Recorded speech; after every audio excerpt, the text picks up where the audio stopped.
والله هتصير كارثة جدا، يعني هتصير يمكن ناكل أوراق الشجر. فيش شيء.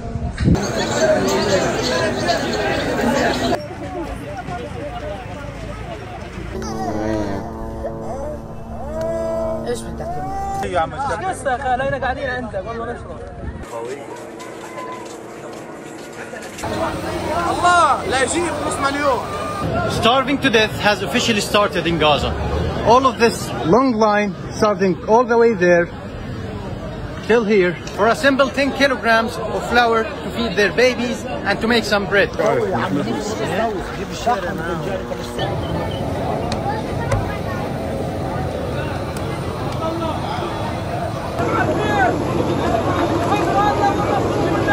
جاي اجيب لجوزي خبز عشان العلاج، زارع كلى، وهينا واقفين إلنا من الفجر، صلينا الفجر وطلعنا، وكنا اول الدور هينا صافين على الفاضي، فيش طحين بيقولوا لنا.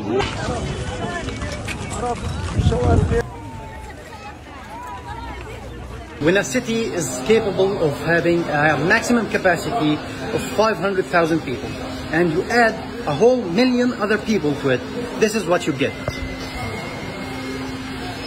Empty shelves and empty fridges. والله الوضع احنا اللي بنعيشه في وقت الحر هذا وضع كارثي جدا جدا جدا. انا يعني كصاحب محل قرب مستشفى ناصر كل يوم يعني بلف على الظهر وبلف على السكه الاقي اشي بضايع بنفع المحل فيش في المية في ولا اشي.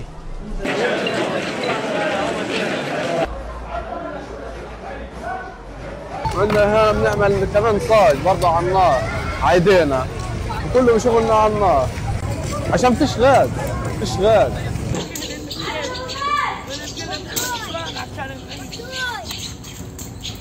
وبعدين لما نكونش فيه خبز بنطرقع عجين كمان عجنة للعيال عشان ياكلوا. فيش ولا اشي، فيش اشي ما تخش علينا، بدنا نطعم اولادنا. الخبز بكل معاناة بنجيبه.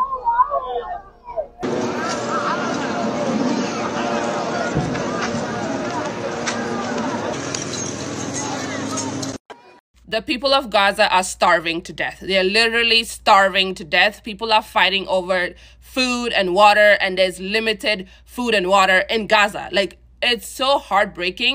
There's limited supplies. And the part that gets me angry is that there are food and water that we have donated that are still in the trucks at the border that Israel will not let come inside to help the people of Gaza. Like, it's just the most wicked, demonic thing anyone could do to a group of people. And Israel has done everything. Everything has literally violated every international law, have done the way they are mercilessly unaliving the people of Gaza. This is just the devil's work, to be honest with you. Hold on. A spokesperson says with winter fast approaching, unsafe and overcrowded shelters, and the lack of clean water, civilians are facing the imminent possibility of starvation. There is no way to meet current hunger needs with one operational border crossing. The only hope is opening another safe passage for humanitarian access to bring life-saving food into Gaza. Like, literally, when Bisan and a lot of journalists were migrating from the north to the south, like, literally, Bisan showed us videos of Red Cross workers on the floor, unalived. Like, they are even unaliving the people in the trucks, bringing food and water to the people. Like, they are unaliving everybody. Imagine these people are just here to bring food and water to the people that are in dire need, and you're unaliving them. Like, it's honestly so heartbreaking. Every day I wake up, I'm like, this is not real. This is not real. Because how can any human being behave like this? So there you have it, guys. Send our prayers. Let's send our prayers to the people of Gaza, because at this point, only God can help them, because we are trying our best and we will continue to try our best. But, ooh. Hey, If I can't unsee this, you can't unsee this either. 36 babies are fighting for their lives in Al-Shifa Hospital right now. There's no more fuel. The power is out. They are running on what little they have left in the generator, and these babies have to be taken out of their incubators because there is no electricity to keep them going. 3 babies have already died, and the doctors that are still there are simply waiting for these babies to either survive with what they can do to keep them alive or to just die by the hour. I will never forget the people who justified this. I will never forget the people who continue to be quiet in the midst of all of this and act like it does not apply to them. And I'll never forgive this government for saying that this is Israel defending itself. Hi everyone, this is Bissam from Gaza. I don't know if it's unfortunately or fortunately I'm still alive. Today, a doctor from the orthopedic department of Shifa Hospital told the media that an amputation of 4 limbs was performed on an injured child without anesthesia.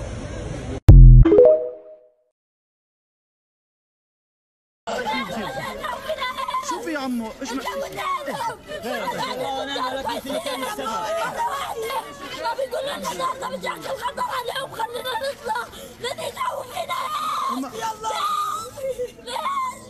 يعني هذه صرخات احد الاطفال يعني استهدف الاحتلال منزلهم في هذه اللحظات.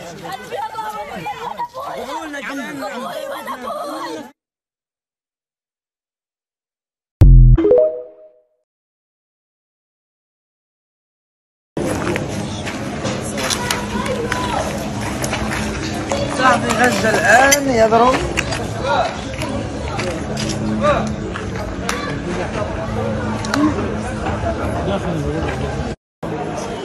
Just watch.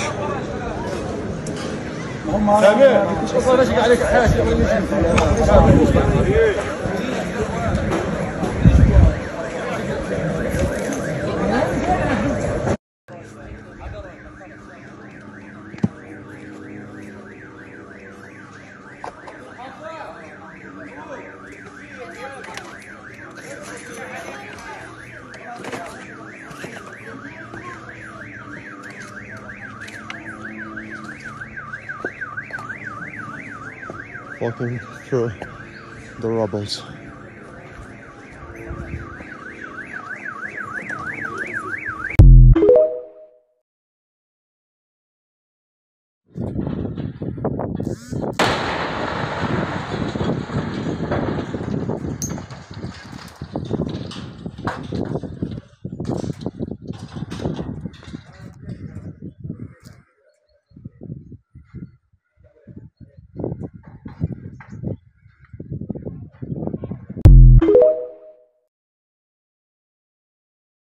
يا الله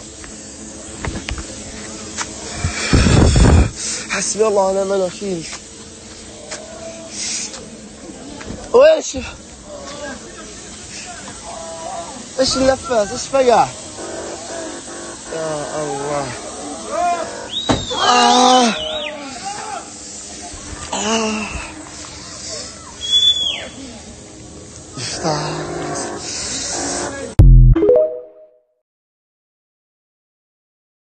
يا جماعة الخير، يعني شايفين شو اللي بينزل علينا في غزة، شو اللي بيقتل أطفالنا. شوفوا قديش هذا الصاروخ، قديش وزنه يزن بالأطنان. شاهدوا هذا الإجرام الكبير. يعني إذا لو لا قدر الله انفجر هذا الصاروخ كان مئات بل آلاف المتواجدين من المواطنين في هذا البرج سقطوا شهداء وإصابات، وارتكب العدو مجزرة كبيرة. لولا قدر الله لم ينفجر هذا الصاروخ، لكن الآلاف من الصواريخ انفجرت في هذا المكان. كما تشاهدون دمر الاحتلال مدينة الشيخ زايد. كما تشاهدون هذا هو الحال الآن في هذه المدينة. Done nothing to aid the Palestinian civilians now. Hey girly, quick question. Is it Hamas or Israel that bombed UN schools and hospitals and a refugee camp? Was it Hamas or Israel that has cut off the water, food, fuel and electricity to the Gaza Strip? Was it Hamas or Israel that is currently targeting political infrastructure in the West Bank? which, in case you didn't know, isn't affiliated with Hamas and is its own independent identity? Was it Hamas or Israel that have killed 56 children in the West Bank since the current siege happened on October 7th? Was it Hamas or Israel that has had a blockade on the Gaza Strip since 2005? Was it Hamas or was it Israel that banned political institutions, political literature? Was it Hamas or was it Israel that have detained upwards of 2,000 Palestinians? This number has actually increased since October 7th because they are illegally detaining people in the West Bank and the Gaza Strip. Also, was it Hamas or Israel that arrested, detained and numbered thousands of Palestinian workers that were in Israel when the October 7th attack happened? Was it Hamas or was it Israel that indiscriminately targeted both Palestinians and Israelis on October 7th? Was it Hamas or was it Israel that bombed a hospital, killed a bunch of neonatal babies, ordered the doctors to leave and then didn't find any evidence of a Hamas base? Was it Hamas or was it Israel that have killed 5,000 children since October 7th? So if you can answer those questions for me, that'd be really great. Thank you so much.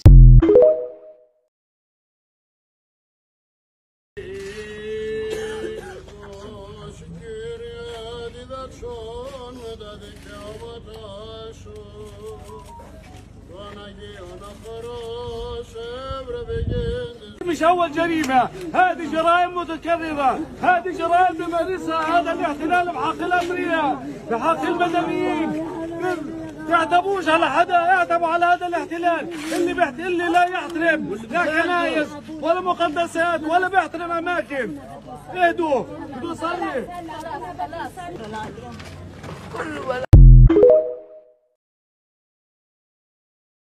Aside from the bombings, the tank shellings, and the killings that are happening in Gaza, there are horrible things happening to people that are surviving. And another horrifying aspect is that when people are walking from the north to the south on the so-called safe passage, lots of people are going missing because Israel is taking men from that route. One of my friend's cousins got taken on that route today. And there are many missing people who aren't showing up after they're taken by Israelis from that route. Some of them are kids too. I've heard of a case where they took a ginger kid and another blonde kid. They have a thing for kids that have white features. And another horrifying, crazy thing is that even when you're dead, you do not escape from Israel's torture. When Israel went to Al-Shifa hospital, they took the dead bodies with them. Where did they take them? We don't know. The bodies have not shown up. They kidnapped dead corpses. في ناس هنا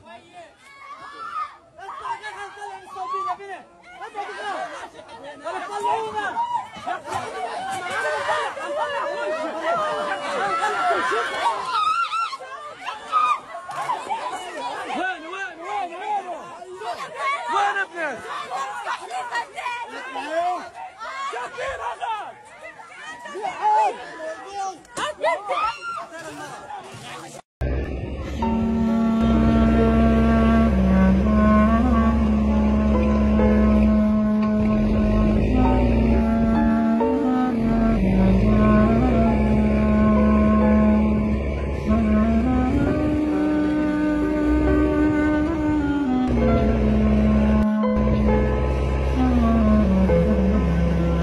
Yesterday, a mass burial was carried out in southern Gaza. 111 Palestinians killed by the Israeli occupier. This was in Khan Yunis in southern Gaza, but the bodies came from northern Gaza. These are the bodies that have been sitting out for days at Al-Shifa hospital and Beit Hanun hospital, laying in these hospitals unable to be buried because Israeli occupation forces were invading. They had been sitting out for so long, reporters said by the time they got to the bodies, they'd already been deep into decomposition. These are men, women, children, full bodies, partial bodies, limbs, anything and everything. And what makes it even worse is that these bodies are unidentified. They don't know who they're burying. And the families of these people will never know that that's where they're buried. They're going to have to live the rest of their lives wondering where the body is. These are the pictures we see in history books.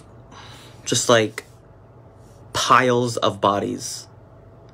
And the fact that it's happening right now, no country is intervening. No country cares enough. We are at 15,000 people killed. And the most these governments, these countries can do is condemn Israel, basically telling them to stop or encourage a ceasefire. That's all we can do. The only groups of people who are actually trying to help physically stop Israel from committing this genocide are groups who the US considers terrorists and rebels. But the countries who are standing around doing literally nothing are innocent. America, who's encouraging and helping fund this, is innocent. The country that is committing the genocide is innocent. They're not terrorists. They're just defending. We are 46 days into the genocide of Gaza, and it's still not done. By now, we should have a very deep collective understanding of how white supremacy and indoctrination works, how white imperialism works. Because the only reason why this is being allowed to happen and no white country is stopping it is because these are brown people dying, not white people. The only reason why no brown country is stopping it is because they're too weak to stand up to the white countries. We had every Arabi and Muslim country coming together to discuss how they're going to collectively handle the Gaza genocide. And the only conclusion they could come up with was Israel needs to stop. I genuinely don't even know what's considered worse. These white countries thinking that this is okay, killing 15,000 Palestinians and counting, or brown countries not even caring to interfere. The only thing that keeps me sane is knowing that the day of judgment is coming, and that the oppressors and those who allowed the oppressors to oppress are going to have to stand in front of Allah to account for their actions and for their inactions, where they're going to have to spend the rest of eternity in the burning pits of hell. Whereas these people are going to live the rest of eternity in the highest levels of Jannah. Yesterday, a mass burial was carried out. Ceasefire now. Calling for a ceasefire is anti-Semitic. Quit bombing our hospitals. But it's my favorite thing. You're gonna deny me my favorite thing? Is it because I'm Jewish? You've destroyed half of all the buildings in North Gaza. You've killed 15,000 of us, mostly women and children. Can we please just exchange some hostages at least? You still have our hostages? Our hostages are still alive? Even we tried to kill them. Wait, according to Israel's own official Hannibal directive, they kill their own civilians and soldiers if they're captured by Hamas? What the fuck? Israel doesn't even want its hostages back. Fuck. This is a bad look for you. Let's just have a temporary ceasefire and exchange some hostages, please. Fine. My son, he's finally home. No expressions of joy or you will be arrested. Missiles hitting their home is all what Sham remembers from the night her entire building was bombed. The 6-year-old is the only survivor from her family. She recalls the last night in her mother's arms. We were asleep, me, my mum and my sister, and my dad by the balcony. When the first rocket hit, my sister screamed and I held my mum tight. Then all the building fell. They pulled me out of the rubble, the first one. My mum, my dad, and my sister are dead. I want to go to them. Sham and her family were living in Nusayrat refugee camp, which is located in the so-called safe area Israel ordered people to move to in the south. Now, Sham is in hospital with severe third-degree burns in over 60% of her body. And she says she can't feel her toes. But the pain she feels from the loss of her parents is much greater. She needs a number of operations to recover from the burns in her body. The most important thing now is that she's transferred abroad for urgent treatment. She's only 6 years old. What has she done to go through all this? She's deprived of her simplest right to say the word mother. All the hospital can provide for Sham is some cream for her burns. Sham is one of thousands of children who are victims of Israeli airstrikes. This war has killed thousands of children and injured thousands others. Most of those children who survive have to deal with the pain and trauma of losing their parents or loved ones. In another room of the same hospital, we find 4-year-old Amir. He's already had a number of surgeries at such a young age, but the surgeries could not save his leg. It was amputated. Amir was playing with his 2-year-old brother when a missile struck near their home. The shrapnel cut 90% of his little leg. Doctors tried to save it, but because of the lack of medical resources and capabilities, they failed. Amir is forced to take a lot of morphine to ease his pain, but his father is worried it could affect his long-term health. He was a child who loved to play. He loved to go out a lot, and now he's become handicapped on top of his illness. Israel couldn't leave him with his 2 legs to walk on them, to play with his bike and run like other kids his age. Many of the injured children in Gaza's barely functioning hospitals are in dire condition. They need urgent medical intervention to save their lives, something they won't find here. Yumna Sayed, Al Jazeera, Deir al-Balah in southern Gaza. Make sure to subscribe to our channel to get the latest news from Al Jazeera.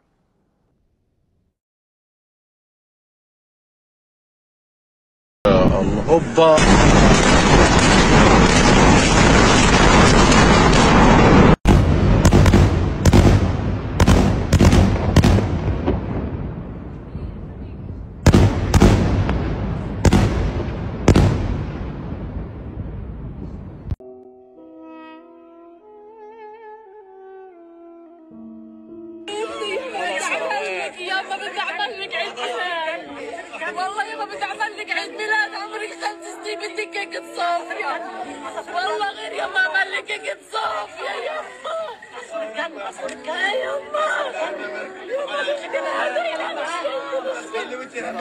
حبيبي يما حبيبتي، حبيبتي يما قلبي، قلبي يما قلبي، حبيبتي قلبي. We have lost the ability to provide true care. This is the final interview with Dr. Hammam Allo, as told by Maya Rosen. Dr. Allo was killed in an Israeli airstrike on November 11th.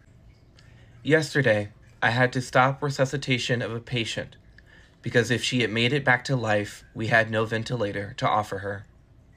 I became a doctor to treat people in Gaza. I had to leave for 14 years to get the degrees and certification necessary to become a nephrologist, a kidney specialist, a specialty I chose because there was a need for it. When I returned, I was shocked by the lack of resources available to me for treating my patients. Even before this war, those of us providing medical care in Gaza were operating in far from optimal conditions. We regularly suffered from a dearth of vital medications, essential labs, and instruments critical to our work. In my field, this meant we had trouble administering dialysis to patients. We were also frequently unable to obtain immunosuppressants and antifungal medications, as well as medications used to treat bone disease, anemia, and advanced kidney disease. Patients undergoing dialysis usually receive medical injections to stimulate the bone marrow to produce red blood cells. But when we are unable to access that medication, which was often, we had to administer blood transfusions instead. Since the war, things have become increasingly dire. We are dialysizing more and more patients, including those who've come to us in the center of the Gaza Strip from the north, some of whom have suffered kidney injuries from the bombardments. We are cutting the duration of dialysis sessions in half. Many medications are completely unavailable. Doctors make decisions based on hunches because we don't have access to labs. Yesterday, I had to stop the resuscitation of a patient who went into cardiac arrest in the dialysis unit because if she had made it back to life, we had no ventilator to offer her. We have to prioritize patients who are younger and healthier. We have lost the ability to provide true care. This is not the medicine I thought I would be practicing. I always wanted to progress in my field, to learn more, to teach more. In Gaza, I haven't been able to do that. I hope to raise my kids to be ambitious, not to think about war missiles, and rockets. Every day, I see a fear in their eyes that I can't do much about. It's very painful. If you have kids, you know how horrible it is to not be able to comfort them, to ensure that they're all right, to make them hope for anything beyond living one more day. We want to live freely like other people, to grow scientifically and economically, to walk in the street without fearing bombardments, to make plans. We want to be able to learn, think, grow, travel, and dream, to feel like we are really human. Not to think only about meeting our basic needs. This is what life has always been about for us, and now I want the world to know. We are being eradicated en masse. This is not what life should look like. Dr. Hammam Allo, a nephrologist at Al-Qaza Martyrs and Shifa Hospitals, as told by Maya Rosen on October 26. As I mentioned previously, Dr. Allo was killed in an Israeli airstrike on November 11th after treating his patients in Al-Shifa Hospital.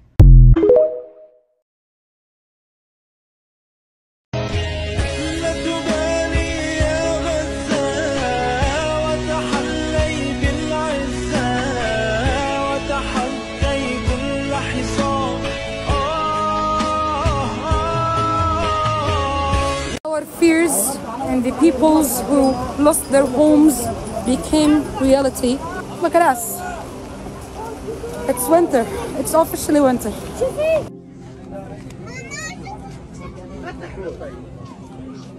It's raining over people. People are making tents. It's cold. People are on the ground. The tents are not waterproof. It's raining every day. They are droning every night since the beginning of this week.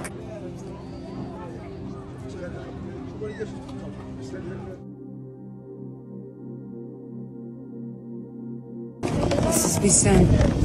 I'm still alive. We are from the last people that evacuated the north of Gaza. Thousands are walking.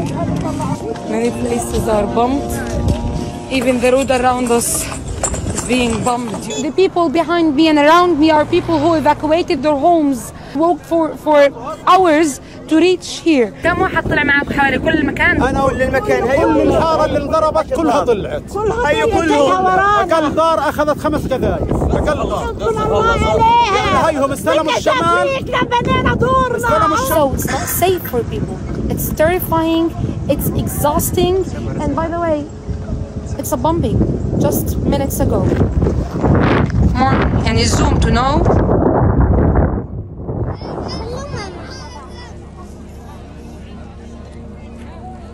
After reaching the south, the mission now is to find a place to sit in, to sleep in.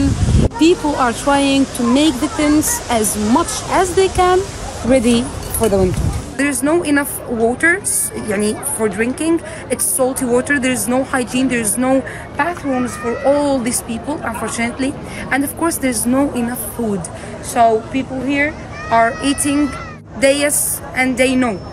So let's ask them how they managed to find some food. صباح الفل يا أمير. صباحك كيف الحال؟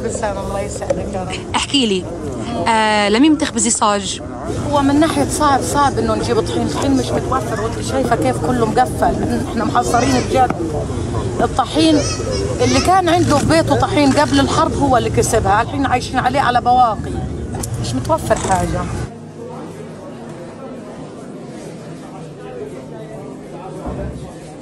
في أطفال وصلت ميتة من قلة تناول مضاد الحيوية، من قلة الشرب. زي ما احنا شايفين طبعا احنا في ضمن أيام الحرب هاي، إنه انتشار أو بدء موجة البرد الحارة والانخفاضات الجوية الباردة، وصول حالات التهابات رئوية شديدة، التهابات في الجهاز التنفسي العلوي، التهابات في الجهاز التنفسي السفلي.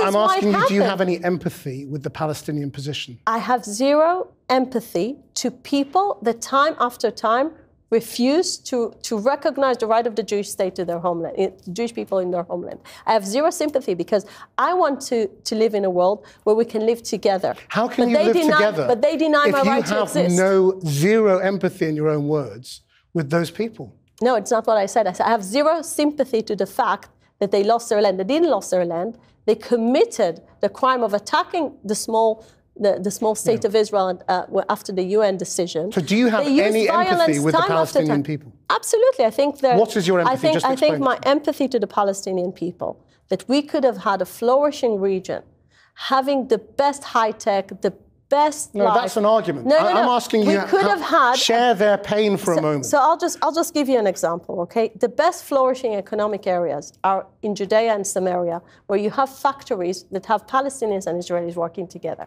That could have been the vision everywhere. But when you refuse to recognize the right of a Jew to exist, this is where it fails. So I think this ideology that doesn't want Jews to exist, this is a tragedy. I don't think that's not empathy. No, what I'm trying to say, that empathy comes when you have the understanding that I have the right to exist. Unfortunately, there were people in Hamas that they showed that clearly, that they didn't believe that any of the Jewish people in the state of Israel need to exist. So there is no, the truth is there is no empathy between you and the I have empathy for the tragedy of the leadership, yes. I have empathy that they're under the tragedy of their leadership. This is a very hopeless conversation then, isn't it? No, it's not, because I think what's really hopeless is to build imaginary solutions. What's really hopeless is to think that a terror organization is something that will never hurt you. I think that the imaginary and the illusionary discourse that many people have need to be stopped. You cannot build peace on lies and illusions.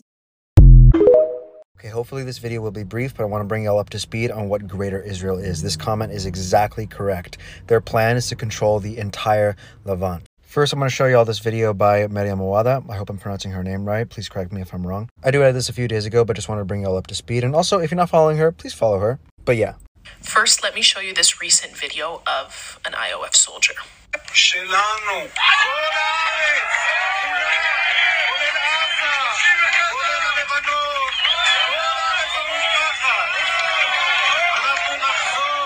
אני יושב ומדמיין לי שבימים האלה אין את ההרוגים, אין את השבויים, אין את הפצועים.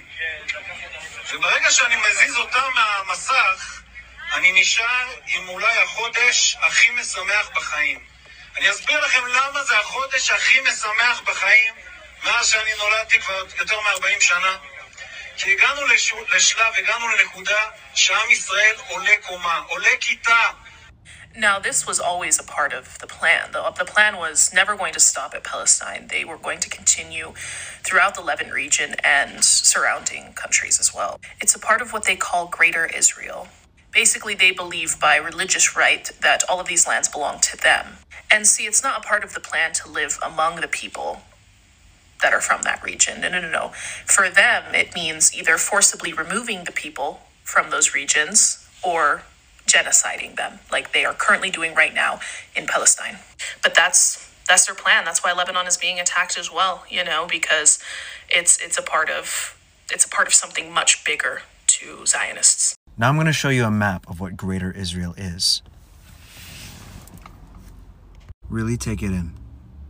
The entire concept of Greater Israel is based on this verse from the book of Genesis in the Torah, in which it is written that God made a promise to Abraham that to your descendants I give this land, from the river of Egypt to the great river of the Euphrates. Even in that passage, Abraham is not promised that land peacefully, because even in the next few verses, they conveniently provide a list of all the peoples that were already living there. What Zionists do is they take that passage out of context to mean that it is their duty and God-given right to conquer these lands today in order to re-fulfill God's promise to them. What's wild to me is that this isn't a secret. I didn't know about this, but this is not a secret. There are people on Reddit making fucking infographics about Greater Israel. Even back in 1990, PLO chairman Yasser Arafat pointed out to the UN Security Council that Israel had printed a map of Greater Israel on their coins, dude.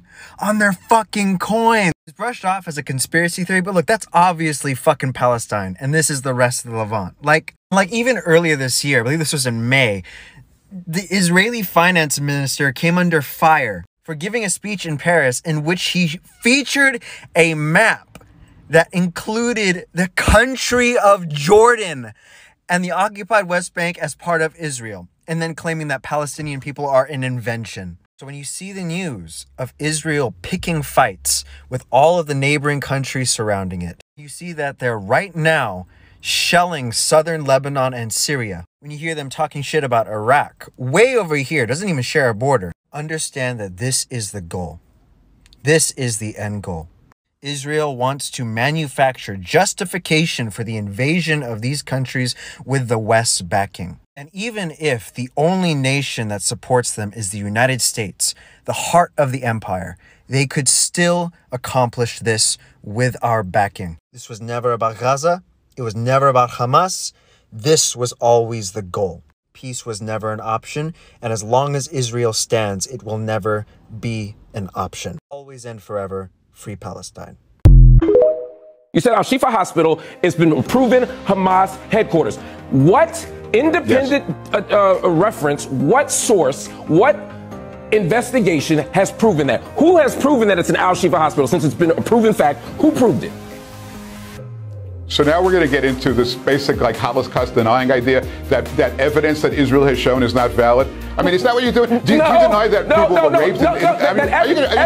Everybody that challenges you is not doing Holocaust denial. You said that it's a Hamas headquarters. I simply asked you for evidence of it. I said who? And you immediately equated it to Holocaust denial. Israel has presented evidence. Ask the CIA. Ask anybody who studies the CIA, this. sir. Yeah. You said Al-Shifa Hospital. I want to show you something exclusive, Laura. So this is Adolf Hitler's book, translated to Arabic, Mein Kampf. It's the book that led to the Holocaust and the book that led to World War II.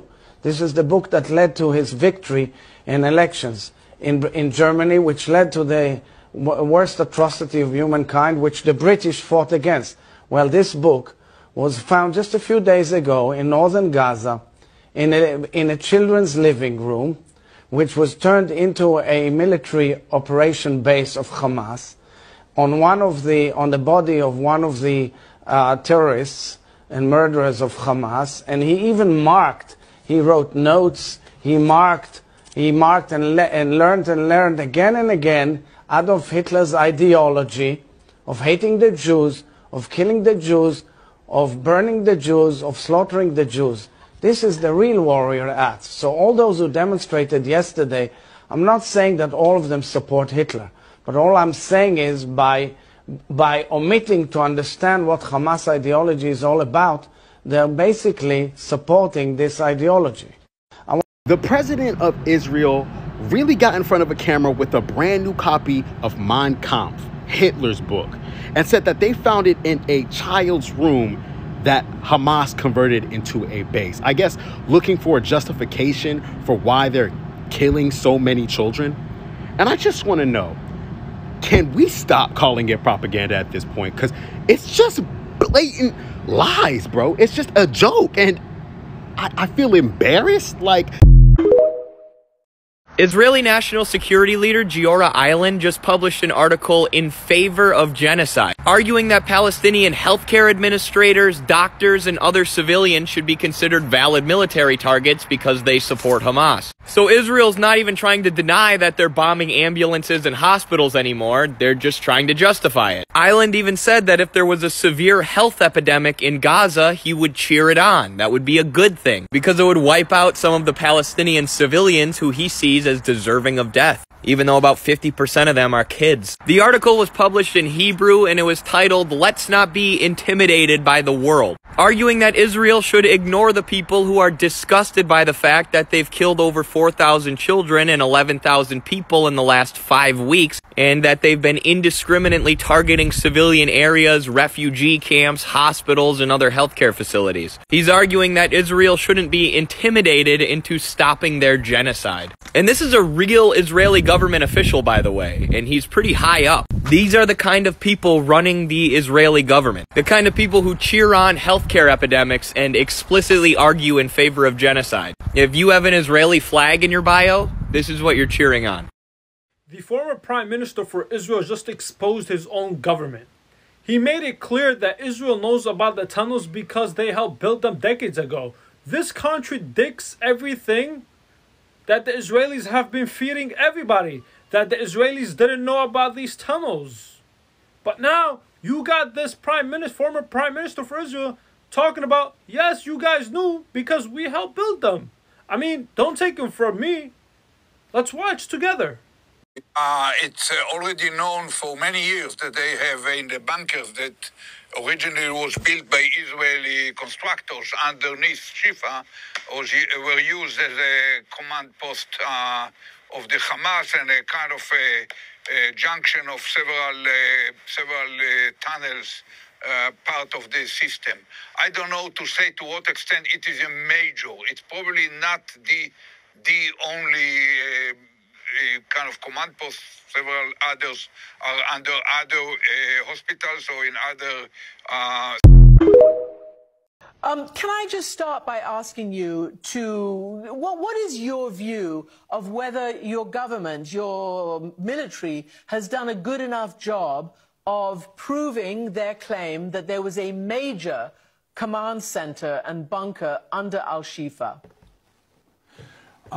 It's already known for many years that they have in the bunkers that originally was built by Israeli constructors underneath Shifa, were used as a command post of the Hamas and a kind of a junction of several tunnels, part of the system.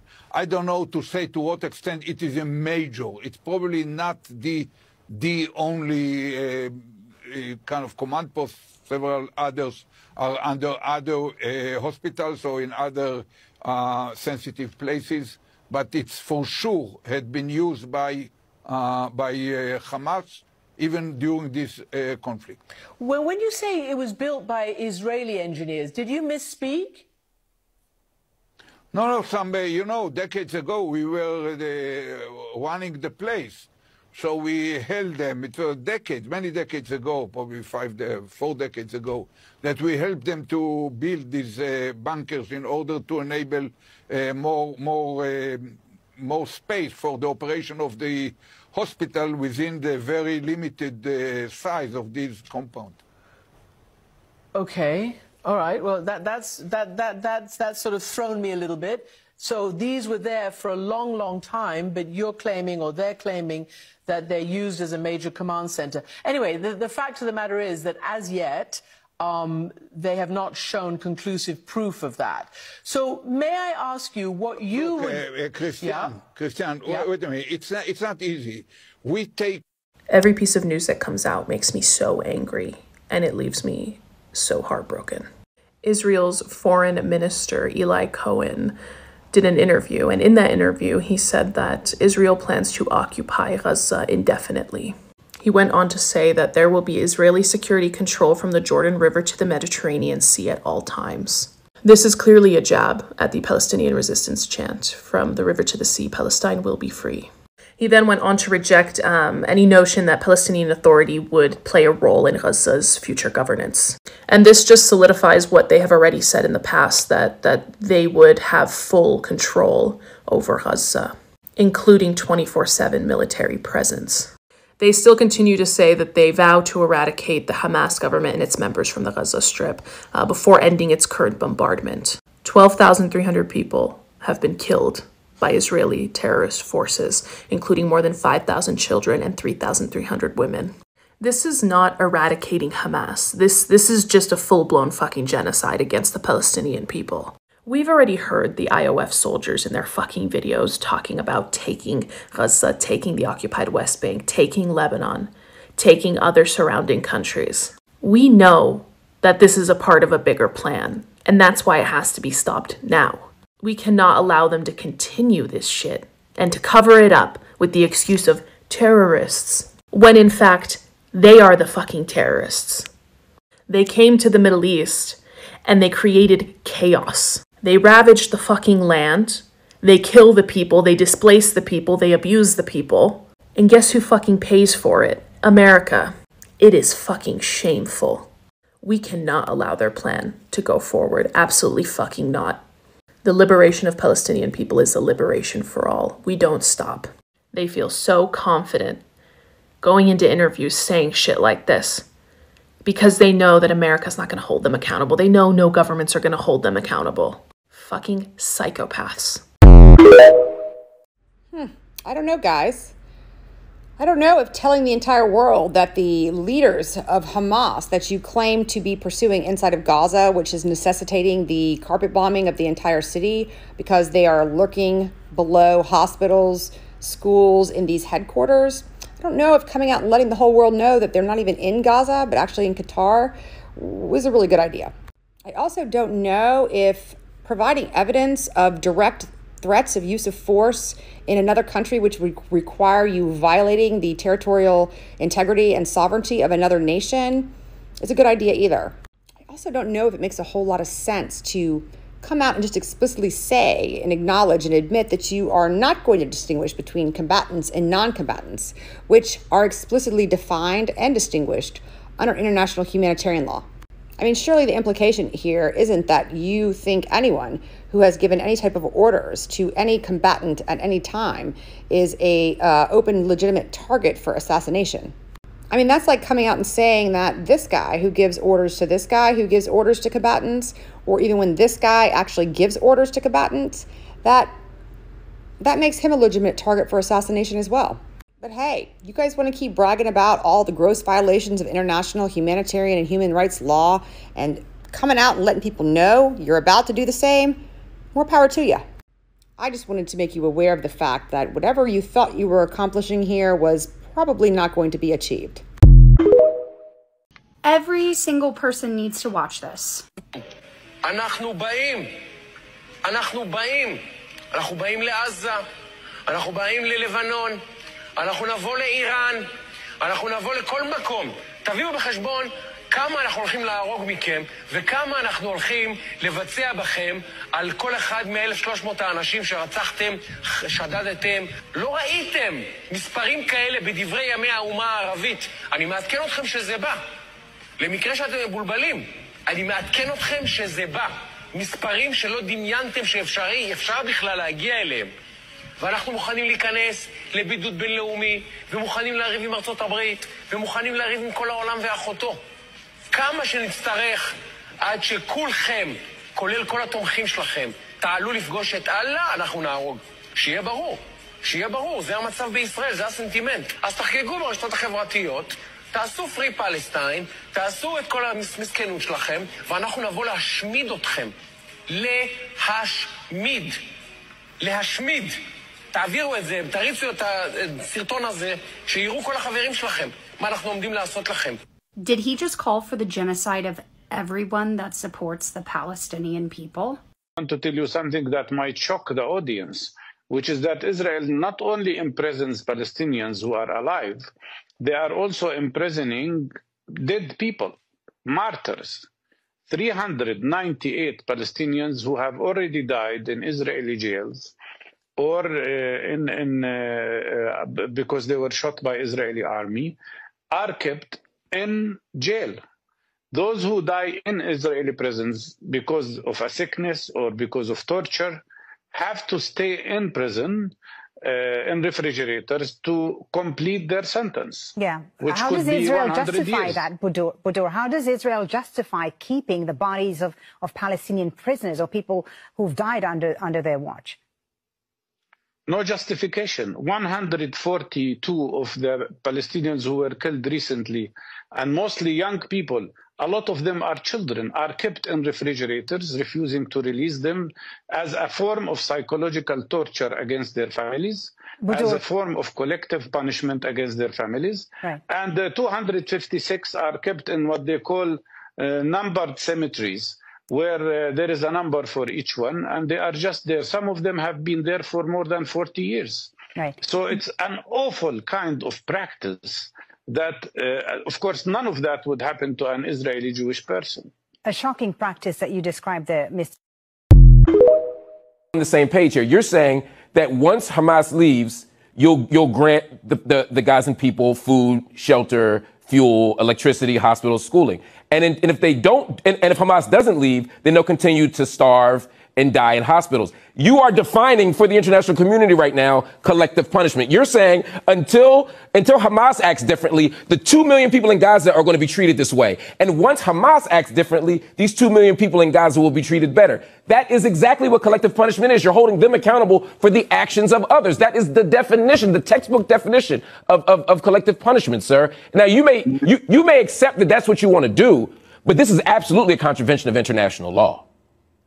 Well, I'll tell you exactly. No, had we pushed them to the wall, we're not pushing them to the wall. We want to open a humanitarian corridor so they can leave. But if Hamas, so that who can leave? Citizens? You're saying civilians can leave, but only through the Rafah border, correct? At this point, yes. So they can't come. Where else? Your country. They can come into Israel. I'm telling you one more thing I want to say. I want you to address that point. Don't just smile, sir, respectfully. You're saying you're making a corridor. They can go to Egypt. You're bombing them. You say you want to save them, but they can't come in. First of all, I'm not smiling. I don't actually want to believe that these people are human, because there's not a trace of humanity left in them. If they can look at the deaths of 5,000 children and say good riddance, and you think I'm joking, let's watch what he said. You have to remember, Jonathan, many of the people who were killed were terrorists. The majority of people who were killed were Hamas terrorists. People are saying this number, 12,000 people were killed. Yes, the Hamas is an army of 40,000 people, and many of them were killed, and good riddance. It's not that they don't know that 50% of the population is children. They know that because they control every aspect of Gaza. Literally, they control what goes in and out. They keep record of every single person. That they have terrorized the people that live there for years. So they know the population is 50% children, and they know that. So when they say things like this, they're trying to demean that. They're trying to get rid of that in people's heads so that people don't equate them with killing children. But guess what? They've killed over 5,000 children, and over 3,000 children are still missing under the rubble because they don't officially count them as dead until they can verify it. So there's over 10,000 children that have been killed, and they're still saying good riddance? Really? The United States is actively funding this genocide while Israel is actively committing this genocide. So this wasn't about the hostages? Even if y'all get all the hostages back, y'all not gonna stop? Oh, so it was never about the hostages. Say that next time. Let's listen to what he has to say for himself. If, by any miracle, all of the hostages are released over the next few days, will you still continue on with the war in Gaza after that? I'm not aware of any change in our operational directive. I don't think there's a decision not to dismantle and destroy Hamas as a government authority. This has never been about the hostages. They could care less about the hostages, because if they cared about the hostages, they would have got them back several proposals ago. But they do not care about the hostages. This was a land grab, and it's still a land grab. So they are just trying to take Gaza away from the Palestinian people, trying to drive them all into Egypt like their original plan stated that got leaked. Spokesman on Monday point to a calendar in Arabic and say these are the names of terrorists on them. That's false. Can you accept that here and now? I'm not aware of the incident. Let's put up the image. We have the image. You have no I don't read Arabic. It doesn't help me. I have no comment. I'm not familiar with the incident. Does your spokesman read Arabic? Hang on. I have a question, Maddie. You're a journalist. Have you made a professional mistake ever? Not intentionally, but have you made a professional mistake? Exactly, and I own up to it. Have you made a mistake? So can you own up to the mistake? So if I've made mistakes, you've made mistakes. But there's a difference between making an honest mistake and between Hamas that deliberately exaggerates numbers to suit its propaganda purposes. There's a huge difference. So it sounds like it's like so hold on. You said propaganda. Can we just deal with your colleague Ophir Gendelman's tweet? It's still up 7 days later. Why has it not come down? It's a Lebanese short film. We can put it on screen. It's not Palestinians faking their own injuries. Can we own up to that mistake and take that down? Is that not propaganda? Once again, I understand that was also a mistake. And so why is it still up 7 I'll days speak later? to Offer about it if you like. I'll speak to Offer about it if you like. He's a friend of mine. Zionism is a racist ideology.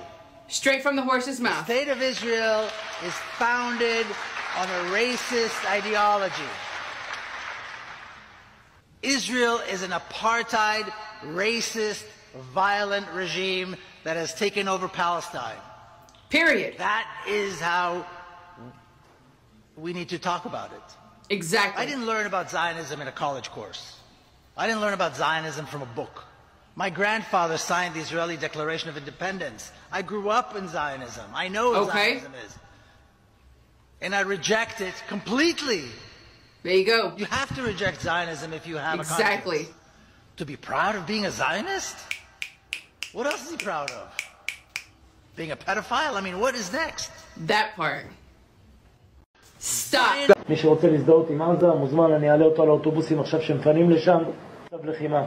You know, they say they're just targeting Hamas, but if that was actually true, why would this be a threat? This video bragging about how Hamas terrorists are receiving, quote, the most stringent conditions. 8 handcuffed terrorists in a dark cell, iron beds, toilets in a hole in the floor, to which Israeli citizen Gil Dickman tweeted to Minister Ben-Gvir, quote, Itamar, I'm begging. My cousin is now in the hands of Hamas. He's kidnapped his cousin. Your words about the dark dungeon, the hole in the floor, the handcuffs, and the humiliation put her in real danger. Your every tweet is a match that burns the hearts of our families. I'm begging, Itamar. There are Israelis there whose life and death are in the hands of your tongue. Please stop, unquote. But thinking about such things does not really seem to be Ben-Gvir's way. He is an openly racist, anti-Arab member of a far, far, far-right party that Netanyahu joined with to form his coalition. Ben-Gvir's vile views, we should know, are no surprise. Until 2020, Ben-Gvir had a portrait in his home of Baruch Goldstein.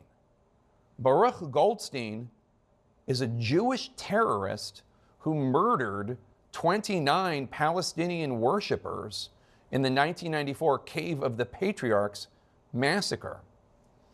In 2015, Ben-Gvir attended a notorious, quote, wedding of hate in the West Bank. At this wedding of hate, the murder of Palestinians was celebrated, including the murder of a Palestinian infant. It's sick. Now, in January, it seems like 100 years ago, but it was only 10 months ago, I asked Prime Minister Netanyahu about these two anti-Arab racists, these extremists in his government. You have appointed some individuals, controversial figures, not part of your party, including ultranationalists Bezalel Smotrich and Itamar Ben-Gvir. They joined the Likud. I didn't join them. Right. And I direct policy. I'm governing. I've got my 2 hands on the wheel, and believe me, it's going to be a good direction. Smotrich just called himself a fascist homophobe. What? He suggested same-sex marriage is like incest. The former deputy director of Shin Bet said he was a Jewish terrorist, that he tried to stage an event when the Gaza pullout was going on.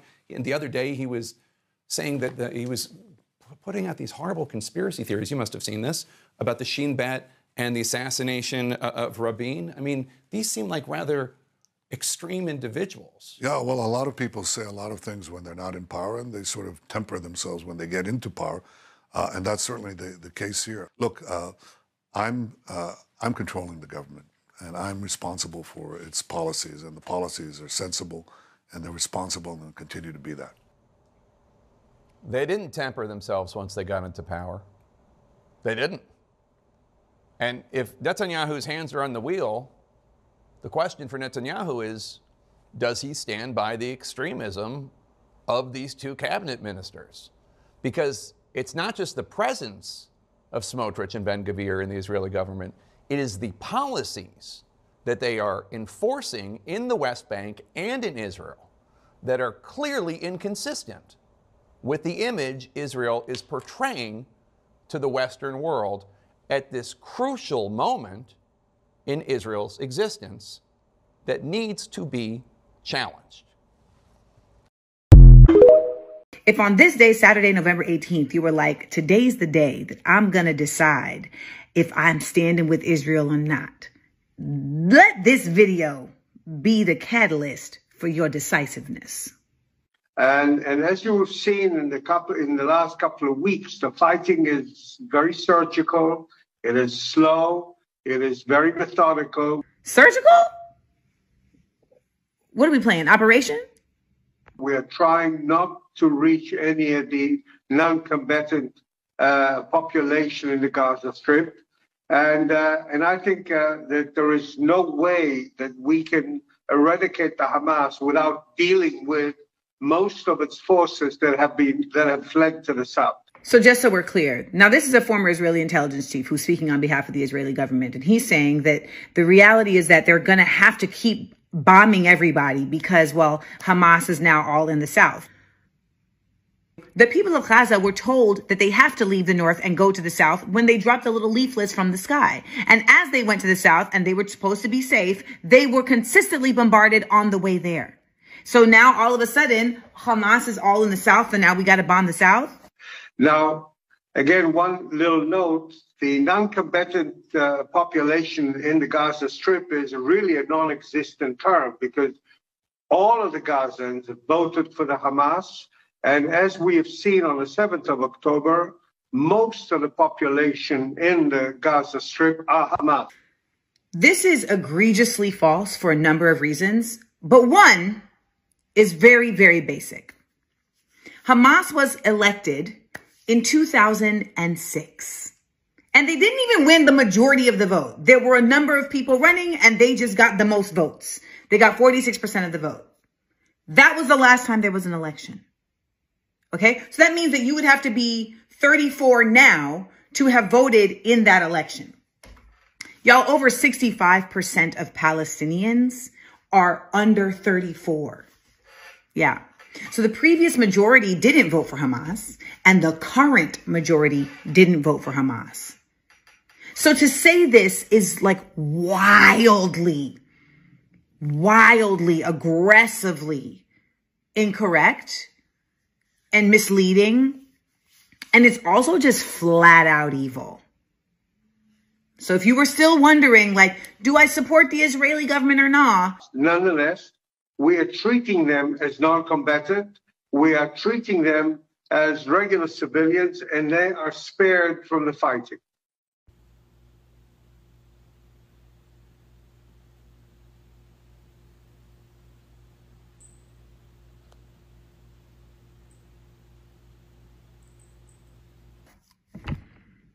Do you see how the Zionist math is mathing?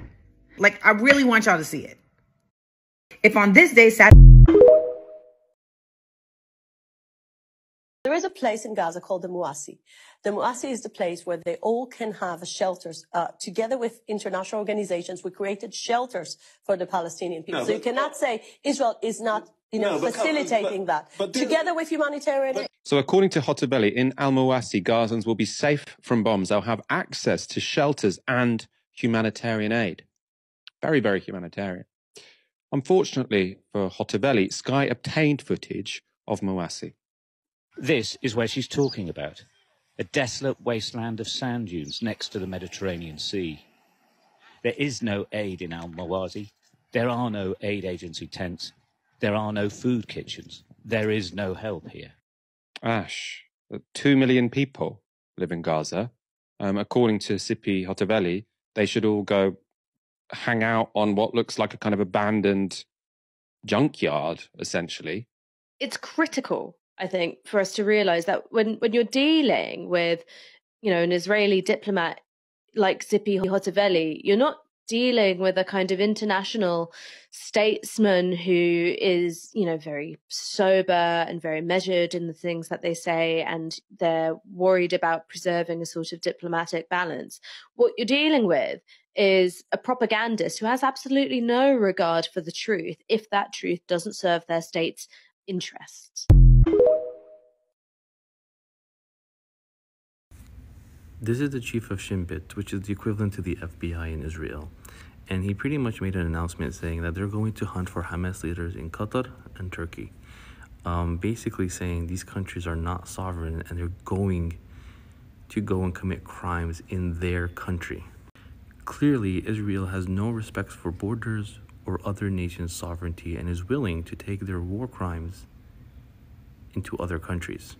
This is what I was talking about earlier. When the narrative from the very first day was about attacking Hamas, it was basically saying that we are going to be free to do what we want anywhere at any time. And people backed them up and they said Hamas is separate from Palestine. The issue of Hamas is separate from the issue of the Palestinian people. So Israel can do this. This was the argument. It was a very stupid argument, but that was the argument. And now look what they're allowed to do.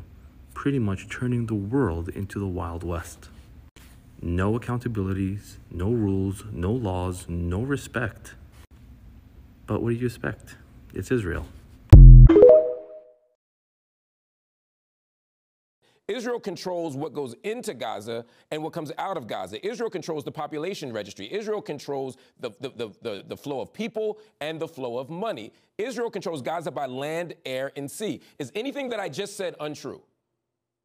Yes. Which part? Everything that you said is not true.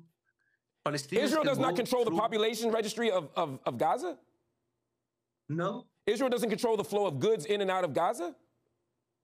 No. Israel does not have any military presence on the border of Gaza? Between Israel and Gaza, but not between Gaza and Egypt. They can move through Egypt whenever they want. Whatever they want, they can bring. The border between Israel and Gaza is not controlled by Egypt and Gaza. I understand you've made your point, sir. Sir, you made your point. Sir, you've made your point. If you're saying that you're not willing to move on unless I agree with you that Israel doesn't control Gaza, then we can't continue because that's not a fact, and I refuse to acknowledge something that's not Israel true. Israel is not control Gaza. Israel is not. You've made your point. Are you willing to move to another question, or are you willing to move to another question? Yes. Okay. You just admit that Israel is not control Gaza, then you can go on. Okay, well, I'm not. Okay, sir. Okay, sir. So, sir. Understood. So, sir, I'm not going to admit that Israel doesn't control Gaza. So, I'm going to thank you for your time, and I appreciate you joining us up front. Have a good day.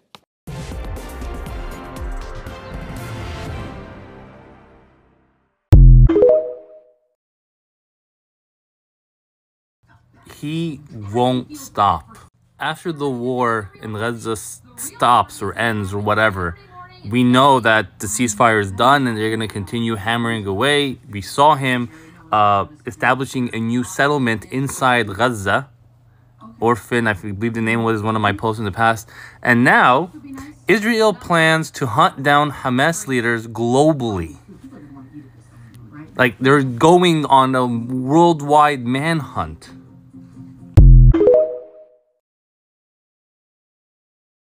The head of the firearms licensing department in Israel quit. And he said he quit because the far-right security minister of Israel, Ben Gvir, his staff has been giving out gun permits and guns to people who do not meet the criteria, both physically and mentally, and without any proper training as well. And his staff were given temporary licenses to give out these permits. And normally it would require over a month of training to be allowed to do that. They only did 1 day of training. So the head of that department, of the firearms licensing department, quit. A security official said, and I quote, "They are handing out guns like candy." Now, last year, during this exact time period, there was about 42 applications for gun permits. This year, over 150,000. And as we know, they're not looking at anybody's physical or mental status, and they're not requiring any kind of proper training before giving these people these permits and giving them guns. And we have already seen what the Israeli settlers do when they have guns in their hands, the kind of violence that they inflict onto Palestinians. We're very familiar here in America of what happens when you hand guns to people without actually taking a look into who they are, and without any proper training. You put everybody at risk. Everybody. And you're giving guns to people you have brainwashed as well, who will commit violent acts against innocent people. And we know exactly how Western media will frame it. Oh, they just want to defend themselves and their families. They have a right to do that. Because they do the same shit here in America. That's exactly how it's framed and why we are still struggling with gun violence every fucking day in this country.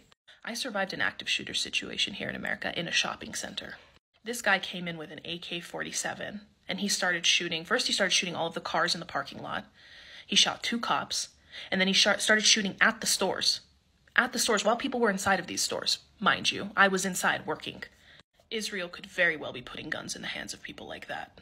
And this far-right security minister has also said that he's not going to stop distributing permits and guns to Israelis. I mean, look how many incidents we have here in America of children getting a hold of their parents' guns, shooting themselves or shooting others. It is not something that should be taken lightly. It is not something that should just be handed out like it's candy. There is proper training that is needed. There is background checks that need to happen. The amount of SEX offenders in Israel, the amount of domestic violence that happens in a lot of homes in Israel should have been taken into consideration before handing out guns like this. You put so many lives at risk by doing dumbass shit like that. We think we're the chosen people, which, by the way, we are. We do think we're elitist. We are the chosen people. They think that we think only we are the children of God, and we do think that. And we're not embarrassed to say, only the Jewish people are the children of God. The nations of the world are not the children of God. They're not God's children. They're God's creations. They're created b'tselem elokim. They're not God's children. And this creates a certain jealousy, and they don't like that. In other words, there's an ethnical reason. There's they feel that we are elitist. We think of ourselves as better than them, which we do. And therefore, they hate us. What can we do? God selected us, you know? Yeah, good.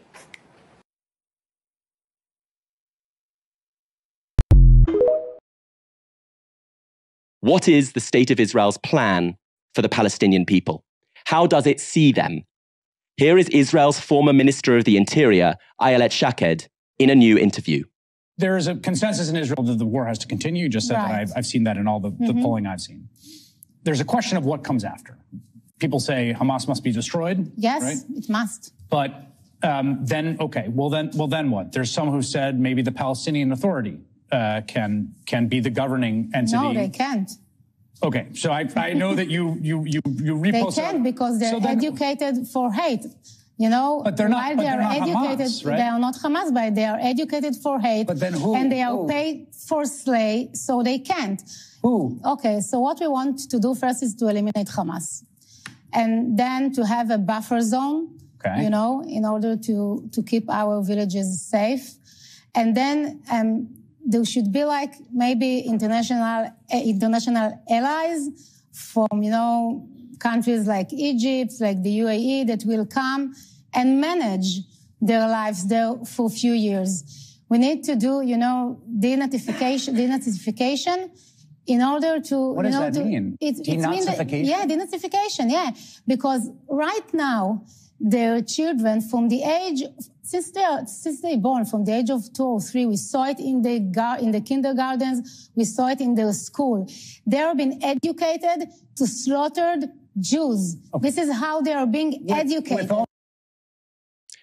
Note the absence of much distinction between Hamas and everyone in Gaza. Even the children are Nazis.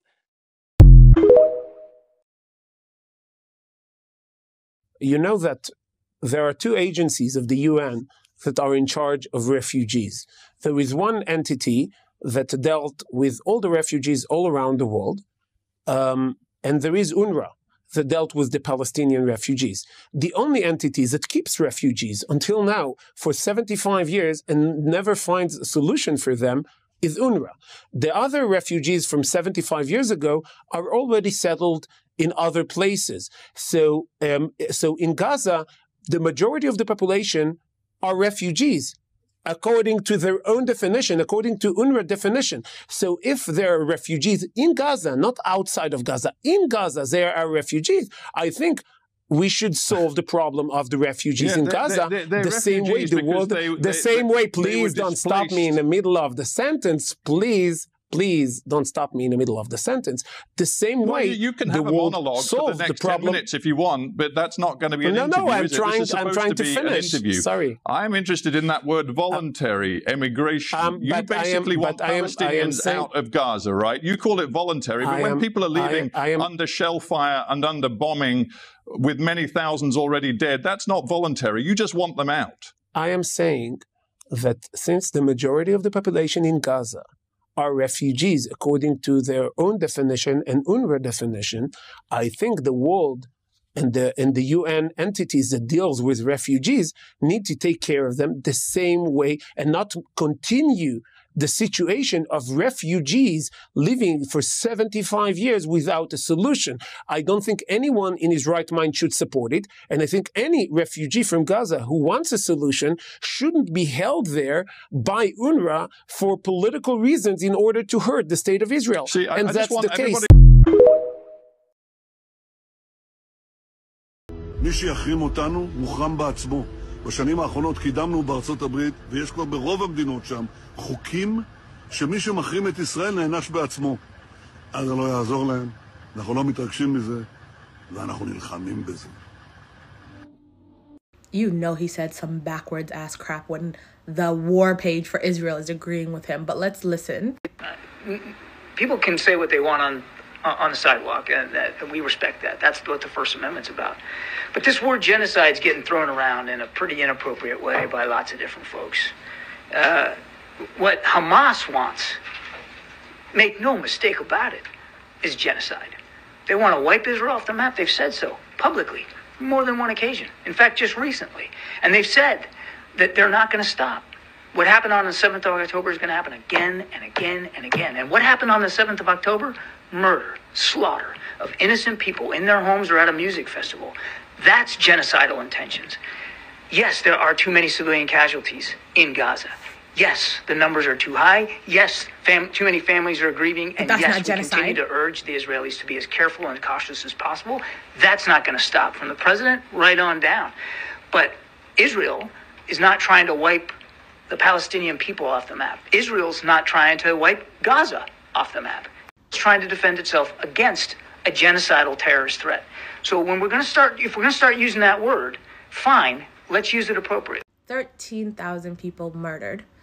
13,000, and they're indiscriminately bombing every single inch of Gaza, but Israel is not committing a genocide. They're not ethnically cleansing the Palestinian people from their land. Less than 1,200 people killed justifies over 20,000 people being maimed and murdered. But let's look at his reaction to what was happening in Ukraine last year. It's hard to look at what he's doing in Ukraine, what his forces are doing in Ukraine, and think that any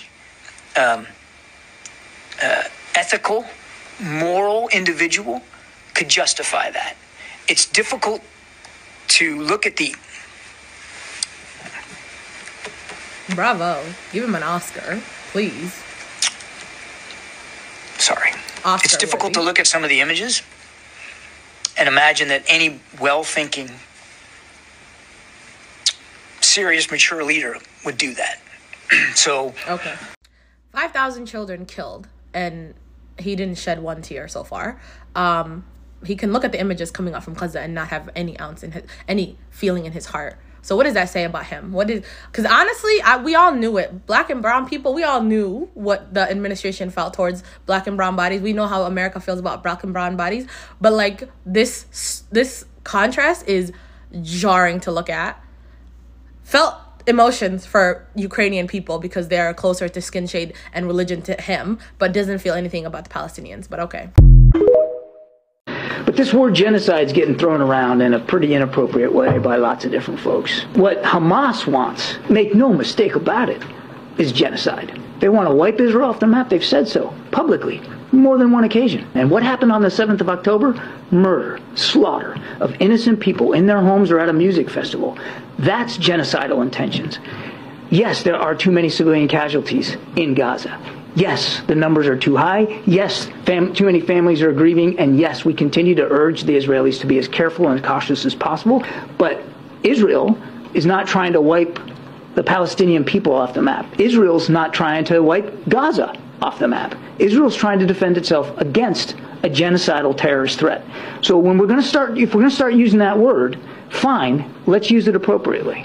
Mr. Kirby, I know it's tough to follow up with everything that's going on and the statements and everything, so let me help you out and give you some pointers for you to choose which statement that you like that fits the definition of genocide. Here's a statement by Nassim Vaturi, a Knesset member, who said, "We need to put Palestinians on boat and send them wherever will be good for them. They are wanted in Scotland, we'll hand them over." Or Israel's Minister of Agriculture, who said, "We are now rolling out the Gaza Nakba, Nakbat Gaza of 2023. אנחנו עכשיו מגלגלים בעצם את נכבת עזה, אם תרצה, נכבת עזה. זו נכבת עזה. נכבת עזה 2023. Or the Israeli General Giora Eiland, who said, "Israel needs to create a humanitarian crisis in Gaza. Gaza will become a place where no human being can exist." Or Israel's Minister of Heritage, who said, "Blow up and flatten everything." Another member of the Knesset saying that they should distribute the Palestinians to all over the world. עדים כל עזה היא פליטים. בואו נפזר אותם בעולם. כל מדינה תקלוט 20,000 איש. 100 מדינות, זה הומני, הם פליטים ממילא, עדיף להיות פליט בקנדה מאשר פליט בעזה. Or Ben Gvir, who said that Israel needs to reconquer Gaza and restart the settlement project. Or public figures on the news saying the only way to guarantee the Israelis' safety is to invade Gaza and expel all of its citizens. הדבר היחיד שיכול להבטיח ודאי מהחזית הדרומית זה לכבוש את הרצועה, לגרש את האוכלוסייה העוינת ולייצר שם התיישבות יהודית חדשה. Or the former Israeli ambassador to Italy, who said that Israel has one purpose, which is destroy Gaza, the absolute evil.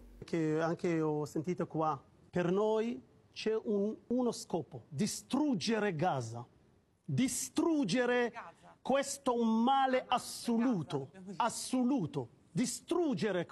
Again, the Minister of Heritage saying that they should drop a nuclear bomb on Gaza. השר אליהו, אם לשיטתך בעזה אין בלתי מעורבים ולא היו צריכים להכניס סיוע הומניטרי, מבחינתך מחר בבוקר הציפייה שלך שהיינו מטילים מה שנקרא איזושהי פצצת אטום על כל עזה, משטחים אותה, מחסלים את כל מי שנמצא בה.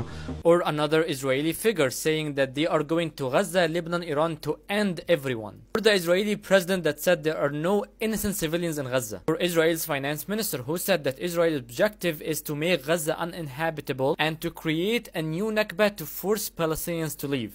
He also said there is no such thing as Palestinian people. Also said that the Arab members of the Knesset are only there because Ben Gurion did not finish the job. The same Israeli general in a long column said Israel is not fighting a terrorist organization, they are fighting the state of Gaza. And Israel should wait until a new plague comes in Gaza to end everyone. Or maybe the Arabic Twitter account of Israel having the map without Gaza. Or an Israeli rabbi who's saying that they are not dealing with humans, they are dealing with animals. Netanyahu invoking the biblical Amalek. Mr. Kirby, I gave you a full buffet of Israeli officials expressing their intent of destruction, ending people's lives, ethnic cleansing, and expelling them to the outside of Gaza. If that was not enough for the genocidal intent of Israel, I don't know what else would satisfy you. I want to talk about a somewhat recent and very important press briefing. Specifically this one, the U.S. Department of State Department press briefing on November 7th, 2023 with Principal Deputy Spokesperson Vedant Patel. Before I do, though, I want to ask a very important question, which is, what is genocide, and how do we define it?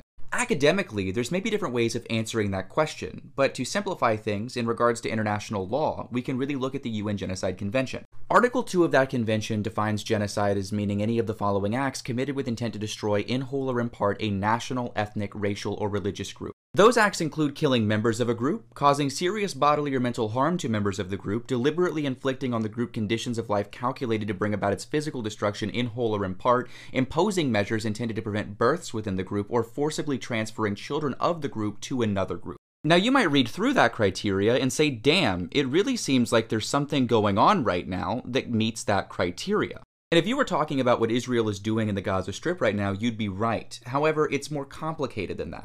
See, genocide can be somewhat difficult to determine at times because not only do one or more of these things have to happen, but you have to be able to prove intent. See, not only does death or bodily or mental harm have to happen, but you have to be able to prove that there was intent behind those actions to destroy a group in part or in whole. Oftentimes, that intent element is actually the most difficult part to prove in any genocide proceeding. However, that's not the case in the Gaza Strip, because Israeli officials have made their intent incredibly clear. See, not only is Israel's bombing of hospitals, the targeting of hospital solar panels, and the blocking of fuel deliveries to those hospitals indicative of an intent to prevent Palestinians from accessing life-saving health care, but officials themselves have been openly using genocidal rhetoric, like one who described the 2.3 million people in Gaza as human animals. Or even the Prime Minister of Israel, who on October 29th used Judaic scripture to justify the killing of Palestinians by saying, "You must remember what Amalek did to you," says our Holy Bible. A verse that, when you actually read it, clearly indicates the approval of the killings of all men, women, and children. And on November 5th, the Heritage Minister in Israel said that one of Israel's options in Gaza is to drop a nuclear bomb, saying that there is no such thing as uninvolved civilians in Gaza. The intent couldn't be clearer, and the actions have been clearly reported and documented, and as such, we have a case for genocide. Now that we've established that, I want to come back to this press briefing. During this press briefing, one reporter went out of his way to ask Vedant Patel about this classification of genocide and why the United States is not using this classification in regards to what Israel is doing in the Gaza Strip. I'm going to show you the clip right now. Go ahead. Thank you. Just to follow up on Sam, in March 2021, Secretary Blinken accused China of the crime of genocide for its alleged treatment of the Uyghur minority, but he didn't accuse them of killing on any mass scale or forcible transfer. Now we see with Israel's military assault on Gaza, something like every 200 people in the Gaza Strip has been eliminated. Over 4,000 children killed. The Ministry of Intelligence, as Sam pointed out, in Israel has published a blueprint for the forced transfer of the entire Palestinian population to Egypt. We have the intent to commit genocide expressed at the highest level of the Israeli government, including Netanyahu himself referring to the Palestinian population as Amalek, the biblical Amalek. So I wonder, when you're accusing one country of genocide without accusing them of mass killing, and then blocking ceasefires to enable another country's military assault, what metric are you using to determine genocide, or is this just political rhetoric? That was a very valid question, and one that Vedant Patel really struggled to answer. I'm going to show you his answer now. It's certainly not political rhetoric. The department, and I talked a little bit about this yesterday, we have a rigorous process in place for evaluating whether something constitutes as genocide or not, and that is true in any country that that situation might be being looked at. That is not a term that we have assessed pertains to this current conflict. We are, of course, monitoring the evolving situation and are examining facts as they develop. This continues to be an incredibly challenging and fraught situation, but it's also important to remember that Hamas bears responsibility for sparking this war. They have brought this tragic war to Gaza. So that was messy, right? But I want to ask us again, how do we define genocide? Because if we use the relevant UN conventions, it becomes incredibly clear that Israel is perpetrating a genocide in the Gaza Strip. But through a so-called rigorous process, the Department of State is unwilling to use that term in regards to what Israel is doing. That should tell you very clearly that the standard the United States is using in regards to how it uses the term genocide and the standard that we have established in international law are fundamentally different. That difference is due to the fact that the United States government has never consistently applied that term, that classification, and really only does so in ways that benefit it politically. We're seeing that play out in real time today, right? The United States is very happy to use that term when the term is being used against an adversary of U.S. interests. But when the entity perpetrating a genocide is allied to the cause of advancing U.S. imperialist interests and hegemony, we will not use that word. This is especially true in the Israeli case, where we're not only defending the entity committing genocide, but we're actively arming and supporting it as it does it. Something that's critical to note, given that Article 3 of the Genocide Convention says the following acts shall be punishable: genocide, conspiracy to commit genocide, direct and public incitement to commit genocide, attempting to commit genocide, and complicity in genocide. That last one's really important, right? Because if the United States starts using this classification, then the U.S. government becomes complicit, becomes a co-conspirator. But yeah, some things worth thinking on, I think. As always, free Palestine, and have a great day. I just want to ask about some of Prime Minister Netanyahu's comments from last week. I'm aware that they've evolved, and Secretary has also laid out a vision on what Washington thinks about the future of Gaza. But where we are, it does look like there is a disagreement with Netanyahu and U.S. on the future of Gaza. U.S. doesn't want any reoccupation. And while Netanyahu has clarified some of his comments and has made different comments, it does sound like Israel does want like a security force and with an indefinite period of time. So I'm just wondering what the U.S. thinking on that is. How are you negotiating with the Israelis on that, and how's that going? So I will say that, yes, as a first item, he has clarified some of his remarks. Yeah. But you're right, he has made comments that are different from the vision that Secretary Blinken laid out, both when we were in the region and then in a speech that he gave in Tokyo last week. Let me just reiterate, I know you know them, but just for the record, the principles that the Secretary laid out, which is that, number one, at the end of this conflict, there can be no forcible displacement of Palestinians from Gaza. It can't happen now while the conflict's happening. It can't happen at the end of the conflict. Number two, there can be no continued use of Gaza as a platform for terrorism or other violent attacks, as we saw it used on October 7th. Number three, no reoccupation of Gaza after the conflict. And number four, no reduction in the territory of Gaza. Those are the principles that we believe in. And when we start to have conversations with people in the region about what the future of Gaza looks like, those are the principles we're going to lay out that we want to see adhered to. And I would add to that, central in the question of what happens in Gaza must be Palestinian voices who have a right to have a voice in their own future. So we will keep making that clear. We'll make that clear directly in conversations with Prime Minister Netanyahu and other leaders of the government of Israel, as we have publicly. And you just said like no forcible displacement, but we're seeing people from North Gaza moving to South Gaza because of I mean, what kind of assurance, if any, is the United States getting from Israelis that those people will be able to move back? So they have said publicly that they expect those people to be able to move back at the end of the conflict. When we say no forcible displacement, there is a difference between people moving out of harm's way, which we fully support. We want to see people move out of harm's way so they avoid being harmed by Israel's military campaign. Move out of harm's way inside Gaza and being forcibly expelled from Gaza, which we very much oppose. So Israel has said publicly they expect people to be able to return to their homes, to return to their neighborhoods at the end of the conflict. When you talk about there's no forcible displacement, is that what you're saying? Yeah, from Gaza. From Gaza. Again, I just made the point. We understand that. So the Israelis saying basically leave the north and go to the south, or you're basically probably going to get killed. That is no forcible displacement from Gaza. You're talking about. I'm talking about outside of Gaza, from Gaza out to Egypt or another third country. Yes. Okay, so you're okay with like all of the hundreds of thousands of people who were in the north of Gaza all being. I would say we support people inside Gaza being moved out of harm's way. Absolutely. Okay, and then when this is over, you say they're going to get to return? Israel has said that publicly. Yeah, to what? They're one of to their neighborhoods. So I will say that one of their homes and those homes and neighborhoods still exist. If you saw this, I know you did see because you were there. If you saw what the secretary said. When we were in Tokyo, he said there must be a sustained mechanism for reconstruction in Gaza. Obviously, a lot of those homes have been destroyed, and there has to be a mechanism to rebuild Gaza, including those neighborhoods and those homes that have been destroyed, so people can return to where they lived. Yeah, but saying, oh, well, once this is all over, you can go back home. But there isn't anything that's going to be left for them to go back to. Yeah, obviously, Gaza is the location of an intense military campaign. When it's over, we want to see reconstruction of Gaza. All right, paid for by. We will have conversations with partners in the region about that very question.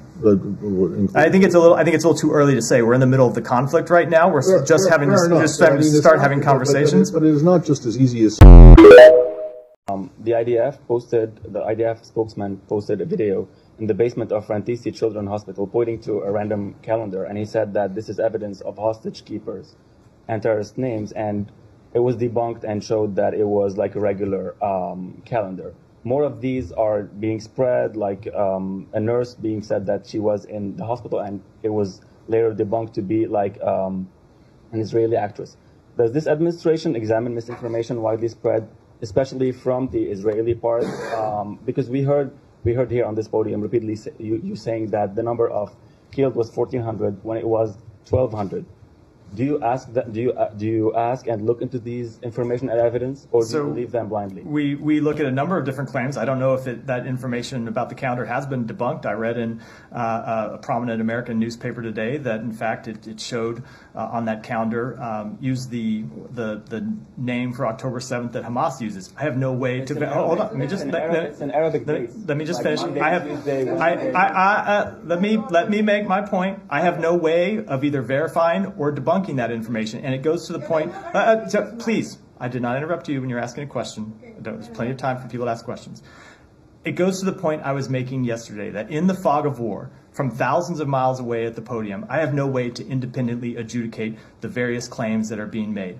I will come back to the core principles that we state, which is that we expect Israel that we expect Israel to operate with respect to humanitarian law, and I do want to restate the broader point with respect to hospitals that I said earlier, which is Hamas has long used hospitals as command centers. I can't speak to every individual claim. I'm not going to speak to intelligence that we have, and I can't adjudicate the various pieces of information from here when I'm thousands of miles away. But I think it's fairly well known, and if not accepted, I would hope it would be, that Hamas uses civilians as human shields. And I'm a little surprised that there are people that continue to challenge that claim, despite the evidence going back years, from well before October 7th, that Hamas has used mosques and schools and other civilian infrastructure as infrastructure for its own terrorist purposes. Yeah, but my question is about misinformation. Like we heard a lot of recordings that you can see the accent. It's not like a proper Arabic accent. We've seen the calendar that is like so easy to know that it's dates, it's days, it's not anything. There's nothing on it. I am just not able to speak to individual claims. Of course, we monitor all this and we try to reach our own factual determinations, as we do in any conflict. Okay, and on Lebanon, yesterday, a group of media journalists was a target to an Israeli airstrike on the southern borders of Lebanon. A month ago today, also an Israeli airstrike killed a Reuters correspondent. So do you have any comment on that? We mourn the loss of every civilian life in this conflict, whether they be Israeli, whether they be Palestinian, Lebanese, or citizens of any other country. And I've spoken to this before. We know that journalists put themselves in harm's way to bring the truth to people around the world. And we commend them for that activity. It's one of the bravest acts you can ask anyone to do. And of course, when a journalist loses their life, we are deeply sorry for that having occurred. Just come back to that information. To the best of your judgment, have they been doing that? I don't. Again, okay. I cannot speak to facts about. It was a very actively evolving situation on the ground. All right, the Israelis just destroyed this morning the last working flour mill in Gaza. It's where the only place where some flowers are. Is that suspected to be a Hamas headquarters? I again cannot speak to an individual strike where I don't have all the facts at my disposal. And I have just two more questions. One, I think just to follow up on what Matt and others and so on have been saying, I mean, the American public is really opposed. I mean, they are for a ceasefire. They want a ceasefire. This is the first time that a ceasefire has become such a dirty word. So. Why not go along with the sentiment of the public? That would be quite democratic, wouldn't it? So, first of all, I've seen a number of polls about this very question, but it actually doesn't matter. We don't make our decisions based on polls. We make our decisions based on what we believe are the best foreign policy judgments on behalf of the American people and their national security interests. And the president and the secretary have come to the judgment that a ceasefire at this time would only benefit Hamas. But we have been very clear that we believe there should be expanded humanitarian pauses to protect civilians, that there should be ways for civilians to get out of harm's way, and that we should do everything we can to get humanitarian assistance in for civilians in Gaza. The secretary has spoken very clearly that in his judgment, far too many Palestinian civilians have been killed as a result of this conflict. Far too many children have been killed as a result of this conflict. There's a tragedy that has been inflicted upon the people of Gaza that is not of their own making. It's because Hamas launched a terrorist attack on October 7th. Israel has a right to conduct military operations to hold those terrorists accountable. We want them to do it in a way that minimizes civilian harm, and we want to do everything we can to get humanitarian assistance into civilians. And that is the work that we are doing every day to try to effectuate. And lastly, by the way, history did not begin on October 7th, but let's not get into that. Do you have anything to say about a more mundane issue like the visa waiver? So with respect to the visa waiver program, so we are aware of reports that there are American citizens in the West Bank who are unable to transit through Israel as they are allowed to do under the requirements of the visa waiver program. We have expressed concerns about that to the government of Israel. I won't get into full details of our private diplomatic conversations, but we expect Israel to address those concerns. We expect them to be in full compliance with the visa waiver program, and there are remedial measures that are available to us if they are not. Okay. Thank you for this opportunity to testify before you today.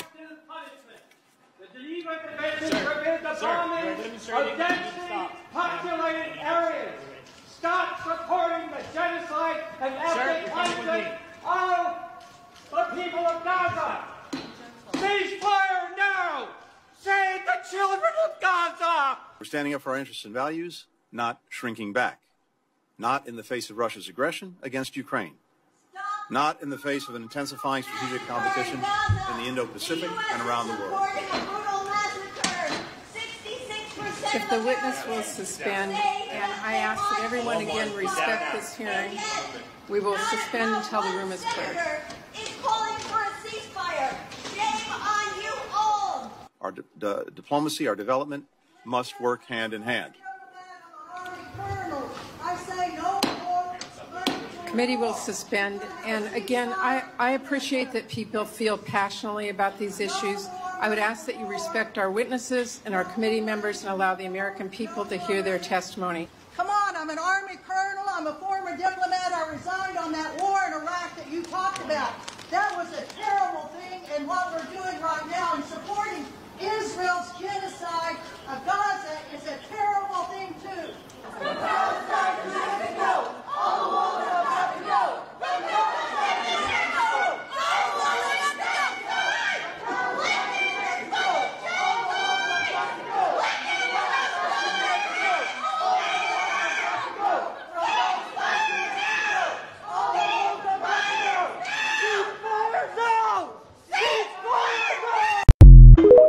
Can never let the crimes Russia's committing become our new normal. Bombing schools and hospitals and apartment buildings to rubble is not normal. The United States has Israel's back. We have the back of the Israeli people. We have their back today. We'll have it tomorrow. We will have it every day. Calls for a ceasefire are outrageous. House Majority Leader Mike Johnson, lifetime of $47,000 in AIPAC donations, $30,000 this cycle. Congress will continue to support in a bipartisan way the state of Israel and Israel's unequivocal right to exist as a Jewish and democratic state, always and forever. House Minority Leader Hakeem Jeffries, lifetime of $585,000 of AIPAC donations, $439,000 this cycle. We stand with Israel!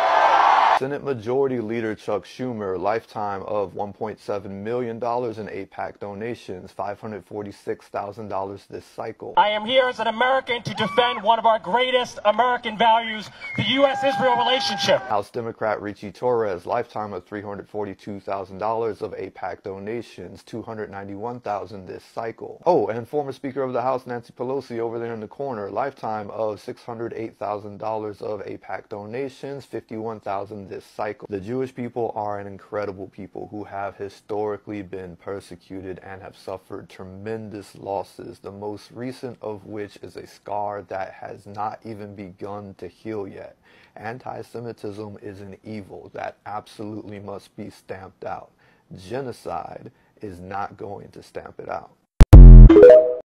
I have said to people when they ask me if this Capitol crumbled to the ground, the one thing that would remain is our commitment to our aid and I don't even call it aid, our cooperation with Israel. That's fundamental.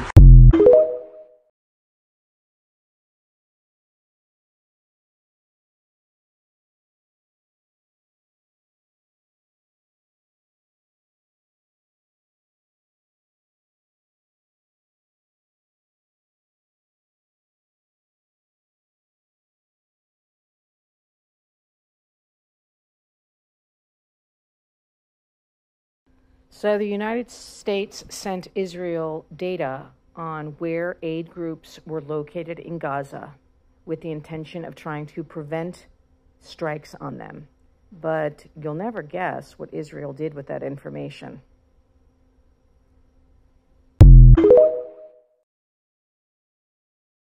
Let's just take in the fact that this is an elected official, a representative in Florida, saying, "May the streets of Gaza overflow with blood."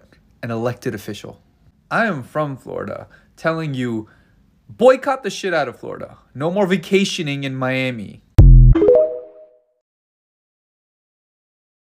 Breaking news! The United States is taking a firm stance against Israel's treatment of Palestinians in the West Bank and Gaza Strip. In an op-ed written by President Biden, he stated that the U.S. is preparing to issue visa bans against extremist settlers who are attacking and displacing Palestinians in the West Bank. This move sends a strong message to Israel that the U.S. will not tolerate human rights abuses against the Palestinian people. Furthermore, officials have backed up Biden's statements by confirming that sanctions are also being prepared. These sanctions are likely to have a significant impact on Israel's economy, which is heavily reliant on U.S. aid and trade. The U.S. government has made it clear that it will not turn a blind eye to Israel's actions, and it will use its diplomatic and economic power to hold Israel accountable for its actions. In addition to the visa bans and sanctions, President Biden has called for the reunification of the Gaza Strip and the West Bank under a revitalized Palestinian Authority. This is a significant step towards a two-state solution, which has been a long-standing goal of the U.S. government in the region. By supporting the Palestinian Authority, the U.S. is sending a message that it recognizes the Palestinian people's right to self-determination and statehood. I knew Biden was a liar, but I can't believe he said this today. For weeks, I've been advocating a pause in the fighting. This was him 2 weeks ago. What are the chances of a Gaza ceasefire? None. No possibility. And let's not forget that the very first week of all of this, they said that the people who were calling for a ceasefire were wrong, disgraceful, and repugnant. Biden, you can't rewrite the narrative with millennials and Gen Z because we keep receipts. You know, we build true peace and save this dying planet before it's too late. Ceasefire now, free Palestine. Listen to at this. At a meeting on October 26th, a State Incredible. Department source told you they recalled a top official this journalist here. advising staff to shift their focus away from Israel-Palestine and seek to make a difference in other parts of the world? So I don't believe that was a conversation that I had with someone, but that is in the same report in the Huffington Post that you cite, yes. So they're directing them not even to make comments on this, just stop talking about Israel-Palestine. Yes, that's right. And I think, look, I mean, that reflects a tension or a censorship, right? Don't stop talking about it, y'all. In the U.S. government. I think what's interesting here is that there is this censorship that has existed and expanded, to colleges and universities, where you talked about the doxing. I've also heard from many people across the American private sector, both from the Arab American community, but also more broadly from all sorts of diverse communities, who've said, we are afraid to speak up on this because we are in fear of our jobs. It's the same climate in government, and that is just not American.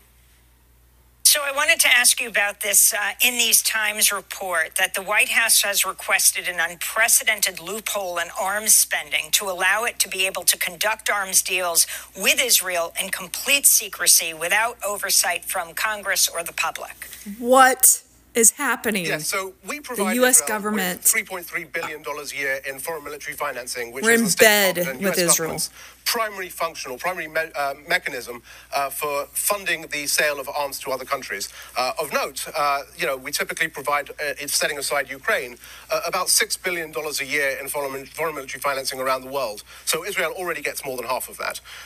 The language in the supplemental request that the Biden administration sent up would remove the requirement to notify Congress of any arms sales conducted under that funding. Typically, there is a process where for any major defense sale, Congress is notified of it. And there's actually a process prior to the formal notification where Congress gets to ask questions, poke, prod, delay, and then if it wishes to oppose a sale, can raise a joint resolution of disapproval on the floor. What this proposal would do is essentially destroy all of that, remove that congressional oversight, remove that congressional ability to object.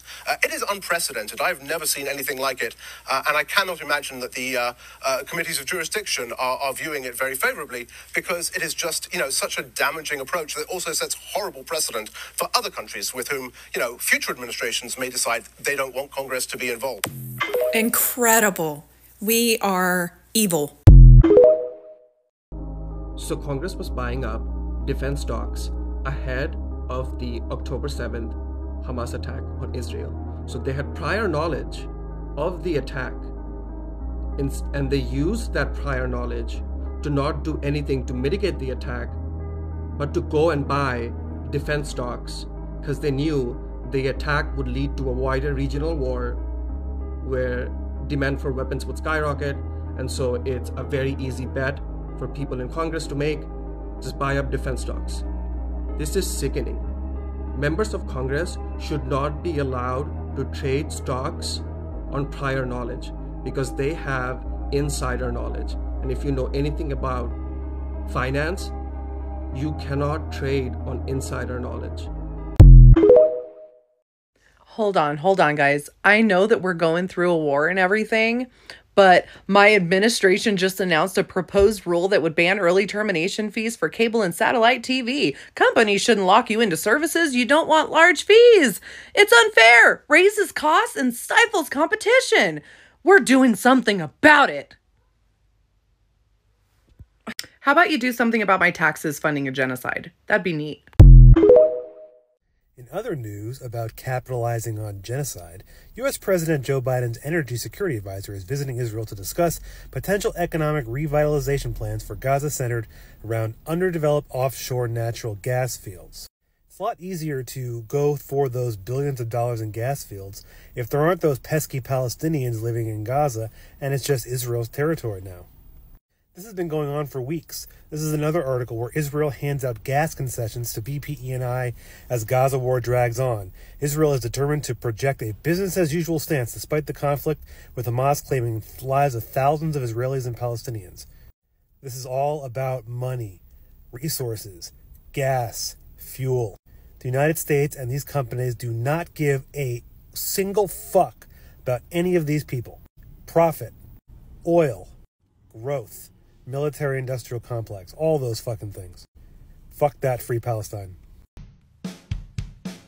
I feel like you're abusing me. All of those lies get into my head. We killed 4,000 Palestinian kids. You know what? It wasn't enough. It wasn't enough. Wow. How do we even unpack this video? Wow. Holy shit. That dude's name is Stuart Seldowitz. He's the former National Security Advisor to our president. This man held a pivotal role in what happened in the Middle East for years. And his bloodthirst for the death of Palestinian children is not surprising, unfortunately. And I'll explain why. Stuart Seldowitz is not just a human being. That man is a symbol. And I'll tell you what he symbolizes. He symbolizes the not-so-hidden ethno-supremacy and anti-Arab bloodthirst that has run our government for decades, for ages, for centuries. Stuart Seldowitz is not just one person. There are millions of Stuart Seldowitzes who have been in our government, who are in our government, and maybe will remain in our government in pivotal roles. They hide in committees, they hide in cabinets, they hide in Oval Offices. This ethno-supremacist bloodthirst is not uncommon. The thing is, I think we've started to notice since Trump was in office, Trump's brazen racism has started to coax some of these crazy, bloodthirsty, demonic type people. It started to coax them out of hiding. The mask is off. Stuart Seldowitz is just one of the few that are so unhinged that they're voicing what a lot of them silently feel inside, which is that if 4,000 Palestinian children have died, it's not enough. If we killed, he said, pay attention to the semantics, if we killed, He knows, like, if we did it. If we killed those Palestinian children, it wasn't enough. 4,000 is not enough. I want 8,000. I want 12,000. The man is literally professing that no amount of genocide of children is enough to satisfy his bloodthirst. And he was the president's advisor on national security. How the fuck do you think that makes us feel as Palestinians, as Arabs, the Muslims, any Arab Christians, Arab Muslims, secular Arabs, none of us feel safe when we see things like this, because it tells us what we've kind of always known but hoped wasn't true, which is that the people who sit in the highest levels of governmental decision-making hate us, want us dead.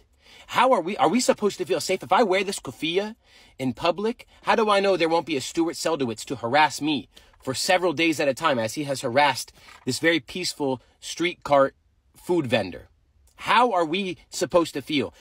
Better yet, forget me and forget all adults. How are Palestinian children supposed to feel when they watch a video like that in America, let alone in Palestine? It's sickening. It's disgusting. It has to change. If we don't stomp out the rampant flames of ethno-supremacy now, none of us will ever be safe. And if this video proves anything, it's that we won't even be safe here in America. It's fucking disgusting. We've all seen this footage of Stuart Seldowitz abusing a street vendor in New York. If we killed 4,000 Palestinian kids, you know what? It wasn't enough. But who is Stuart Seldowitz, and what has he been a part of for all of these years? Stuart Seldowitz, the 3-time recipient of the State Department's Superior Honor Award. He served in the State Department in their Office of Israel and Palestine Affairs as Deputy Director during the Bush years. This racist man had a role in managing the lie of the two-state solution. The two-state solution that was the subterfuge through which Palestinians have been continually battered by years of Israeli occupation. The PR drive around the world, the mirage for a future that never existed.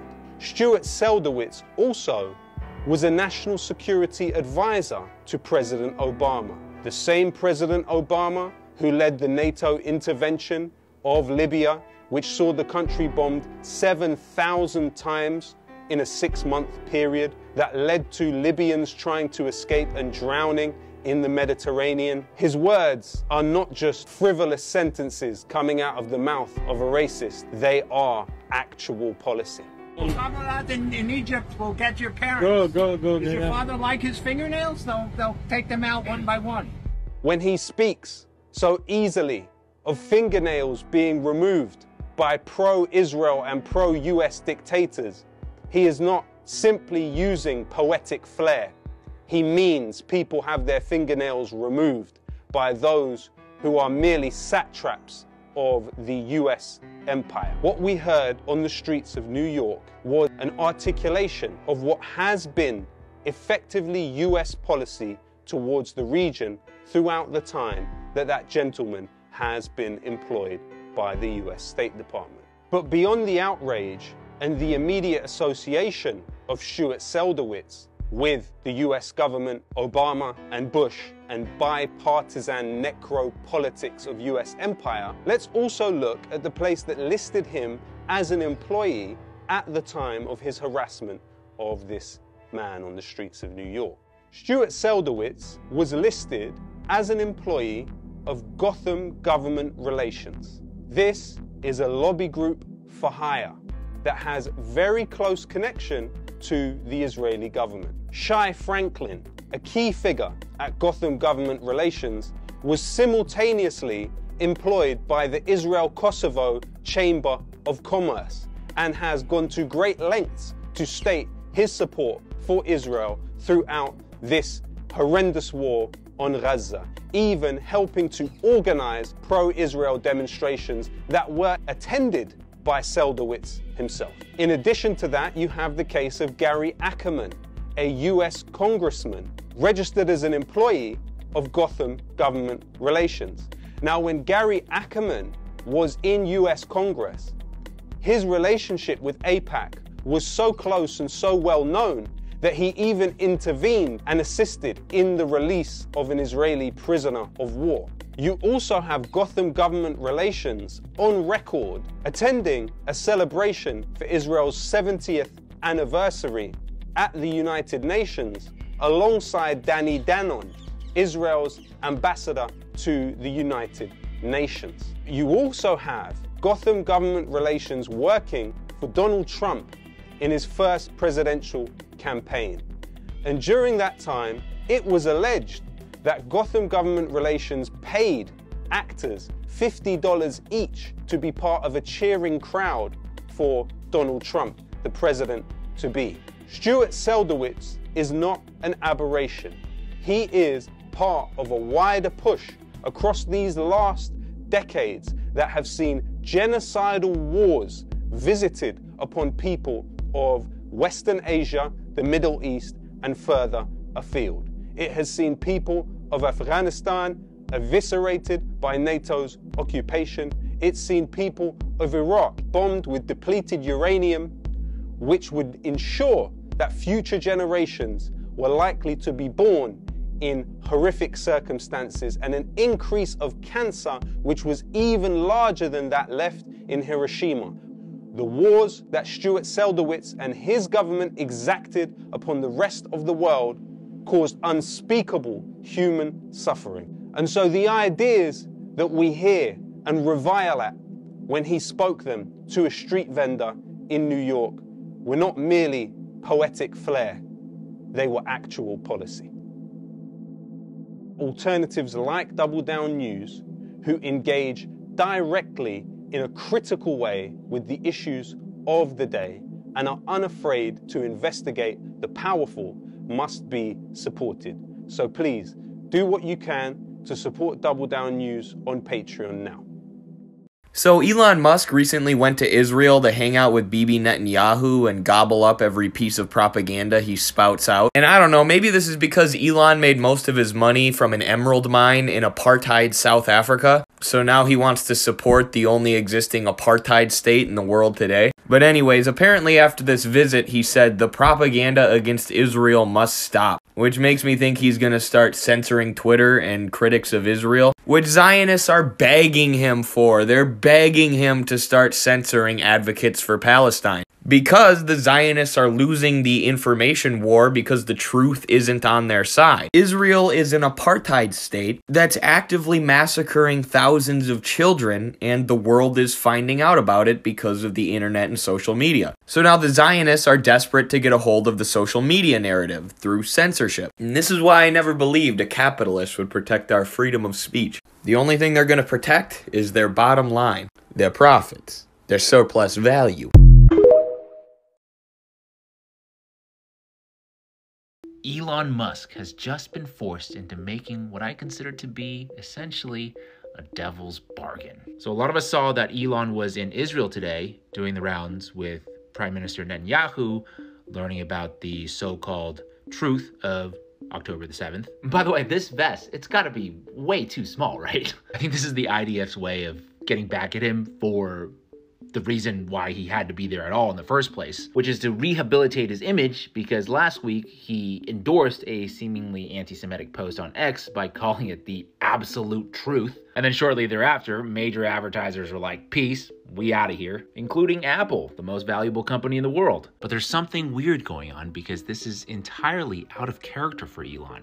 I'll say what I want to say, and if the consequence of that is losing money, so be it. That's right. I'll say what I want, and if the consequences of that is losing money, so be it. And this was only about 6 months ago. So what is going on here? Well, we know he made a horrible business deal when he bought Twitter, now X. This is the New York Times reporting. The company took on $13 billion in loans for his buyout of the social network.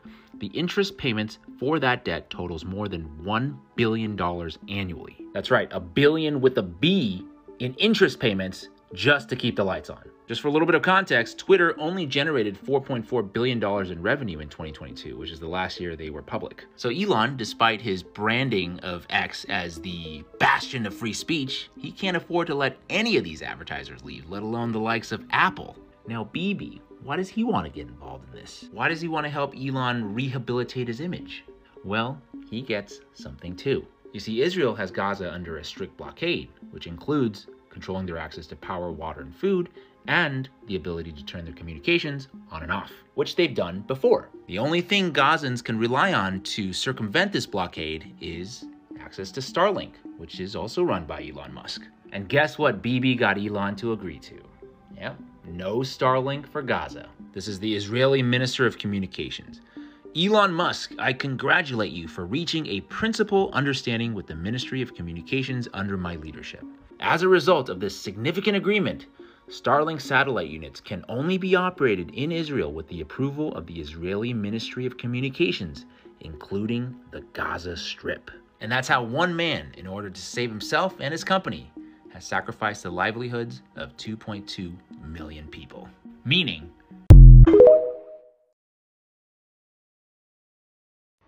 Hillary Clinton recently made an appearance on The View to demonstrate what a pathological liar she is. Take a listen. Number one, Hamas is a terrorist organization. It has made very clear it is committed to the elimination of the state of Israel. So in 2016, Hamas revised its charter, which she knows, and said their issue is with the Zionists, not the Jews, and that they are open to a two-state solution. Yeah. My husband, with the Israeli government at the time in 2000, offered a Palestinian state to the Palestinians. Arafat turned that down. There would have been a Palestinian state now for 23 years if he had not walked away from it. So this is a lie.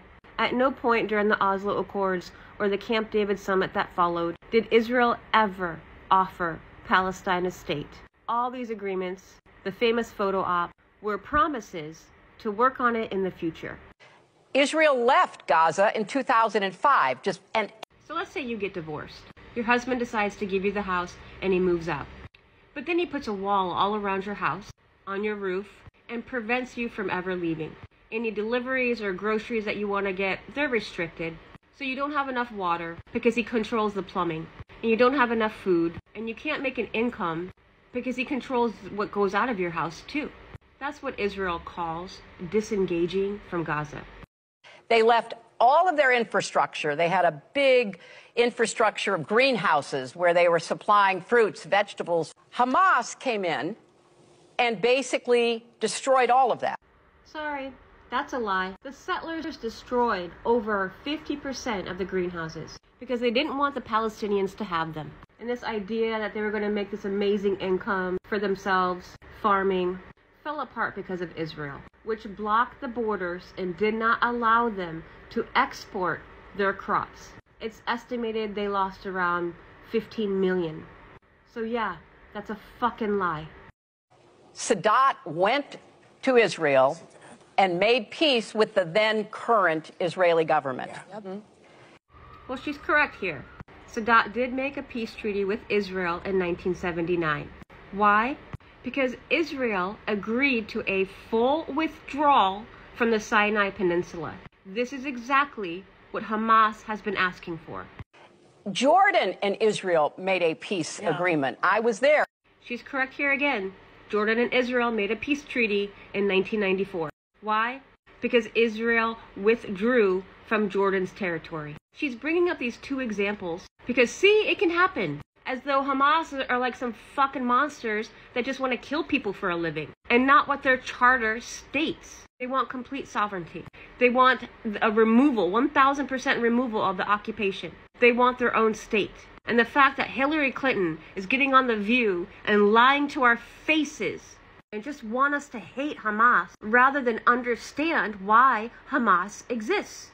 They exist because Israel has never let go of Palestine. They have never left their lands. They have never been given sovereignty. And all these fucking treaties and peace agreements she's talking about, nothing ever came of it. So yes, a group like Hamas came into power and they promised violence. You know a good way to end that violence? Free Palestine. OMG. Have y'all seen this clip? The only way to ensure that this crisis never happens again I don't trust is to begin setting the conditions for durable peace and security, and to frame our diplomatic efforts now with that in mind. The United States believes key elements should include no forcible displacement of Palestinians from Gaza. Not now, not after the war. So why you send more No use of weaponry Gaza to as a Israel? platform for terrorism or other violent attacks.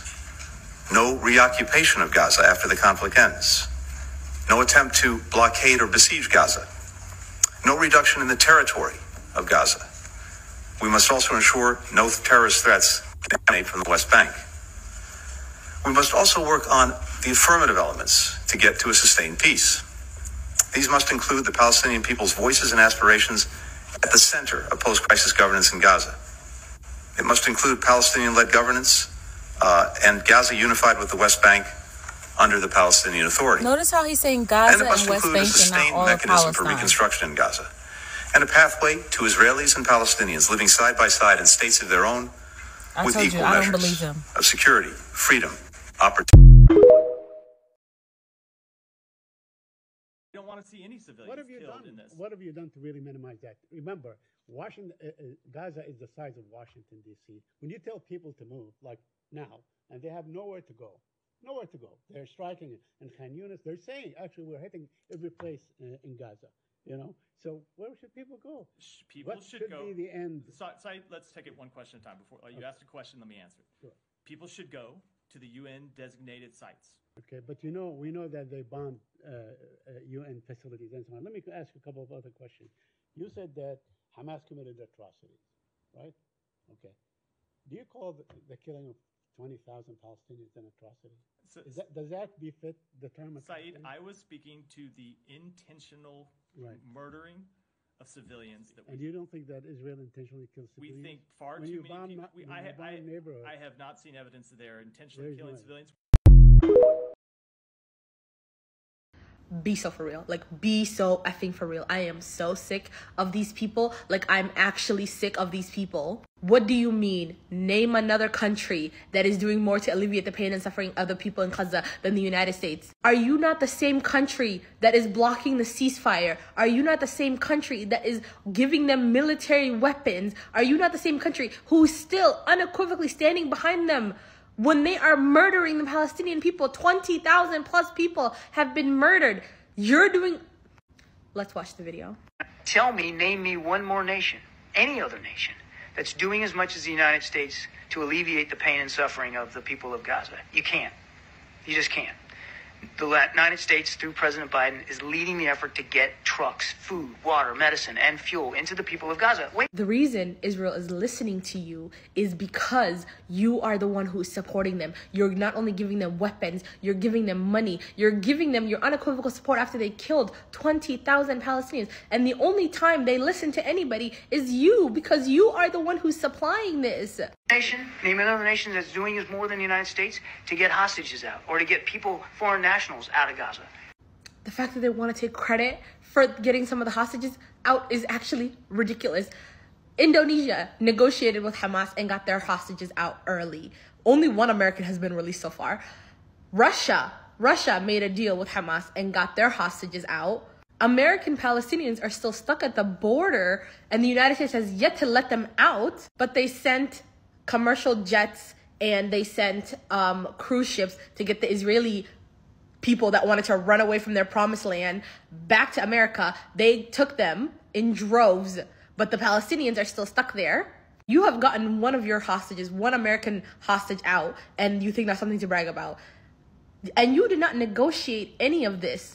Qatar has been the only one that has been negotiating on good faith. Do you think Hamas wants to deal with you? You are the reason why the country is the way it is. You are... Let's just listen. Name another nation that is doing more to urge our Israeli counterparts, to be as cautious and deliberate as they can be in the prosecution of their military operations. Cautious and deliberate. They have killed over 20,000 people. They have destroyed over 64,000 homes. They have displaced 1.8 million people out of a population of 2.3. They have killed women, men, children, infants. They left babies in the hospital to decompose. Like, is he actually being so for real right now? Let's watch Ted Cruz try to explain his understanding of from the river to the sea. When you see leftists chanting from the river to the sea, That means from the Jordan River to the sea. It literally means obliterate the modern state of Israel because they hate Israel and they want to eliminate the only Jewish nation in the world that is racist and genocidal. Now, you asked earlier, would I ban that statement? No. I'd allow people to say it. You know, members of the squad have tweeted out from the river to the sea. But the answer, I'd allow them to say it, but I wouldn't sit there quietly. I'd point out that you are calling for, once again, the extermination of millions of Jews. As I'm sure that you know, though, in Likud's platform, it says, you know, from the river to the sea, there will only be Israeli sovereignty. You know, are they suggesting genocide of all Palestinians? Of course not. Exactly. So if they're not, why is the other suggesting genocide? Because that's what Hamas supports. You know, I'm going to read you a couple things that we've been hearing from the Israeli government. We've had Defense Minister Gallant. We will eliminate everything. An IDF spokesperson. Our focus is on damage, not on precision. Agriculture Minister Avi Dichter. We are now rolling out the Gaza Nakba. Gaza Nakba 2023. That's how it'll end. Israeli Heritage Minister Amahai Elihu said a nuclear bomb is, quote, one of the possibilities. Finance Minister Bezalel Smotrich, we need sterile zones in the West Bank. Israeli President Isaac Herzog, it's an entire nation out there that is responsible. This rhetoric about civilians not aware, not involved, it's absolutely not true. They could have risen up. They could have fought against that evil regime. Another former Knesset member, there is one and only solution, which is to completely destroy Gaza before invading it. I mean destruction, like what happened in Dresden and Hiroshima without nuclear weapons. Would you join us in condemning that as well? So I condemn nothing that the Israeli government is doing. I stand with the people of Israel, and let me explain. There is a qualitative difference. The Israeli government does not target civilians. They target military targets. The Israeli government has so bad at their targeting then, if they're killing so many So they're actually not. They are. So then they are targeting. No, they're exceptionally good at.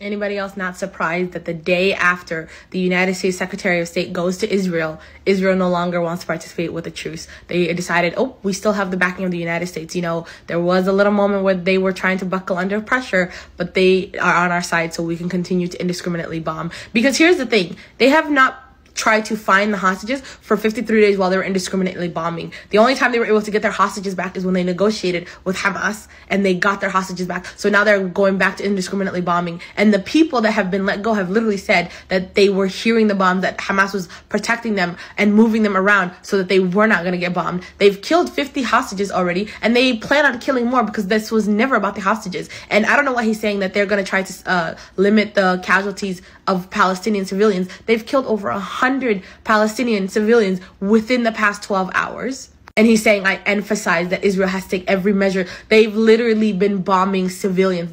We have heard that they're using AI technology to target buildings and residential areas, and they know who is in there, and they know that Hamas is not in there, and they're still bombing it. The United States is the biggest terrorist organization, and they literally went there to tell them that they still have their support. How do you send 200 pounds of bombs and then say, we are urging the Israeli government to limit civilian casualties? Like, did you guys know that in the past couple of years, each year, they've spent 15% of the U.S. defense budget on Israel, with giving them weapons, giving them money, giving them whatever they need to continue their genocide that they've been carrying out the past few years? I know the Zionists like to believe that this all started on the 7th, but they have been indiscriminately killing the Palestinian people for the past 75 years, and they have increased the amount that they give them each year. I honestly don't want to say it, but I don't think we're going to see the end of this until the entire globe wakes up to the terrorist organization that is the United States government.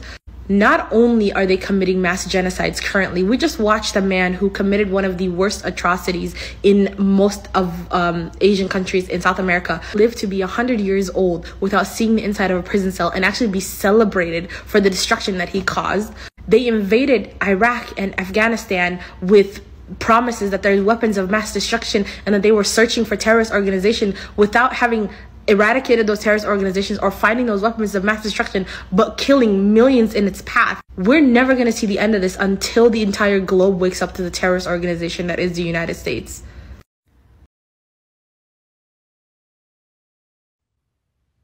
It's important that the world knows, and perhaps especially Americans, about this report that was released on October 18th, 2023 by the Center for Constitutional Rights. It's an emergency legal briefing titled Israel's Unfolding Crime of Genocide of the Palestinian People and U.S. Failure to Prevent and Complicity in Genocide.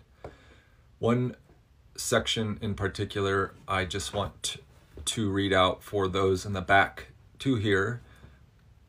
I quote, "The United States has been obligated from the instant of learning of the serious risk of genocide of the Palestinian people to exercise its influence on Israel to prevent the crime. The United States is not only failing to uphold its obligation to prevent the commission of genocide, but there is a plausible and credible case to be made that the United States' actions to further the Israeli military operation, closure, and campaign against the Palestinian population in Gaza rise to the level of complicity.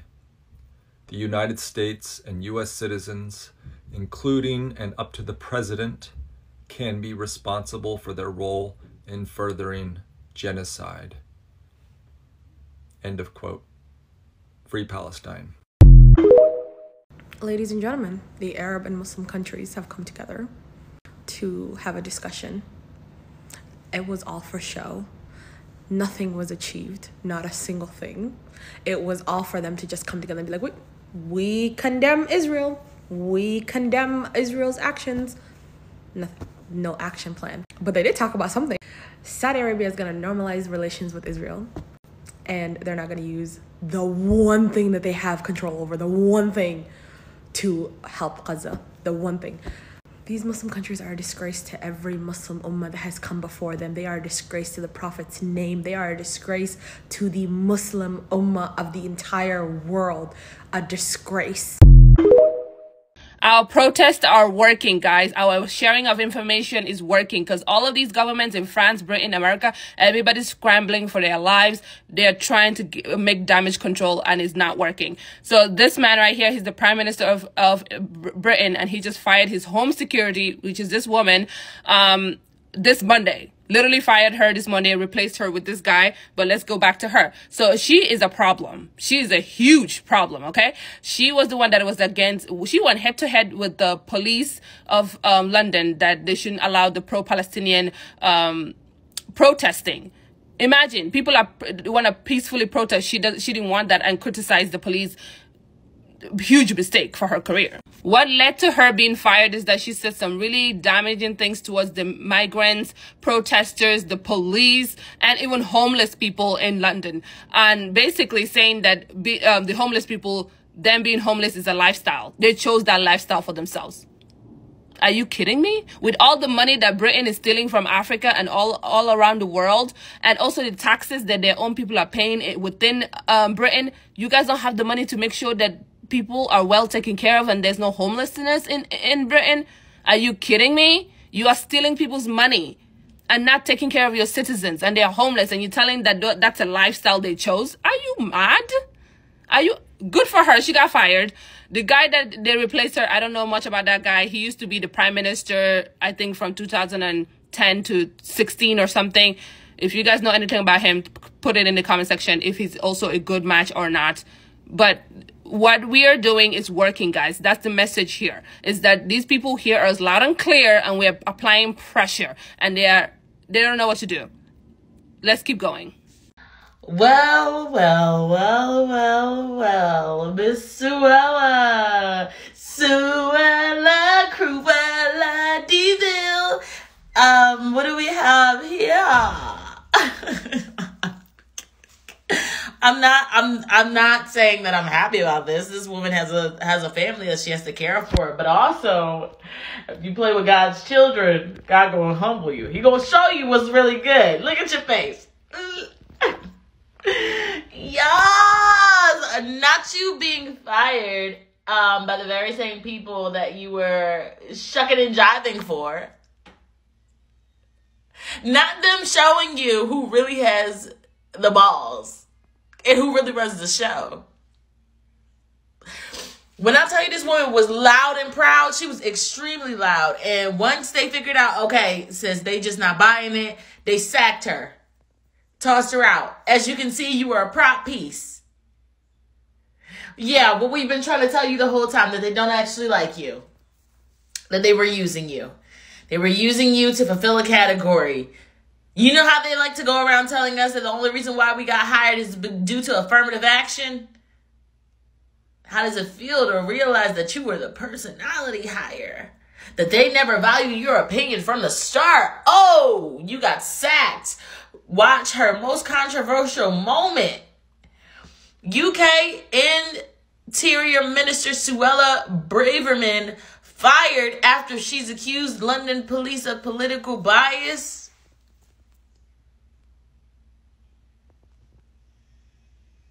I bet you her husband's white. That last name, Braverman, that seems real hawkish, if you ask me. That sounds like it comes from the mountains of Caucasus.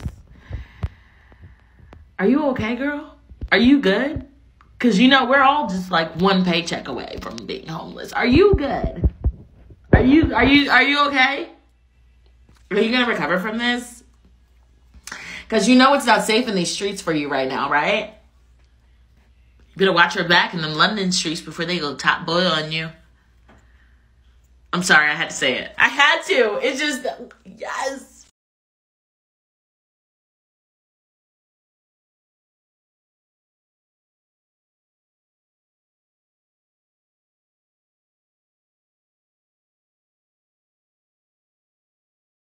There is a risk of genocide being committed by Israel and also the capacity to do that. When you say they have, I mean, if they wanted to, it would probably be done, to be blunt about it. Yes, it's a dire situation for civilians, but Israel did say, civilians, please leave, this is where we're targeting. So that wasn't them actually targeting civilians at that point. As my friend Daniel Levy told the BBC journalist, and I beg your pardon, I don't mean to be rude, but can you really keep a straight face as you ask me this question?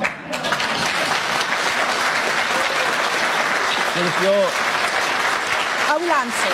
If you're asking civilians... I will answer the question. Okay. There is nowhere to go. Because this, for those who are not familiar with the Gaza Strip, is a 300 square kilometers piece of land. Inhabited, it's the most crowded place on earth. And it has been, when I say carpet bombed, this is what 6,000 bombs per week do to an area which is so crowded. And this is why a war was not the response. But you know what, Tom? We already knew, because this is the sixth war that Israel has waged against Gaza. There was one in 2008, 2009, 2012, 2014. 2021, 2022, already 1,000 people had been killed, including 1,000 children. How did diminish the influence of Hamas over the people under blockade, and how did it diminished the capacity of harm Israelis? Palestinians have been left with nowhere to go, and all the more. All humanitarian actors involved, having a word to say on this, have said that an evacuation order imposing to 1.1 million the obligation to flee is absurd. It's unlawful. Okay, I'm not meaning to interrupt. I'm just conscious I want to give my colleagues a go as well. Thank you, Mr. Chair. This is actually the first request for the right of reply to what the United States just said. Mr. Chair, the United States does not get to pretend that it stands with the Palestinian civilians in Gaza. It does not get to pretend this when the United States has just approved an additional $14.5 billion military aid package to Israel as Israel pummels Palestinian civilians to the ground, most of them refugees and children. The U.S. is also planning to send $320 million in precision bombs to Israel, according to the Wall Street Journal. Can the United States explain how this is in line with any of its obligations under international humanitarian law and human rights law? let alone its commitments under the political declaration on explosive weapons in populated areas. It is unsurprising that the stock prices of weapons manufacturers have skyrocketed over the recent period and continue to rise as Israel bombards Gaza. For example, the market value of the biggest U.S. weapons manufacturers increased by over $23 billion after the 7th of October. And it is undeniable that the United States profits from war. Throughout its entire history, there are only 15 years in which the United States has not been at war with another country. Let that sink in. 15 years only in the United States' entire history. But no one, neither Israel, nor the United States, nor arms manufacturers should be allowed to profit from the killing or maiming of Palestinian civilians. So no, you do not get to say you stand with Palestinian civilians until you stop sending arms to Israel as it commits genocide. Thank you. Just remind everybody, international law. The reason why it took him 33 days to call for a ceasefire is because France is still colonizing Africa. There are currently 14 African countries that still pay colonial tax to France. France receives about $500 billion in colonial tax from these 14 countries: Benin, Gabon, Equatorial Guinea, Congo, Chad, Niger, Cameroon, Central African Republic, Cote d'Ivoire, Burkina Faso, Mali, Senegal, Congo, and Guinea. These countries pay about 85% of their annual income to France, which puts them in so much debt that they have to then borrow their money back from France Bank. And you're probably like, why don't they just stop paying colonial tax? Because of coups. Because France supplies, trains, and essentially owns the military in all these 14 countries. So if a country like, let's say, Mali or Burkina Faso or Niger decide to go against France, a coup is staged and the people are killed. The people aren't killed, it's probably the leader that's killed. Let's not even get into the uranium or oil and gas pipeline issues that are currently going on. The reason why France has finally decided to call for a ceasefire is because people are starting to connect the dots, because Palestine genuinely is waking everybody up to everything that's going on in the world, and now he is scared. He is scared that people are going to start coming after France. Rightfully so, especially people in France, because they're taking all of this money from everyone else and they're still taxing you. The politicians stop this. If you are an African president coming into power, you are told as long as you stay away from discussions pertaining to the French presence and the military presence in the country, training of your military by France, equipping of your military by France, do not talk about the natural resources whose French companies have the first right of approval, do not talk and make sure you continue to deposit your bank reserves with the French central bank. If you avoid those areas, then you are free to run your country any way you want. So if you're wondering why it seems like African countries are attacking African countries and it seems why politicians are not doing anything about it, I promise you it kind of sort of has something to do with the West. It kind of sort of has something to do with the European West especially. More civilians killed in 6 weeks in Gaza than civilians killed in 20 months in the Russia-Ukraine war. More children killed in Gaza than the annual number of children killed across all conflict zones since 2019. More UN workers killed in Gaza than any comparable period in the UN's history. More journalists killed in Gaza than any conflict period since 1992. Hospitals have been bombed. Refugee camps have been bombed. United Nations schools have been bombed. Ambulances bombed. Bakeries bombed. Mosques and churches bombed. Northern Gaza bombed. Gaza City bombed. Khan Yunis bombed. The Rafah border bombed. Almost every inch of the Gaza Strip bombed. Over 11,000 innocent civilians killed. The hopes and dreams and futures of nearly 5,000 Palestinian children ended in mass graves. 2.3 million people fleeing death and destruction, babies dying in incubators, pregnant women having cesareans without anaesthetic. No fuel to power hospitals, no food to feed the living, and searching for clean water being as rare as searching for gold. Make no mistake, this is a humanitarian catastrophe, which is why I urge members to back an immediate ceasefire on all sides and push for the release of hostages. A call which is backed by 120 members of the UN Security Council, backed by 17 UN agencies, backed by the UN General Secretary, backed by the World Health Organization, backed by the World Food Programme, backed by Amnesty International, backed by over 600 leading international NGOs, including Oxfam, Save the Children, Christian Aid, Medical Aid for Palestinians, the International Committee for Refugees, backed by the Pope, backed by the Archbishop of Canterbury, backed by the overwhelming British public, and now backed by President Macron of France. Almost every single international aid agency in the entire world is saying a vital humanitarian aid to reach people cannot be delivered without a ceasefire. So we got Turkey filing a lawsuit against Netanyahu, accusing him of genocide. We have Belize suspending all diplomatic activities in Tel Aviv, withdraws its consul, is suspending all activities with the Israeli consulate in Belize, canceling the accreditation of their ambassador. The government of Canada issuing a notice of intention to seek prosecution of politicians complicit in war crimes in Gaza. And Spain, the OG colonizers, declaring to recognize the state of Palestine. Look at that. Look at that. This is what happens when you put on the pressure. Oof, Colombia has done it again, y'all. They are coming for Israel's neck, specifically the neck of their Prime Minister, Benjamin Netanyahu. Let's talk about it. Gustavo Petro, Colombia's president, said that on Friday they are formally charging Netanyahu of war crimes and that these allegations will be fully investigated and brought forth to an international court of law.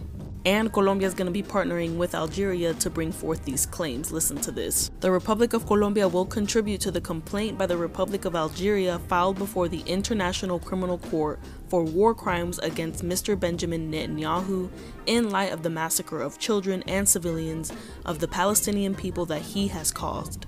Petro also quoted this video on his Twitter account. I'm going to tell you what he quoted it with, but this video is showing you all of the corpses that are piled outside of Al-Shifa Hospital. This is what he quoted the video with, and I'm going to read it to you in English. The carnage unleashed by Netanyahu at Al-Shifa Hospital in Gaza. Colombia will present a proposal to the United Nations for Palestine to be accepted as a full state. Colombia will not buy weapons from producing countries that have voted against or abstained on the proposal ordering a ceasefire in Gaza at the United Nations. Democratic and progressive countries must fight to preserve international humanitarian law in order to prevent barbarism from spreading in the world.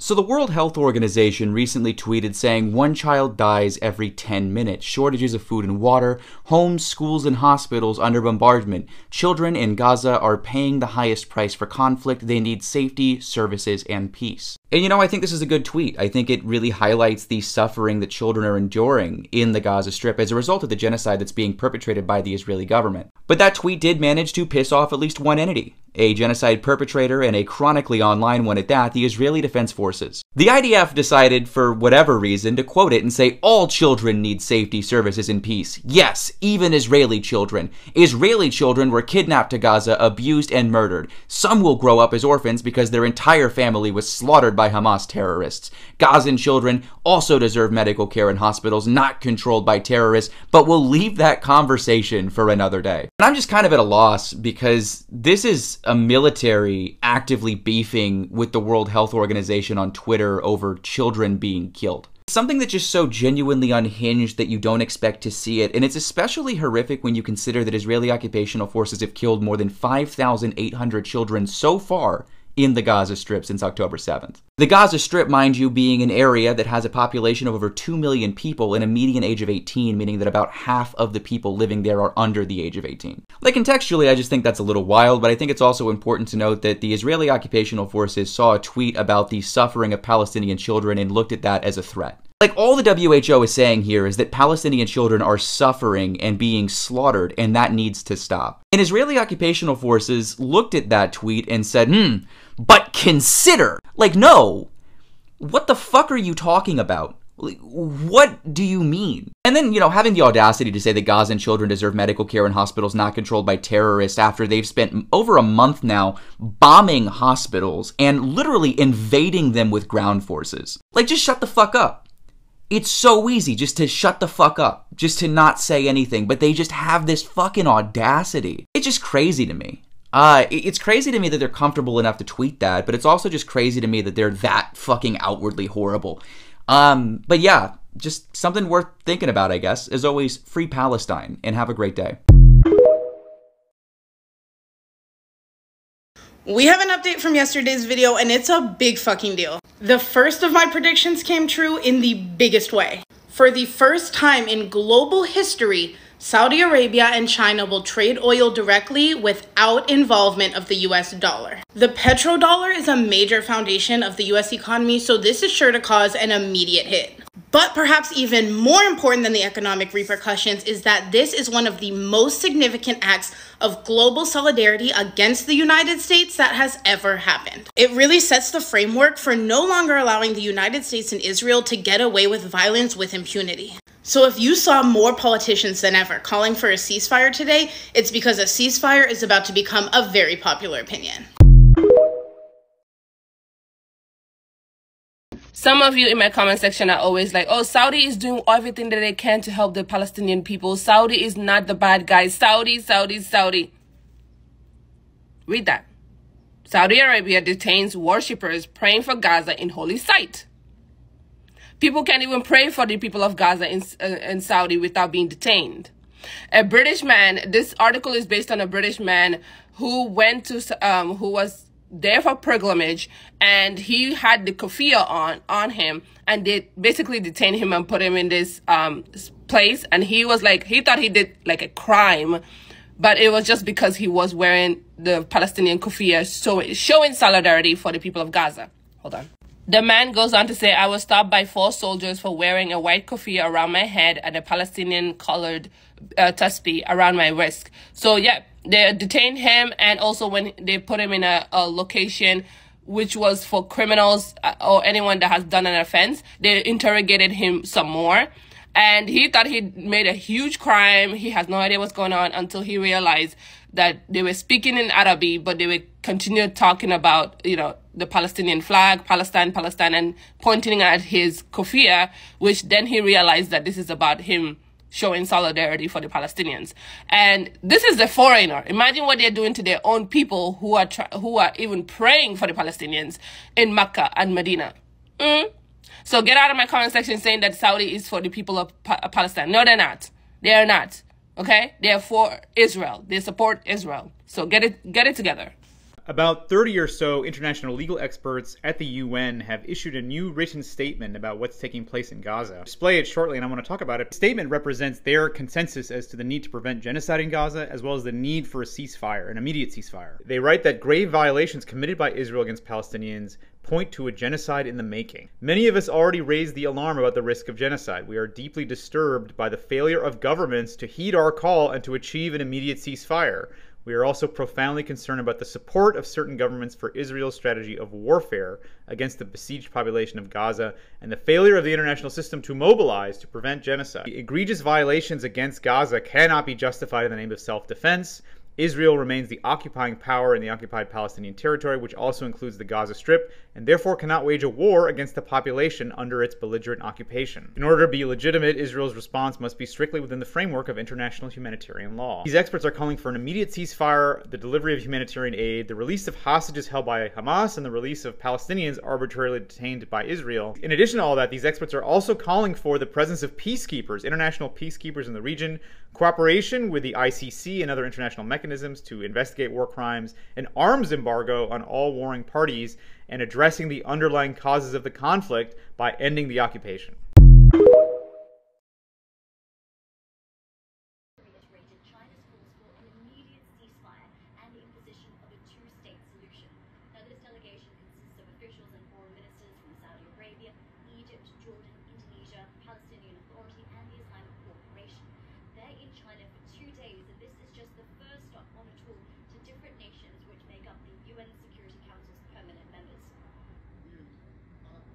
We are ready to work with our brothers and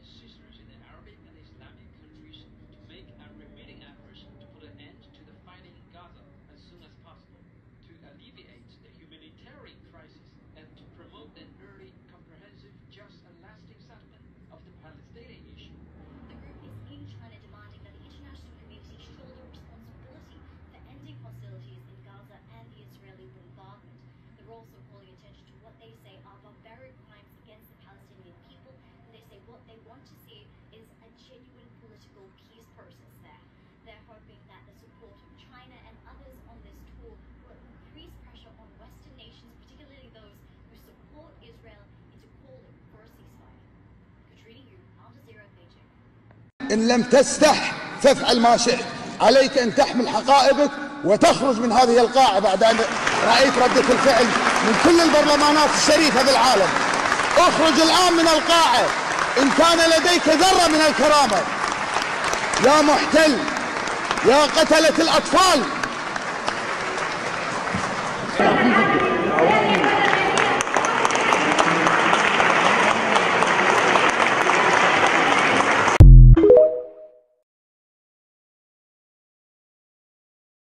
So we are here to make a clear statement that a truce is not enough. What is needed is a ceasefire. What is needed is a credible peace, and a peace that lasts and that allows the Palestinians and the Israelis to live side by side in two states.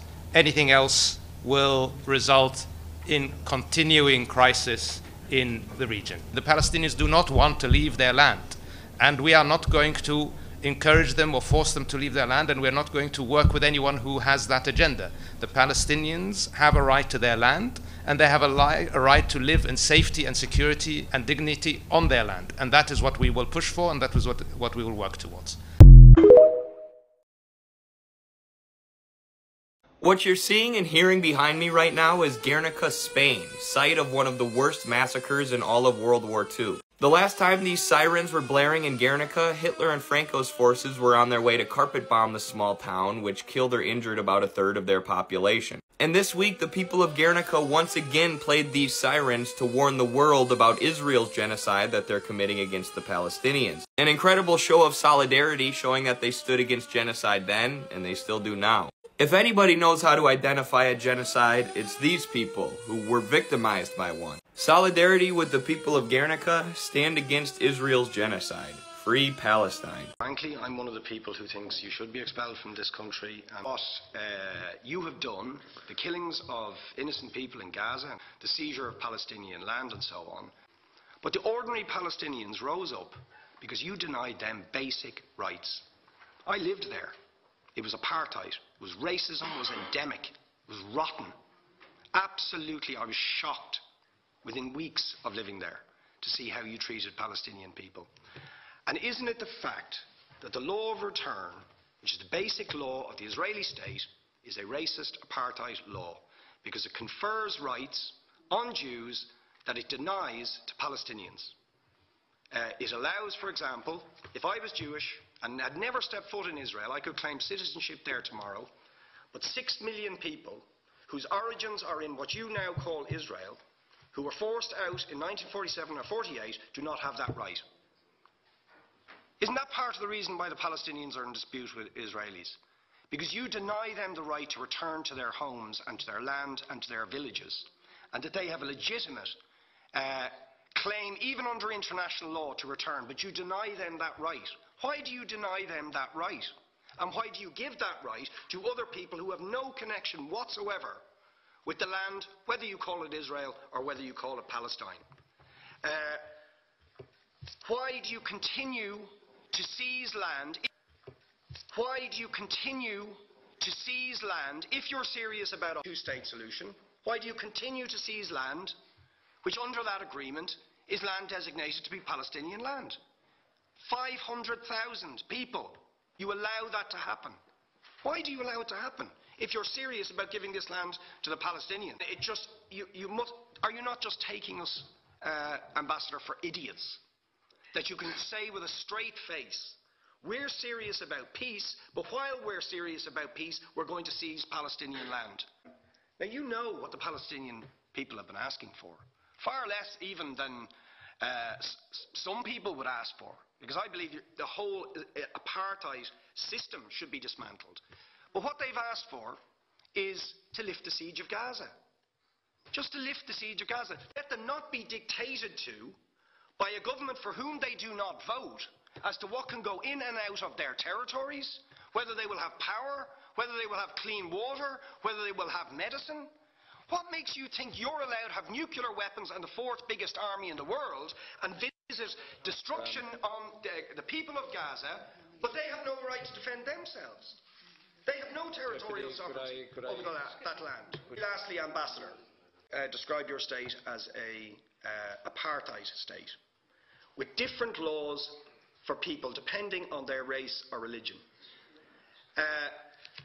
Now, isn't that just the case that, for example, at checkpoints going into the West Bank, there's a channel if you're Israeli or European, and there's a channel if you're Arab? Just because you're Arab. If you came into Dáil Éireann and they stopped you and said, "Are you Jewish?" "Oh no, sir, you can't come in through the same entrance as Irish people or European people because you're Jewish," you would call that racism and apartheid. But yet, you practice that. You practice that with your checkpoints and your military barriers and your apartheid wall. How can you justify that? Yemen's Houthi rebels have seized an Israel-linked cargo ship named Galaxy Leader in what... This is really smart because the only reason why the United States and the West even care about Israel has nothing to do with the Jewish people, but the strategic location of the land provides a passage through the Red Sea for cargo ships. Without that passage, cargoes would have to go all around Africa, which is huge. Just look at how much activity there is. If the United States is unable to use that shortcut, everyone in the West would be paying $50 for a cup of coffee because it would be so expensive to ship anything. However, it looks like Joe Biden has a plan B, which goes against the interest of China because China's been talking about the Silk Road. The United States wants to create a rail shipping project that includes, it would connect India, UAE, Saudi Arabia, Jordan, and Israel. Houthis can cause a lot of problems for the West, pulling that small section of the Red Sea. Breaking news, Yemen has taken control of yet another Israeli cargo ship in the Middle East and is going down. Now America has gotten involved. Let's go ahead and get into it. News broke early this morning that Yemen has not only been able to occupy its third Israeli ship, but in an attempt to capture its fourth one was actually stopped in that attempt by the U.S. Navy off the Gulf of Aden, in the ocean. So let's go ahead and get a little deeper into this article so we can break this on down. So the Houthis are the military group that is basically being financed and backed by Iran, and they have been taking control of Israeli cargo ships for the past 2 weeks. They have now obtained their third ship. In an attempt to obtain their fourth ship, the U.S. Army, particularly the USS Mason, was a destroyer that actually heard the signal of distress of another ship that the Houthis were attempting to take control over. In the midst of that, they came to the defense of this particular cargo ship and were able to stop the Houthis from taking this particular ship. And in them attempting to flee, they were able to capture these 5 individuals that were armed and looking to take control of the ship. Now, in retaliation for the USS Mason taking control of the entire situation and taking the ship back, Yemen decided to send missiles directly to the location of where this particular ship was. Now, as a result of that, we don't know if America is going to enter a war with Yemen and Iran. I believe that they're trying their hardest to contain all of the tensions growing between America and Hezbollah, America and Yemen, America and Iran. But it's not looking so great because as each day passes, Israel has gotten America into some trouble. In fact, America has gotten themselves into some trouble because ain't nobody told them to get involved in this. And now they're receiving threats from every which way, in which way direction, including the Navy. So the good news is I guess there's no good news in this situation because Missiles never actually reached the ship. In fact, the missiles only reached within a 10-mile radius of this particular ship, and the missiles landed in the ocean. However, unfortunately, the five men that were attempting to take control of this ship are now captives, and they're being held for attempting to take the ship. So what can we say? More attacks can be expected. We are uncertain, but as we know, for right now, 4 ships have been either attempted and successfully. Only 3 of the 4 were successful. There were 4 attempts, but only 3 of those 4 attempts were successful. What are you guys' thoughts on them attempting to take all of Israel's cargo ships? This seems to have increased and sparked even more attacks on Israel's cargo ships, and I fear that they will attempt to attack the U.S. Warehouses of stockpiles that they have strategically placed all around the world as an attempt to stop the U.S. from sending so much military support to Israel. That's where my mind is going, but I'm just looking to see if you guys are thinking the same thing as me, because as of right now, it looks like tensions are growing, and it may be slow, but it can escalate at any point.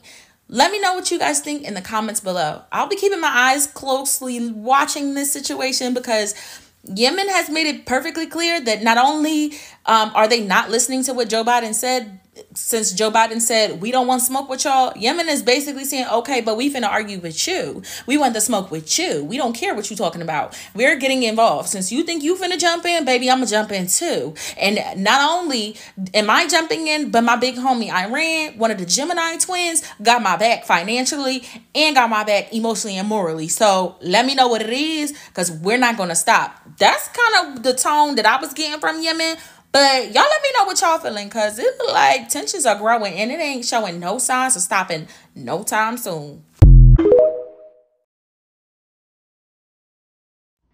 Okay, obviously still a developing story, but I mean, pause to read. This is crazy. This is crazy. Like now they're saying Hamas is everywhere. Hamas is everywhere, basically. And if you're a sympathizer, you're Hamas, and we have the right to come into your home. Great. So, ever since October, very early on, China has regularly been calling for a ceasefire between Israel and Palestine. And then yesterday, China submitted a paper to the UN proposing 5 different methods to achieve a peaceful 2-state solution between Israel and Palestine. And part of learning to see through United States propaganda with respect to Palestine and China's support of Palestine has also caused me to examine how much of my internalized xenophobia is caused by being raised in the United States and consuming so much propaganda against China. Because the United States has also been opposing China in calling for peace talks between Russia and Ukraine. So, with respect to the UN and China's submission of this paper, I'm curious how the United States is going to react, because we know the last thing that they want is for China to be seen as the leader and stepping in for peace negotiations. So, is the United States going to pretend like this isn't happening, or are we going to see US officials start to amp up their talks for peace negotiations as though this was their idea the entire time? And because the United States is financially beholden to Israel, how would that even work?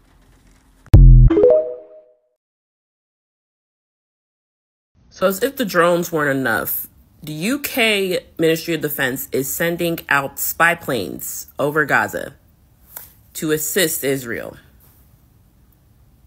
Be so for real. Y'all go on and on and on about these tunnels. What are these spy planes gonna do? Are they supposed to go underground? Be so for real. In today's weird-ass dystopian utopia, full of hawkish utopian dystopia, as if it wasn't already hard enough that we had to literally wake up and see the goodbye messages of our favorite accounts. If you're following the pro-Palestinian cause, you know exactly what I'm talking about, okay? We also had to wake up and see this malarkey. UK Ministry of Defense has announced it will dispatch the Shadow R1 spy plane over Gaza to assist Israel. Didn't y'all just...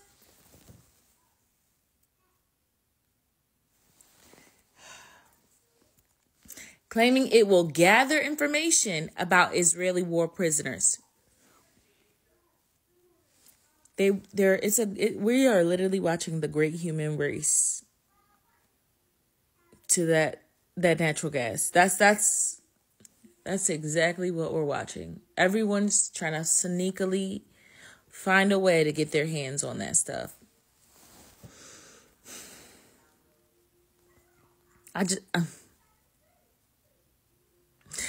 Okay. Over 50,000 people gathered in Montreal and demanded an end to the bombing in Gaza and called for a permanent ceasefire. Now, there were also protests on the train. I'm not sure if you guys have seen it thus far, but there's a railroad track that runs through Montreal, and they basically stood on business and waited for those trains to come and would not move out of the way, holding up a big sign that said ceasefire now. Now that's what I'm talking about, okay? That's how you stand on business. Moving on. Canada, you see what I'm saying? Standing on business. Do you hear what I'm saying? They said what they said. They said what they said. Now, you can find this exact video on Eye on Palestine on Instagram or on TikTok, okay? More standing on business. Now, the New Yorkers, they going to let you know what's up, okay? They have no problem showing up. All you got to do is drop the pen. Matter of fact, don't even let me know where it's at. I get more pleasure out of finding you. You dig? You got me? So they showed up at the American Museum of Natural History in New York to express their support for the Palestinians and let them know we ain't gonna let the situation go without a fight. I need you to know that.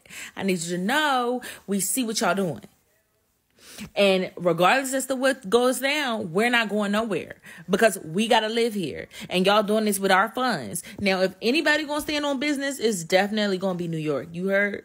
Because I tried.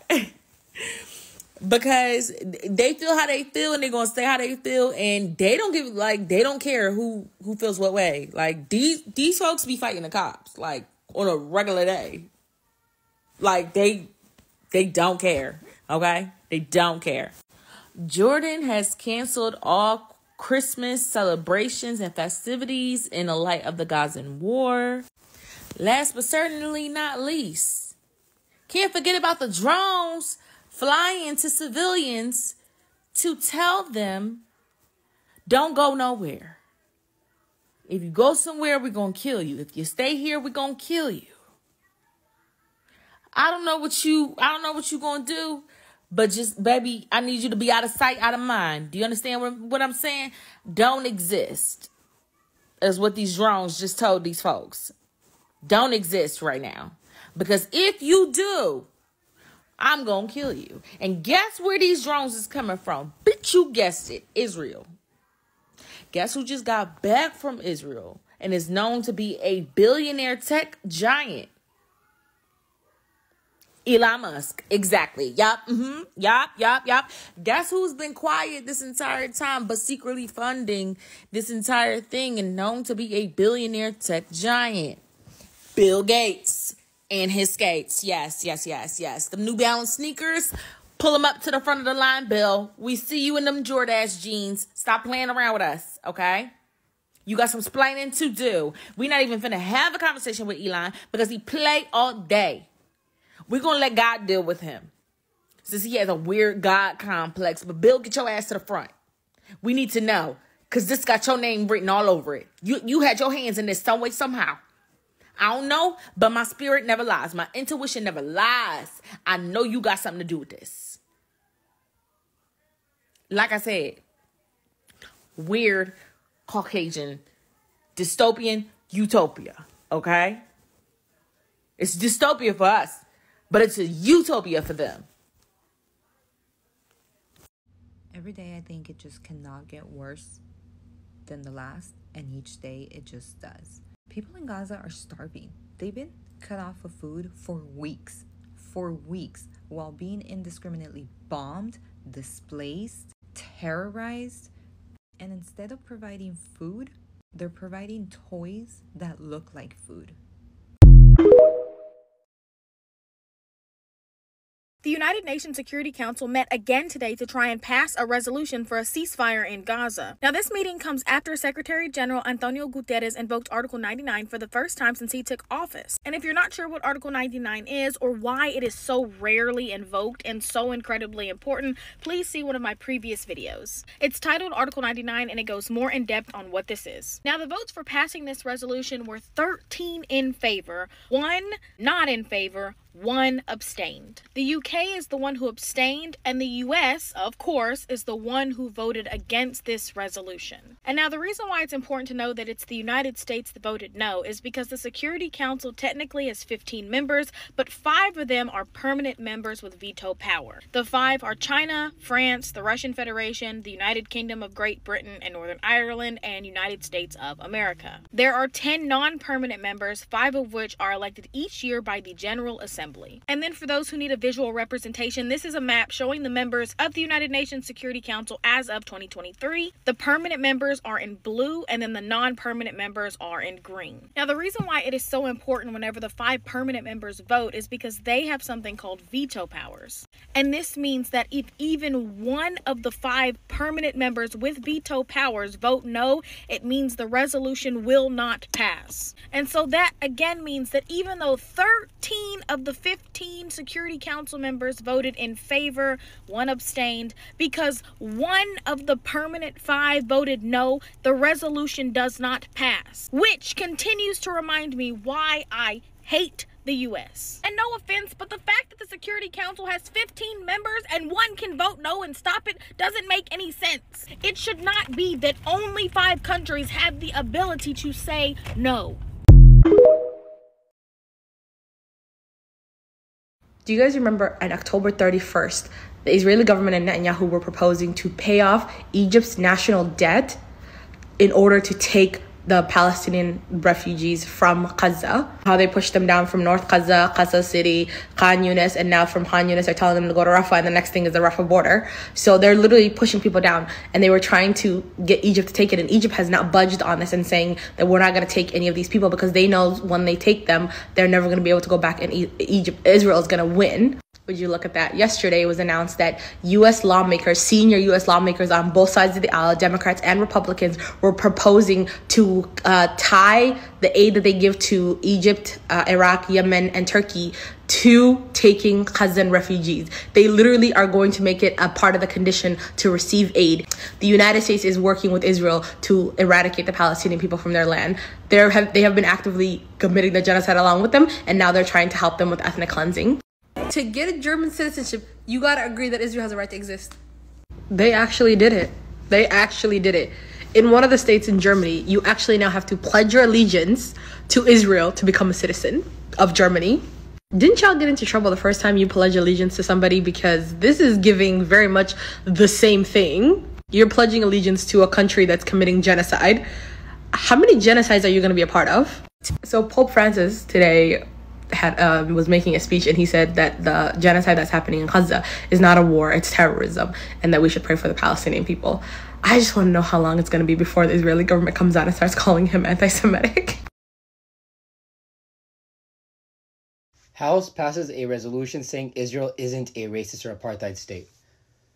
Like, you're just telling on yourself at this point. If you weren't racist, you wouldn't need to pass a whole resolution saying, you know, by the way, we are not racist. We are not an apartheid. We are a peaceful, democratic, beautiful country. Like, this resolution did nothing except prove that you're a racist state. By the way, pass this resolution saying Israel is not racist. So, like, khalas, they're not. They can't be. The resolution was passed. They can't be an apartheid. But worse yet, I want you to look at how much the Israel lobby, AIPAC, has control over our Congress. 412 to 9, essentially. 412 people voted, oh, Israel's not racist, and only 9 voted yes. Some of the most unanimous votes in our Congress is sending billions of dollars to Israel. To sending billions of dollars or like supporting Israel, there are some of the most unanimous votes in our Congress. Like, even if you're not like pro-Israel or pro-Palestine, how can you as an American support billions of dollars being sent out and our government literally all being bought out by Israel? There's only one Palestinian American in our Congress, and Israel's lobby, AIPAC, offered $20 million for someone to run against her. Basically, if you say that I don't want to be a puppet to Israel and send all our American taxpayer dollars to Israel, they will pay people millions to run against you and fund their campaign until they beat you, ensuring that the Congress will continue to send money unobstructed to Israel and continue to say, Israel is not an apartheid state, Israel is not racist. Next we'll pass a resolution saying that KKK is a very kind to black organizations. That's what the K stands for, kindness. Hello, I'm Ted Pike, and this is my wife, Alin. Today, a foreign government, Israel, operates the most powerful lobby in Congress. This is AIPAC, the American Israel Public Affairs Committee. Through control of Congress, Israel demands and gets nearly $5 billion annually. No elected official dares criticize Israel for fear the Jewish lobby will accuse him of anti-Semitism, the kiss of death for any politician. The president also knows what Israel wants, Israel gets. To act otherwise is political suicide. The mass media, founded and controlled primarily by Jews, manipulates the spigot of information out of which heartland America drinks. The message of this contaminated source is, if you criticize Israel, you are anti-Semitic. Be safe. Keep your head down, or you are fair game for being knocked off by the Zionist shooting gallery. How did such a small group of people, about 15 million worldwide, acquire such staggering leverage? It was not primarily through financial or media control, or even through political or military agreement. America has become enslaved to Israel because of the strongest of all bonds, religious ones. Theological errors within Bible-Belt Christianity, going back long before modern Israel ever became a state, have made America vulnerable to the most intense Zionist propaganda. Such error has encouraged a love affair between the church and Israel. This has blinded Christians to the atrocities of Israel. AIPAC, AIPAC, is one of the most powerful lobbying groups in Washington, D.C. What does AIPAC stand for? It is an acronym. It stands for the American Israel Public Affairs Committee. And there have been, over the last 5 weeks, there have been a few members of Congress who have spoken out pretty vocally in support of the Palestinian people, including the only Palestinian American in the United States House of Representatives, Rashida Tlaib. They individually and as a group have been painted by AIPAC and the Anti-Defamation League as being anti-Semitic, largely for speaking out in support of Palestinian civilians inside the Gaza Strip. Well, now, yesterday AIPAC announced that they were going to spend $100 million to primary 4 members of Congress, all of them women of color. Alexandria Ocasio-Cortez, Ilhan Omar, a Muslim member of Congress, Rashida Tlaib, the only Palestinian American in Congress, and Ayanna Pressley. Today, they expanded that group to 7. Now they're including Cori Bush, Summer Lee, and Jamal Bowman. All 3 of them black.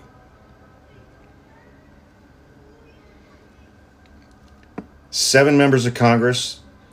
AIPAC is going to spend $100 million to get rid of them for speaking out in support of the Palestinian civilians inside the Gaza Strip and speaking out in favor of a ceasefire.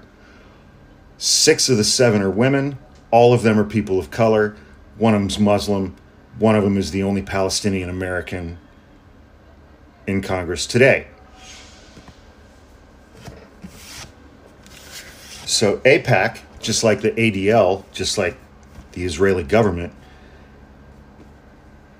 can't get out of their own fucking way. They're going to overreact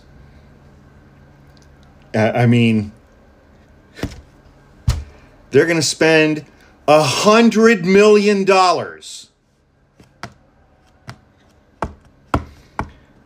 to get rid of 7 members of Congress, 6 of whom are women. All 7 of them are people of color, 1 Muslim, 1 Palestinian American, because they had the audacity,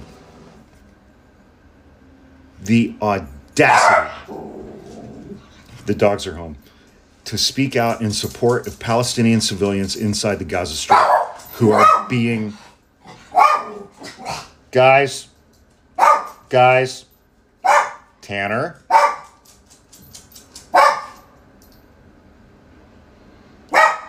who are being slaughtered by Israel by the thousands. These people said, maybe we shouldn't do that, that's wrong. And maybe our government and our president shouldn't support the wholesale slaughter of women and children. And now AIPAC is going to spend $100 million to get rid of 7 minority members of Congress. What if there was an organization that spent $100 million to get rid of 7 Jewish members of Congress? What would we all say about that organization? You boycott against Israel, New York will boycott you. You divert revenues from Israel, New York will divert revenues from you. If you sanction Israel, New York will sanction you. Period. In many states in our country, they have made it illegal to boycott the state of Israel. It is unbelievable that an American citizen cannot boycott a foreign country. That should tell you everything you need to know about the legal system in the country. The fact that our presidents bail out the banking system in a collapse and the homeowners lose their home should tell you everything you need to know about the loyalty of our politicians. You can vote for people like Obama or Hillary or anyone else in the Democratic Party and be promised things like student loan forgiveness, free healthcare, and get mandatory insurance, no student loan forgiveness, and having the rest of the world annihilated in your name. And in order for us to have a voice and elect politicians who are not controlled by these interests, we have to protect the rights of the individual Americans. This is how Israel gets away with everything. AIPAC. AIPAC is the answer.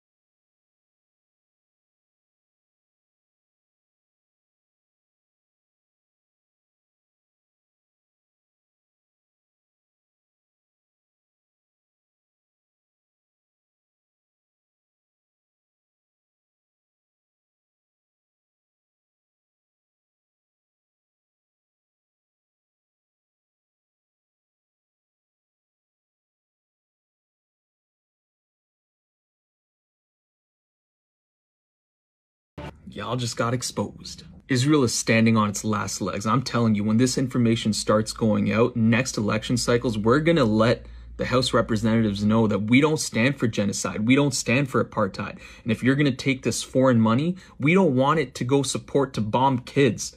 Like, this is not what American values stand for. And we're gonna get you guys kicked out if you don't follow suit.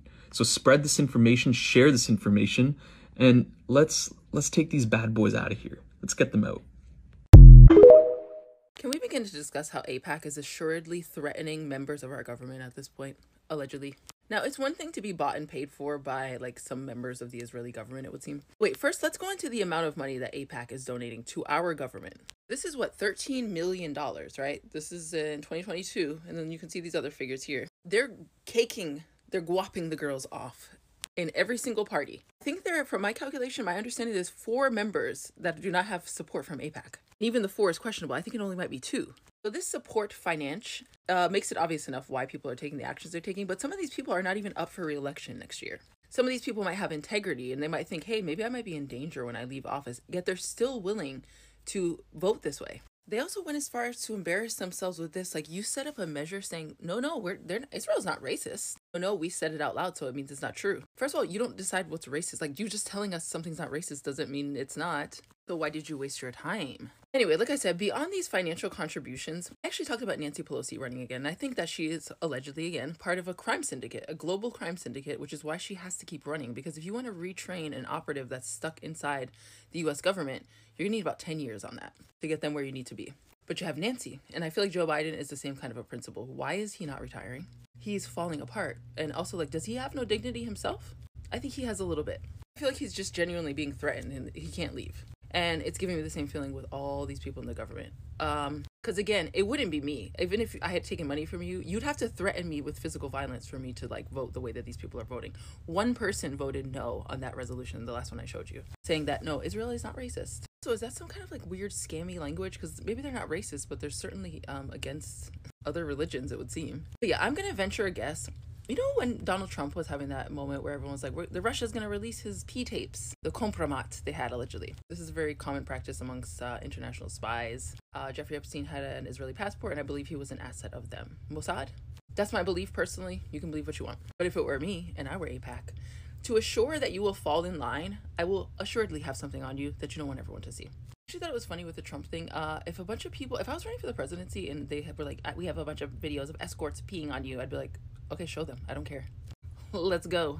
You have to imagine what they know about these people for them to be not willing to come forward. Even if that's not the case, if they're not even sinister on their own, because we know there's a lot of creepy child predators in our government. Still sitting in his seat, but, you know, Rashida Tlaib was censured. So make that make sense. But threatening their families, etc. Like, are they threatening these people? I feel like they have to be for this level of unanimous action to be happening. So if anyone wants to talk about this delightful culinary recipe with me, I would love to discuss this further. I was giving it a little time. I was like, oh, they'll figure it out soon. But they seem to not be able to figure out, not willing to figure it out, and that implicates to me that they are being threatened behind the scenes. Yeah, you're gonna risk it all to say, like, Israel is not in the wrong. And I say risk it all. Yeah, what's missing from that? What are you not willing to risk? That's what they have on you. Right? Does anyone else? I don't see this any other way. So I'm kind of asking you, but I'm also saying, hey, did you see what I saw? While Hill Harper and Nasser could not be bought out of running for Senate and running against Rashida Tlaib by AIPAC, even though they were offered $20 million, Wesley Bell of Missouri dropped out of his Senate seat to run against Corey, who's also part of the squad that they're trying to get rid of in the House of Representatives. Now, we don't know if he took the money, but it's a little fishy that he dropped out of his Senate seat to run against a member of the squad who is trying to be pushed out by AIPAC. And guess what his stance is on Israel? You guessed it, very much pro-Israel. We stand with Israel. Israel has a right to defend itself. He will never call for a ceasefire. So we don't know if he took the money, but if y'all elect this man, I can promise you he is paid and bought by AIPAC, and he is not going to represent your needs as the people of the 1st District of Missouri. This is just a reminder that until we make lobbying illegal in the United States, we don't have a government. We have a corporation that serves corporate interests first and foreign and oil interests second. And we are nowhere on their list. Political lobbying is literally just bribery. Often it probably includes blackmail as well. I dare you to go over to opensecrets.org right now and look at how literally every single person on both sides has taken money from AIPAC. It's not just AIPAC though, of course. It's companies like BlackRock. Basically what's happening is CEOs are making so much money that they just bought the government. They bought the government works for them. So now I sound like one of those, you know, people that I used to think was a nut job, because it really almost doesn't matter who sits in the White House at this point, because they've all been bought out. And let's be honest, there's people saying that they're working for one side or the other, but they're really just doing whatever the special interests that have given them the most money tells them to do. This happens in the world over and over again. Because you know who fights hardest for power? Psychopaths, sociopaths. Those are the people that are hungriest for power. They work hardest for it. And so they win. They get it every time. And all of the love, light, and peace people, they don't want to get their hands dirty. But that's how we end up with a world that looks like this. Look outside. If you don't want to hand this world down to your kids, you better get up and get your hands dirty.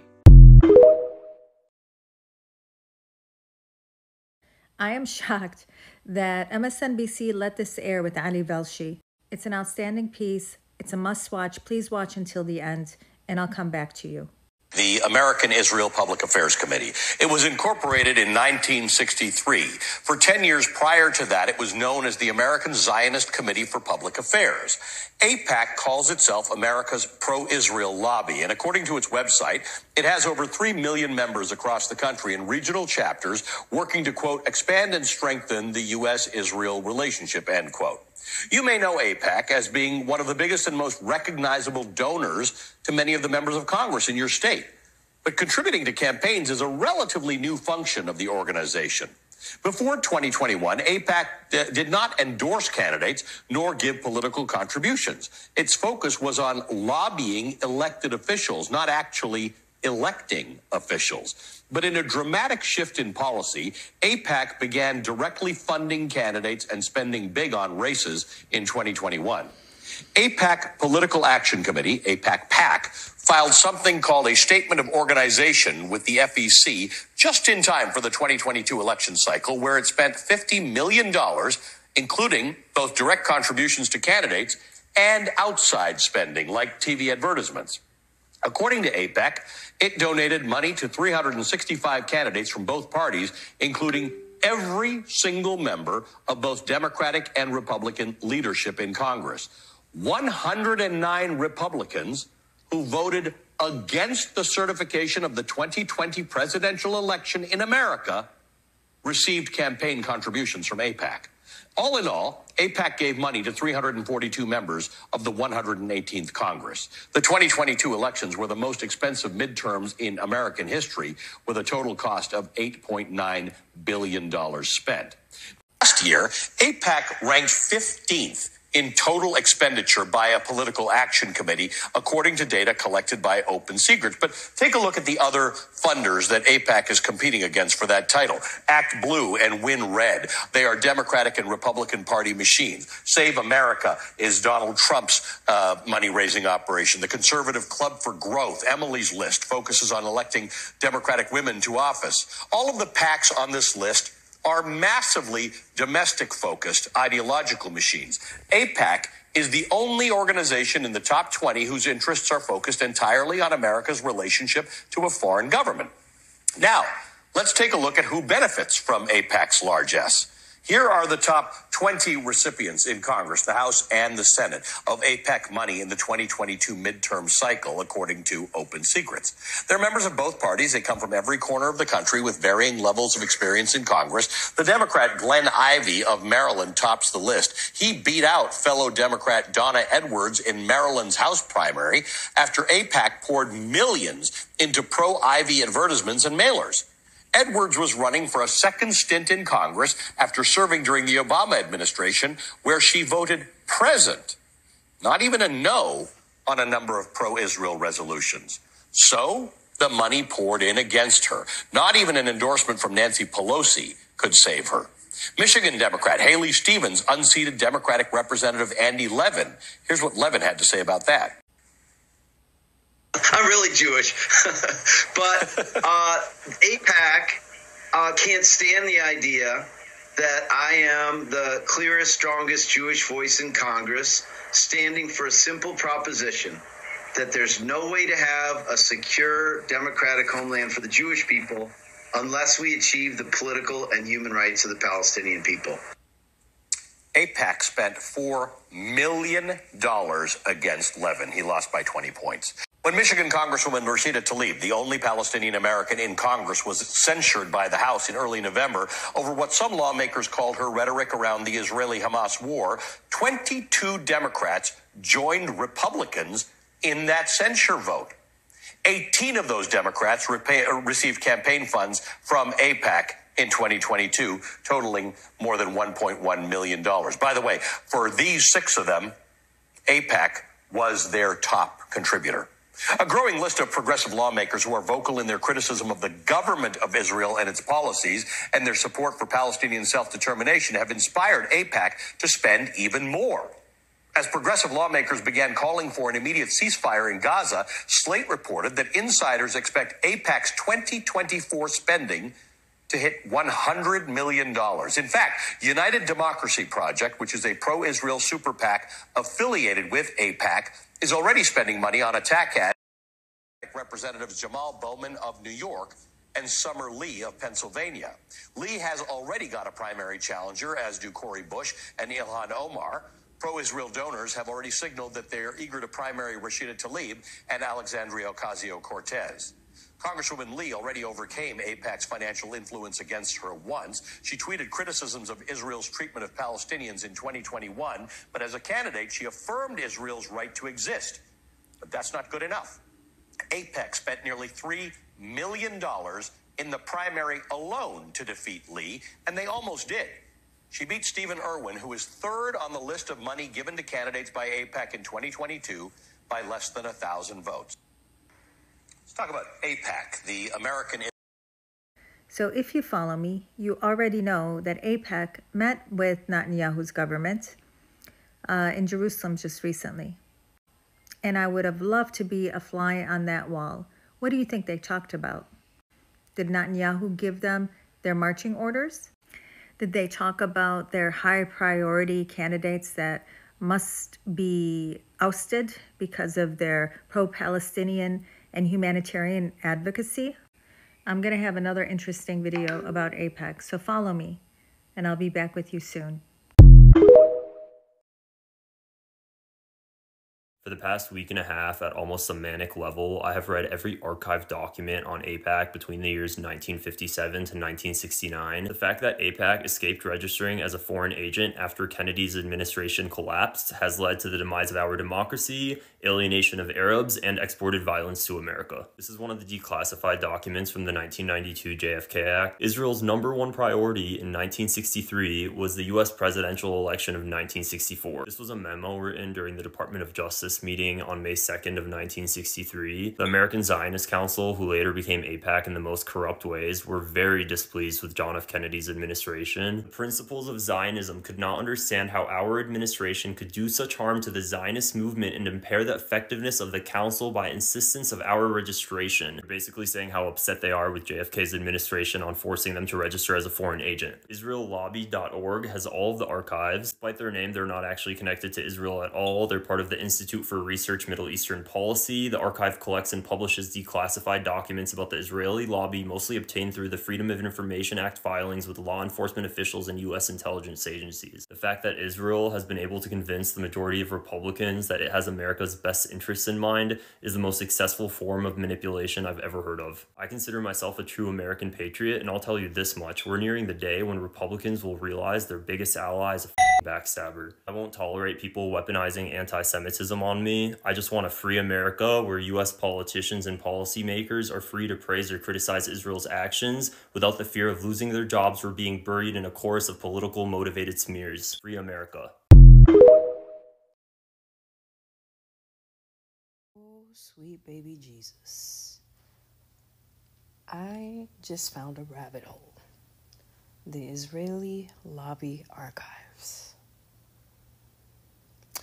And this stems from a video that I saw where the guy had found documents going all the way back to 1960 and how the AIPAC was displeased with Kennedy. And I was like, is it possible that they were responsible or had a hand indirectly with Kennedy's assassination? Then I was like, the next president to have an attempt on their life was Reagan.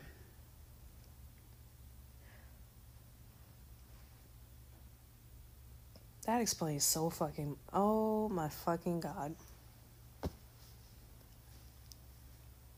Okay, so I need to book 14 clients this month.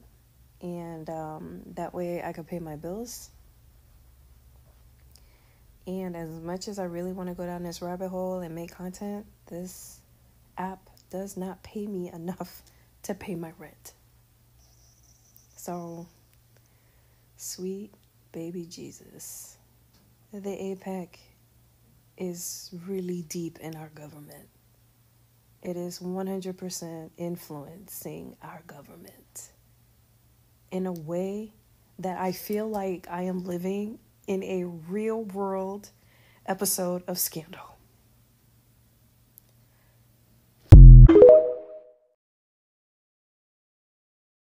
Okay, this is Ali Velshi. He's a respectable journalist, Arab descent, and he covered a segment about AIPAC on MSNBC. And when I say the bomb was dropped on the information he brought about this, you need to see it. And I spoke previously about this, but this is a must-see. Kid you not. And what is particular about, and the reason why the conversation which is needed about AIPAC is because AIPAC is a foreign influence upon our government in America. Let's talk about AIPAC, the American Israel Public Affairs Committee. It was incorporated in 1963. For 10 years prior to that, it was known as the American Zionist Committee for Public Affairs. AIPAC calls itself America's pro-Israel lobby, and according to its website, it has over 3 million members across the country in regional chapters working to, quote, expand and strengthen the U.S.-Israel relationship, end quote. You may know AIPAC as being one of the biggest and most recognizable donors to many of the members of Congress in your state. But contributing to campaigns is a relatively new function of the organization. Before 2021, AIPAC did not endorse candidates nor give political contributions. Its focus was on lobbying elected officials, not actually electing officials. But in a dramatic shift in policy, AIPAC began directly funding candidates and spending big on races in 2021. AIPAC Political Action Committee, AIPAC-PAC, filed something called a Statement of Organization with the FEC just in time for the 2022 election cycle, where it spent $50 million, including both direct contributions to candidates and outside spending like TV advertisements. According to AIPAC, it donated money to 365 candidates from both parties, including every single member of both Democratic and Republican leadership in Congress. 109 Republicans who voted against the certification of the 2020 presidential election in America received campaign contributions from AIPAC. All in all, AIPAC gave money to 342 members of the 118th Congress. The 2022 elections were the most expensive midterms in American history, with a total cost of $8.9 billion spent.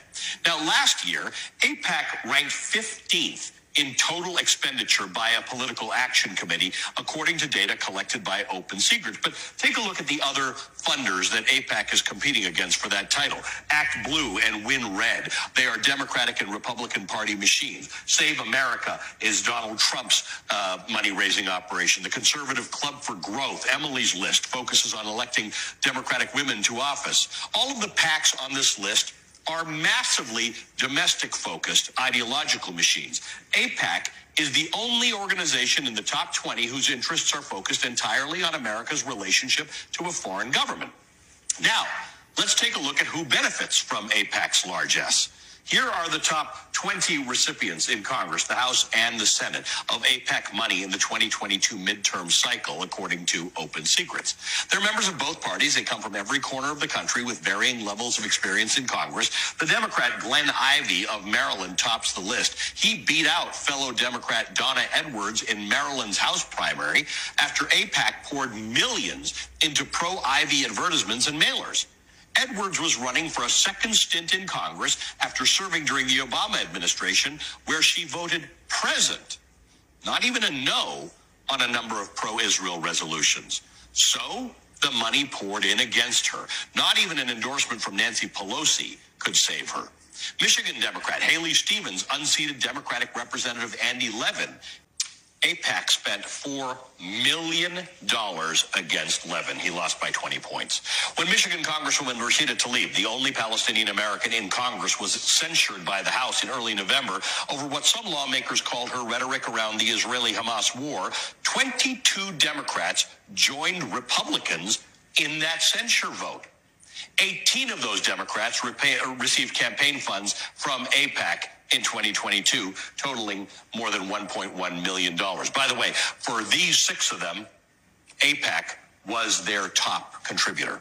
A growing list of progressive lawmakers who are vocal in their criticism of the government of Israel and its policies and their support for Palestinian self-determination have inspired AIPAC to spend even more.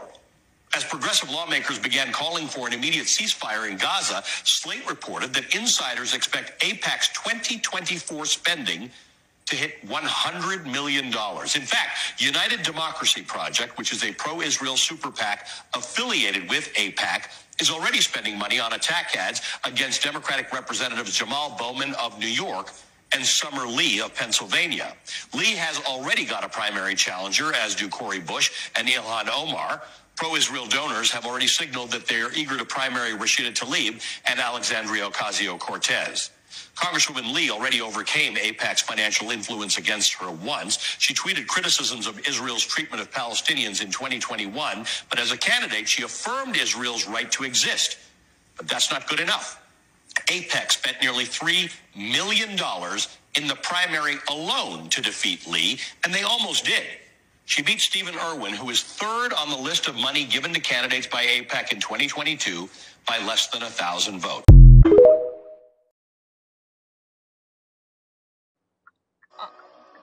On today's episode of What in the Actual Fuck, they made a whole ass music video to blowing up Gaza.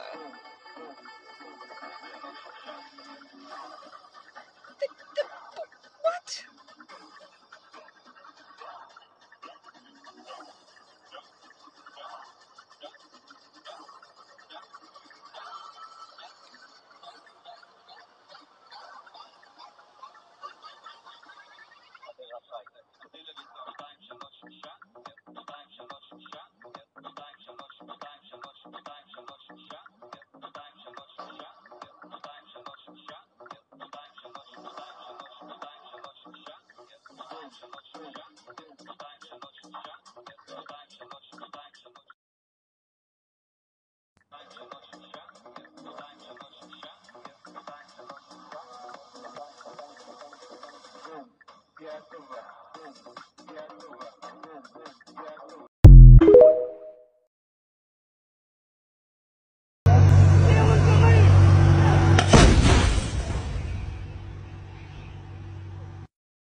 Turn to $1 million, then we all rich. That's just how I feel. The last one not to get the dough. No way, not one of you bucket-headed hoes. No way, hit the streets, then we break the code. No way.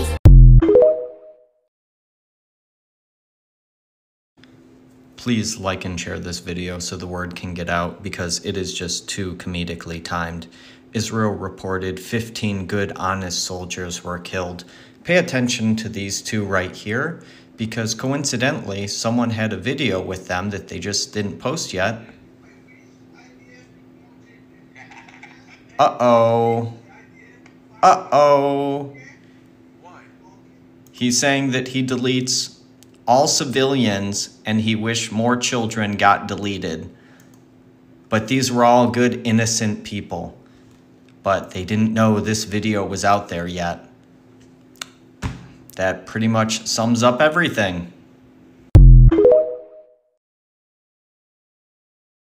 Guys, we are here next to the border. Laundry, washing machines, dryers. We're getting now, it's going to be ready and we're going to iron for the soldiers. This is not a base. This is in the fields, and these soldiers are in front line to Gaza. A week and a half, he didn't do laundry, and we're doing laundry right now.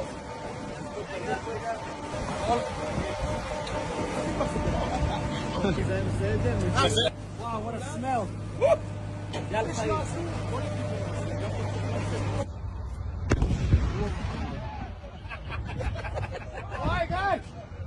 Guys, we're booming Gaza right now. I'm trying to take my popsicle with our best soldiers here. This is crazy. This is not normal what's going on. But guys, we are going to win. We are together. We're strong. Look at their smiles. Look at their smiles. This guy didn't sleep. How long you didn't do laundry? About 2 weeks, 3 weeks, yep. 2-3 weeks, and we brought him the laundry here. You're going to have a smell. Unbelievable. Whoever's going to come next to you is going to just want to give you a hug, like me. So guys, be strong. We love you. Whatever you need, we're here for you. And don't forget, we are united together. And all my brothers and sisters from all over the world are with you, and they're hugging you, and we're not stopping for one moment.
Israel has attacked a Red Cross combo of 2 trucks bringing aid to a children's hospital in Gaza, a severe violation of international law. Americans never get the full picture. If you want to know what's going on, you have to read the international news. So all of my American friends, please, if you do understand a little bit of a second language, or if you have any translating app, read your news from elsewhere, anywhere. The news in America is so biased, so filtered, so curated. If you only Google in English, if you only watch American TV channel, you'll never ever get the full picture. You get a very distorted version of reality that was approved by sponsors, board members, so many with ties to Israel. And they know you're not stupid, so they try to show a little bit of the struggle in Gaza, but they definitely make you have that little feeling that Palestinians did it to themselves. And if you ever find yourself with that feeling, I want you to question it. When 112 countries in the United Nations wanted a ceasefire, and only the US and Israel didn't, and the US has veto powers, imagine the outrage that has caused internationally. I was recently abroad, and the feeling that these countries have that their hands are tied. President Lula of Brazil was one of the first to call that a genocide. He has been fighting to remove 34 Brazilians from Gaza with the help of Israel. They have an arrangement in the works, but he doesn't have a lot of faith in it. He thinks Israel is holding them there as retaliation because he called it a genocide. That's just one example of a story you probably wouldn't hear. So keep in mind, what you're watching on American news is curated by Israel. Capiche?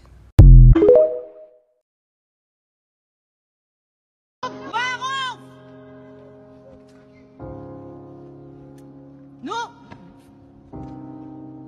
תוריד ידיים, תוריד, רוח רגיל, יאללה. רוץ כבר!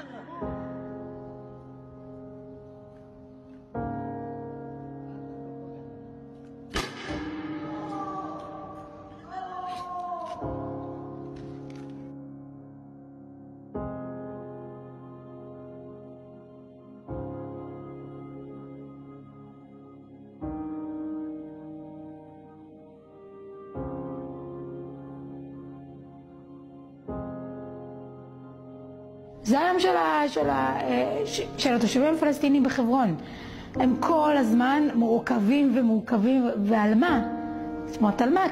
כי החייל או החיילת בעמדה משועממים. לא כי באמת יש לזה, לא תגיד עכשיו קיבלתי התראה, לא תגיד שאני יודעת שיש עליו איזשהו מידע מודיעיני. כי משם... It was actually our defined mission to make sure that to instill fear in the hearts of Palestinians.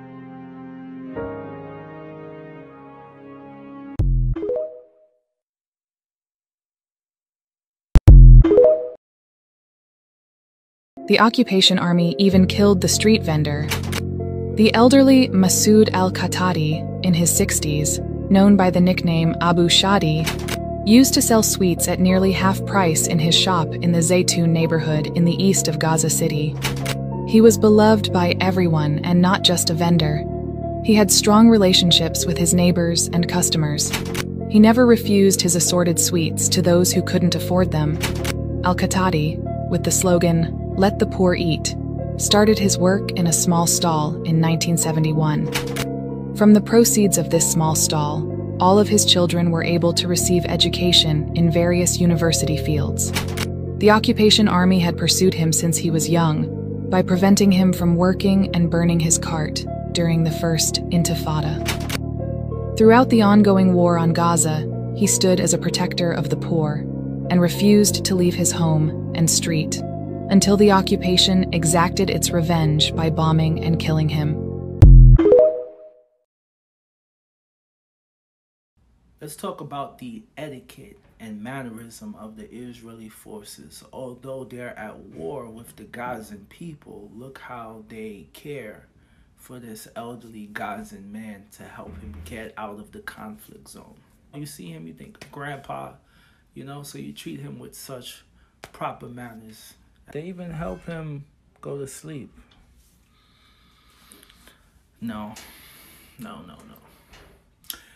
They shot him in the back. Like, who shoots an old man who could barely walk in the back? That's his back.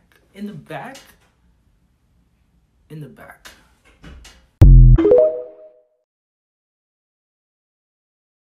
This Palestinian journalist, Ahmed Fatima, has just been unalived by Israeli airstrikes. And now that concludes 40 journalists that has been targeted and unalived since October 7th by the Israeli government.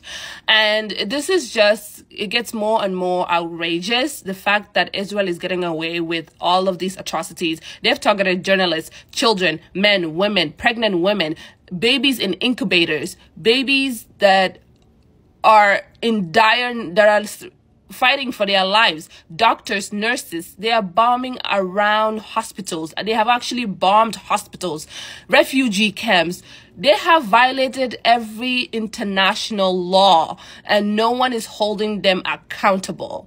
Like, what is going on? What type of world is this where people can just do anything they want and nobody's holding them accountable? What is this? Why is Israel an exception to the rules? You know? Look at this young man. May Allah grant him the highest of paradise. And all these 40 journalists and everyone that has been unalived in Gaza. Wallahi, I am every single day. It's like, I'm like, okay, they cannot do worse than what we have seen. They always top it up. Israel always tops it up. And they're being allowed to do all kinds of nonsense by every single leader in the world. Look at this young man. Anyways. These are the supposed good guys now. Free Palestine.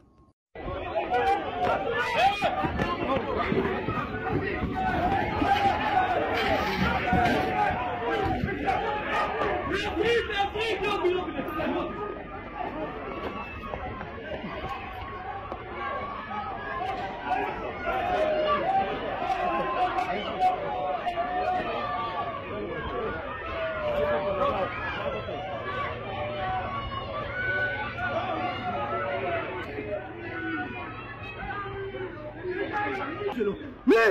מי? אתה מפריע לי, ככה! אתה מפריע לי!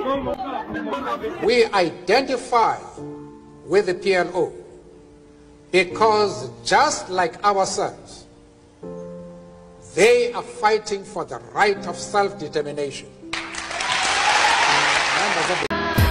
calling me a terrorist, like they don't know who the terrorist, insulting my intelligence. Oh, how these people judge. Lumumba was democracy, Mossadegh was democracy, and they was democracy. Hypocrisy, it bothers me. Call you terrorists if you don't want to be a colony. Refuse to bow down to a policy of robberies, terrorism, my lyrics. When more Vietnam vets killed themselves after the war than died in it, this is very basic.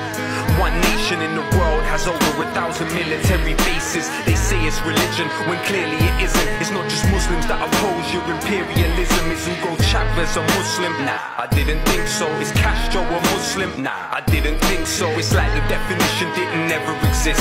I guess it's all just dependent who your nemesis is. Irrelevant how eloquent the rhetoric peddler is. They're telling fibs, now tell us who the terrorist is. They're calling me a terrorist, like they don't know who the terrorist.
Because Israel has been losing the propaganda war so fucking bad, they've been targeting journalists constantly.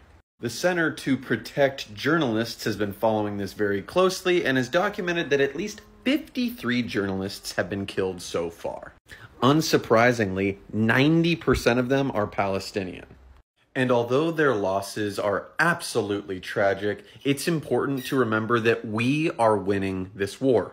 There's a reason that Congress didn't end up approving the $14 billion to Israel. And it's not because the politicians had a change of heart, it's because they realized that the public opinion was not in their favor in the slightest, and during re-election they were going to have to deal with their genocidal support. And the only reason that they were going to have to deal with it this time is because this time we had social media. This time we had TikTok and Instagram Reels and we could share the atrocities. This wasn't like Cast Lead when the iPhone had just come out. They don't have a monopoly on the dissemination of information. It is the journalists on the ground in Palestine showing us the realities, the truth of what is happening in this atrocious genocide, and us maintaining support and the vitriol towards the Zionist fucking program that is keeping this violence going. We are winning, and we cannot stop. I want to show you a video of a school. By that I mean I want to show you this video taken by Israeli occupational forces of them in a school in the Gaza Strip. Just a lot of really horrific and ugly behavior going on here as these soldiers tear down these achievement certificates and hang this ribbon. And like most videos we've seen coming out of Israeli occupational forces, there's a lot to analyze here. The first thing I think that's worth analyzing is that it's really unsettling that this video is being done inside of a school. That's because schools like hospitals, churches, mosques, and other areas like them in the Gaza Strip have over the past month or so been functioning as areas of refuge for Palestinians who are trying to flee violence resultant from Israel's ongoing genocide in the Gaza Strip. And Israeli occupational forces know this. It's part of the reason why they have, over the past month or so, been bombing schools as well as hospitals, mosques, churches, residential buildings, and more. They're trying to do maximal amount of harm to Palestinians, even those who are fleeing this violence. But there's also clear symbolic elements in this video, some of which you might have picked up on, but some of which I need to explain. The first is that it's a school, right? These are Israeli occupational forces entering a place where people, children oftentimes go to learn, to educate themselves as they grow into adulthood. And that's part of what makes it so unsettling to see Israeli occupational forces inside of this school, right? Because you were in real time seeing these soldiers actively cherish the destruction of this educational system, by extension, the future of so many Palestinians in the Gaza Strip. It's a place where children go to learn as they grow, and it's being actively destroyed by Israeli occupational forces. The symbolism of that shouldn't be lost. But also more literally, this orange ribbon is in and of itself very symbolic given the history of Israeli occupation in the Gaza Strip. See, many of you might not know this, but as Israeli settlers were forced to pull out of the Gaza Strip in the early 2000s, many, in fact tens of thousands of people in so-called Israel protested that action. And those who were protesting the removal of those people from the Gaza Strip embraced the color orange, using ribbons and tying them to cars, backpacks, and even wedding bouquets. So this is not just some ribbon that this Israeli soldier had, this is a very clear message. And this message is that despite what Israeli government officials and media have been telling us, that this Israeli operation is anything but self-defense. This is an effort to recolonize the Gaza Strip. That's something you should be keeping in mind, because it's really critical when we're analyzing what is going on there. It also helps explain why the Israeli military has been so adamant about indiscriminately bombing thousands, if not millions, of Palestinians and forcing millions of them to flee areas of the Gaza Strip. The Israeli military is using this concept of self-defense and really weaponizing it as a pretext for invasion, as a pretext for the recolonization of the Gaza Strip, as a pretext for an occupation. That effort being totally in line with what has always been a long-standing Israeli goal, which is the total elimination of Palestinians in all forms but nostalgia and the total colonization of all of historic Palestine. In essence, the goals behind Israel's continued genocide in the Gaza Strip could not be clearer, and even their rank-and-file soldiers understand why they're doing what they're doing. Something worth thinking on. As always, free Palestine, and have a great day. How are you? You speak English? Yes. We approached the police. We're from Australian television. We cannot talk with you. No. But can I just ask one thing? Excuse me. We've just been standing here now. Why did you fire the tear gas towards those children going to school? We can't talk to you. We cannot talk to you. Thank you. No, but they appear to be children going to school normally. Can I ask you why you fired this and the other tear gas at them? What did...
I think at this point, none of us believe the Israeli government when they say, hey, Palestinians, we would like for you to evacuate from this area just until we get the hostages back and kill off Hamas. And then, of course, you can come back once we're finished, especially because the IOF continuously proved that's clearly not the mission.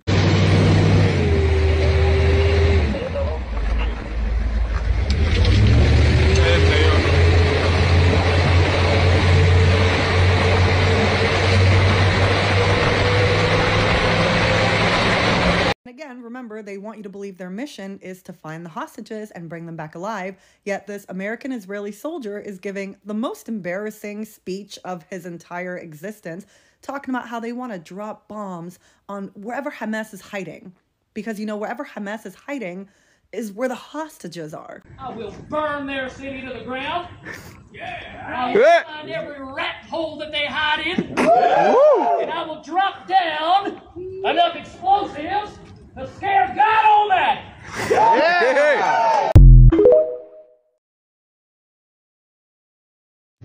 I will burn their city to the ground. I will find every rat hole that they hide in. And I will drop down enough explosives to scare God Almighty.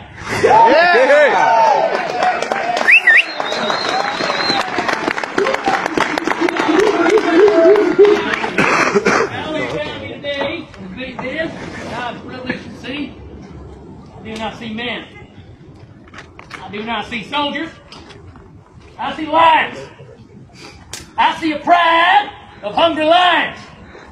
Well, let me tell you a promise, gentlemen. A promise that I give to you before God Almighty. It is hunt season in Gaza. And you will all be well fed before this is done.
Tell her to get her.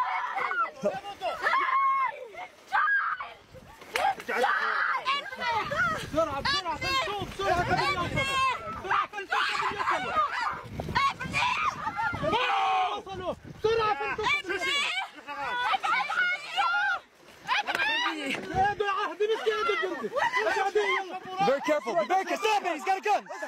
Stop.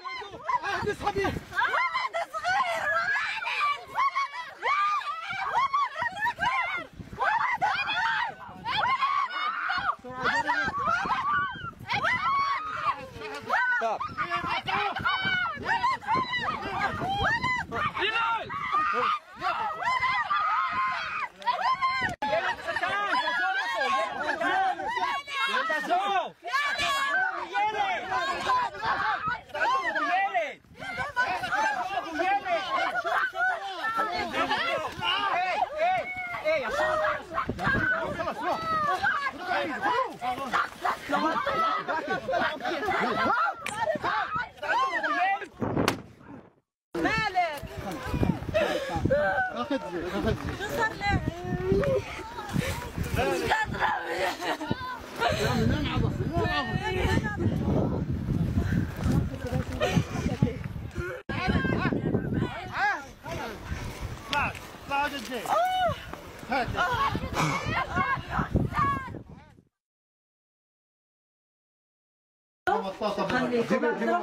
The videos that are circulating of the Israeli occupation forces arresting Palestinian children as young as 2 years old, that's not something new. That happens every day in the West Bank, in Silwan, in Sheikh Jarrah, in Jerusalem, where the Israeli occupation forces will raid Palestinian neighborhoods to arrest Palestinians for throwing a rock at them. And since October 7th, thousands and thousands of Palestinians have been arrested by the Israeli occupation forces for throwing a rock at them or liking a Facebook post that is in solidarity with the Palestinians in Gaza.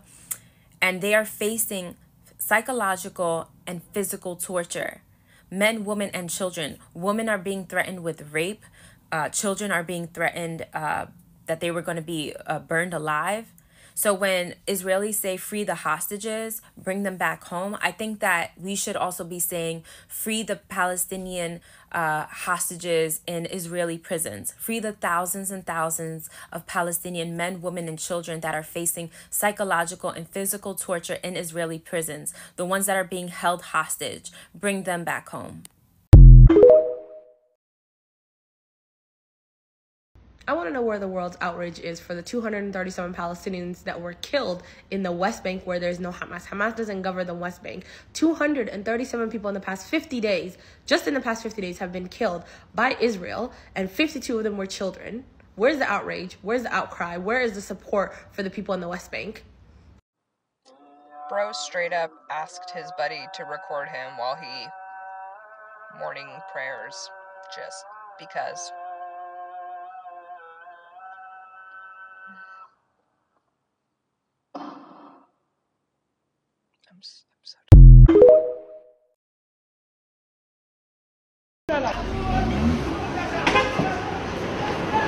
ببعد عبود.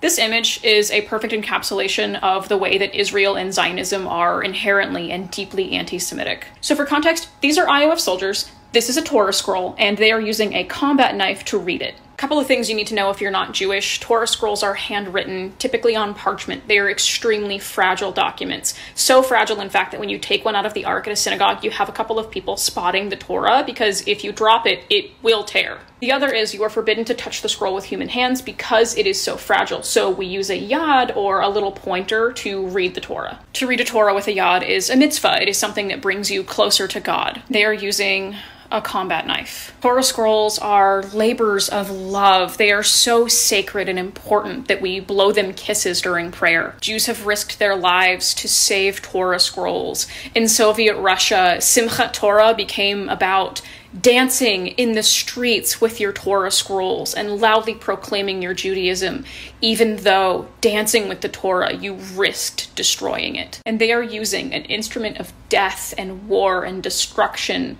to read the document that has guided generations upon generations upon generations of our ancestors. To touch the Torah with a knife is something I would have expected out of ancient anti-Semites desecrating a temple. It would have been less offensive to spit on the Torah. And here Zionists are desecrating our faith with violence. I cannot reconcile with Jews holding knives to the Torah. My religion, my people are not to be attached to a state and its violence, to a settler colonial project. I'm sorry if this ruffles feathers within the community, but you have got to come to terms with the fact that we are a culture of diaspora and there is no going back. We have a unique exile, a unique obligation to wander the earth and wherever we are to make it a better place. Judaism of the knife, of the drone strike, of the bomb, that is unrecognizable, that is foreign to me.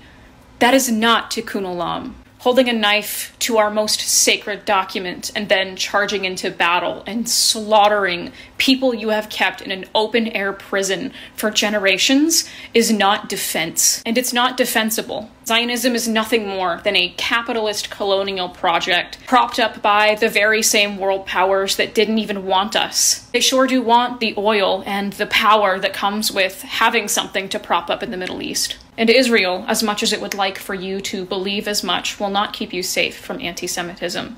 Because how is holding a knife to the Torah not anti-Semitism? This image is a perfect encapsulation. Stop if you want to understand why Palestinian children are locked up in prison. In Israeli jails, more than 2,000 of them are in administrative detention. That means they can be held indefinitely behind bars without charge or trial. Since October the 7th, Israeli forces have arrested more than 3,000 Palestinians and Palestinian Israelis, including 30 journalists. Some of them have been detained for writing or even liking social media posts expressing sympathy for Palestinians in Gaza. It's coming up. 170 children, all minors, are locked up in Israeli jails. Rights groups say they face routine emotional and physical abuse. Main alleged crime for these children is throwing stones, which can carry a 20-year prison sentence. Throwing Israel stones! is the only country in the world that tries children in military courts. Military Also, courts! an estimated 80 female prisoners, and there have been accusations of abuse and mistreatment Throwing stones! in Israeli jails. Free Palestine!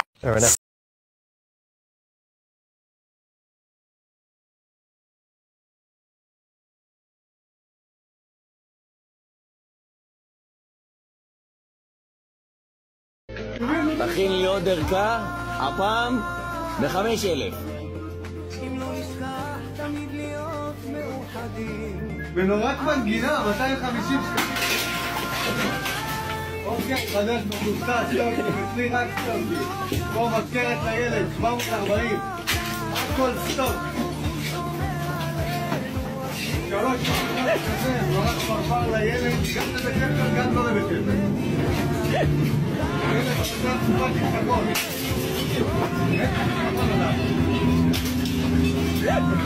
שתיים במחיר של 250 שקלים. תמיד התלמידה מצטיינת.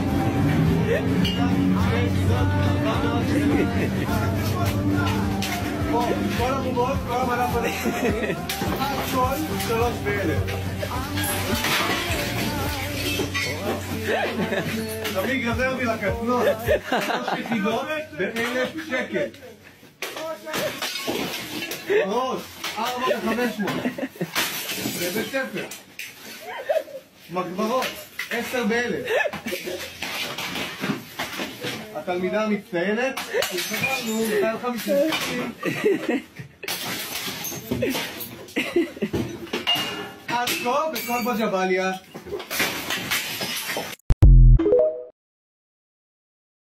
Call them pirates if you want, but my people stand on business, literally. Because if you look at it, this is the Yemeni water, but they gotta get through, and they gotta go through Somali waters to get there. And Somali people said, no, you're not doing that. So no Israeli ships shall pass.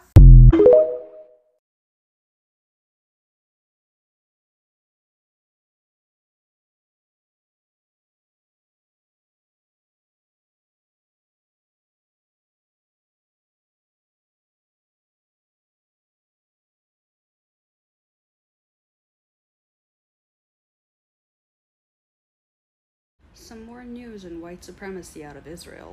An ex-Israeli cop stopped a shooting at a bus stop. When he was done stopping the shooting, he tossed the gun he used away, he went down on his knees, and he put his hands up in supplication for the IDF for arriving. When the IDF arrived, he shouted, "Don't shoot me, I'm Jewish, I can show you my ID card." The IDF did not listen, and one of the members of the IDF at the scene took out his own weapon and made the man bleed to death. When the truth of the matter came out, that he was an Israeli citizen, an ex-cop at that, all Netanyahu had to say about the incident is, that's life. Under white supremacy, all those who are not explicitly in power are disposable and easily. There is no humanity, there is no empathy, no sympathy under white supremacy, there is only the rule of power. No one is human except for the ruling class. Remember that.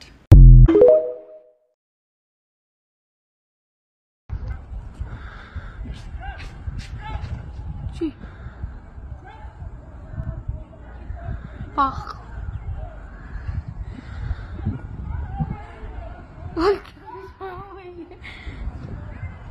جي البرولي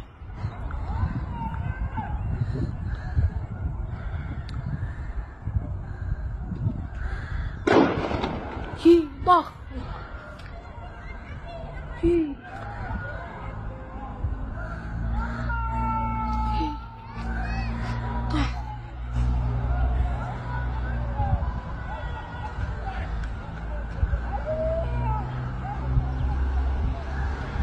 بين طارق الغزاوي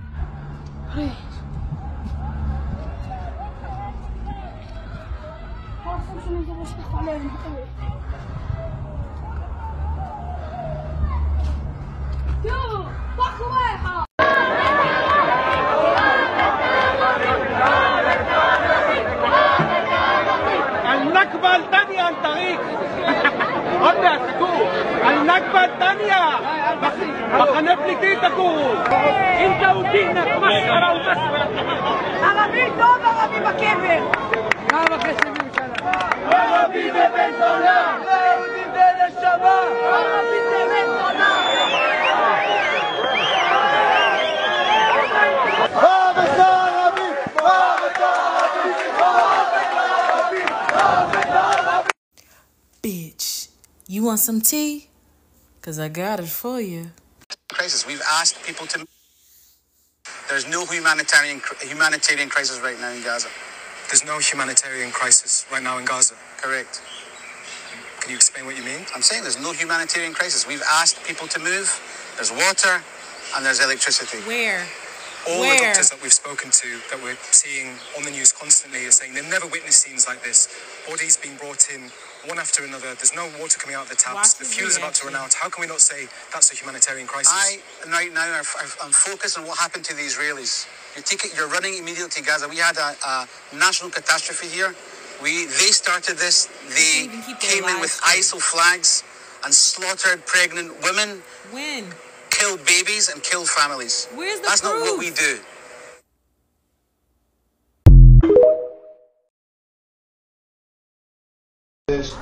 אנחנו כאן בשידור חי מבית חנון. בואו אני אציג לכם את השלל שלי מהאיתור הזה. בבקשה. מספר 10 ברצלונה, מסי. ליונל מסי. יש לנו פה את הלקזט, ארסנל. בבקשה. לקזט. יש לנו פה את סוארז, מדי חוץ, ברצלונה. הסמל קצת ירד, אבל נעמיס. הלאה, נמשיך. יש לנו פה את... אוי, ניאסטה. נבחרת ספרד. הילדים. בבקשה. נבחרת ספרד. הלאה, בוא נמשיך. יש לנו פה את... אוהבים ברצלונה בבית. אני לא יודע אם זה מסי, קצת דעה, אבל וואלה, יש לנו עדיין את הטבית פה. אפשר לרוץ עם זה. ברצלונה. made in China או made in... דיר אל בלה. הלאה, יש לנו פה עוד מסי. בבקשה, מספר 10. יש לנו פה, ברצלונה, עונה אחת לפני. הנה, זה בונה, אתה לא יכול לקחת לילד. אנטואן גריזמן. I'm about to show you a video coming out of Palestine that is one of the most dystopian things I've seen in a very long time.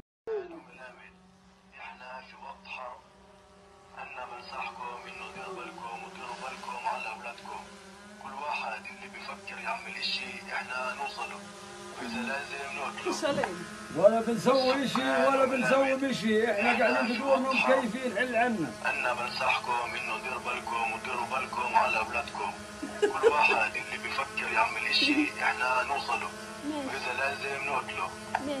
What you just saw was an Israeli drone flying around Palestinians in Hebron in the West Bank. It was playing a recorded message that essentially was saying, if you do anything, we will reach you and kill you. That's horrifying, and it genuinely sent shivers down my spine once I translated it. First and foremost, because that's a drone that's flying around the West Bank telling Palestinian civilians that if they try anything, essentially if they resist in any way, they will be found and they will be killed. But it's also terrifying because that's a reality many of us might experience in the future. Israel develops and exports drone technology and surveillance technology to countries across the world. That includes the European Union and the United States, whose law enforcement agencies oftentimes use Israeli surveillance and drone technology. I mean, Israeli drones, Israeli surveillance tech is actively being used on the border right now and by U.S. law enforcement agencies like the LAPD, NYPD, etc. throughout the country. That's one of the horrific elements of Israel's occupation and part of why imperialist powers in the West are willing to back them to the hilt. Israel develops this technology and is able to test them on the Palestinians it is colonizing, on the Palestinians it's occupying, and then export them to these imperialist powers who can then use it for whatever reason they deem necessary. That's why Israel continues to be one of the largest arms exporters in the world, because they act as a testing ground for imperialist powers and nefarious actors across the globe. And unless we're able to end Israel's occupation, to bring a conclusion to Zionist settler colonialism in historic Palestine, that is going to be the reality for marginalized people, for people who are, labeled as dissidents across the world. As long as the Zionist settler colonial project is existing in historic Palestine, that tech, the tactics that come with it, all of that is likely to come to your backyard. Something really, really worth thinking about. But yeah, as always, free Palestine, and have a great day.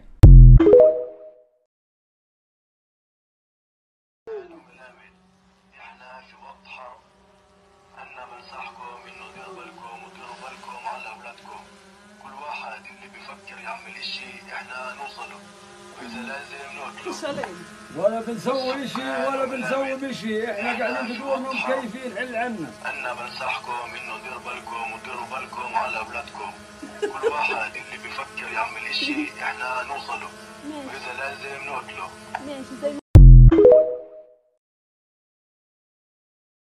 Switzerland. I'm from Sweden. From Brooklyn, New York. From Los Angeles, California. From Miami, Florida. Why did you decide to leave your home and come join the idea? So you're from everywhere but there. But I'm also an American, and I expect that the American government also not just pay lip service to the idea of pursuing a political solution.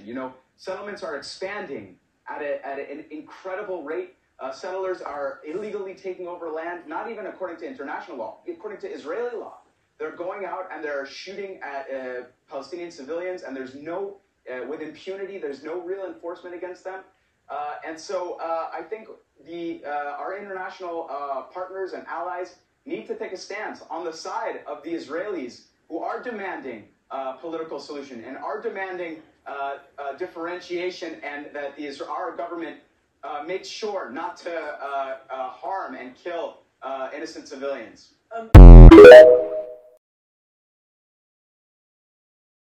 As if Israel didn't have enough reasons to be embarrassed by the Israeli military, the IOF and the IDF, the IOF has accidentally shot and critically injured one of the Israeli settlers after mistaking this particular Israeli settler for a Palestinian in the West Bank. Now, if you haven't been paying attention as to what's been going on, we are on day 7 or going into day 7. I can't remember because they keep extending it by 2 more days.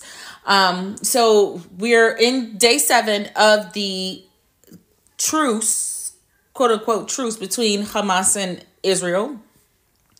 And they agreed to specific terms in a ceasefire, but instead of them actually, holding to those requirements, they have instead been terrorizing the West Bank up and down the West Bank. Like, they've been going into different refugee camps in the West Bank and have been pulling children out of homes, literally kidnapping mothers, children, whoever they can snatch up, they're snatching up. They're basically looking for the numbers to get back the same amount of people that they have released ×2, right? So since we've been seeing this footage over the past couple of days, actually over the past week or so, of the terror that's been reigning in the West Bank, they actually, it's not funny. It's honestly, it's not funny. But at the same time, like, that just goes to show you, like, this was never about, like, Muslims versus Jews or anything like that. Like, you can't even tell who your actual people are. And you're just out over there, like, causing terror for no reason. And you actually ended up, yet again, shooting your own citizens that you guys asked to be there in someone else's home. I'm so confused. Like, how did we mess this one up? Again, this isn't the first time. This is, you get what I'm saying? So it makes sense why so many of the settlers actually fled the West Bank, and so many of the members of the IDF bailed on Gaza, because y'all don't even have a defined plan. Y'all just out there just shooting, just pow, pow, pow, pow, pow. Don't care who it is, you just shooting, just busting caps. And you're shooting your own people, killing your own people. It makes sense as to why when the Israeli hostages that were returned back from Gaza, once they got home after finding out the truth, it makes sense as to why they rejected BB and said, hell no, you can keep your ass over there. Because you're the reason why we got taken in the first place. And if it wasn't for Hamas, we wouldn't even be alive right now.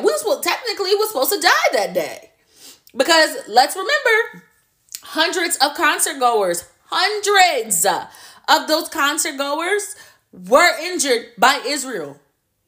And the video footage is proof of that. Now, let's remember that this is for educational purposes only, because this comes from Quds News Network on Twitter.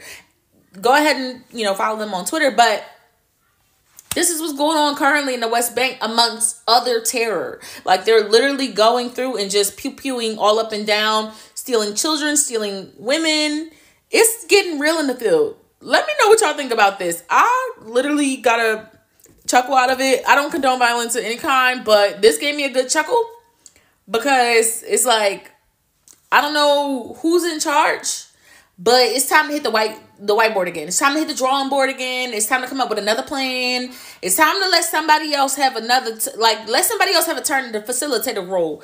Because for some reason, the dots just ain't connecting. They just not connecting. And like we said, this is all in the Quran. Like, we knew that this would happen, but to watch it real time play out is honestly sad and pathetic. And that's what makes them so dangerous, because they quite literally have no idea what they're doing, why they're doing it. They're just spewing out what was told to them and just pulling the trigger like mindless, brainless robots. So we're looking at these people to have compassion, and they've clearly been brainwashed to fear the same people that they're killing, or they get some kind of like gratification out of doing this. But like I said, it always, that karma always loops back around, because now you're killing your own people. We got to come up with better plans, babe. How are we supposed to take this seriously? It's just not giving what it was supposed to have gave.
If If you thought this conflict couldn't get more dystopian, then hold on to your butts, because you haven't been paying attention. The IOF's targeting determinations for kinetic strikes are being made by an AI called, in English, the Gospel. And this just makes so much sense to me. Because compiling intelligence for these strikes was like something I did back in the day. The latest conflict has provided an unprecedented opportunity for the IDF to use such tools in a wider theater of operations, to deploy an AI target creation platform called the Gospel, which has significantly accelerated a lethal production line of casualties that officials have compared to a factory. So according to sources, this database that this thing's constructed has between 30K and 40K suspected militant targets. And according to figures released by the IDF in November, during the first 35 days of the war, they attacked 15,000 of these targets. With an IDF spokesperson saying, to put that into perspective, in the past, we would produce 50 targets in Gaza per year. Now this machine produces 100 targets a single day,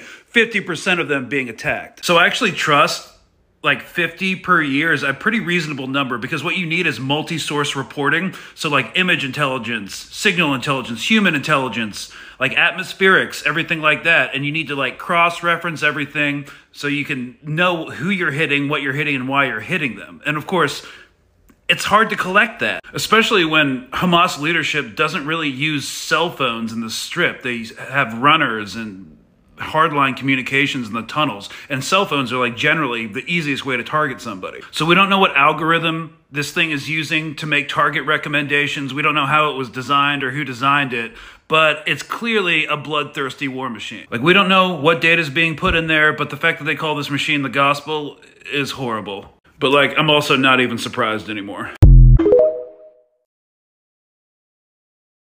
We need to talk about how Israel is using AI to supercharge its bombing campaigns. This is an investigative piece from 972 magazine, and it confirms two things for us. One, that Israel knows exactly what it's targeting and who might get hurt. They just don't care. As this source said, if a 3-year-old girl gets killed, it's because somebody decided it wouldn't matter. And two, that they're using ChatGPT from hell to help them drop bombs on an unprecedented level. So far in this conflict, we've seen 60% of residential homes in Gaza destroyed, as well as over 20,000 civilians killed. Part of the reason for this level of destruction is the widespread use of a new AI system called Hapsora, or the Gospel, which is able to analyze the mountains of data that Israel collects on Gaza and generate hundreds of new targets every single day, with the focus being on quantity, not quality. Israel has even created a whole new military division for this. It's called the Targets Administrative Division, with a source likening it to a mass assassination factory. Entire buildings or neighborhoods could be targeted and leveled if even just a single low-level Hamas member is suspected of being there. And 5 different sources confirm that the potential for civilian casualties is well known ahead of time. When they bomb a hospital, when they target journalists, when they kill an entire family, just know that it's because somebody in the IDF decided it was okay. The mass levels of death and destruction is literally the point. And we don't need to guess about this because Israel has written it down for us. Born out of the 2006 Second Lebanon War was the Dahiyya Doctrine. This is a military doctrine that explicitly states that when you're fighting an enemy like Hamas,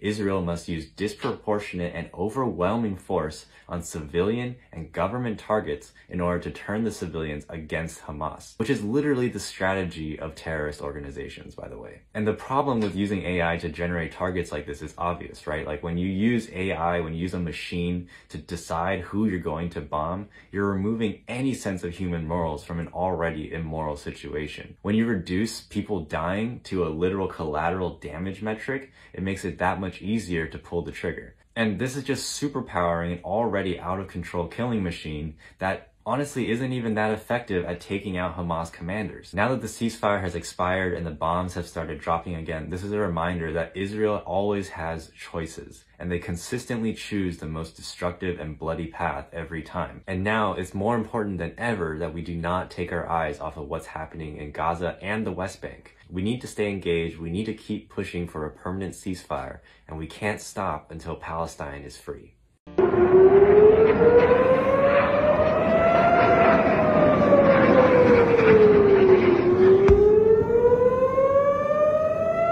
Look at this photo of a recent airstrike that Israel carried out. Do you guys notice anything different? This whole building is standing. Just this one floor, this one apartment is blown out with very little damage done to the surrounding architecture. This is what's called a surgical strike that was carried out by Israel against a senior level Hamas member's home. This is the type of precision that Israel is very well capable of. So when we see footage like this of them leveling entire neighborhoods and bringing down entire apartment buildings, just know that they've always had the ability and the option to be more precise, and they've chosen not to. Every single bomb they drop is with the intention of causing as much pain and suffering to the Palestinian civilians as possible. Free Palestine.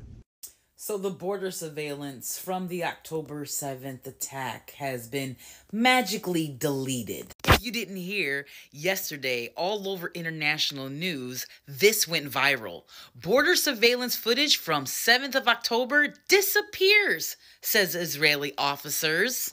Israeli reserve officers say surveillance video and audio recordings from the Gaza border during the Hamas attack have been deleted, potentially to prevent an investigation into what happened that day. So now we are watching them nonstop bomb them, and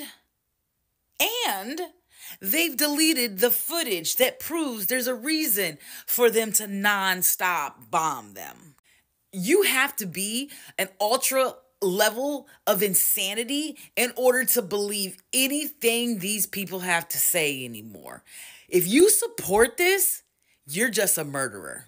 That's it. You're a psychopath. There's no other answer. You gotta be crazy.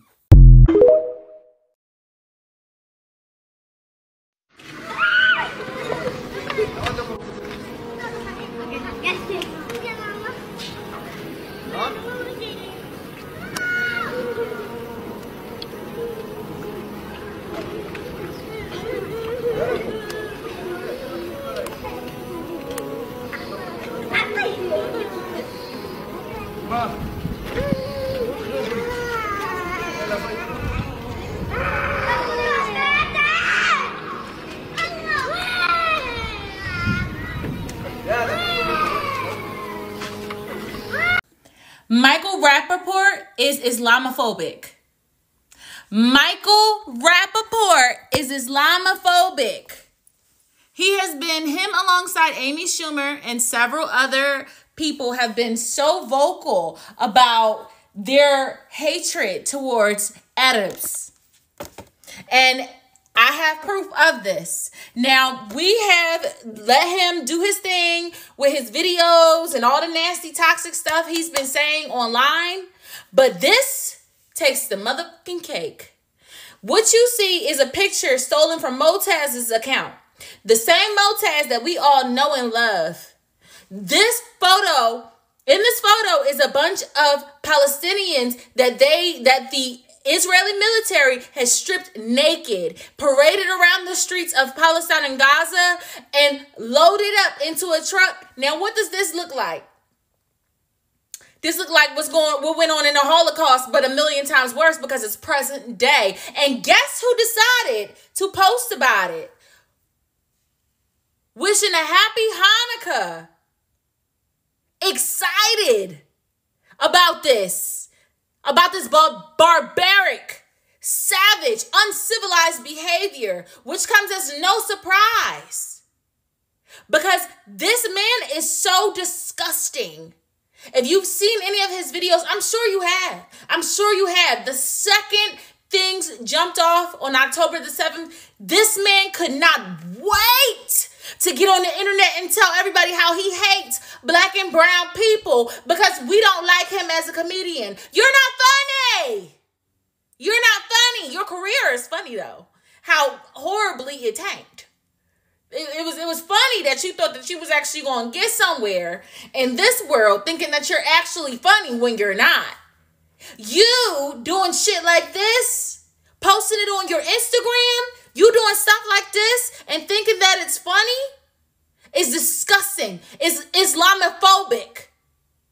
And you're the first person to spread them paper-thin ass lips and call somebody anti-Semitic.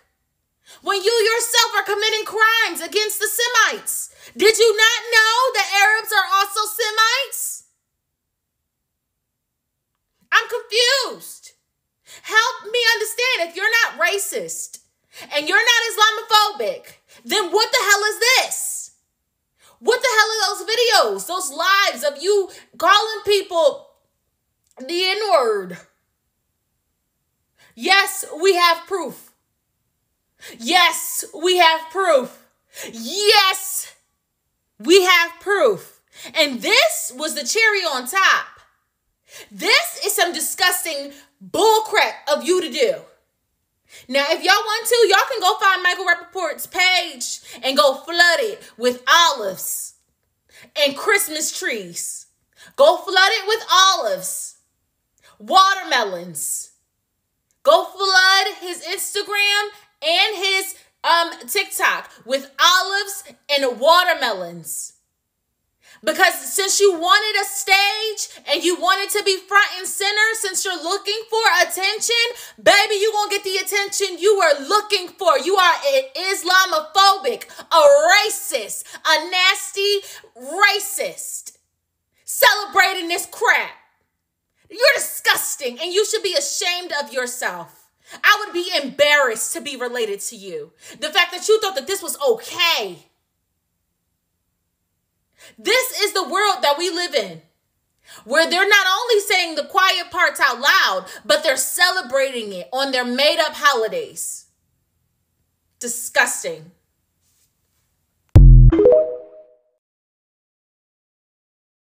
Recently, Israel captured a bunch of Palestinian civilians from the Jabalia refugee camp and paraded them around in their underwear. I wish I was making this up, but I've checked multiple news sources now and it appears to be real. Here's a video of the prisoners being held in the streets. And this is very obviously dehumanizing and cruel, so it was funny to watch all the Zionist propagandists like Ben Shapiro scramble to defend this. Those are all terrorists. We needed to make sure they weren't wearing suicide vests by stripping them all naked simultaneously and parading them around the city. There was no other way to check if they were wearing suicide vests. We had to get them all naked at once. Like, come on, how fast does your weasel brain work to think up excuses for Israel's atrocities? They could be chucking Palestinians out of helicopters at this point, and Ben Shapiro would be like, well, we don't want to waste bullets on Hamas. Actually, helicopter deaths are the most humane. Man, all the people cheering on Israel's apartheid and murder right now have blood on their hands. Ben Shapiro is disgusting.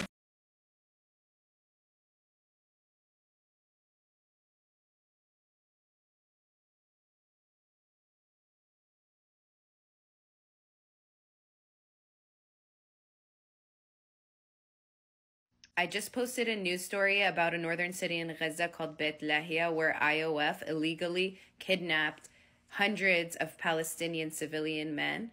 And this guy right here in the comments had the audacity to tell me that these are not civilians. This man literally saw his brother Mahmoud in the videos, and he said that he's a shopkeeper, a dad, and he has seizures, and it's blistering cold outside. This man is innocent. He is a civilian. Don't sit here and lie about these people. This man, Leah, he is a well-known journalist, and he was also kidnapped by IOF. So don't sit here and lie and say that this is a Hamas person. Regardless of what you believe, I'm sorry, but if Israel is the moral army, the moral people, why are they detaining them like this? Why are they kidnapping them like this? This is a photo of ISIS in 2015. Literally kidnapping and harassing people the exact same way that Israel is. Like, I'm sorry, you can't see the parallel? They're literally the same. I was a senior in high school. We had to do a project to graduate. I chose to do mine on the Holocaust. This is from the Holocaust. This is today from Gaza. I, like my friend, also remember moving to the United States and learning everything about the Holocaust. I remember weeping and sobbing at the movies and the books and the pictures that I was shown about their genocide.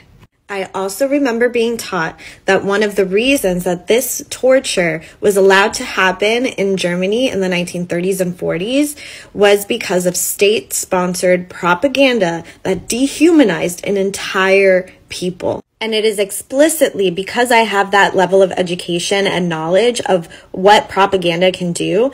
It's one of the major reasons why I refuse in today's time to be one of the journalists who pushes dehumanizing language against an entire ethnic group. Because it would honestly never sit well with me in my heart and in my soul if I was one of the people that allowed you to justify the top picture, the picture of the men being tortured, blindfolded, stripped naked, and killed in front of their families. I don't want to be that person. And you... them on a mock arrest before. You choose the most peaceful, quiet Palestinian village in the area where you served, open an aerial photo of the village, choose a random house in the village, pick up the phone, call the Secret Service, make sure that the guy living in the house you've chosen randomly is innocent, and that by operating on him, you are not interfering in intelligence gathering operations that the Secret Service has in the area. Once you get the go, meaning he's innocent, and you're not interfering in Secret Service business in the area, you come in the middle of the night, you surround the house, grab the guy, handcuffed, blindfolded, as if it's a real arrest, put him in a Jeep. After 5 minutes, 10 minutes, 20 minutes, someone goes on the radio, says, end of exercise, stop the Jeep, release the guy, go back to the base, and go to sleep. So you're probably wondering why the hell to do it. Actually, soldiers who get these orders usually also wonder why the hell we're doing it.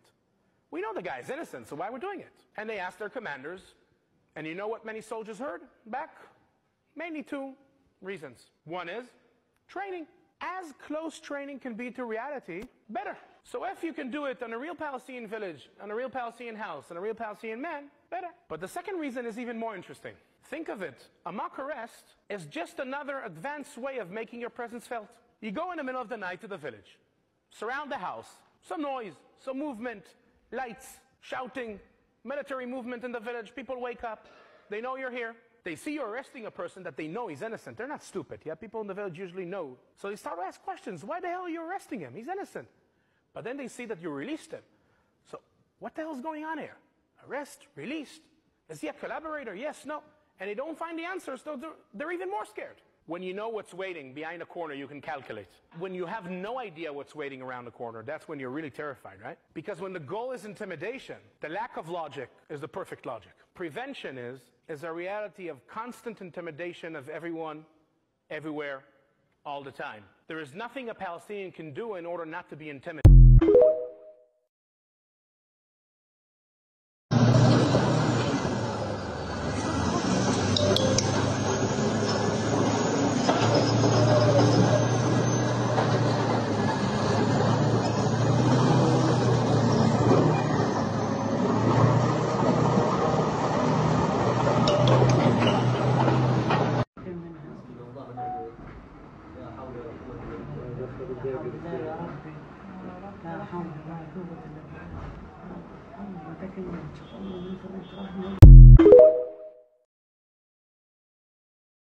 Now you've probably seen coverage of Plus 9072 magazine and Local Call talking to 7 former Israeli intelligence officers, talking about one of the specific AI platforms that Israel is using called the Gospel. I say only one of the AI platforms that Israel is using because they're using several. US companies Shield AI and Skydio have been providing Israel with drones, and they've been using a system called Red Wolf for facial recognition and to track Palestinians. And in past videos, I've covered different war-specific AIs, such as Scale AI's Donovan and Palantir's AI war platform. With the Gospel War AI platform that Israel is using, they know exactly the number of civilians that they are expected to unalive. The system enables a mass assassination factory, and the emphasis is on quantity. What I want to point out is some of the language that's used over and over again when talking about this platform. A new center aimed at using AI to accelerate target generation enables the use of automatic tools to produce targets. Machine produced 100 targets in one day. Produce targets, create targets, manufacture targets. They're making instances so that they can unalive even more people by manufacturing targets. The other language that I want us to look at is how they talk about how the machine is doing this, how the AI is doing this.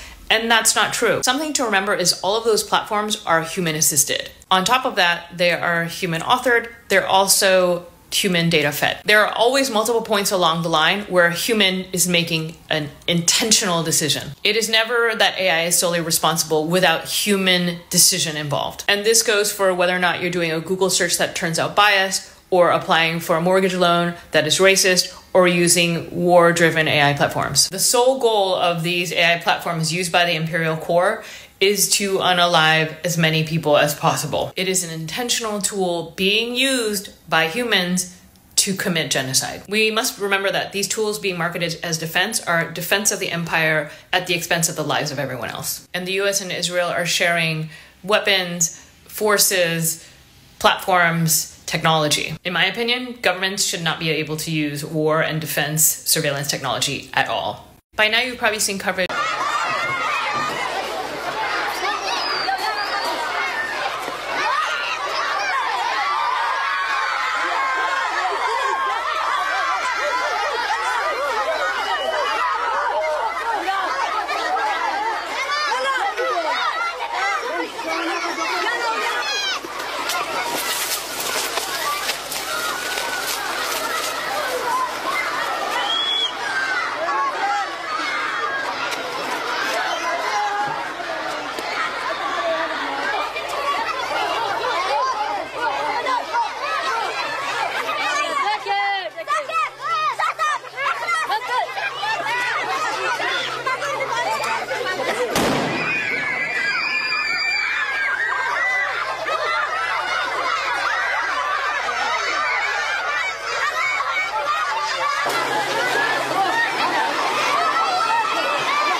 What will we be hearing? I mean, I'm trying to scan any reaction that's come through so far to this killing of these two boys, Adam Al-Ghul and Basil Abu Al-Wafa. I haven't seen anything yet. Will we be hearing condemnation over this? I'm not sure there will be condemnation, but let me preempt that, because we've been there.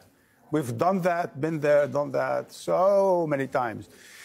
Israel is a state of commissions, is a state of investigative committees. They're going to say, worst case scenario, they're going to say, we will investigate, right?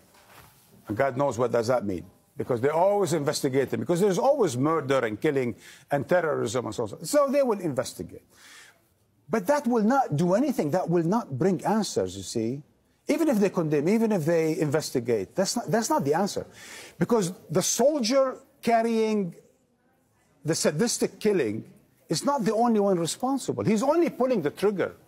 He is taking orders from a commander, and the commander is implementing policy, and that policy is the policy of the Israeli government, of the Netanyahu government, supported by the United States. Probably the gun could have been American, for all I know. So the idea here is, it's not just about this very particular incident or the soldier behind the incident. It's like the soldier who killed our colleague, Shireen Abu Akleh, also in Jenin. Everyone wanted to have an investigation, and everyone wanted proof and evidence. I could care less about who is exactly that soldier that killed Shireen Abu Akleh. I could care less who is this very particular soldier who is killing this very young child. What I care about are the people who are giving the orders. What I care about are the people who are rallying Israelis behind a fascistic, genocidal war against the Palestinian people. A war that targets children, that killed thousands upon thousands of children. And it goes unabated, it goes with total impunity, and it continues. And when they have a pause in Gaza, they'll kill children in the West Bank. Okay, Marwan, we'll leave it there for now. We'll continue to cover this developing story. Thank you so much. ستشاهدون الآن مشاهد مروعة لهذه المشفى بوجود خدج. ستشاهدون الآن خدج رفض الجيش الإسرائيلي إخراجهم من هذه العناية. لذلك اضطر الأهالي وفق شهادات الكثيرين الذين التقيت بهم، اضطر الأهالي لتوديع أبنائهم وتركهم يموتون على الأسرة.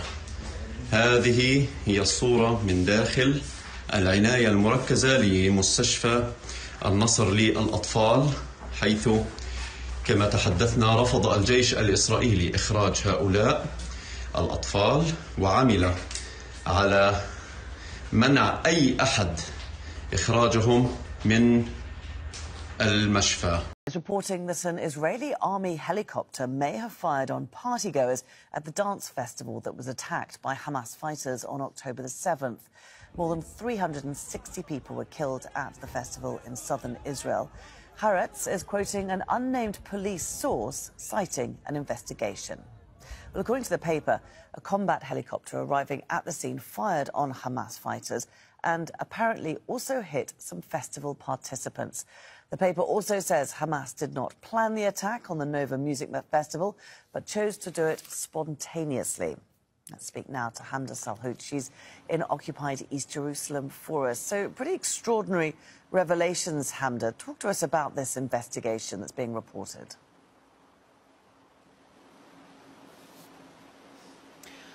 Well, a few different findings in this police report that was leaked by an official to Haaretz. The first one was that Hamas's attack on the Nova Music Festival on October 7th was not premeditated, and there wasn't really a way for them to have prior knowledge about the festival, specifically on that Saturday, because the organizers for the event requested an extension of the party. So it was actually only supposed to be held on Thursday and Friday, but after approval from the army, it was also extended to Saturday. The second revelation was that an Israeli attack helicopter that was dispatched to shoot on Hamas fighters at the scene may have apparently killed some Israelis fleeing the area as well.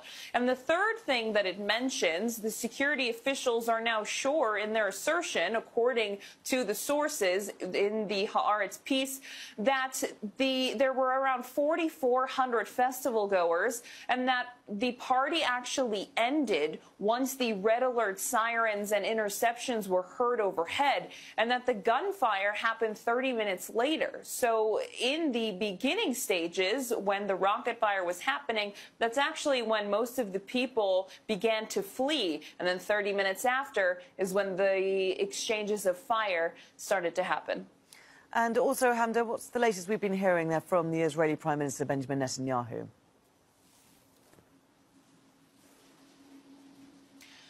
Israeli Prime Minister Benjamin Netanyahu, in his nightly address, speaking about a variety of topics. The main one really is the issue of the captives, saying that there's no deal whatsoever on the table and that there's not going to be a ceasefire until they are brought back into Israeli territory. Now, something interesting that he noted was the growing international pressure against Israel and their continuous military campaign and assault on the Gaza Strip. He said that he had to start allowing aid into into Gaza because international support was waning, and there was no way the international community, even allies, were going to stand by Israel and continue supporting them in their war. He said that it came with pressure from the United States, even though the U.S. is a big Israel backer when it comes to weapons and munitions. But the Israeli Prime Minister said that he himself is trying to change the narrative by talking to American media. Well, we all suspected it, but the news has finally broke. It was Israel who killed their own civilians on October 7th. And your proof. Haaretz newspaper, the Israeli newspaper, has just confirmed that it was the IDF who killed the civilians at the music festival. Direct quotes from the Air Force pilots, how they failed to defend and they feel very bad. Quotes from Kibbutz Be'eri residents confirming that the Israeli IDF shelled and killed 112 civilians and residents. Confirmed IDF shot Israelis, mistaking them as Hamas fighters. No wonder why they don't want the hostages back. The hostages know what happened. No wonder they're not in there getting the hostages back. Literally, they know exactly what happened. They know that Israel killed their own people. They know it wasn't Hamas. I mean, it makes so much more sense now. They kill their own people.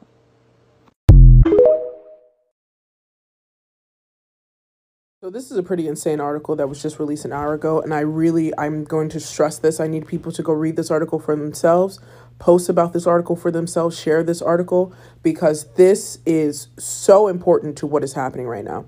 Hamas had not planned to attack music festival, Israeli report says.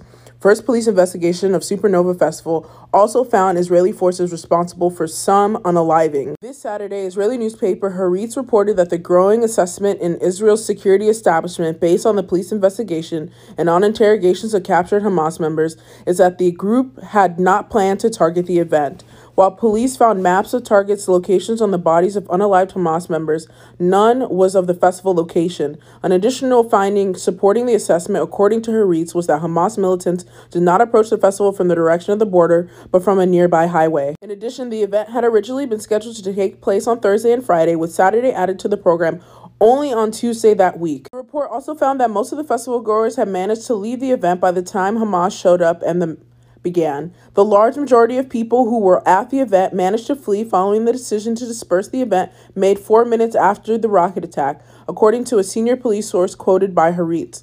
The police investigation also found, and man, to me, this is so fucking important, also found that an Israeli military helicopter opened fire on the assailants, but also hit some people attending the festival.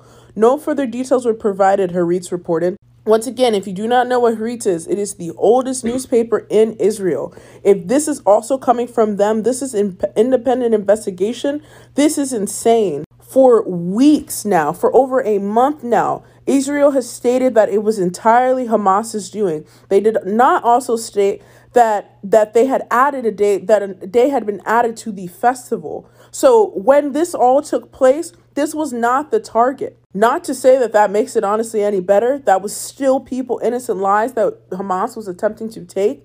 But this is crucial. They have made this seem like this was a premeditated, ready to go whole thing, when it also turns out that they unalived their own civilians. We have seen Israel revise numbers over and over again. As you can see here, the police report has revised the unaliving toll from the attack to 364, including 17 police officers, up from 270. It put the number of kidnapped festival goers at 40. They are also stating in this article that the totality, the 1,200 number that we all have also heard that has been revised down from the 1,400, was not only from people who were attacked at the festival, but people within villages that were close to the border right there. It is very frustrating, and I think it's something that we all need to pay attention to, that these numbers do not continue to remain consistent. Numbers that are taken from the festival versus numbers that are taken from people attacked versus the total amount of people who were unalived continues to be incredibly unclear. Where Palestinians have made it a point each and every day to update about these numbers,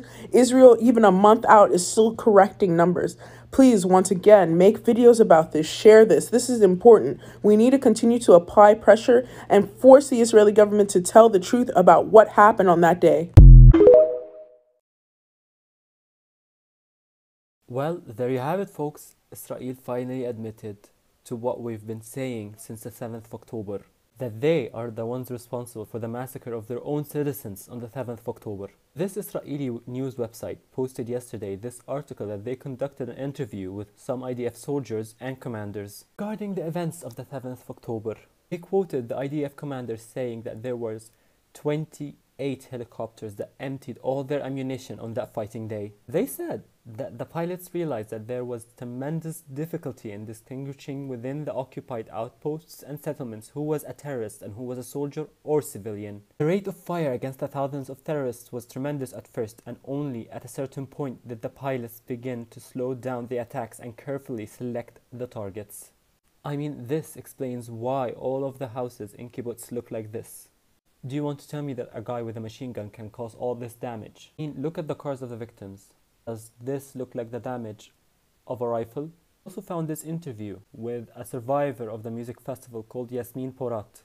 She said that she and 10 others were taken by Hamas as hostages. They told her that their objective was to take them back to Gaza. A couple hours later, and the IDF arrives and they start shooting at everyone, no questions asked. They eliminated everyone, including the hostages. Israel released the names of the victims of the 7th of October, and they admitted that the majority killed were soldiers, which makes me question how many names of these innocent people were killed by their own army, the army that was supposed to protect them. And why isn't the Western media and the European media not talking about these stuff? Because it defeats the narrative that they've been trying to push since the 7th of October, that Israel is good and Palestine is bad. But Palestinians are not killing their own people.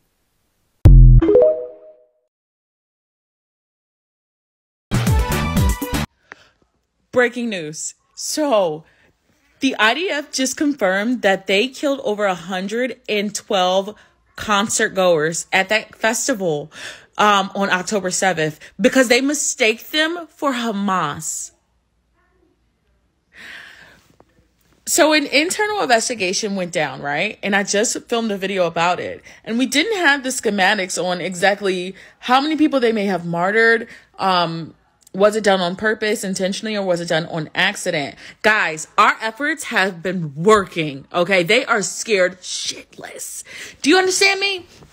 They just admitted to it. And then on top of that, they posted their article after Al Jazeera broke the news that they indeed were responsible for well over 100 Israeli deaths. Yes, they killed over 100 of their own citizens.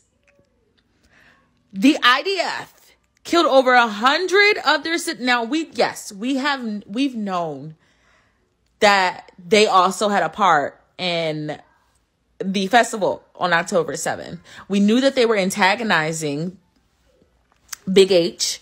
We knew that they were trying to find any way that they could to antagonize the war or like start a Genocide. But we had no idea just how bad it was. Guys, it's all starting to make sense. The censoring, the fake videos, the fake messages, all of it's starting to make sense. Why they had to pay influencers, why they've been paying people to like try and shut everything down, why they've been turning the internet off. They didn't want to get caught up because this one thing is going to lead to a whole bunch more of investigating. They killed their own citizens, over 100.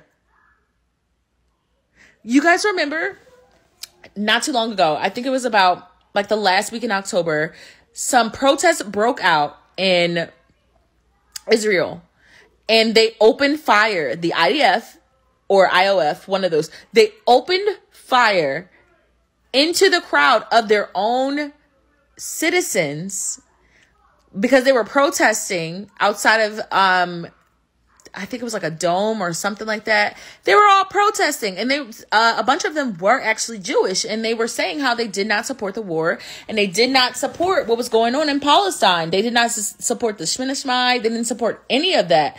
And it was a whole large crowd of them. And then shotguns rang out in the middle of that protest.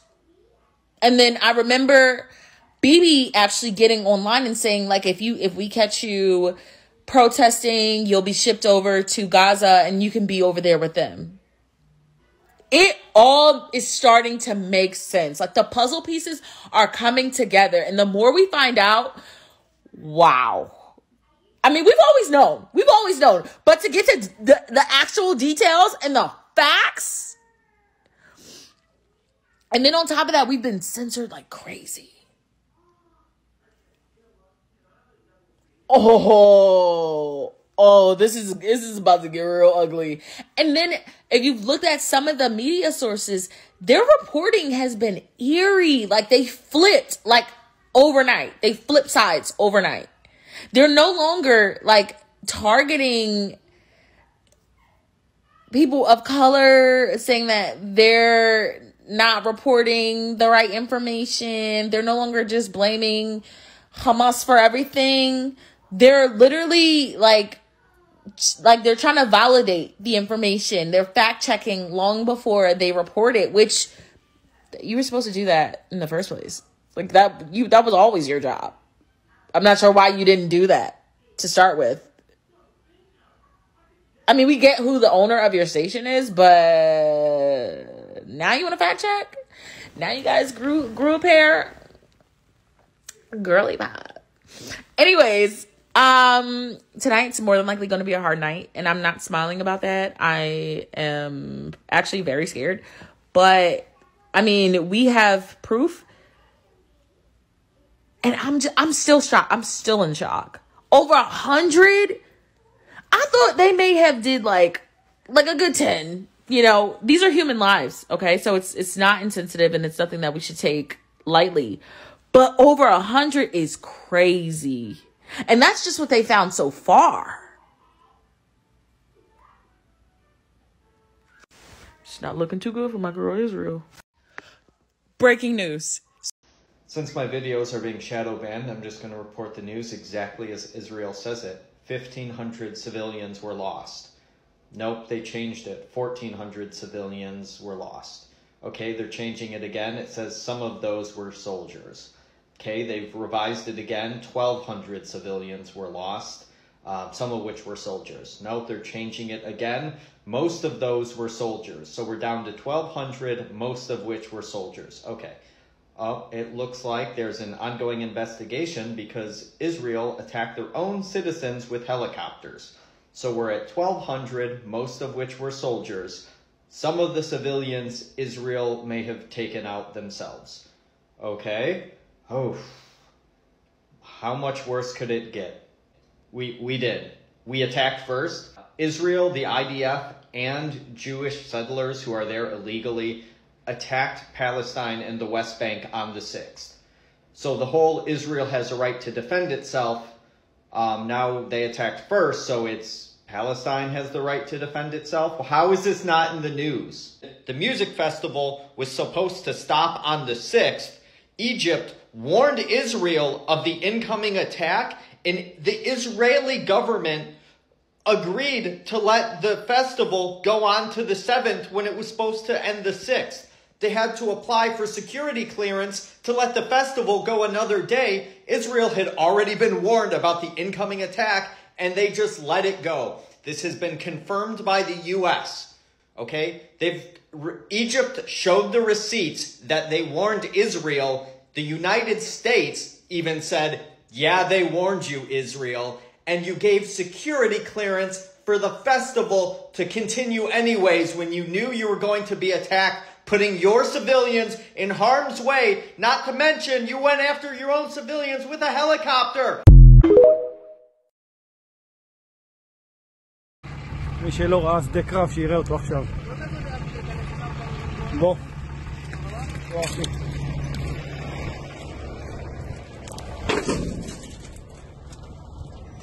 כנס. בוא.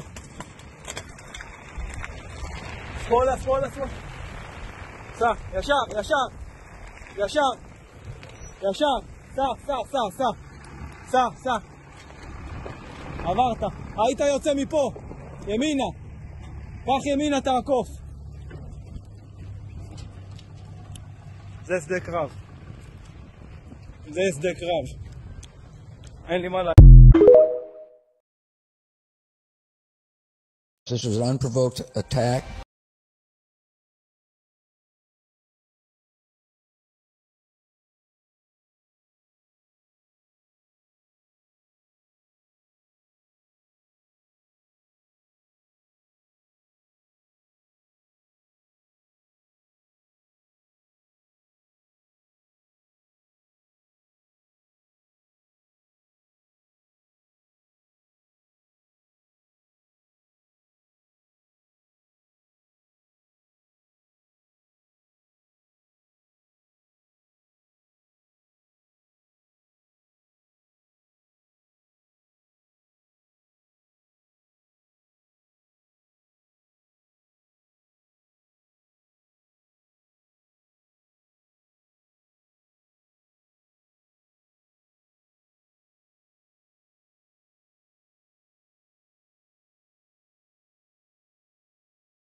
So the new thing going around is that Israel has offered Al-Shifa Hospital 300 liters of fuel, which they claim that Hamas is not allowing them to take. As a privileged American who doesn't use the metric system, I kind of knew I had to do the conversion. 300 liters of fuel comes out to being 79.25 gallons of fuel for all my Americans to understand. Doing the slightest bit of research, you can actually find out that there are actually hospital backup power plants in place in all hospitals, so that they understand how much fuel is necessary for their backup generators to continue working. The fuel storage requirements for a large hospital like Al-Shifa is around 18,000 gallons of gas, so that the backup generators can run for 96 hours, which is 4 days. Let's just math together really quick, okay? 18,000 gallons of fuel for 4 days comes out to being about 4,500 gallons of fuel to run for 1 day, for the hospital to run for 1 day. They offered less than 80. Let this be a reminder to not take anything that you hear at face value and make sure that you actually do your own research. And as always, free Palestine. Y'all, Israel is in crisis mode. Israel is crumbling. Israel is grasping at straws. You do not believe what I just saw. Please watch this. Allah, I can't believe I'm doing this, but the world has to know what Hamas is making here. They're taking over the entire hospital. They're taking over the fuel, the medicine. I have nothing to treat with. I had to fix a fracture for a 5-year-old boy without morphine because Hamas took it to themselves. I'm septic. Ya Allah.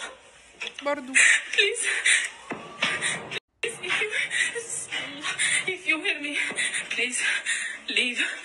Run away. Don't stay here, please. يا عالم يا ناس اطلعوا من هون اطلعوا من الشفاء. This was an Israeli accent. This is an Israeli woman who is cosplaying. Imagine being so deranged and vile and narcissistic that you do this and your government putting this online, and you are surrounded by people of Arabic-speaking nations and people in the diaspora who know that this is not a Palestinian accent, but it gets better. Apart from that being Habibi, Hamas is coming, right? Her Arabic is broken. She's supposed to be someone in Gaza. I don't think people in Gaza even speak Hebrew. And that's like CIA Arabic, worse. Mossad Arabic, like it's so bad. It's not like, I'm someone who lives in the diaspora, was born and raised outside of my home country, my Arabic speaking home country. And I could tell with all the money that these people get in aid from everywhere, not just governments, but like every major corporation, they cannot even hire like a person who speaks Arabic properly, who can fake, I'm not even gonna say like a Ghazawi accent, but like at least an Arabic, like a Jordanian, Masri, Egyptian accent, yallah, at least we'll see that you have tried. Literally an Israeli accent and broken Arabic. And all this to justify to people killing Palestinian civilians, and that Hamas is in the hospitals, and that's why it's okay and not a war crime to bomb every facility, every, bakery, every hospital, everything in Gaza, and everyone is collateral damage, and it's not a war crime because Israeli colonizer baby right here in a hijab cosplay came out and said Hamas is Jamal ihlabu. They are actively taking advantage of the fact that the only people that are supporting them are Westerners that are just as narcissistic as them, with the exact same colonizer mindset, and view Palestinians and Arabs and Muslims by extension as subhuman. So they won't even make the effort to double check. They didn't make the effort to double check these intercepted phone calls between Hamas that were also not in a Gaza accent, but to them those are all Arabs. They all look the same. They all speak the same. They there's no dialect. There's no nuance. There's no cultural No, it doesn't matter. The one person had a Moroccan accent, doesn't really matter. They're losing the war with words. They're losing the narrative that they have been holding onto for all these decades, because people were not able to see what's going on. They're seeing these mass protests worldwide, in the entire world, of all people coming together, including Jewish people coming together in solidarity for Palestinians, because they can see with their own eyes who is the oppressor and who is the oppressed. They are worldwide intimidating people who are speaking up for Palestinians. They're trying to pay people to come to their protests. They're calling every Jewish person who does not stand for their bigotry and their genocidal agenda a self-hating Jew, and all the most anti-Semitic rhetoric ever. They are scared. They are losing it. They're losing the narrative. They're losing this war, and this is why they do shit like this. Hello, lovers and haters, and welcome to today's episode of Hasbara Maskhara, my series dissecting the Israeli propaganda machine. The longer this goes on, the more convinced I am that the biggest scam we've been sold is the idea that the IDF and the Israeli intelligence services are intelligent. I think they just paid Hollywood a lot of money to make them look intelligent in TV shows and in movies, while in reality, they're just a bunch of clowns. I mean, Harvey Weinstein even hired Mossad agents because, they're the rats doing everyone's dirty work, right? to threaten, harass, dox, blackmail, and ruin the career of every woman who tried to get him arrested for the rapes that he committed. How'd that work out for him? He's rotting away. How'd your Mossad work out? They're not that smart. They're really not that smart. Case in point, this video. So this video came out of apparently this nurse at Al Shifa hospital saying, oh my god, Hamas is taking all of our fuel and supplies and morphine and I have to operate on this baby. She can't even spell Arabic. Listen, ungrammatically correct. I, masculine, cannot believe it. Masculine, feminine. I can't believe I'm doing this, but the world has to know what Hamas is making here. Taking over, huh? Taking over. I have nothing to trade with. Nothing. اطلعوا means leave. اطلعوا does not mean leave because she can't even pronounce ta. A letter which people who don't speak Arabic cannot pronounce. Because she's Israeli. Because this accent is purely Israeli. These people are so subpar. Your TikTok dances suck. Your fake crying sucks. Your whole PR campaign sucks. Y'all, the new IDF propaganda just dropped. Before I get into it though, the document that they're showing is in Arabic.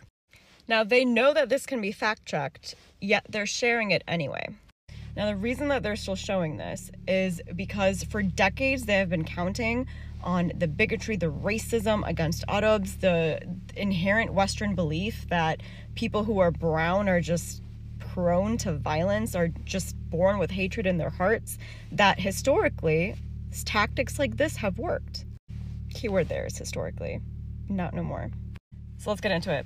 Found in the basement of the Children's Hospital in Gaza, a schedule showing the name of Hamas terrorists who guarded the hostages. Every name on this list is a dead man walking. When you actually zoom in on the list. If you can read Arabic. There is a list. This list, in Arabic, this list says we are in an operation. The operation against Israel started in the 7th of October. This is a Guardian list where every terrorist writes his name and every terrorist has his own shift guarding the people that were here. So if you can't read Arabic, Sunday, Monday, Tuesday, Wednesday, Thursday, Friday, Saturday are apparently all now names of Hamas militants. I didn't know that they were common names in the Middle East, but the more you know.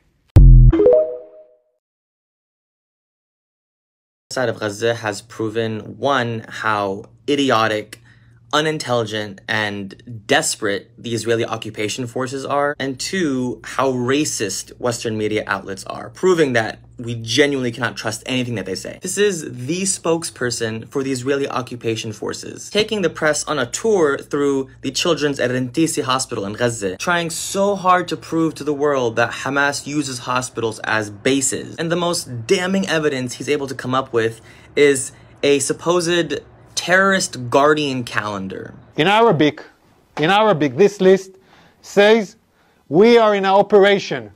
The operation against Israel started in the 7th of October.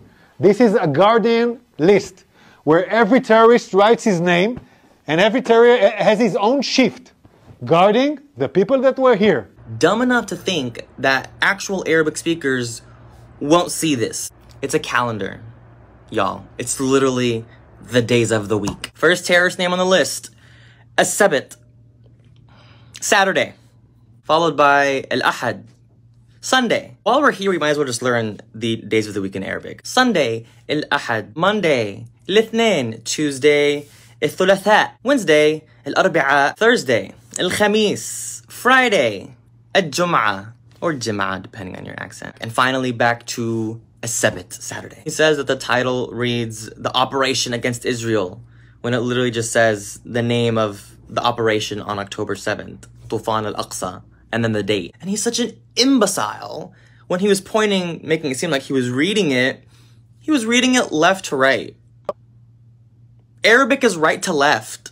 Ya hamar. People talk about how advanced and smart the Israeli military system is, but every single day, in the past 30 plus days, they've proven just how dumb they are. And the only reason why they continue to display such unreal levels of stupidity is because they know they can get away with it. They know that even if it's fake and 100% fabricated, Western media outlets will eat it up. They've never had to work hard to fabricate good fake evidence because they know that Israeli citizens, alongside the certain individuals in the West, will believe them. And that is one of the many problems with trusting everything that your government tells you, whether it's Israel or the US. Let's remember that just because their military is well funded, that does not mean that they're smart.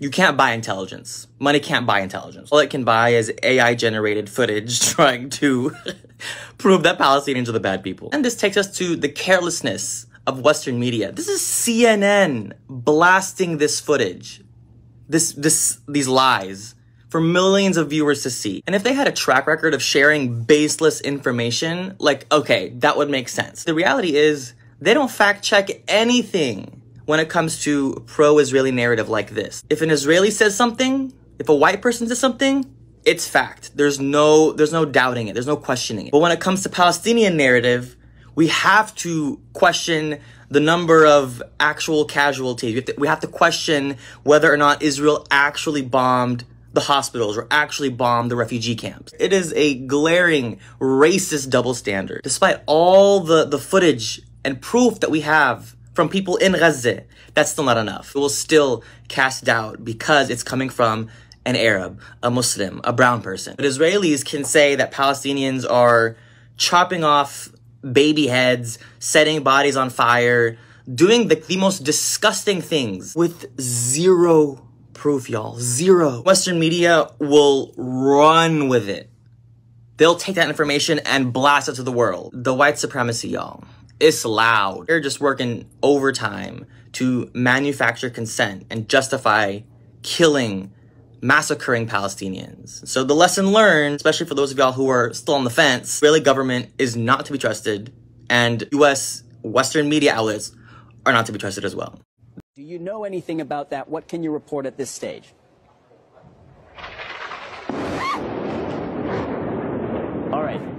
Yumna, please take cover. If you are in a position to do so safely, you can explain to us what we're happening. If you are not... The comparison between Hamas and the Nazis is insufficient. And sorry, there's an incoming. Incoming.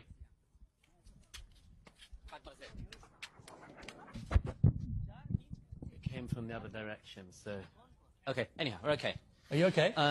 Let's just... Yeah, fine. Sorry, it was a rocket coming, looked like it was just going to land on us here. Which way was that rocket coming from? Is it coming from Gaza or from Israel?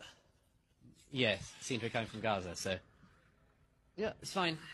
It's okay, it's been happening all day. Do you know anything about that? What can you report at this stage?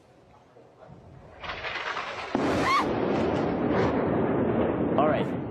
Yumna, please take cover.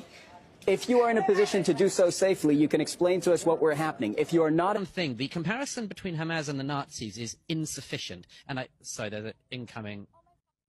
Incoming.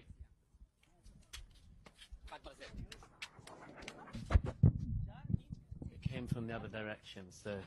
Okay, anyhow, we're okay. Are you okay? Let's just... Yeah, fine. Sorry, it was a rocket coming, looked like it was just going to land on us here. Which way was that rocket coming from? Is it coming from Gaza or from Israel? Yes, it seemed to be coming from Gaza, so... Yeah, it's fine. It's okay, it's been happening all day.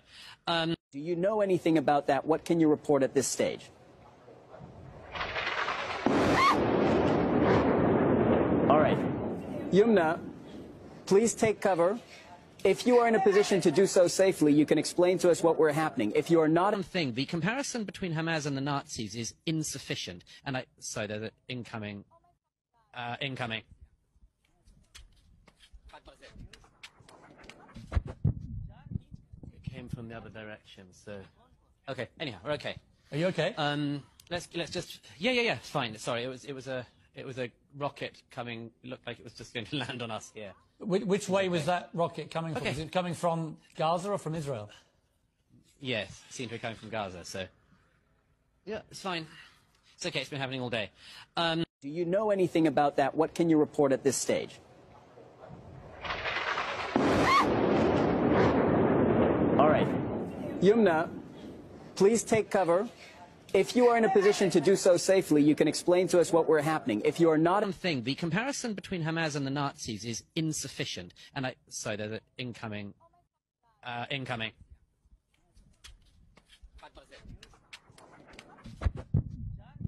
It came from the other direction, so... Okay, anyhow, we're okay. Are you okay? Let's just yeah, it's fine. Sorry, it was a rocket coming. It looked like it was just going to land on us. Yeah. Which way was that rocket coming from? Okay. Is it coming from Gaza or from Israel? Yes, it seemed to be coming from Gaza. So yeah, it's fine. It's okay. It's been happening all day.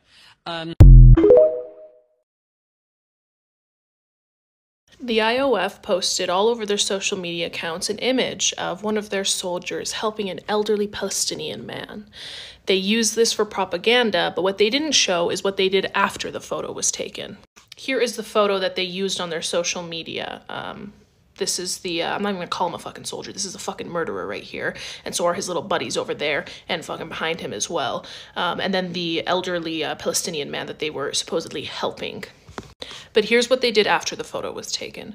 Bashir Hajji, 79 years old, from Al Zaytun neighborhood in Gaza, was photographed last Friday by Israeli soldiers as part of the Israeli propaganda, claiming that the soldiers were helping him. However, Hajji's family stated that the Israelis executed him immediately afterwards. What they don't tell you is that the Israeli terrorist force walked this man for miles and miles while he was struggling to do so. They forced him to walk. They took this picture, and then afterwards, they shot him in the head and the back. They executed him. You got me fucked up right now, dude. You got me fucked up. These motherfuckers over here, acting like they're fucking heroes? Are you joking?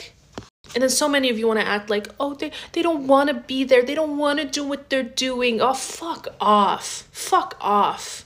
I don't give a fuck if they regret it 20 years down the fucking road. Right now, this is what they're fucking doing. And they need to pay for their fucking crimes. I have no fucking sympathy. I don't have any fucking time for these types of motherfuckers. I unfortunately saw the photo of him after they executed him. And it's just, I mean, they treated him like he was nothing. Like he was nothing. That was somebody's father, somebody's grandfather. He was so loved by his community, by his family.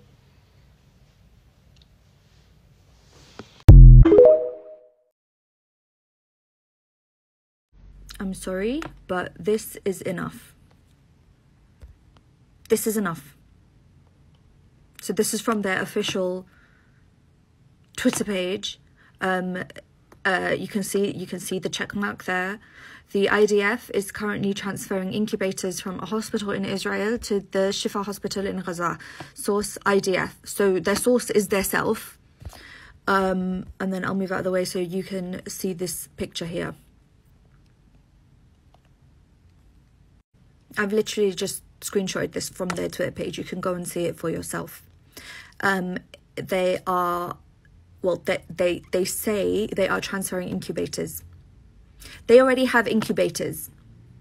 They already have incubators. What they don't have is fuel. They don't have electricity because you bombed the solar panels on this same hospital. You bombed the solar panels. So it doesn't have electricity to use its existing incubators. It won't have electricity to use these fake fucking incubators you're pretending to bring in. But even if we discount that, a couple of weeks ago, you produced evidence, all nice and edited, nice and shiny. None of it was actual footage, by the way. It was all, 3D mock-ups and all that. But actual, you said, evidence, actual proof that Hamas was operating under this exact same hospital. That it had underground networks there. You showed like a flipping, a 3D cutout, like a slice of the ground, and you showed all the levels to it. You released that a couple of weeks ago. This same hospital. But now you're delivering incubators to it. You can't even keep up with your own lies. Because even if we discount that a second time, how are these incubators even going to make it into the hospital? These incubators that they don't need, how are they going to make it into the hospital? Because there are Israeli soldiers outside surrounding the hospital. They've completely besieged the place.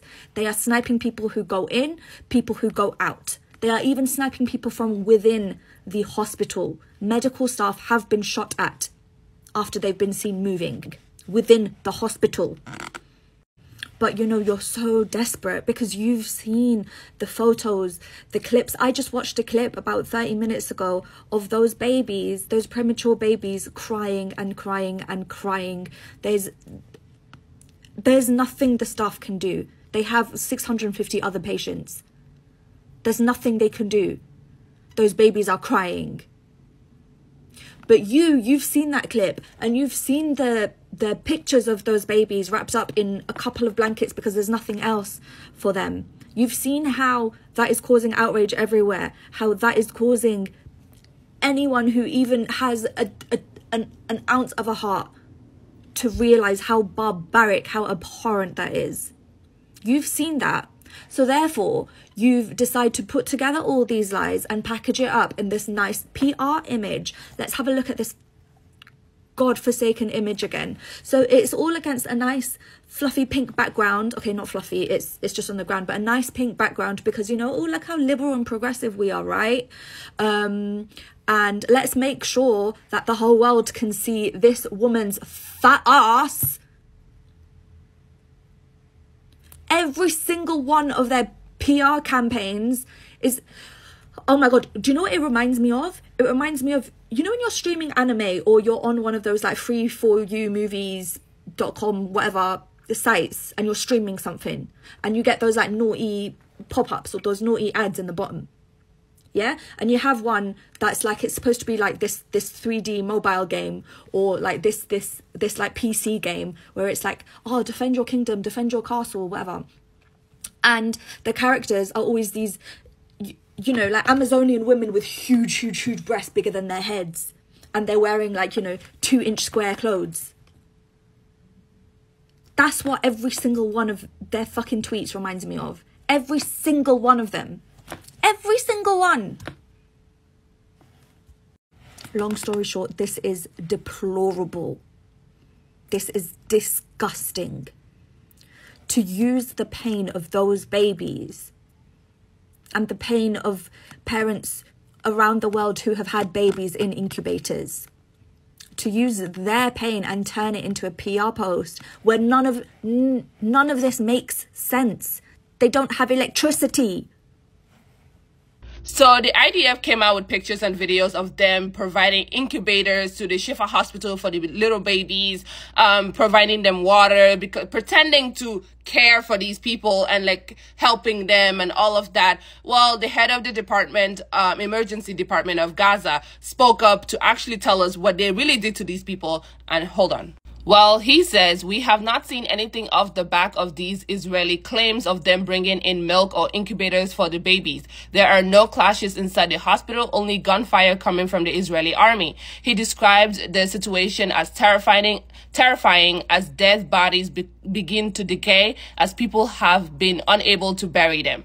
So there you have it, guys. They're lying. All their propaganda pictures and videos are a lie, okay? This is what they're doing to these people. They're not helping the dead bodies to bury them. They're not helping to bring milk or incubators. They're actually taking the incubators that were already there in the hospital, pretending that they brought new ones. They're taking the water source of the Gaza, the Shifa hospital, the water they already have downstairs. They took it, rebranded, slap labels on it to pretend that they're bringing new water to these people, and it's a lie. Okay, the aid that we all have donated are still at the borders, and they refuse to let those that aid coming for the people of Gaza. These people are liars. They are pathological liars, and I'm so glad for the age of TikTok, the age of social media, where anything they show us, we can basically debunk it and show their lies. They are liars. Breaking news. So Gaza's health ministry says Israeli army is now using bulldozers in Al-Shifa hospital. Previously, we were told by the Israeli government that they were basically going to Al-Shifa to drop off some incubators for those babies that were dying, which we all knew were lies, but we actually have proof.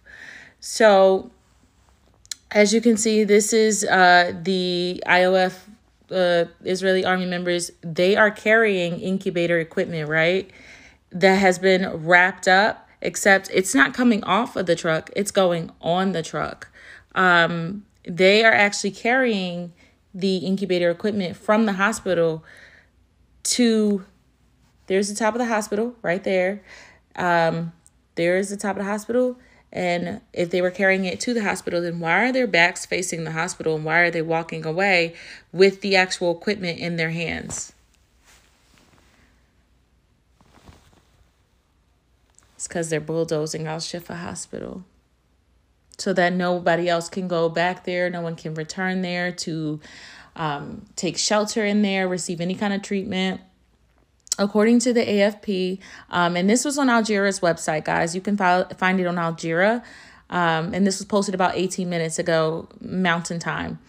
Following on from earlier reports that Israel had launched a fresh raid from the direction of the entrance. Remember, I told you guys earlier they had people come out to the entrance and they met them with open air fire. The Israeli army told AFP that an operation was underway in Al-Shifa, but they neglected to mention that the operation was to simply open fire, killing 30 families.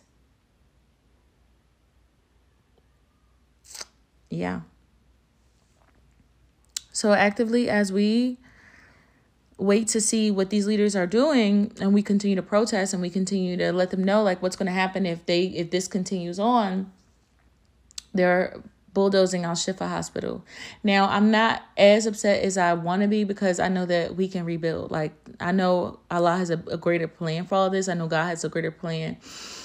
But it just really agitates me. It really does. It frustrates me and agitates me because I feel like we could be doing so much more and they're purposely not doing it. And they're purposely playing in our faces. So the previous video where I said, do you see what they're doing? Do you see how they're playing in our faces? Proof. The hospital. Why are they walking away from the hospital?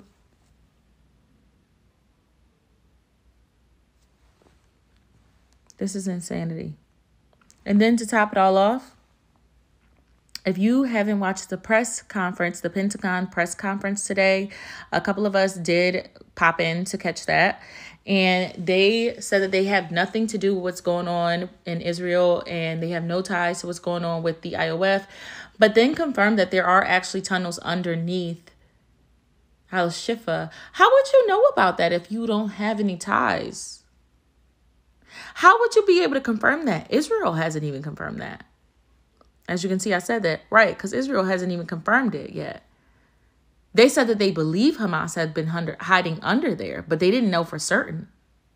And the timing in which you guys are now able to confirm that there are indeed tunnels under there is eerie sus after seeing as though they just invaded Al-Shifa Hospital and they showed us the day prior to that or earlier that morning that there was guns in there, which, by the way, we did go ahead and fact check those guns.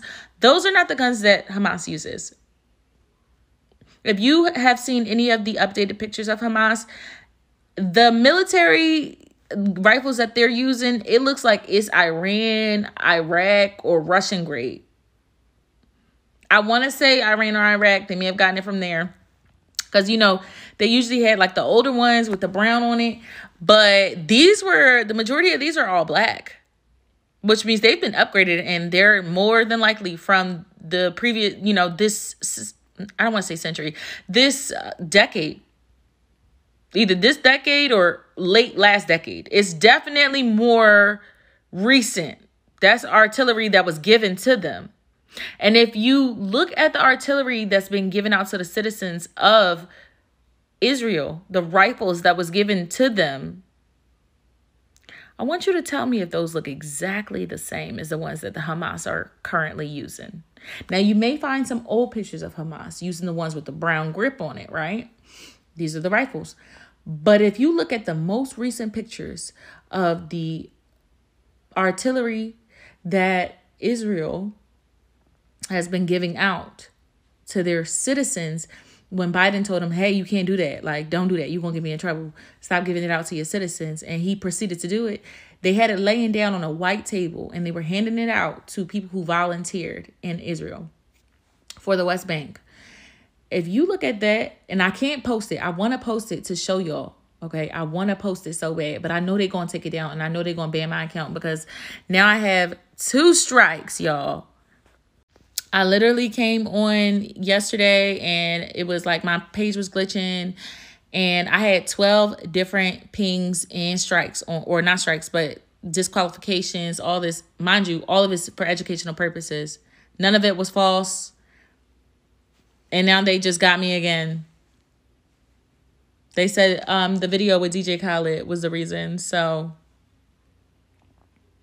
that's why I can't post it. But what I'm saying is, if you look at those two guns, if you look at the ones that they had from the article where it showed that Israel was passing out those rifles to its citizens versus the ones that the Hamas has right now, there's a few pictures of them on Google. I compared it myself. And when I tell you my mouth dropped to the floor, I said, wow, those rifles definitely came across American hands.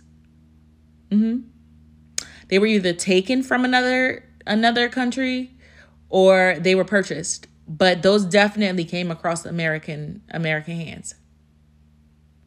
So how would you know this information if you're not working with them? Inquiring minds want to know. And by inquiring minds, I do mean the American people. Where's our money at, Joe? I'm literally shaking because I'm frustrated, but I'm trying to keep my cool. But I feel like you playing with me, Smokey. I feel like you playing in my face. And I feel like you playing with my money. And I don't like that.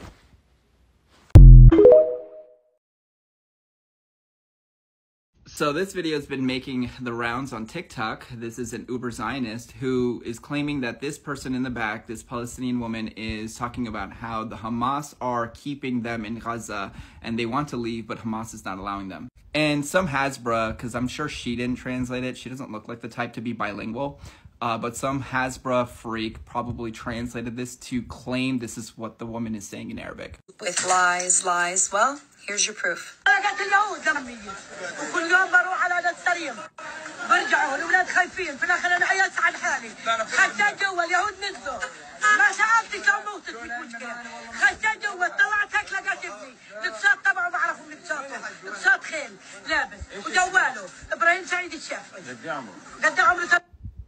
Well, the thing that she and the other Hasbra fanatic didn't realize is that there are Arabic speakers on TikTok. And I'm not an Arabic speaker, but my mother is. My mother grew up and lived in Egypt for 20 years, so Arabic is her second language. And when I told her to just listen to that video, don't read the subtitles and get confused, just listen to what the woman's saying, my mom's first words were, that's the exact opposite of what she's saying.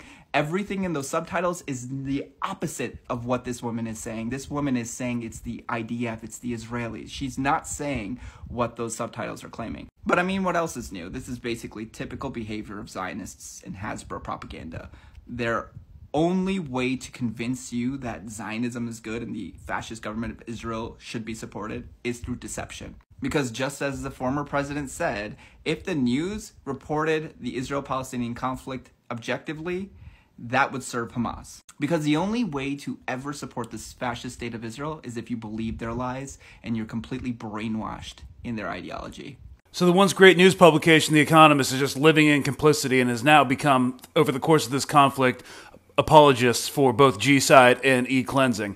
They recently put out this atrocious video on Instagram, which is just a complete propaganda piece, arguing that the reason so many children in Gaza are being unalived is because there are so many children in the first place. And the reason is not because of Israeli bombs or kinetic strike targeting procedures or lack thereof. It is, and I'm not kidding you, the fertility rate of Palestinian women. Like, this is the equivalent of your racist white Facebook uncle saying, like, well, you know, those people, they sure love pumping them out, right? And then they bring Yasser Arafat into it. I'm not sure why. He passed away in France almost 20 years ago. But essentially, they're quoting him as saying, a weight of numbers, a war of cradles will favor the Palestinian cause. They're basically just trying to pull some rhetorical gymnastics to convince you that somehow it's the fault of Palestinian culture and the Palestinian political leaders from 20 years ago. Like, it has nothing to do with the fact that the life expectancy between the West Bank, occupied territories, Gaza, and the rest of Israel is 10 years on average. Basically anything to not blame the IDF or the government, you know, because we couldn't drop technically 500-pound bombs on refugee camps if the refugee camps weren't there in the first place, you know? And you know something is propaganda when it can't survive even the first round of questioning. Like, what The Economist is doing right here is mobilizing pre-existing racist ideology in order to obfuscate what's actually going on. And the racist ideology is, well, brown people have too many kids. That's why it's happening. I mean, that's exactly the idea that's behind this article. If the paper labels that are on the boxes that are in fucking Gaza are in English, it's not for the IOF troops, it's not for the Palestinians, it's for you. It's so you can read it and you get good fifis in your tum-tum about what's going on over there, even though it's a fucking genocide. This is propaganda day one shit, bro. Come on. So the Zionists lie again. I am so shocked. Remember the 1,400 casualties that were used to excuse this fucking genocide? Now, today, and this was published yesterday, the Times of Israel came out and said, by the way, it's not 1,400, it's around 1,200 people that died that day. And actually, the toll might still change, we're not sure. Who the fuck is in charge of counting these bodies? It's been over a month. Then on top of that, we also have the Times of Israel. This was published November 9th, so 2 days ago. There was no physical evidence of sexual assault ever collected from the bodies. Discredits any claim of sexual assault as rape, which was also used to fucking excuse this genocide. Let's not forget Yasmin Purat, who came out, one of the hostages herself came out and said it was undoubtedly the IDF that shot everyone that day. So to everyone that still supports Israel after all these lies, are you dumb? It's either you're dumb or you're a racist, genocidal pig. Yeah, I mean, there's no in between at this point. The 10 words that both break and heal my heart. Hey everyone, this is Bissam from Gaza. I'm still alive And now for the rest of her video that has some solid points, because I too have noticed how the media is calling children from Palestine those under 18, but if they're from Israel, oh, they're children. I know that you know that there is no difference between saying children or saying people under 18, right? Okay, that's what we know as normal people, but the media has another opinion, because The Guardian yesterday or before yesterday said that, or wrote that, the Israeli children, hostages, will be exchanged with Palestinian prisoners under 18, which is the same. But they need to influence you more, to make you feel empathy more with the Israeli children than the Palestinian children. Is, are we worthless? Are we less valuable in comparison with them? Are our children less children than them? I mean, the Western media is trying to mislead you, to lie on you all the time.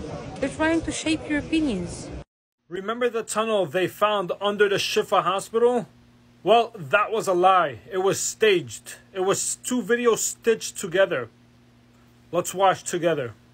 We can see because we're coming in from above, we're going to go down. We're going down this mysterious shaft. We don't know what it is. Of course, Israel say it's a resistance tunnel. So the drone gets down. It's got a light on it. And then something mysterious is going to happen in a few seconds. Keep with it. The suspense is very... Oh, see what happened there?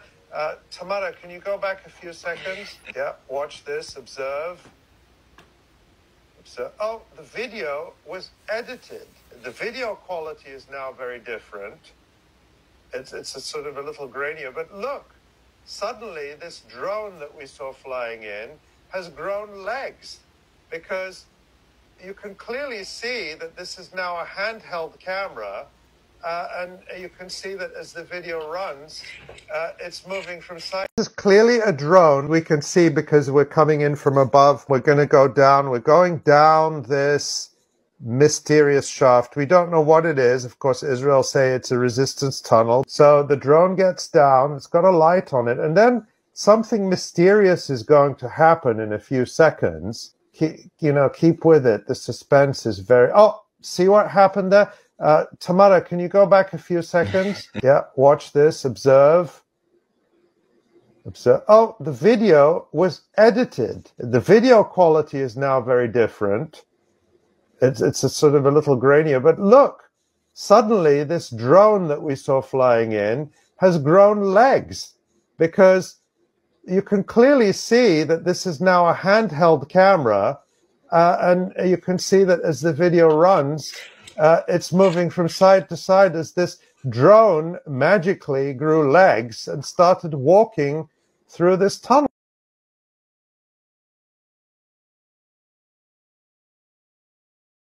Zionist media outlets have just reported that the surveillance from the 7th of October has disappeared. The day of the Al-Aqsa flood, a Zionist news site called Walla has just reported that the footage from the border surveillance of the 7th of October has all disappeared. A senior Zionist army general has claimed that an invisible hand had deleted the videos from various military surveillance, potentially to prevent their use in an in-depth investigation of how Hamas fighters managed to break the border and infiltrate the Zionist entity. And she claims it was very embarrassing.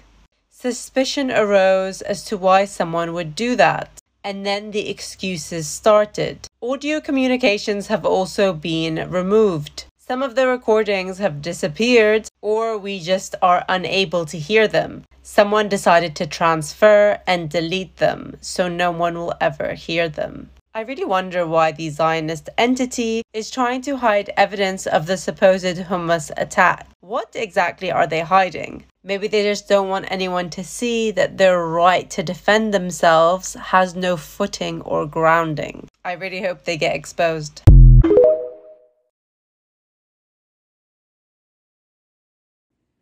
I want you guys to look at this post that the Jerusalem Post just came out with. Israel's PR battle. How to alter the Hamas war narrative and win hearts. The article goes on and says Israel's PR battle lessons amid its war with Hamas. Lessons. Okay? Stick with me here. Israel is at war with Hamas, not the Palestinians. That the October 7th massacre was an attack on Israelis, not Israel. He says that people are more sympathetic when discussing the citizens rather than the country. Humanize it, personalize it. Instead of calling Hamas terrorists, call them an army of terror. Because that term is going to frighten us Americans. Use graphic descriptions. Women raped, children beheaded, infant hostages. Remind the world what happened on October 7th. Although they are painful showing images of the bloody and brutal massacre that Hamas perpetuated last month, it is necessary against the pictures coming out of Gaza. We have the photos and videos and voice recordings to prove it. The more graphic, the better. Like they're really trying to compete, it seems like, on what's worse, what happened on October 7th versus what's been happening for the past month and a half. After what the world has seen, the Israeli government and the IOF commit against the Palestinian civilians, the fact that they think that that narrative can be turned around at this point, they're delusional. They go on later in the article to say that Israel is not only fighting Hamas, Israel is fighting for the future of Western culture and values. They're in the Middle East. I don't understand why they're fighting so hard for these Western cultures and values. Like, if you value Western cultures and values, then move to the West. You guys are in the Middle East. They also said, we are preventing an international intifada. That's already here. Intifada, the Palestinian uprising against Israeli occupation of the West Bank and Gaza Strip. That's here. There's not anything that you can do to prevent that. It's here.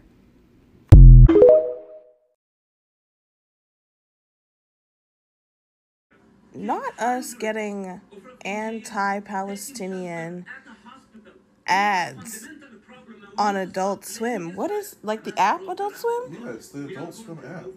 And it's not just one ad, it's like... Yes, this is the second one in a row. There's been 2 straight minutes. No, this is the third one. This is the third one? Yes. What? And then suddenly Pampers? That was crazy. That's weird. It had 3 in a row from this Facts for Peace organization, and then all of a sudden it's just like, oh, by the way, And it was weird. Oh my gosh, I'm gonna have to get it again because it was weird talking about they won't live until the Muslims kill the Jews. Like, what? How is that a fact for peace? That's propaganda to hate on Muslim people. Kinda, yeah. Not kinda, it is. They were missing a lot of information if they want to really talk about facts for peace. I mean, you only got a minute. They had 3 in a row. Well, y'all had some damn time. They were 30-second ads that they strung together. That's crazy. Wrath of God. We are going to remove them from power, and we are going to persecute their leaders, and we are going to bring them to justice. Hamas is a terrorist organization. This is the 4th version. Sayyid Ali Khamenei received the head of the political rule of the Hamas movement, Ismail Haniyeh.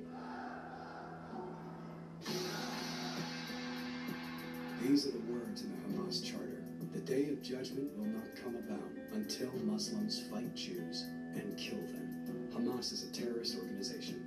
The world must recognize that before there can be peace.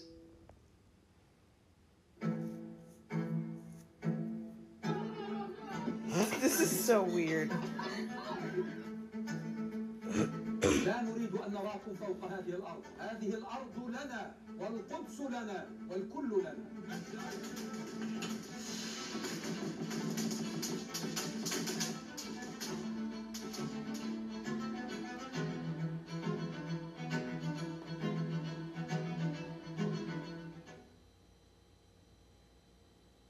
These are the words written in the Hamas. Jeez. The Islamic resistance movement is a distinguished Palestinian movement whose allegiance is to Allah. It strives to raise the banner of Allah over every inch of Palestine. The day of judgment will not come about until Muslims fight Jews and kill them. This Israel is ridiculous. Until Islam will obliterate it. Hamas is a terrorist organization. The world must recognize that before there can be peace. Okay, if there was another one, I was about to say. So I actually wanted to talk about this today. I've been seeing a lot of posts across social media talking about how these news outlets are changing the titles of their articles. Here you see one article by the New York Times with 2 separate titles. One that they initially went with and the other one that they changed it to. The first article title reads, "Over 60 journalists have been killed in the Israel-Gaza war. My friend was one." And then they changed it to "Losing your life for doing your job." Now, to be fully transparent, the New York Times changed the article back, and the person who created that thread noted that. But one of the things I don't think a lot of people are talking about is the weaponization of SEO, or search engine optimization. There are multiple components that go into publishing an article online. The article title is generally the URL, and then you could input keywords, highlight certain phrases, all that shit. But by changing these titles constantly, because there have been multiple, it makes these articles very difficult to search for. And even if you left everything else the same but changed the title, and people search for keywords that they saw in the first title, they still won't think that that is the article they are looking for. So they're kind of using something very basic to internet infrastructure and then weaponizing it. There's no way they just sent me this in the mail. Like, are you for real right now? According to you, I'm not chosen, so let's open this up. There is no freaking way this is real right now. I don't know why they think I'm Christian, but okay. The Palestinian Authority routinely bombs and threatens Israel. Is this for real? Is this for real right now? Like, is this like... I feel like I'm in this weird Twilight Zone. There's no way. There's no freaking way that they have enough money to just send this. Wow.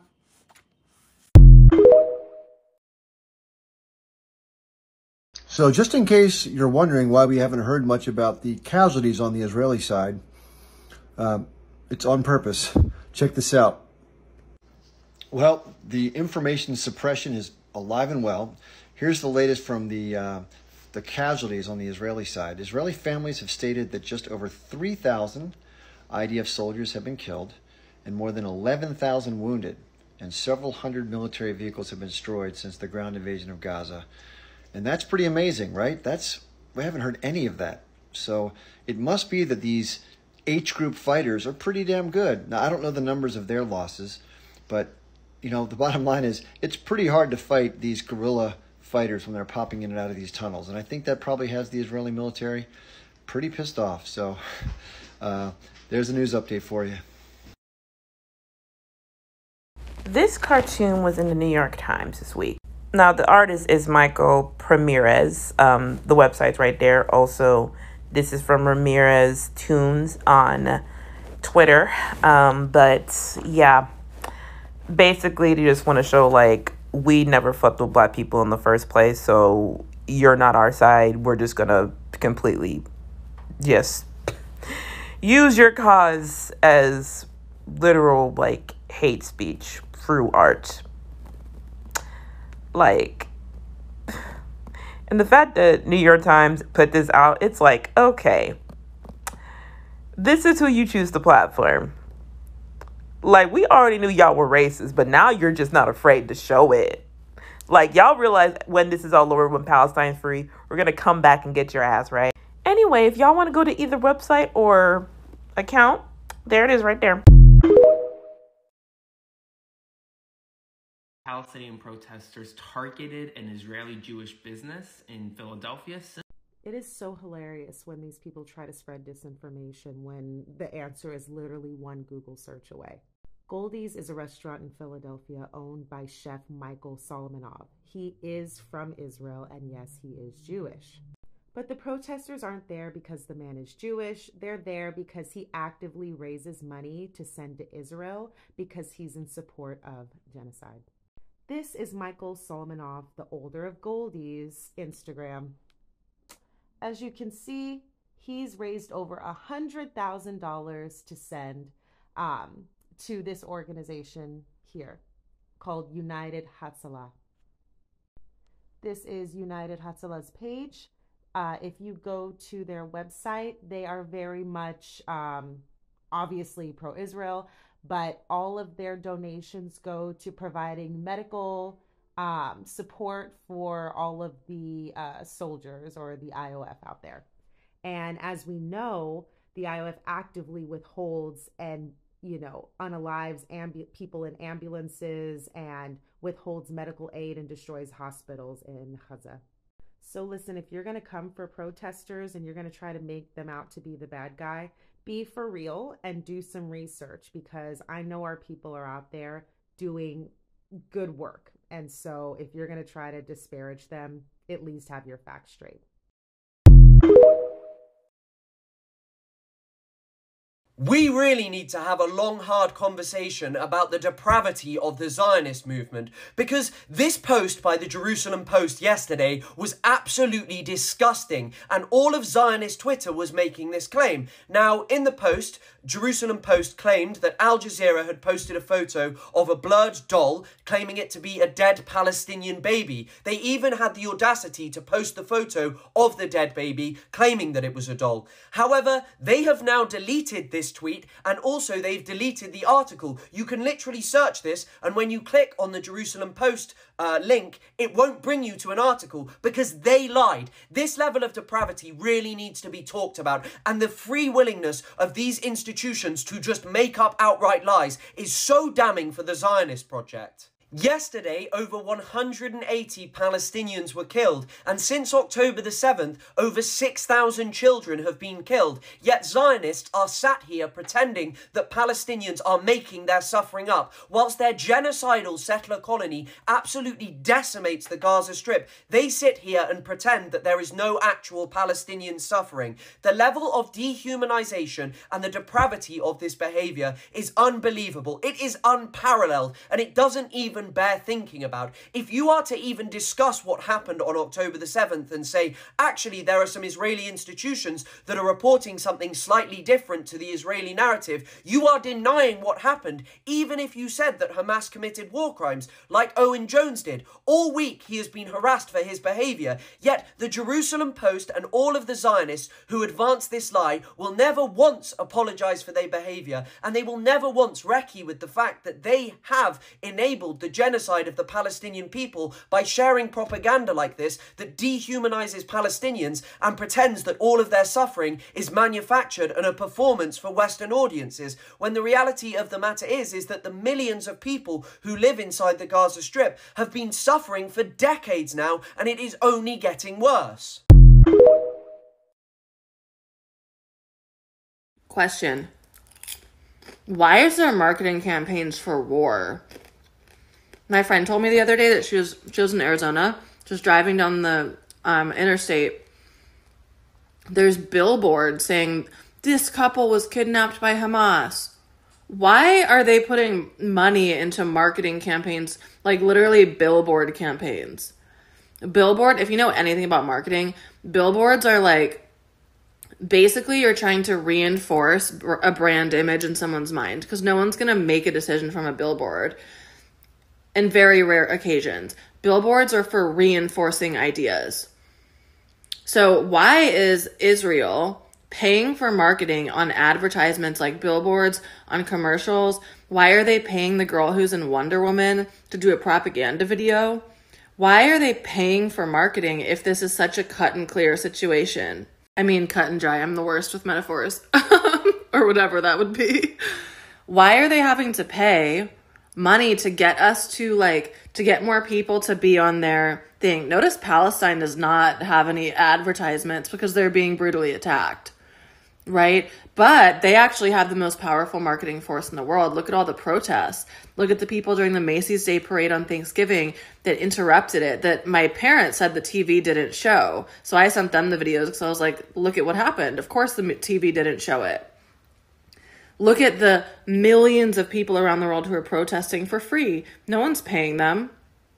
So we have to look at when there is something that, and just in terms of marketing, if there is a product that gets viral notice without advertising, then that product is probably superior. It's probably a phenomenal product, right?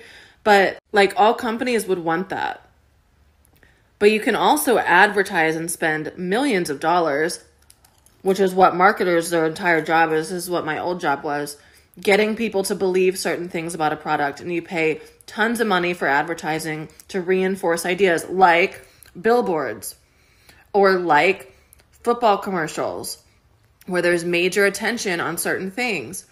So we just have to think, if a country is actually at war, why would marketing be a priority for them unless they're trying to make people believe something that's not initially true?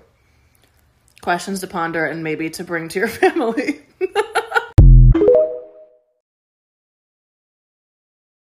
I'm sorry, y'all, but I am so fucking tired of seeing the way that news outlets are reporting on what's happening in Gaza. I'm watching videos of Basan and Motaz basically just telling us that they're, like, to get ready for them to be dead. Like, that's already fucked up as it is. But for me to then scroll to see The Economist, which I thought, maybe I'm just behind, I thought was a reputable news source, reporting on Israel's strategy in the war against Hamas. Why are we still using that rhetoric? Why are we doing that? Has nobody learned anything in media, in online media, print media, whatever?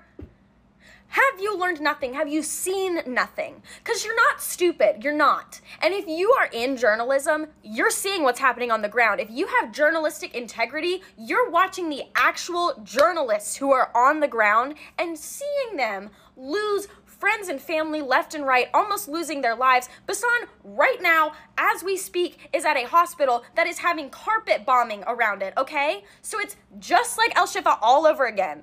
So you're telling me that we're talking about, oh, poor Israel, their war strategy isn't working.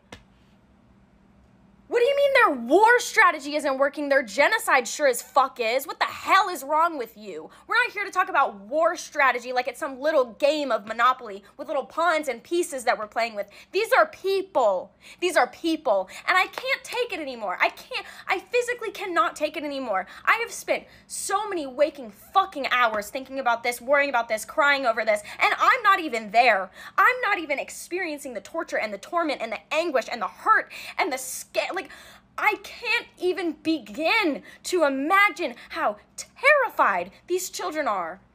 I can't even begin to imagine it, but the empathy and the hurt that I feel is already torture enough. So the fact that we as people who are having to helplessly watch this with nothing really we can do anymore at this point, and seeing that we are still having the same fucking conversation over why is Israel just like not doing a good job at their genocide right now? No, they're doing a great fucking job and they're fooling you. And you know what? Actually, they're not fooling you, because I do think that somewhere deep in you, whoever wrote this story, I think you do have journalistic integrity. You're just not using it because you have to follow a couple rules and guidelines, and you don't want to ruffle any feathers. It's disgusting. Like, I hope that all of the people who report on shit like this, if somehow, God willing, the people of Palestine are okay and are able to get their state back, dude, fucking, I hope y'all all get fired. I hope you all get sacked. I hope you all, for the rest of your life, sit in anguish and hurt, knowing that the way that you reported on what's going on helped kill people, okay? Helped excuse murdering people. You should feel awful because you are. Just look at all the Western newspapers criticizing Egypt this morning. My favorite is the Washington Post. Quote, why Egypt isn't allowing Gaza refugees despite Israel evacuation order, end quote. So just look at the logic of this headline. So I'm just asking the obvious question, why is it Egypt's responsibility when Israel ordered the evacuation? Now, I'm no geography expert, but if Israel wants Palestinians to move out of the way, there's a pretty big border right here where they could come through. Israel could provide them with all the help they need, right? Why would you force them through a bombed out border crossing funnel into Egypt to live in a tent city? Journalist Mark Lamont Hill asked the same ex-Israeli foreign minister that very same question this weekend. We want to open a humanitarian corridor so they can leave. But if Hamas... So that who can leave? You're saying civilians can leave, but only through the Rafah border, correct? At this point, yes. So they can't come... where else? Your country! They can come into Israel! They've sent out an entire campaign to content creators and influencers to support Israel. $5,000 is what I was just offered to pledge my support to Israel. And I think this is absolutely disgusting. You cannot buy my support of a genocide. Several social media influencers have spoken out after being offered financial and social incentives by pro-Israeli lobbies to announce their support for Israel and to adjust their narrative in Israel's favor amidst Tel Aviv's war on Palestine's Gaza. An email sent by a global collective asked users to share content from its library with the hashtags #StandWithIsrael and Hamas is ISIS, promising to share the influencers' posts for increased viewership. The collective sought to legitimize their offer by referencing celebrities such as Kim Kardashian, Madonna, and Jerry Seinfeld. Meanwhile, other groups offered money to content creators to stir up support for Israel. Israeli marketing groups are paying my followers to switch sides. Pretty much they're telling my followers that if they go live with them, they are going to compensate them $1,000 US. And they say that they might even give them up to $2,000 just to go live with them. Some pro-Palestinian influencers also claim that pro-Israeli brands have threatened to revoke their sponsorships for publicly supporting Palestinians. I received an essay basically saying that they're not willing to work with me anymore because I've publicly said that I support Palestine. I'll receive another message where they said if I take the post down and publicly announce that I do not support, that they will pay me basically double the amount that we agreed on, and they would repost my video onto their feed, which in what actual right mind do you think that you can buy my morals? And that's not all. This Israeli page has been lifting photos from pro-Palestinian creators and re-editing them to fabricate increased support for Israel. Apparently, I stand with Israel? And it's not just me. The real Yaz also has apparently been supporting Israel without her knowledge. Israeli groups have long been accused of manipulating information and controlling the narrative through digital and PR campaigns in an attempt to whitewash their war crimes. But this time, their campaign has backfired. If you wanted proof on how Israel is using social media, there you go. Of Israel, Benjamin Netanyahu, recently gave interviews to international journalists. He did not speak with real Israeli journalists. This is not coincidence. It is much easier for him to lie and present false narrative to foreign media, sparing himself severe international criticism for his actions. My name is Orly Barlev, and I'm an independent journalist covering governmental corruption, including Netanyahu's criminal trial. In his NBC interview, Netanyahu falsely claimed to be the defender of democracy, all while pursuing steps to crush both the Supreme Court and Israeli democracy itself. Beware, Netanyahu is constantly caught in lies. Even his senior coalition partner calls him liar, son of a liar. He is currently on trial on multiple counts of fraud, bribery, and breach of trust. As unfathomable as it may seem, Netanyahu is attempting to pass laws that will halt or even cancel his trial entirely. Responsible politicians have refused to form a government with an indicted defendant. Those who agree to join him are ultra-extremists or those with a sordid criminal history themselves. Netanyahu is shackled to his extremist partners, easily extorted. He needs their support to change the laws and evade his own trial. Today on Twitter, Hind Qudari she wrote a piece for The Intercept. I joined Gaza's trail of tears and displacement. After weeks of reporting on Israel's war from Gaza City, I was one of thousands of Palestinians who fled south on Friday. Here's a photo from Mohammed Talatene. It starts, "It was Thursday night when we started to negotiate. Do we need to evacuate to the south or not? The F-16s did not leave the sky. The bombing did not stop. The live ammunition was very close. The sky was foggy. Gas bombs and white phosphorus filled the sky. It was hard for us to even breathe. Our job is to document the war, to let the world know what is happening. How could we leave? For hours we asked the question. I had a headache from overthinking. What if they kill us? What if they arrest us? One guy asked. I am not leaving. I prefer dying here, another said. We should leave. We have kids and families. We did everything. We reported everything. Despite the sounds of the bombs, I urged myself to sleep. I wondered if this might be my last night in the office, my last night in the city. We had evacuated from the office 3 times in 30 days. We evacuated from the office to Roots Hotel, but journalists there were targeted, so we evacuated to Al-Shifa Hospital. After the threats the hospital received, we chose to risk it and go back to our 3-office room in the Al-Rimal area near Al-Saraya. I used to live on a mat on the floor in the office. I had a private bathroom. The 11th floor office had the best view of Gaza. It was home when we were displaced. It was our tiny home. I slept as my colleagues were still debating. It was 6:30 when my colleague Ali woke me up. Get ready, we're leaving, he said hurriedly. Go where? Nowhere, I told him. Let's find another place to go. I do not want to leave. Hind, Yalla, no time to negotiate. We do not have a lot of time, he stressed while he was packing his camera in his backpack. I stood up from the mat. Everyone was packing, searching for their stuff. I realized that I do have ADHD, as I've always suspected, because I had no idea where to start. It was less of a problem because I barely have clothes anyway. A couple of dirty sweaters, my laptop, and my camera. I have been displaced since October 9th. I grabbed my bag and hurried with Ali to pick up his injured mom and my cousin. Ali drove so fast. We parked away from the Al-Shifa entrance. The entrance to a hospital has become a danger zone, with several having been bombed recently. We started walking so fast trying to enter the hospital. It was crowded with people rushing out. We started pushing people. It took us more than 10 minutes to reach the building from the entrance, a distance that normally takes just a minute or less. I went to find my cousin, Sarah. She works as a surgeon and has been in Al-Shifa hospital since day one. Ali went to get his injured mom and sister. I started knocking on the door. Sarah opened the door. It's me, Hind. I kept knocking for 3 minutes until another doctor opened the door. Sarah was sleeping. I woke her. Hurry up, we are leaving, I told her. She gave no reaction. She began packing her clothes. Ali took his mother in a wheelchair. I took my cousin with a couple of doctors. And here, Hind shares a photo of her cousin Dr. Sarah waiting during this exodus. The corridors were becoming empty, everyone in a rush, even patients were evacuating. By now, we were far too many to fit in the car, so we began to walk. We walked with 1,000 of other civilians. I even saw a hospital bed being pushed along the way. Children, people in wheelchairs, the elderlies, babies, everyone was carrying their backpacks, pillows, and mats. We waited at the intersection for 40 minutes until Ali met us.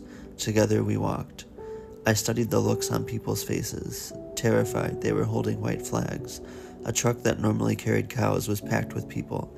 Another truck that used to transport gas canisters took people to the south. My emotions were blocked. All I could think was that I do not want to leave, that it was wrong to leave, that I must not leave. Everything was destroyed. Even the streets were damaged and destroyed. My eyes were trying to document everything. I tried my best to capture everything in my eyes. I wanted to cry my tears out, but I held them inside me. It's not time to cry. I will cry later, I told myself. We started walking from the Dula Square, the launching point. We found donkey carts. They called out that would take us as far as the Israeli tanks. We reserved 2 carts. The owner was in a hurry. He charged us 20 nis, around $5, for a 10-minute donkey ride. Some could not afford it, so they walked on foot. I saw people carrying cats, carrying their birds in their cage, holding their bags, taking as much as they could. We reached the area scraped flat by bulldozers. I saw 1 bulldozer, 2 tanks, and a dozen soldiers. The owner of the donkey cart told us that this was as far as he could take us. All the people started holding out their green IDs, raised their hands and their white flags. Everyone was terrified. This was the first time many people in Gaza, especially kids, would see a tank or an Israeli soldier. I saw Israeli soldiers in 2016 when I left the Gaza Strip through Erez, the fortified border in the north. I was not scared. We were still walking. I was holding 2 bags, 1 on each soldier. Ali's injured sister was leaning on me all the way.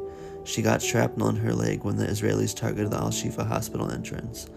As I was walking with the crowd, I looked toward the ground. I saw baby blankets, baby slippers. I saw clothes, toys, bags. I'm sure people were too scared to go back and pick up stuff they dropped. We walked over dead, decomposing bodies. We were thousands of us pushing each other on this one-way road. We wanted this to end. To our left was a tank and soldiers holding their rifles, watching us through binoculars on a sandhill. To our right were 4 soldiers standing in front of a bombed-out building, posing and taking selfies on the rubble. Our group was stopped more than 4 times for no reason, and let go for no reason. As we approached the soldiers, I saw a naked man standing in front of the sandhill alongside 3 other men with their heads down. Another man with a yellow 5-gallon water jug and a blonde child were called over by the soldiers, asked the small boy to step close. Without his father, the boy was terrified. Those of us walking past worried the boy would be taken. The soldier told him there was nothing wrong. He just liked blonde kids. We kept walking. As we walked, pushing each other, we saw bombed cars and dead bodies inside the cars. Flies filled the cars, feasting on the blood and the bodies inside. A newborn in front of me was crying. The mom was trying to make food for her as we were walking. She started nursing her without stopping the walk. Another mom was pulling her kids in the baby seats with a rope. A man pushed an injured woman in her wheelchair. It kept getting stuck in the sand. And here's another video that she shared on her Instagram that you can go check out. We kept walking, stopping, then walking. The soldiers a constant threat. It felt like years of walking, though it was only hours. It was packed, and we constantly looked between the crowds for each other. On the other side were people who were already in the south and came to pick us up. People in the south were searching for us, for people coming from the city. Everyone was tired. Everyone was thirsty. I had lost my cousin in the crowd of thousands, but found her at the end. She was crying. Her leg had given out. She was in intense pain. We helped her keep moving until we could find a car. I can't describe the sadness. We escaped from being killed or injured, but I did not want to leave. I did not want to leave the city. As we walked closer to where the cars were stationed, people started distributing water to us. They told us we were welcome and that their homes were open to us. We were so tired I could not feel my shoulders or my legs. Everyone was happy we evacuated. Everyone was hugging us. We had safely made it. But I did not feel the same. A piece of my heart was left in the city, and I may never be able to go back to get it. It is impossible for me to imagine I abandoned my father's home, left it alone. He built that home with his own hands, and when he died in 2012, it stayed with the family. Our house and my family is something so precious to us. We do not know if our house is still standing or not, but we know that we are not in it. 15 minutes after we arrived, the people walking behind us were bombed.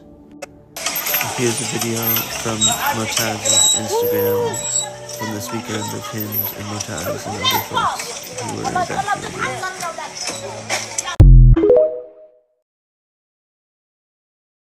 This is breaking news from Gaza. It is 2:04 Palestine time, November 12th. 9 minutes ago, the head of the Euro-Mediterranean Human Rights Observatory, Rami Abdo, released a statement, and it reads, "The Red Cross has electric generators in its warehouses, but it has refused to deliver them to Al-Shifa Hospital and other hospitals, and it refuses to strengthen its personnel and move to save people's lives." There has been endless pleas for help, especially over the last 24 hours, from people in Gaza inside and outside of Al-Shifa Hospital for help. I've gathered reports over the past 24 hours regarding Al-Shifa Hospital via Twitter. 14 hours ago, from Dr. Mustafa El-Masri, a Gazan psychiatrist. He said, "Latest news from the people around Shifa Hospital. 15,000 people are being slaughtered inside the hospital. International Committee of the Red Cross. Anyone. Both the ICU and the NICU have been hit again." 10 hours ago, journalist Mohammed Smirya reported that the Gaza Ministry of Health said, "We can't update the number of people killed in Gaza." And as I'm sure you feel overwhelmed with feelings of despair amidst this barrage of news, I want to add in this statement from the Secretary General of Hezbollah, Hassan Sayed Nasrallah. He stated, "Protests in the region are very important, but protests in Western countries are of more importance because people there are pressuring their governments and officials to stop Israeli aggression on Gaza." Friday late afternoon, Palestinian journalist Younes Terwawi reported a statement from Dr. Nidal Abhadros, head of neurosurgery at Shifa Hospital. "Dear colleagues, the situation in Shifa is extremely dangerous. We as medical staff want to leave, but we cannot. We might not survive till morning. We don't want to be killed here just because we remained committed to our patients and our medical profession. I am calling for help urgently. Please do whatever you can through your government or the International Committee of the Red Cross to arrange a safe corridor for medical staff." Now remember that while many Gazans had to flee south yesterday, many still remain there for a variety of reasons, and we cannot forget about them. Friday evening from Noor Gaza on Twitter, spelled Nourgaza,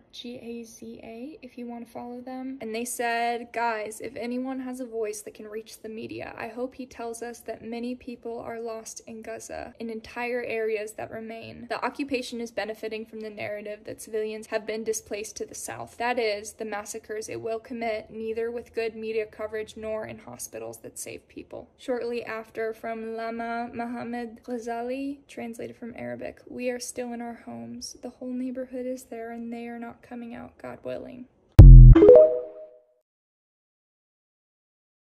It is November 13th and I have updates for today. If I miss anything, please comment it.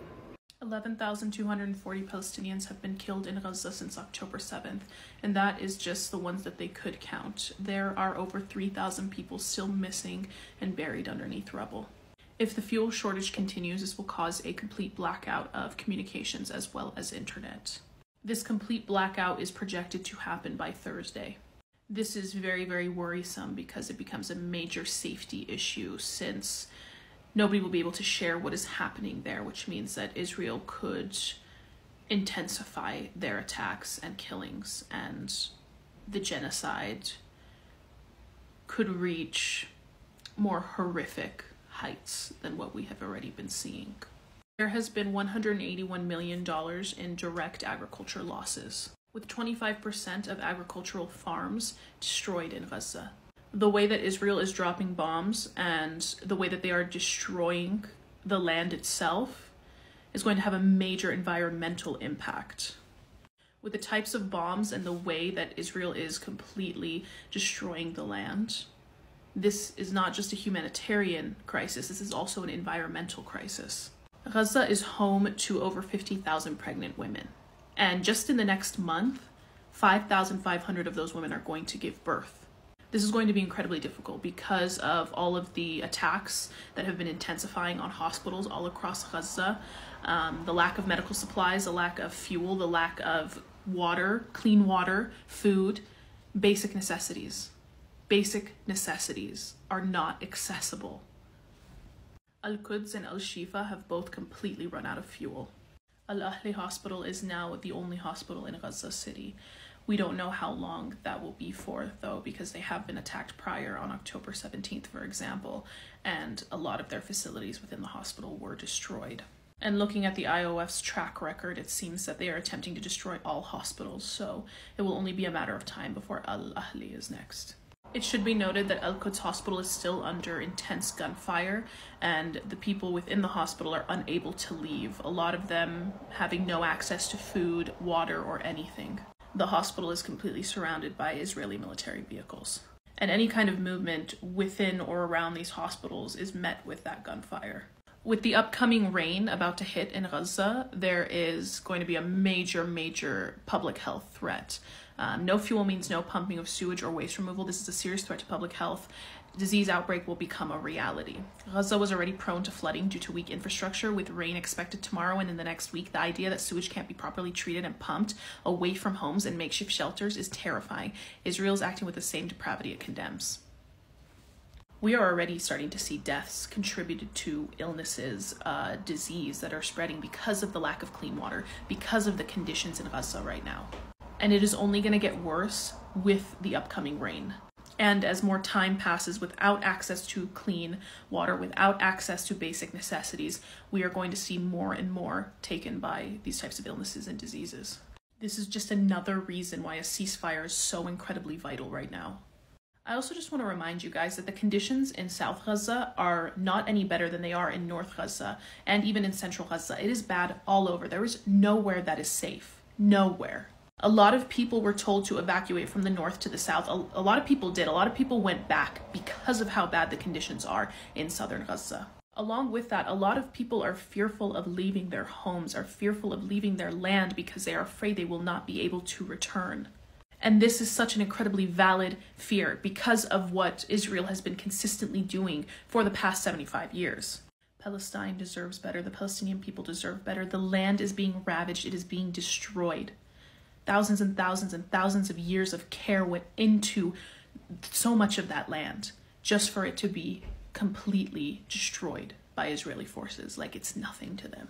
Remember to use your voices to continue to protest, to boycott, to organize. Take the money away from them. Stop giving them the power. We hold the power. Okay? We the people hold the power. From the river to the sea, Palestine will be free. It is November 15th. I have updates for today. If I miss anything, please comment it. As many of you know, the thousands and thousands of civilians and patients and medical professionals in Al-Shifa are currently being put through a raid by Israeli terrorist forces.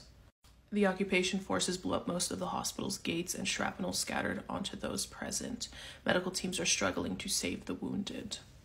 The occupation forces detained many displaced people, blindfolded and stripped them of their clothes and led them to an unknown location. We hear no clashes, only gunfire from the side of the occupation army. There are no armed individuals in the complex. Water supply is cut off and there is not a drop of water in the complex. They are terrorizing the people inside of Al-Shifa Hospital, and it hasn't stopped.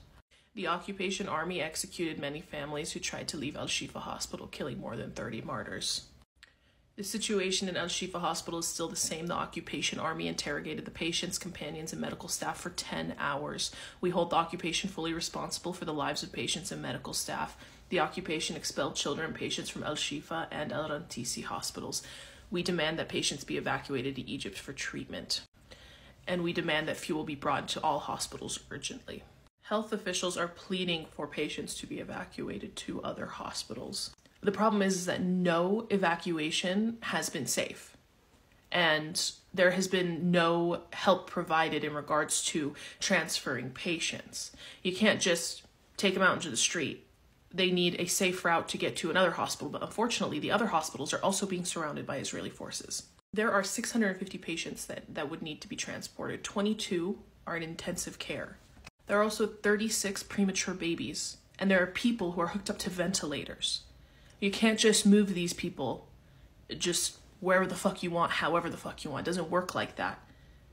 It has to be conducted in a specific way to ensure that they are safe.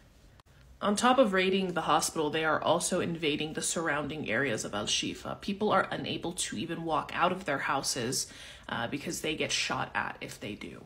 We are getting closer to a complete communication and internet blackout in Gaza. This is because Israel's only allowing about 9% of what is needed in regards to fuel in Gaza.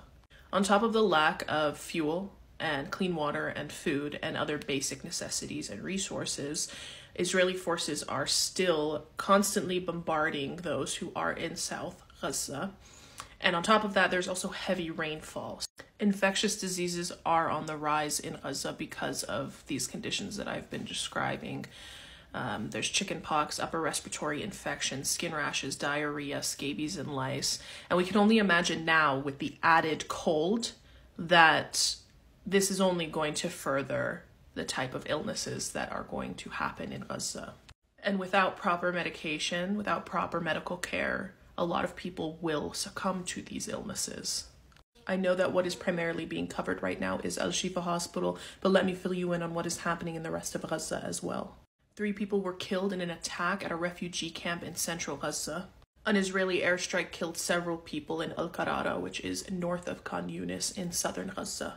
Israeli artillery shelling targeted 4 silos in Al-Qarara, which also happens to be the only source for flour production in Gaza.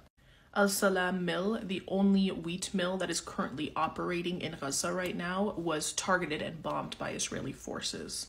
Food resources are being taken away. Medical resources are being taken away. A hospital in North Gaza right now is being terrorized by Israeli forces. The current condition at Al-Awda Hospital in Jabalia is extremely critical.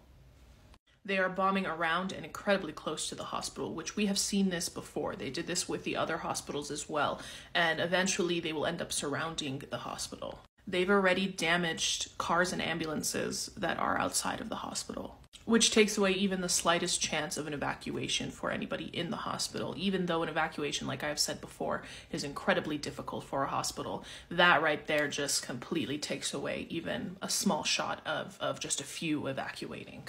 And the thing about this hospital is they're not just caring for the wounded, but they're caring for the pregnant women in northern Gaza. That is what makes up a large amount of their patients there as well. So where are you pro-lifers at? It's your time to fucking shine. Well, it's been your time to shine because babies, children, pregnant women have already been getting massacred in Gaza. So come on now. Where are you? If there are any other updates throughout the day, I will make separate videos. Remember, protest, boycott, organize. From the river to the sea, Palestine will be free. It is November 16th. I have updates for today. If I miss anything, please comment it. Ahli Arab Hospital in Gaza City is now being targeted by Israeli forces. Israeli airstrikes targeted the perimeter of the hospital. It looks like they are prepping to raid this hospital. This is the only hospital offering basic medical services. They were attacked much earlier, but it seems that now they are going to escalate in regards to this hospital. Israeli forces dropped leaflets in southern Gaza urging the civilians to move to the western side. They claim that it is safer, but these claims are baseless. As we have been consistently learning, everywhere that they claim is safe, they end up attacking as soon as civilians start to move to those areas. The heads of humanitarian organizations, including several UN bodies, have pledged not to involve themselves in the creation of any safe zones in Gaza without the participation of all parties. This comes after Israeli forces have repeatedly urged Palestinians in Gaza to move to areas they deem safe, only to later bomb or attack them. I have updates in regards to the ongoing raid at Al-Shifa Hospital. Israeli forces have taken away all of the dead bodies and nobody knows where they took them to. Israeli forces are centered in radiology, birth department, the burns department, and also at the main entrance of the ER. Drones are constantly flying over the hospital. There are 45 kidney dialysis patients. 1 of them has already died and 4 are in critical condition. There are also 36 premature babies. People are beginning to cry for food and water because they have been completely cut off. And it should be noted, because of these drones flying all over Al-Shifa Hospital, doctors are unable to move from department to department. Everybody is pretty much forced to stay exactly where they are, which puts a lot of patients in danger. The Israeli terrorist forces bombed the water line at Al-Shifa. and they are digging up the ground to allow military vehicles to besiege the hospital. Al-Shifa Hospital's Muhammad Abu Salmiya said, "We will not leave the patients alone. We live together, we die together." Out of the 35 hospitals, only 9 are partially functioning. The rest are completely out of service. The displaced people moving from northern Gaza to southern Gaza are reporting the presence of bodies on the streets. More than 58% of Gaza's housing units have been completely destroyed. Sewage is now flowing through the streets of Rafah because of the lack of fuel to the sewage pumps. There has been overcrowding at the hospitals in the south. We have nearly no water available for the children, so we have the most serious epidemic of gastroenteritis I have ever seen, said Al-Farah, who has worked there for 20 years. Doctors are also warning of the spread of typhoid fever and cholera. There are also exacerbated cases of bronchial asthma. Israeli terrorist forces blindfolded and beat detainees in Hussan near Bethlehem. This is after an arrest campaign, or as we know it, a kidnapping campaign in the occupied West Bank. Israeli terrorist forces have demolished more Palestinian-owned structures in the West Bank. Since October 7th, they have destroyed 139 structures. Since the beginning of 2023, it has been 890 structures that they have demolished. I will be making more videos throughout the day. These are the current updates that I have. Don't forget to protest, boycott, and organize. From the river to the sea, Palestine will be free. Remember when Israel used to drop letters from the sky to the people of Gaza in the north to tell them to move from the north to the south? Well, they're doing it again because they have evacuated everyone to the south, and now they're dropping the same letters from the sky to tell them that they need to move out of certain southern towns. Like, what is wrong with you? First of all, you made them pack up their entire life from the north to the south. And now people are piled up in the south. There's no enough food, water, even bathrooms. Like 300, 400, 500 people for just one bathroom to share.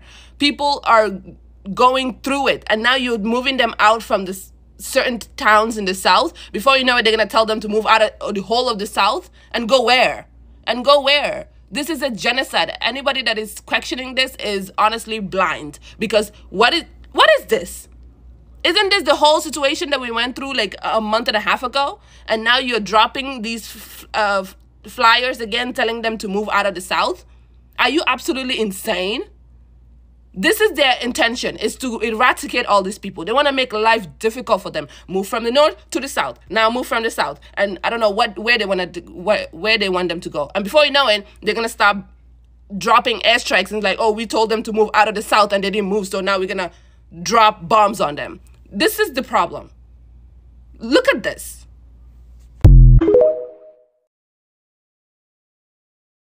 This is a live update and it's an emergency. Right now, on November 16th at 9 p.m. in Gaza, a massacre is happening in Jabalia refugee camp. All internet, all communications are cut off Gaza because of the shortage of fuel. They don't have fuel anymore, so they don't have any media coverage. So the occupation army is doing whatever they want from crimes because they know no one is gonna cover it. So please spread this around, please. Have been a series of new Israeli strikes, including in Rafah, Khan Yunis, and on the Al-Falah school in the south of Gaza City. The Strip's largest refugee camp, Jabalia, has also once again been targeted by Israeli airstrikes. Osama bin Javed has more. Allahu Akbar! Allahu Akbar! Allahu Akbar! We're being killed, she says. Those who survive don't even have water. An overwhelming number of wounded at Gaza's now out-of-service Indonesian hospital. Being seriously wounded here is a death sentence. Even the vinegar they use to clean wounds has run out. For weeks, they've appealed to the world, but the only thing incoming is more Israeli bombardment. She's 15 and has a severe head injury. We were hit by a missile. Some of my children were killed. The survivors are critical. Communication and details are scant at Gaza's largest Al-Shifa hospital after Israeli forces raid on Wednesday. In their last appeal, medics said the wounds are getting infected. There's little food and water, and the Israeli military siege means no one can go in or out. No word on how many babies are still alive, since oxygen and electricity are fast running out. Across Gaza, entire neighborhoods are being wiped out. More strikes overnight on the densely packed Jabalia camp flattened yet another block.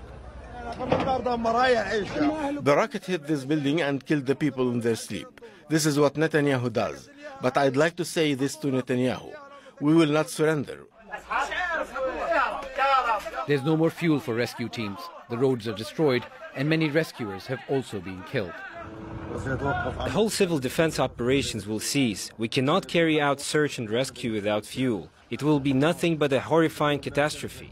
I appeal to the whole world and to national organizations to put pressure for the delivery of fuel and basic resources. Those who are lucky enough to reach the southern border with Egypt are stranded as well. Suffering from severe injuries and burns, this child is among thousands who need urgent medical help.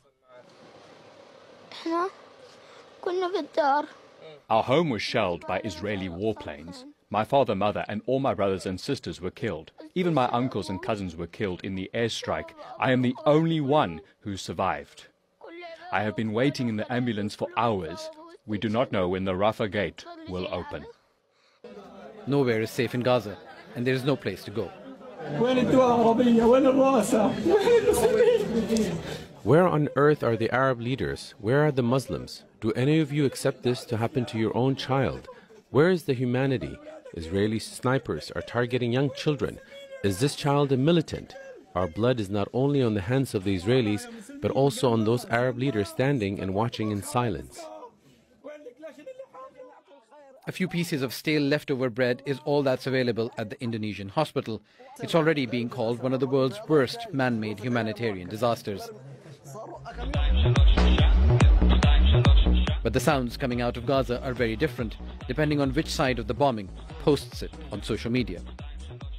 Israel is now moving south. They are now saying that the Hamas headquarters is in Khan Yunis in southern Gaza and not underneath Al-Shifa Hospital. But don't take my word for it, just take a listen to former Israeli Prime Minister Ehud Olmert on Euronews. We haven't yet come to even to the heart of this operation. Khan Yunis, which is in the southern part of Gaza Strip, is the real headquarters of Hamas. When questioned about the fact that Israel's been telling the world that the headquarters has been under Al-Shifa Hospital, this is what he had to say. Look, I don't know, there are so many fake news. It's now part of life. So. What the fuck, bro? This is your news. What they're doing right now is they're creating the pretext for more war crimes, more stolen land, and to push the Palestinian people into Egypt. Israel has been relentlessly bombing Khan Yunis, and they've also started dropping flyers in southern Gaza telling people to evacuate even further south to this tiny, tiny portion of the Gaza coast called Al-Mawasi, which is only 14 square kilometers. For reference, that's the size of LA International Airport. They want hundreds and thousands of Palestinians to seek refuge in an area the size of an airport, without food, without water, shelter, medicine, or any other infrastructure. Honestly, we really shouldn't be surprised. This is just another example of Israeli gaslighting, and this is all according to their plan. In a leaked document, they explicitly said that their plan was to push the Palestinian people into the Sinai Desert, and this is exactly what they're doing. But what's important to remember is that this is a long conflict, and that Netanyahu is running against the clock as his country is turning on him. So keep the pressure up. Keep calling, keep sharing, keep speaking out, and free Palestine. Update on Palestine is November 17th, 8:30 Mountain Standard Time, 5:30 p.m. Palestine time. All ICU patients have been killed at Al-Shifa Hospital. The IOF still has Al-Shifa Hospital completely under siege. They're using it as their base camp right now. Please make sure you're still interacting with Motaz, Plessias, Bissons, and all the other journalists in Gaza's social media. I seen a TikTok that Motaz put out saying that this trend is done. It's not done. Last night, IOF attacked a hospital in the West Bank. They went in and killed 3 people and interrogated medical staff. Al Jazeera set up a radio signal for the people of Gaza. It's 93.9 FM. Numerous airstrikes are still continuing in Rafah and Khan Yunis. Western media is spinning that pro-Palestine protests are becoming violent, when in reality it's the police that are provoking these. And IOF is calling for the expansion of the ground invasion. They have dropped leaflets from the sky like they did in Gaza into Khan Yunis. And airstrikes are still continuing in Nazareth and Jabalia refugee camp. Please remember to call your reps. Please participate in the protests and the boycotts. Don't stop talking about this. Free Palestine. Today is Friday, November 17th, and I really wanted to make sure to say the date because otherwise this news might sound a little too familiar. Today, the Israeli Air Force dropped leaflets in neighborhoods throughout southern Gaza ordering them to evacuate to known shelters. So on October 13th, 1.5 million Palestinians were living in North Gaza and were forced to evacuate to southern Gaza. I've showed this map before, but this is looking at what it would look like if this was in Los Angeles. So that would be 1.5 million people that lived in the valley. The valley has now completely been destroyed. Then they were ordered to evacuate on foot to about Beverly Hills, which is where Khan Yunis is. They are now being told to evacuate there as well. And if you remember, it didn't exactly go well the first time. Even people who followed the evacuation orders were killed by airstrikes. And even roads that were identified as safe by the Israeli army were then attacked and bombed. These evacuation orders were called inhumane, and organizations like Amnesty International and the UN have repeatedly called for Israel trans right now. There are still over 1.5 million people in occupied Gaza. This includes children, pregnant women, elderly, wounded, sick, and disabled. They've already been forced to flee their homes once. In less than a month, they're now being asked to do that again.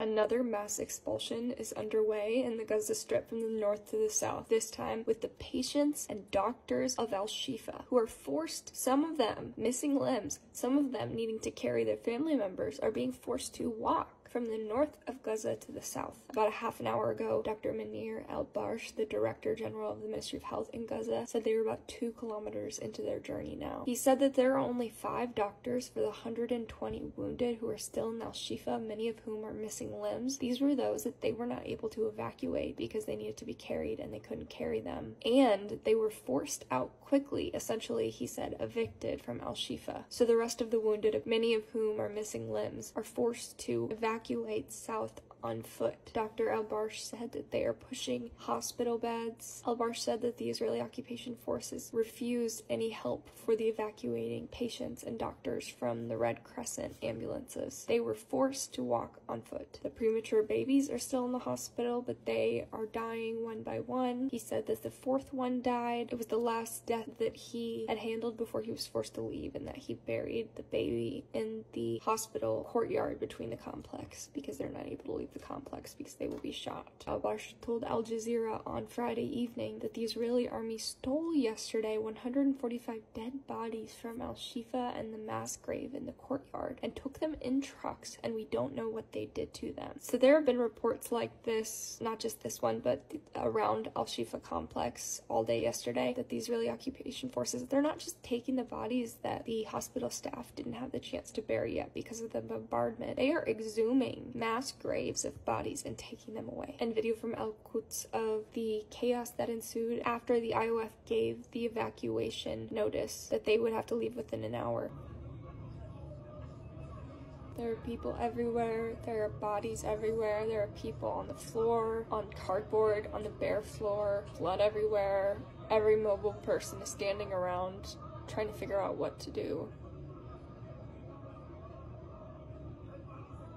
It looks like a child has worms on his stomach, but I don't know what it is. I don't know. This is just, people are carrying cots of people out. And at Al-Shifa, that's where doctors said the other day that patients that would be in the ICU are being treated on the floor. Al-Barsh just told Al Jazeera that 6 dialysis patients and 22 intensive care staff were murdered. An excerpt from Dr. Al-Barsh, translated from Arabic, talking to Al Jazeera live on air half-hour ago, with patients without limbs and very injured and displaced people as they walk south, forcibly walk south. Many patients on beds, others on wheelchairs.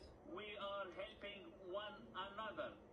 It is very dangerous for those patients and wounded to move. Many of them were still bleeding, others require swift medical care, but we are helpless. The Israeli occupation forces destroyed not only the hospital but all the neighborhood. The vicinity of the hospital is totally destroyed. Dr. Al-Bash told Al Jazeera that the scenes of the evacuation of Al-Shifa hospital was terrifying. Children and the wounded with amputated limbs were forced to walk in front of tanks. Yunus just told Al Jazeera, "We expect that dozens of wounded people will lose their lives on the way after being expelled from Al-Shifa complex." Journalist Khadir Al-Zanoun reported that there are about 5,000 people total, which includes the injured, the medical staff, and the displaced, who are walking from the north to the south in another mass expulsion. They were all pushed out of Al-Shifa, and there will likely be another wave behind them of the people that couldn't leave at first because they were too wounded and the doctor staying with them. It is likely that most of them cannot make the trip. And let me be clear, the Israeli occupation forces did not give them an option to stay. They want everyone out there, forcing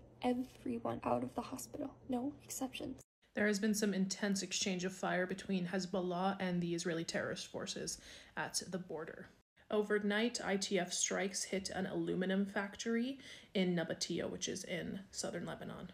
And in just the last 24 hours, ITF has targeted a number of southern Lebanese towns. And then this morning, Hezbollah fired about 20 rockets towards Israeli settlements. No casualties reported. And if you're on Telegram and you're in the Resistance News Network chat, then you've seen how often Hezbollah is striking back at the ITF. And then this morning, the head of Hezbollah's executive council said there is no room today for discussions around stopping any front or reducing pressure on Israel. As long as there is a war against Gaza and a threat against its population and the killing of children and women, all honorable resistance forces in our region will continue to put pressure on the Israelis by all possible means. It's clear that Hezbollah is willing to escalate as the ITF escalates, and they're not going to back down. They're going to continue keeping as much ITF resources up at the border, away from Gaza, and they're going to continue weakening them on different fronts. Western media is not going to tell you about most of this. They're just not going to, because they want to continue putting Israel in the light of being the winners of this, that they're succeeding. But they are slipping, okay? Their death toll in regards to ITF soldiers is a lot higher than they're telling you guys, as well as the amount of military posts, vehicles, even their defense and security systems. The amount of damage that is being done from Hezbollah and other resistance groups, it's chaos for the ITF. For the last 5 to 6 hours, southern Lebanon has been subject to heavy bombardment from Israeli terrorist forces. Zionist helicopters participated in an attack on the outskirts of Marun al-Ras, concurrent with artillery shelling. And the artillery shelling is targeting the length of the border, all of the towns in southern Lebanon that are on the border there. Israeli terrorist forces also targeted the house of a Lebanese parliament member, destroying the house completely with artillery shelling, as well as air raids on the outskirts of 2 towns. Israeli terrorist forces also bombed 2 houses in Khiam in southern Lebanon. Hezbollah is responding accordingly to every attack. They are attacking back. And I'm getting these updates literally by the minute. Right now it's 8:26 a.m. where I am, and I got this at 8:23 a.m. Sirens ringing in several settlements at the Lebanese-Palestinian borders following suspicions of resistance drone infiltration. So it could either be from Hezbollah or the Hamas branch that is in Lebanon, or any one of the other resistance groups that are currently retaliating towards the Israeli terrorist forces. And a lot of the Israeli settlers that were there in northern Palestine, where the border meets southern Lebanon, have said that there is no way in hell that they are going back. They are terrified of Hezbollah, and they say that they won't be able to live normal lives if they have to return back to these settlements. There's also some footage on Telegram in the Resistance News Network of the missiles fired by Hezbollah at the ITF barracks today. And here is the smoke billowing from those barracks. And for those that have been asking, my family in southern Lebanon are doing okay. But they do believe in the cause, and they believe that Hezbollah working towards breaking down part of the Israeli terrorist forces in the north is important. We stand behind Palestine, and we will always fight for Palestine. Today is November 21st, and I wanted to leave a wellness journal for what's going on in Gaza. So I'm going to start with the first news.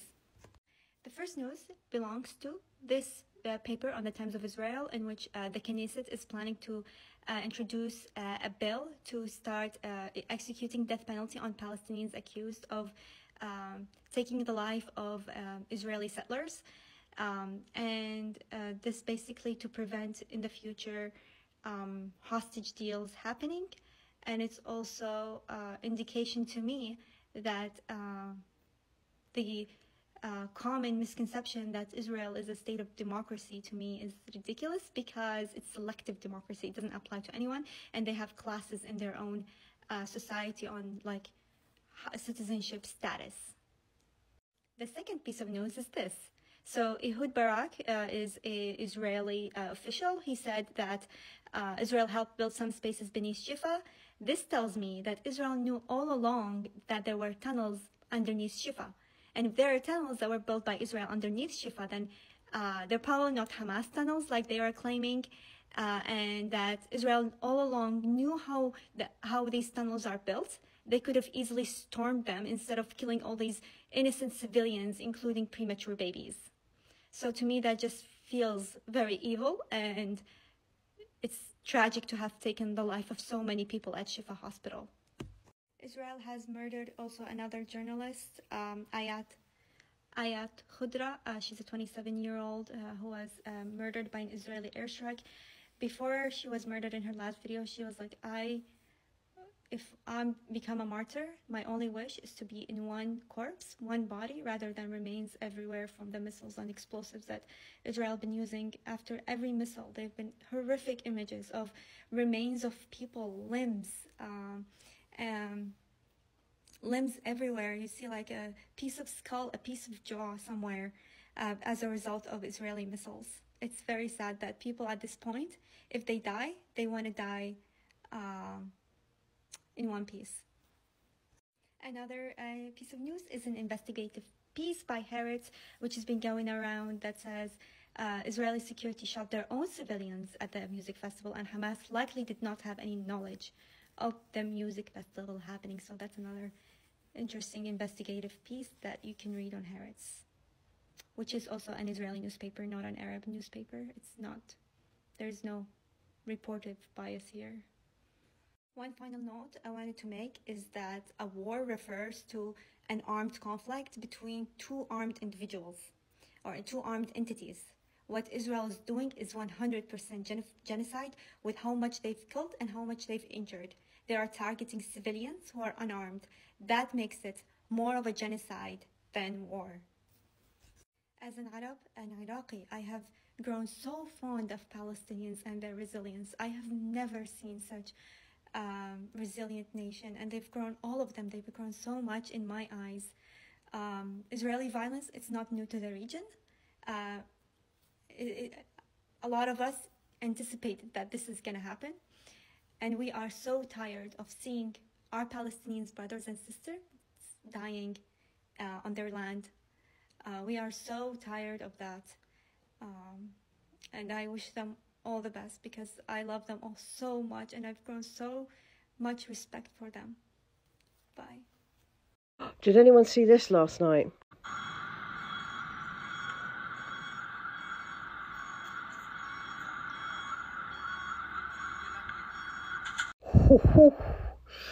Second cargo ship related to Israel has been sabotaged. I feel like there's some worldwide pirate WhatsApp group that we are unaware of at this stage, guys. So East Africa, they reckon this was a cargo ship filled with weapons for Israel. I don't know whether I believe that or not. I think it would be a really silly idea to blow up a cargo ship full of munitions. I think it would have made quite a boom, but it could have been filled with military transport, bulldozers.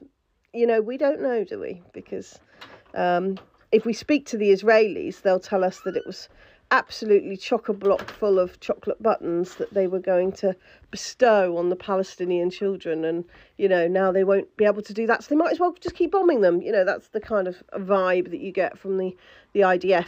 Anyway, this of course is the second ship that is related to Israel that has been hijacked or sabotaged in the last few days, which is pretty wild. Is this something that we're going to see more of? I think it probably is. And I know you're thinking, East Africa, Why would that have lots of military stuff? You know, the Americans really do like to keep a good stock of weapons in Africa, so that if there's a separatist, if there's some extremist separatists anywhere at all, that they're just right there to arm them. You know, that's really big part of their foreign policy of stabilizing the world. So it is understandable that would be a cohort of weapons. Does it look like that from the smoke and the fire that I'm seeing? Actually, no, it fundamentally doesn't. But it doesn't matter if it was filled with kittens. Okay, maybe it would matter if it was filled with kittens. It doesn't matter what it was filled with. What matters is that the people of this world are making it very, very clear to shipping companies, to anybody who is working with or sending kit to Israel, that we will not accept it. Obviously, the Yemeni hijacked a ship a couple of days ago, and there was all this. Immediately, the Israelis suggested that it was a Turkish cargo, and I said, I want to wait and see what the Turkish have to say about that. And guess what? They've still not said a word. So I would think that in true Israeli fashion, they have used that opportunity to try and manipulate Erdogan into making a different statement to the one that he has about this war. Now, I will not agree with what they say unless I hear it from other sources. I suggest everyone else does the same. These are people who we know by now are well versed in lying. And to the pirates, I just want to say that it's very, very bad what you're doing, and you really, really should stop, okay? We're all very disappointed in you. Please don't do it more and more as often as possible. Much love. God bless. 13 council members voted in favor of a ceasefire. The UK abstained and the US vetoed the resolution. These motherfuckers. Robert Wood, who is the US envoy to the UN, who vetoed the resolution, says that the process of drafting the resolution and voting on it was rushed and lacked appropriate consultation. Unfortunately, nearly all of our recommendations were ignored. The result of this rush process was an imbalanced resolution that was divorced from reality that would not move the needle forward on the ground in any concrete way. He also said that the authors of this resolution declined to include language condemning Hamas's horrific terrorist attack on Israel on October 7th. And apparently everybody's fucking annoyed because the resolution didn't condemn Hamas. Are you fucking kidding me? Are you fucking kidding me right now? Are you fucking kidding me? We're trying to save civilian life with a ceasefire, and your main fucking concern is condemning Hamas. You got me fucked up, man. Now, France voted in favor of the resolution, but they noted that they were also upset that the resolution didn't condemn Hamas formally. And the UK abstaining is just a fucking bitch move, in my opinion. And this is what the UK envoy to the UN said. Calling for a ceasefire ignores the fact that Hamas has committed acts of terror and is still holding civilians hostage. But then they said that Israel needs to abide by international humanitarian law, and that's why they abstained. Here's an idea. How about, instead of just asking them ever so nicely to just please abide by the humanitarian laws, why don't you fucking force them to stop altogether? Force them to fucking stop. It's absolutely insane to me that some people really think this is worth the lives of so many fucking civilians. That's crazy to me, that so many people think that it's worth that. Fuck, man. We could have had a ceasefire today. We could have had a fucking ceasefire. If you're not fucking angry, you should be. You should be. Holy fuck, I'm pissed. I'm not shocked by the US using their fucking veto power today, honestly, because what did I tell you guys just 2 videos before this one? The Biden administration is asking Congress to greenlight 45,000 tank shells to send to Israel. It was clear from 1,000 miles away that they were not going to fucking be cool with this, but it's crazy to me because, man, they just pissed off the American people. If you're not resisting war taxes, you should probably look into that. We have to continue protesting, we have to continue boycotting, and remember to organize with your community in any capacity that you're able to, even if it is just online. If you're able to go in person, that's great. If not, just do everything in your power from wherever you are with whatever capabilities you have. This is not the time to get tired. Okay, this is not the time to slow down. All right, I'm wide awake. I'm wide awake, and you should be too.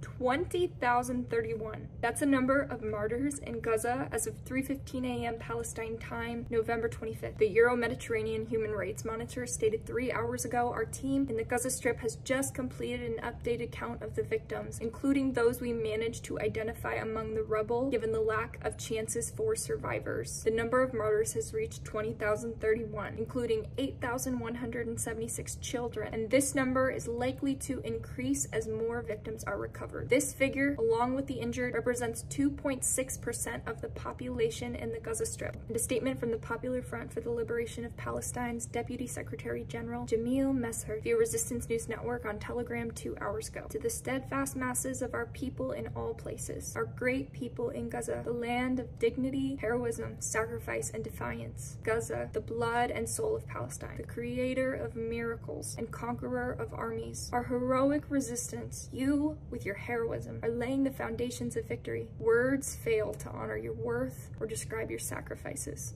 Apologies to you, Gaza. O shrine of martyrs. O pride of Palestine, its remaining bleeding wound, O jewel of the Arab and Islamic nation's forehead, the glory of all Arabs, and the icon of the world's free people. You proclaim your right to life and freedom, and your love for Palestine. Salute to the pure souls of the martyrs, to the most sacred blood spilled by the vilest and most despicable murderers of the earth, the Zionist killers of innocence. Salute to the families and relatives of the martyrs, nobler than all of us, to the displaced and grieved, to those whose homes were destroyed by the Zionist hatred and international conspiracy, to the children starved by Zionist malice and international collusion. Salute to the doctors, paramedics, and civil defense workers who stood firm and sacrificed to fulfill their duty towards our wounded. Salute to the wounded, enduring pain and bearing the cost of the crime of the siege imposed by all the evil forces and powers of this world. Salute to the brave warriors of truth among journalists and media professionals who were at the forefront of this battle to convey the truth to the world. And peace be upon you, O phoenix that rises from beneath the embers, destruction, and ashes to shatter every iron sword of the invaders, to create the coming flood of victory to our people, our blood, and our flesh. From your grandeur are written the epics of dignity, honor, and refusal of displacement or surrender. We behold the greatness of your steadfastness and sacrifices, your determination to resist displacement or surrender. We see in it the very meaning of the word resistance. This patience and steadfastness are the resistance, its foundation, its essence, and the path to its continuation not only in Gaza, but throughout all of Palestine. The pain is immense, the wounds are deep, and the souls are tormented, groaning under this injustice. But your cries of pain and anger through generations have created the revolution of Palestine, the epic of the 7th of October, and they are what initiated the revenge against the enemy, will defeat this enemy, and topple the aggression with your will, sacrifices, and firm resistance. O masses of Palestine, the Arab nation, and the free people of the world, we are at a pivotal moment in the course of this battle and the history of Palestine, the region, and the Arab nation, where we restore the value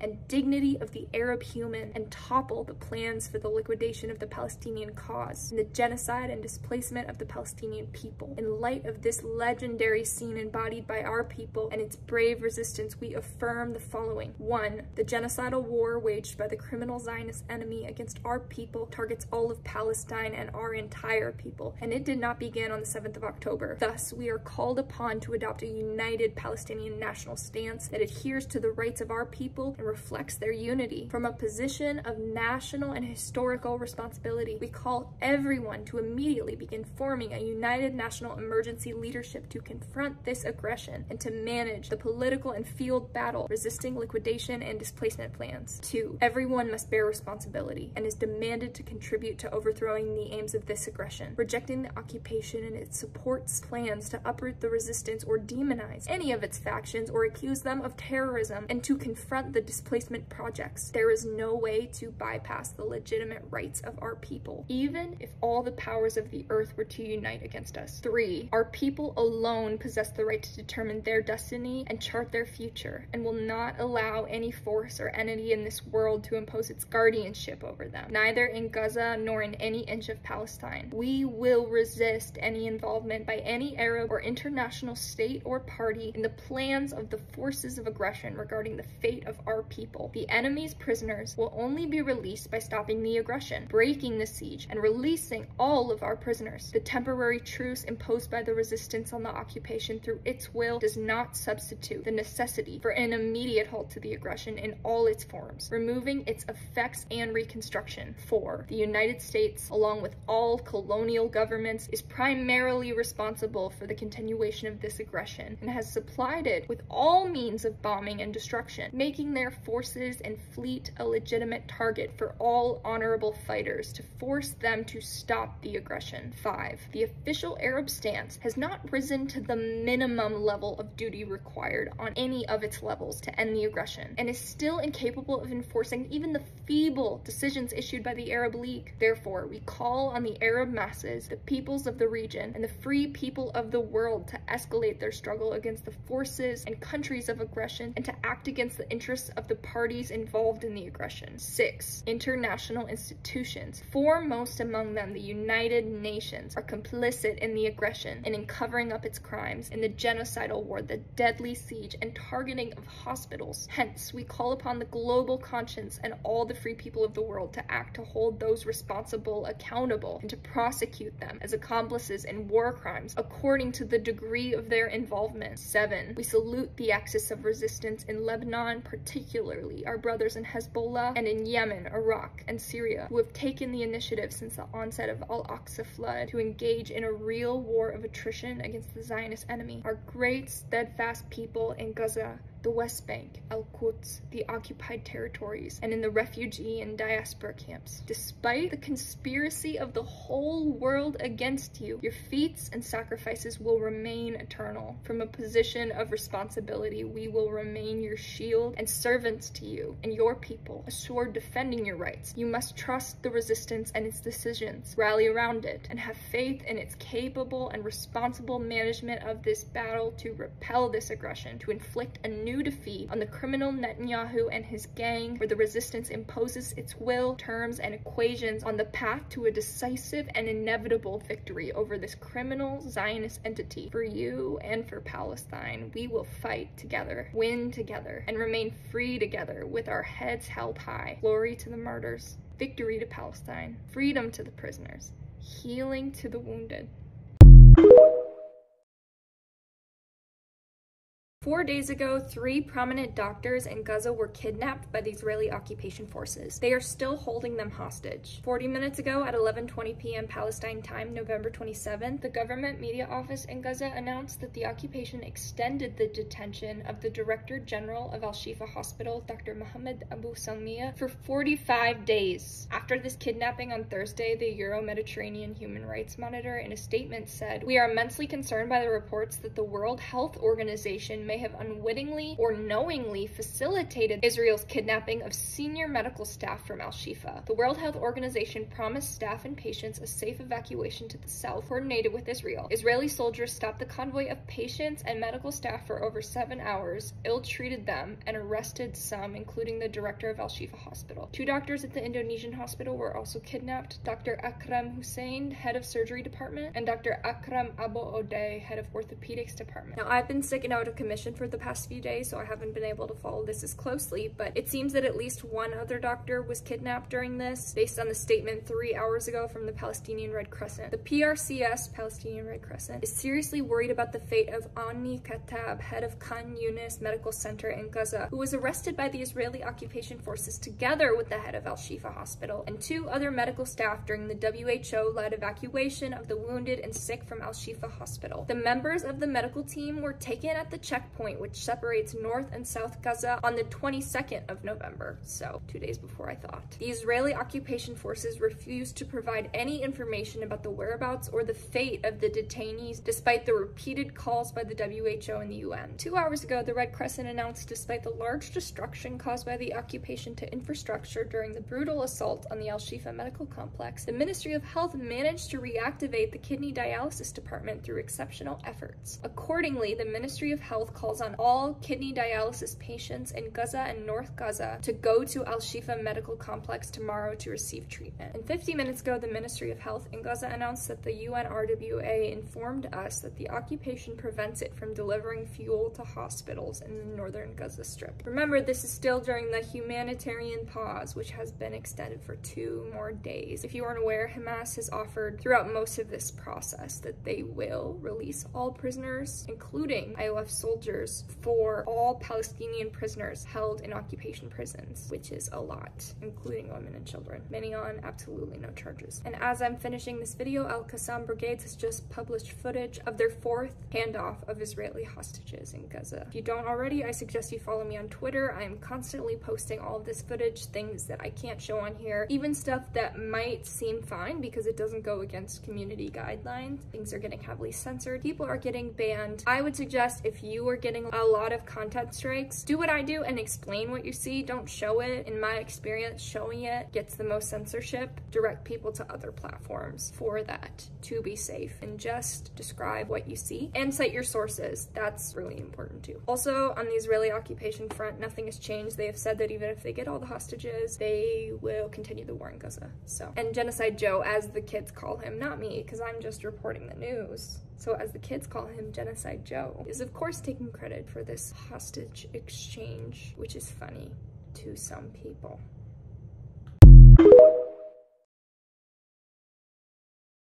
Hey guys, here are the updates I have so far in regards to what's going on in Gaza. Today's November 30, 2023, and I've collected these reports over the last 3 days. I am going to start this video off with some devastating news, and I apologize in advance for that. Journalist Mohammed Balusha, he documented the horrifying footage showing that preemie babies were left on ICU beds in the Al Nasr hospital, and witnesses were stating that the IOF actually forced the families to evacuate and leave those babies there.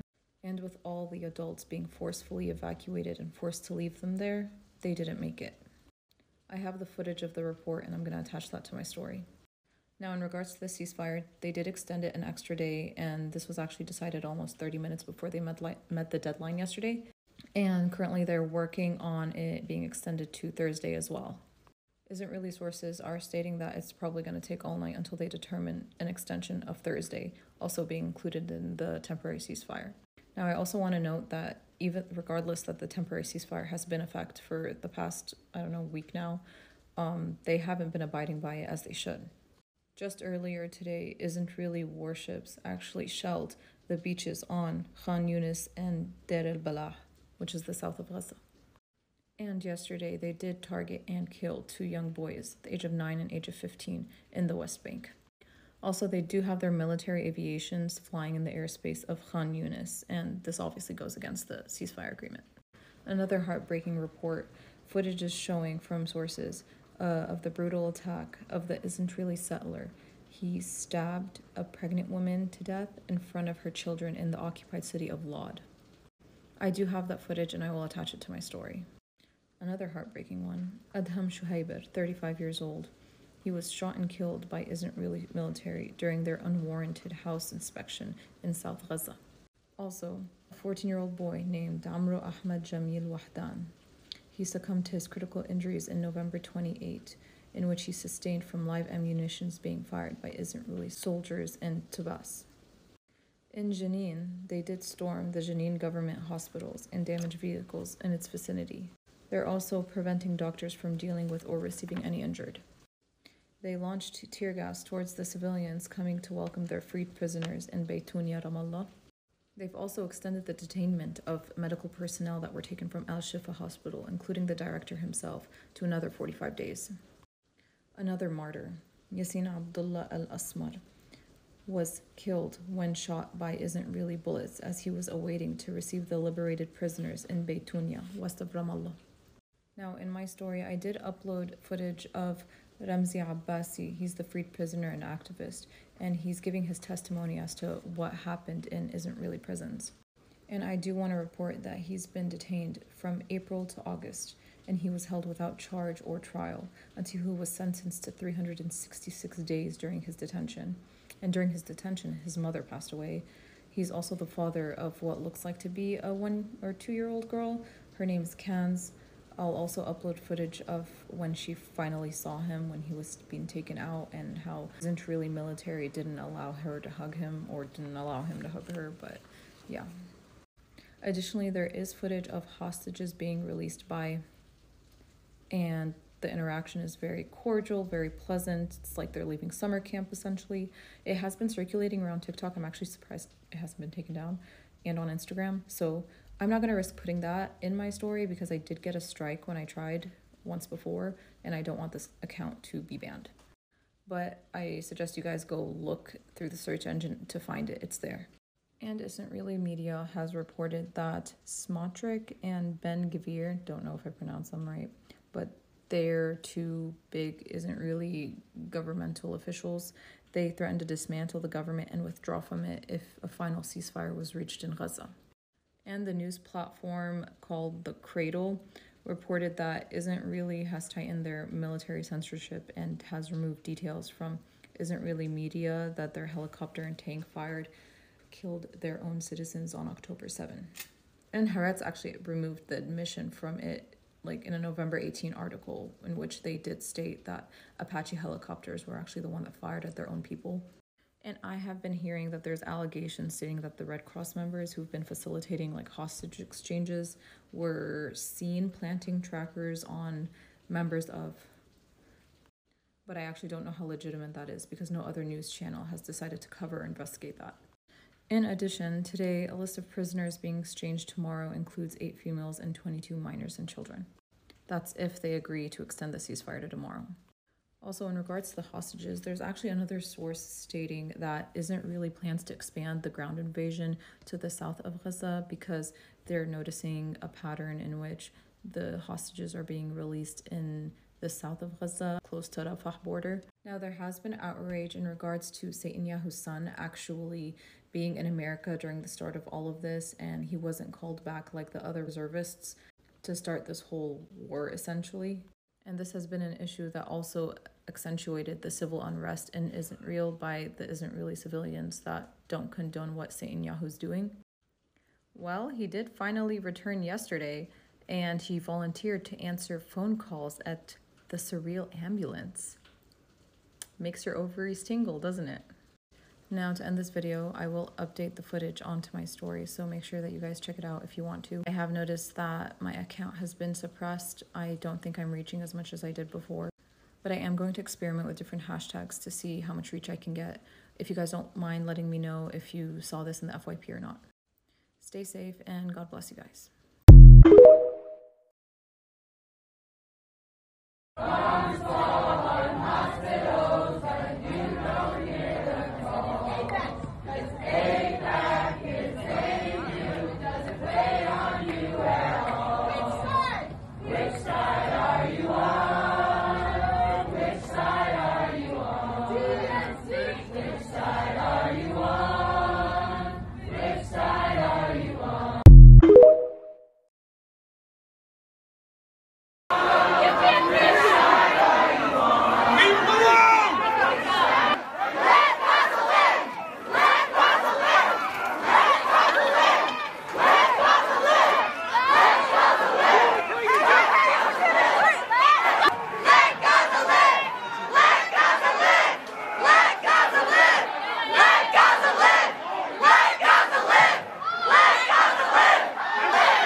engaging now. Let Gaza live! Let Gaza live! Let Gaza live! Let Gaza live!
Democrats, you want to explain why this is happening?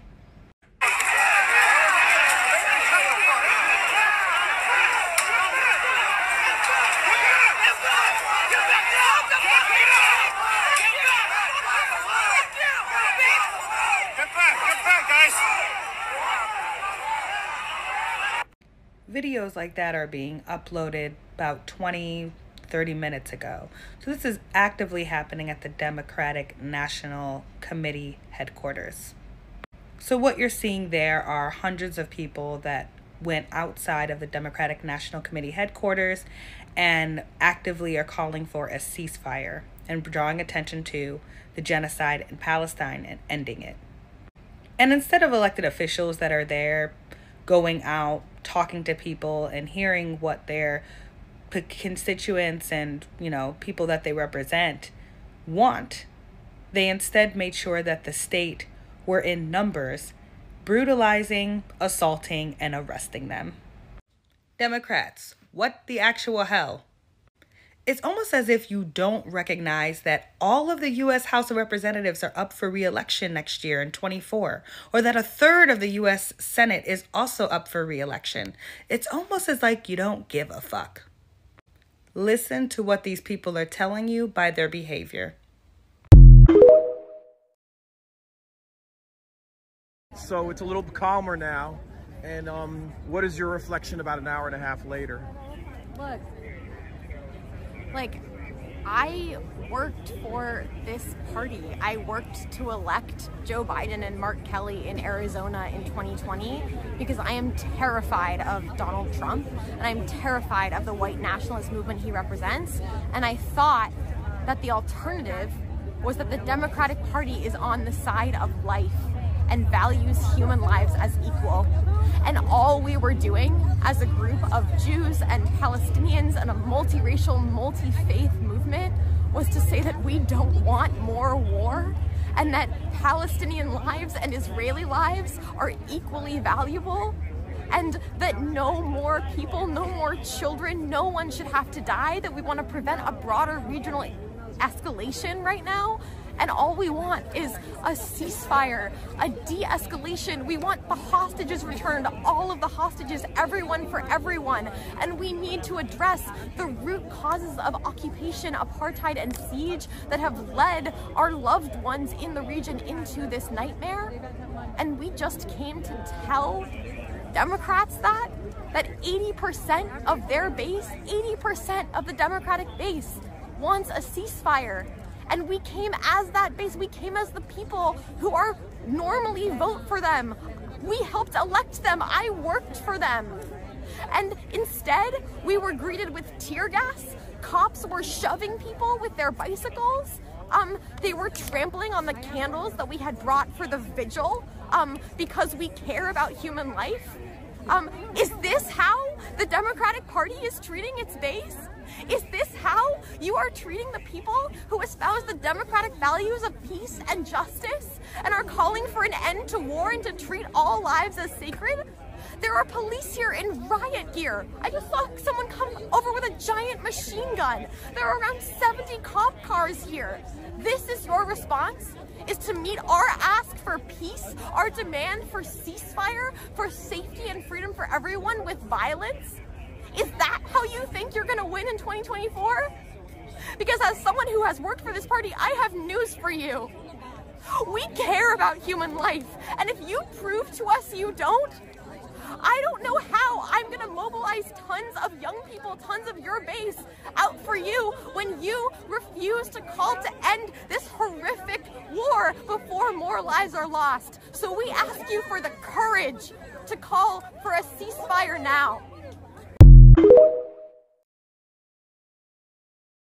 They shut down the Bay Bridge. The protesters stopped their cars, took a chain, put it throughout the cars, and threw their car keys into the bay water. They used PVC pipes, locking themselves so that when the police came, they wouldn't be able to cut it. They put a big banner saying, "Stop the genocide." They took fake blood and put it all over the highway with body bags to show how much people in Palestine are suffering.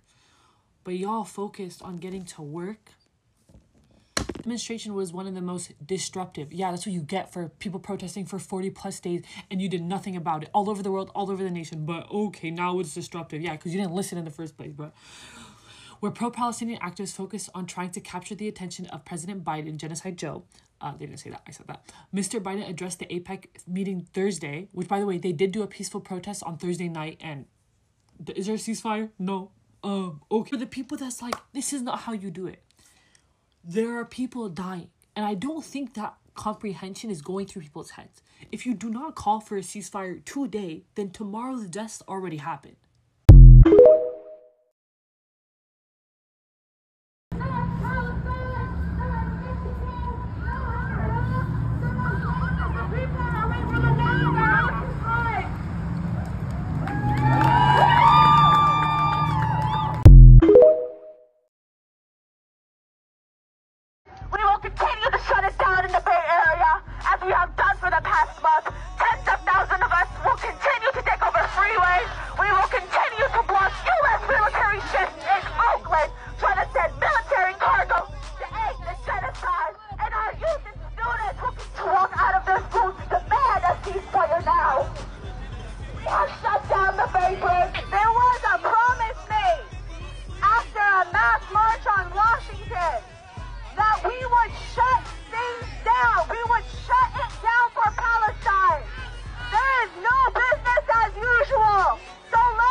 You're watching breaking news from ABC7. We are showing you a massive protest which has shut down westbound lanes on the Bay Bridge and made the eastbound lanes pretty difficult as well, as there's a lot of police activity on this bridge. There are protesters who are calling for a ceasefire and an end to U.S. military aid in Israel. You can see these live pictures on the left side of your screen of the die-in that is being held by some of these protesters. Our Lena Howland is on the bridge right now. That's how we're getting these pictures. You can see the massive police force there. And Lena, how many folks would you say have already been detained on the bridge?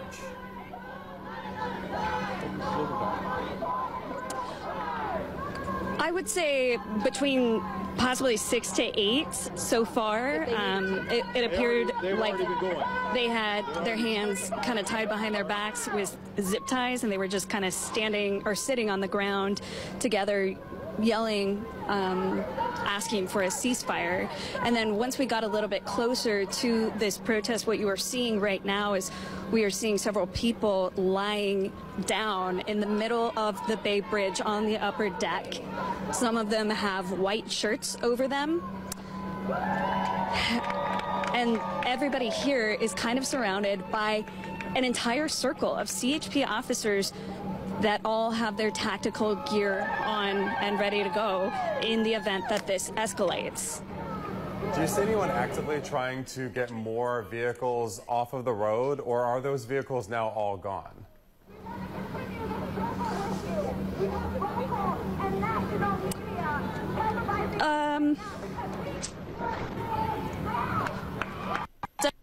It's hard to tell right now. We do know that they towed a few cars out of here, but it looks like they have not towed all of them yet.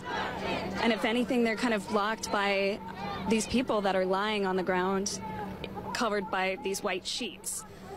So it could be an issue of CHP officers not being able to physically get over to those other cars while they're being blocked by protesters.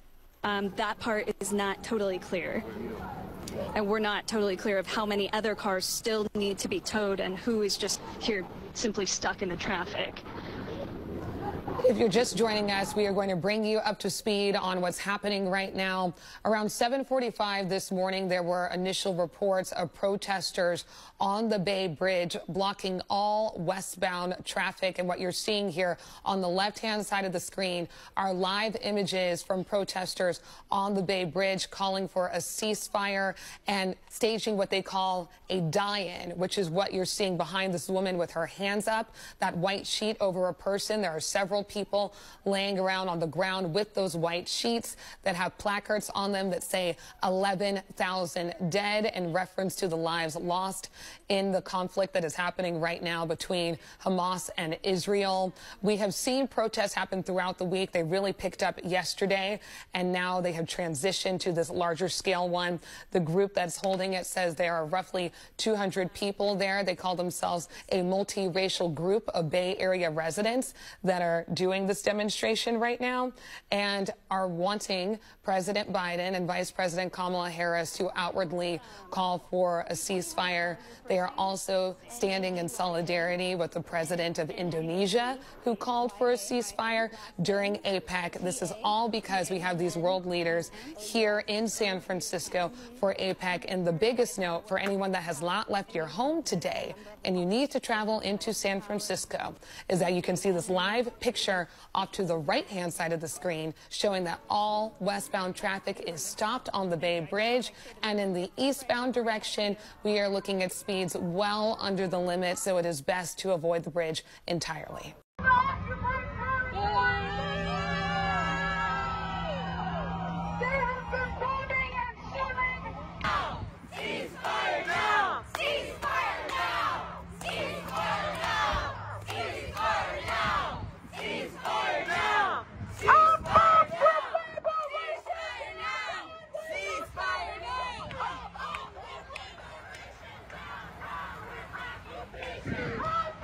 The calls for a ceasefire are outrageous.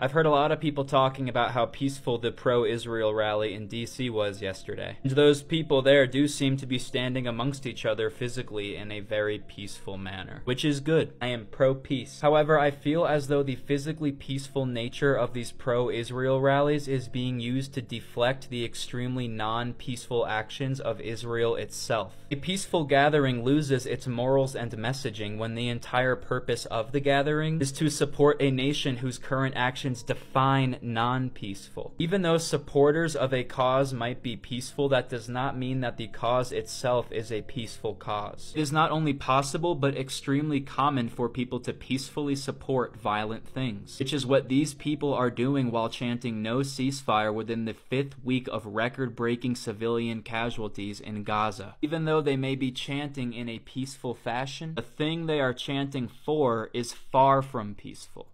Why is USA Today live streaming the Israeli rally. Let's not forget, this is the same rally that they tried to pay people to fly to. I think it was like $250. So during the Palestinian march, they cut off everybody's cell phone service. So none of us here at home could see like what was actually going on until like later that night or the next day on Sunday. But they get a live stream. If this doesn't like wake you up to the hypocrisy of Western media, then I don't know what does. And I don't think their crowds are like damn near as big as the Palestinian march. The Palestinian march brought in like over 300,000 people. The reports that are coming out, it says like tens to thousands. I don't know. But anyway, free Palestine. This might be going into conspiracy theorist territory, but I googled Israel rally Washington DC, right? This is what came up. A whole Wikipedia page. It has a title, right? Right. This is what when I googled Palestinian march Washington DC. Rally for Israel. Tens of thousands rally for Israel. I'm sorry, I didn't type Israel, I typed in Palestinian. Okay, well, maybe it was confused. So I wrote pro-Palestinian protest Washington DC. And it's still all Israel. Did you guys do this to like bury the results? Because the pro-Palestinian protest was like one of the largest ever that we saw in Washington DC. Shame on you. We know the truth though. Free Palestine.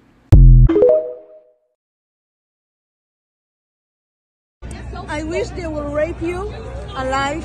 They will film you. Why don't you get kidnapped by them in Gaza and see if people come and save you? Because we should have a ceasefire and negotiate with terrorists. They're just going to say, oh, you stop bombing us, we'll stop bombing you. Here, take them back.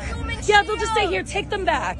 Israel controls whether they have water, whether they have electricity. No, we generously give them water. We generously give them electricity. It's their land, my dear. They have access to it. It's their land that was taken from them. It's not their land. Jesus was a Jew. Do you know that? He was born there. The Jews were there first. Oh, there were no Palestinians there. Read the Old Testament. Read the New Testament. Of course, and I know that there's over 400 Palestinian villages that were destroyed in 1948. What's called the Nakba. Who was here first? Indigenous people. Right. So should we all be kidnapped and tortured, our babies put in an oven because we took it from the Native Americans? No. But yet you're living here. I think we should torture you and your family. Let's cut open your stomach, take out your fetus and throw it in an oven and then smell it while they torture you and cut off your body parts and rape you, make you naked and drag you through the street. I just wish your kids gonna be there. Yeah, you are fucking so stupid. I wish they will rape you alive. They will film you, and if your mother will be alive, they will send the video for your mother to see how you burn. That's what I wish, and this is if this is okay for you. So I don't know what you made from. To wish that it's terrible. It's terrible that people had it. I know. People burned alive. And it's terrible. The mother watch it on TV, on the video, on the video. You know what a bomb they does? film it. It burns people alive. They didn't. Why don't you go to Gaza? Why don't you go to Gaza to live there? Why don't you go there? Why don't you go there? It's by that. Let's be very clear. My ass, your ass. You don't know nothing. Peace and love. Let's all live together. Let's be very clear. But don't let them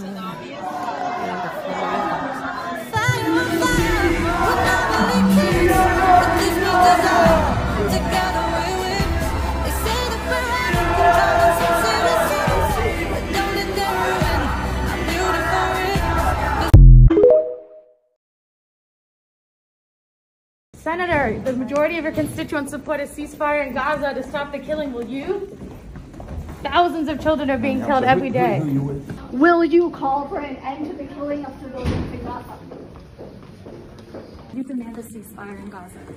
I've already demanded a temporary cessation Senator, of hostility. Senator, a pause is not enough. Senator, Do not obstruct the senator from entering the committee. Thank you. The majority of Hawaiians are calling for a ceasefire. Are you going to stand with your constituents? Are you going to stand with what your constituents are asking for, a ceasefire right now? Senator Baldwin, will you support a ceasefire? Senator Baldwin, will you end the genocide? Senator Reid, people came to your office and protested. People have marched in the streets. Thousands have called. Do you have anything to say to them about supporting a ceasefire? Senator Reid, will you ignore us like you ignored them?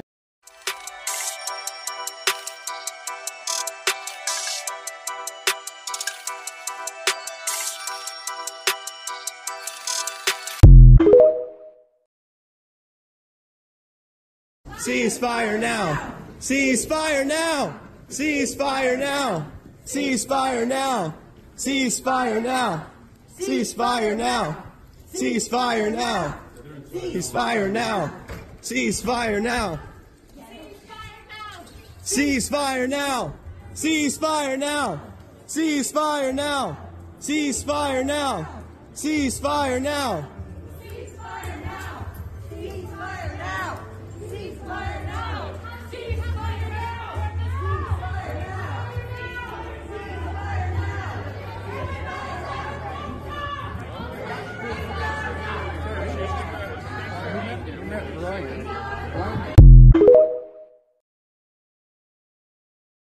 The Democrats are losing their shit, and I, for one, am perfectly here for it. Let's watch Cory Booker absolutely malfunction at this rally. I want to call out to everybody right now, these final hours, this is what's on the ballot. We should know in New Jersey how privileged we are. There are so many places in our country right now where people want to make sure that we have. This is what makes America great. The power to protest. The power to have free speech. The power of America.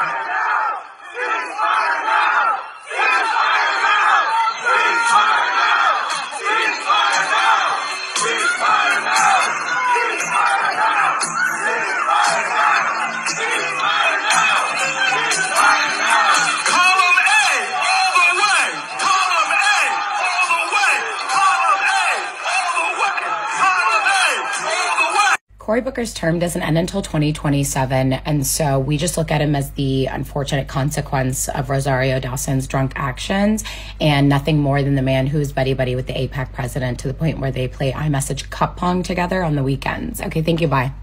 Columbia University has banned their Justice for Palestine and Jewish Voice for Peace chapters for the rest of the semester, which has led to public outrage and protests against the institution from previous alumni and the greater community of New York City. This suspension bans both groups from holding campus events and strips them from any university funding. The ban comes after weeks of harassment, doxing, intimidation from pro-Israeli students and external Zionist groups, which included a truck driving around doxing students. As a part of the nationwide Shut It Down for Palestine walkout on November 9th, SJP and JVP arranged an art installation and rally. One day later, the groups were suspended for quote-unquote threatening rhetoric and intimidation. Since then, within our lifetime, New York City's largest Palestinian organization organized a protest outside Columbia, bringing thousands, including students, alumni, and community members, coming together to protest for the liberation of Palestine and unjust suspension of these two groups.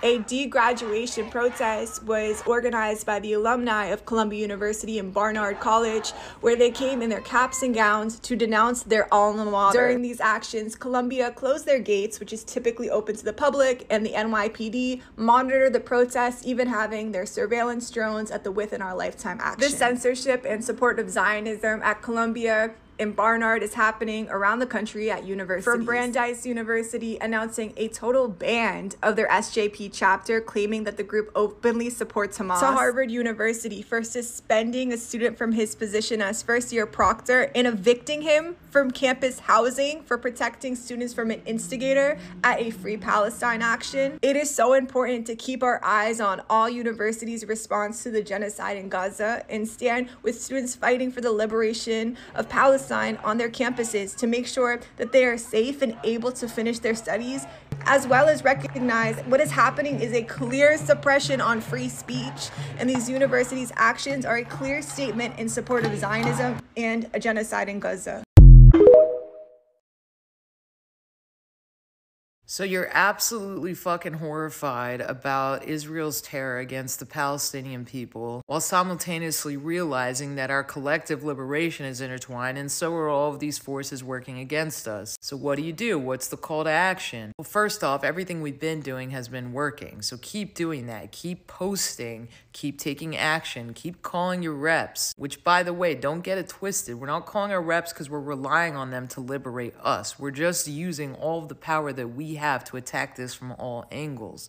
We are the ones who will liberate ourselves in collective solidarity. And in terms of boycott, someone sent me this video where it's not just about boycotting companies, but canceling them. And I would argue even all major corporations, stop buying their shit. Guaranteed whatever it is that you're consuming, you can support somebody in your community as well. And now that money stays in this world that we're creating. You see how that works? The horrors continue. They have not stopped. Like this doctor who amputated his own child's limbs without anesthesia, and then his child died from the pain. Just like sit with that feeling. Imagine you are this man. Homes, shelters, hospitals under attack, journalists targeted and massacred, moms discovering their children burned to death, bodies snatched to build a skin donation system in Israel, Palestinians buried under rubble by our bombs. We know the world can't go on the way that it is. So let's actually commit to that every single day for the rest of our lives.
I think they see the babies like we do. We see the violence and we want it to end.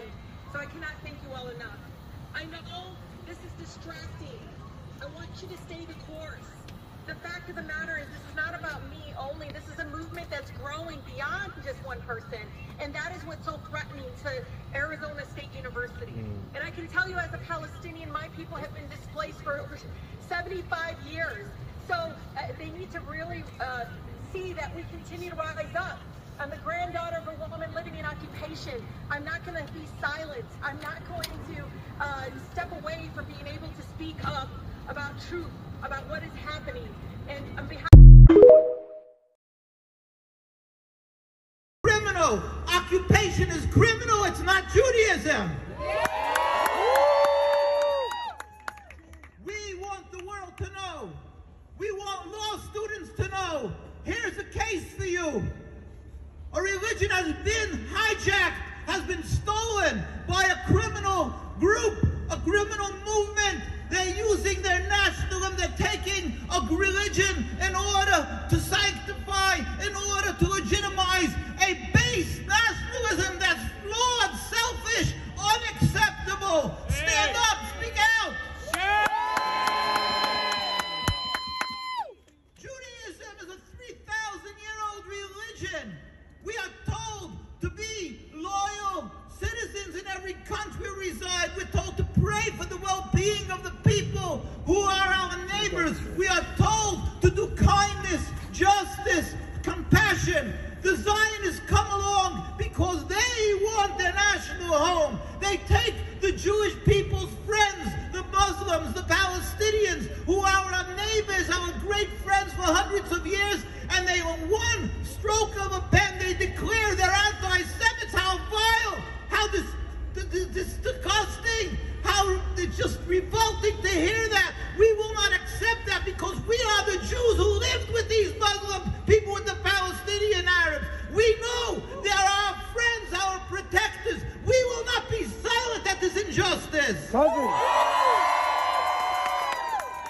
Judaism doesn't even allow the Jews to make a state since the destruction of the temple. We will never have a state of Israel. That's clear in the Jewish teaching. Yes, we have a distinctly different religion than Muslims. We believe Mashiach, Messiah. Muslims believe their style. We believe what we have, but we believe it will all be we'll be together in the future to serve God in harmony. That is why Jews always lived together. Jews, when they were being hounded, when they were being murdered in Europe, it was the Muslim countries that embraced us and took us in with their scholars who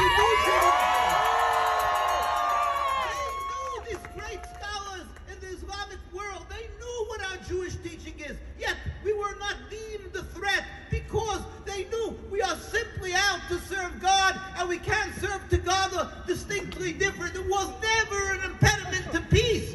What is the impediment to peace? An introduction of a mere 150 years or so, a movement of heretics, of people with their selfish goals to have their national home, and they decided Palestine is convenient because they can tell the world they're the dream of God, they're the beginning of redemption of God. That is false, that is repulsive, that is heresy, that's rebellion against God, and that is anti-Semitism. It's anti-Semitism simply on a base level because people have been living together in peace and harmony. That history is there for all you law students to go and look at. We live together. All of a sudden, an introduction of this national movement, and there is death. There is death. There's rivers of blood of the Muslims and of Jews. What has brought that about? What has changed? One simple thing. A movement called Zionism, interlopers, people coming into a beautiful fabric called the Holy Land. Since then, there's 75 years and more of so much innocent bloodshed. How dare we be silent? It insults the basic common sense and intelligence of every human being if they can buy into the narrative of Zionism that it's anti-Semitism that caused this blood. That's insulting our intelligence. Why, for so many years, hundreds of years, we lived in every Arab and Muslim land. Why, when we had to rush out of Europe, we were taken in and we flourished in the Muslim and Arab lands. Why has this changed? Why? This is a distinctly different religion, live in peace, and now we can't. What happened? Everybody could see with common sense. It's Zionism, stupid. It's the state of Israel. So who is anti-Semitic? Who is anti-Semitic? Israel. SJP that wants to make a meeting and talk with people to save lives? Or is it this occupation of blood? Who is the anti-Semite? Israel! The state of Israel is the personification and the essence and the picture for anybody who in his law studies has to compare what anti-Semitism is to. Look at the state of Israel and you'll know what anti-Semitism is. We as Jews, because we are Jews, from the streets of Meir Sharim in Al-Quds, in Jerusalem, to the streets in London, to the streets in Argentina, to here, wherever there's a very religious community, we speak up, we cry, we hurt with the people of Gaza. While I'm standing here and it's freezing a little bit, I say, what's going on? The people in Gaza, is it cold over there? But they don't have homes to go to. What about the people that are lying on gurneys on the floor, who don't have any medication to stop their pain? And yet the world is silent and says, yeah, these people are not humans after all. They're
is going.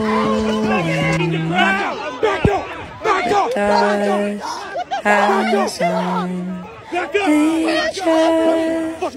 begun. Do something. Do something. Crop circles in the carpet, sinking, feeling, spin me round again and rub my eyes. This can't be happening when busy streets of men with people would stop to hold their head.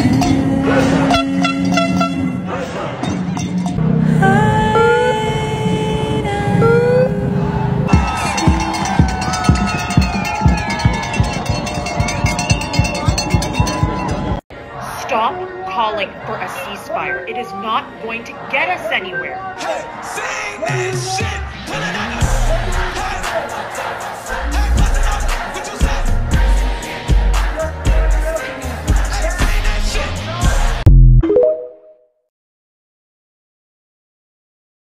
Sadly, we can't control what happens around the world and across the country. We're powerless to do everything we'd like to do.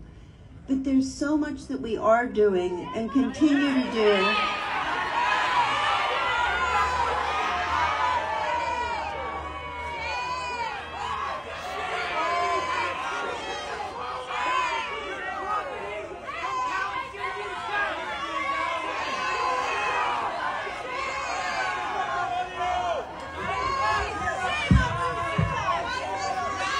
We're having a vigil for your friend, our student.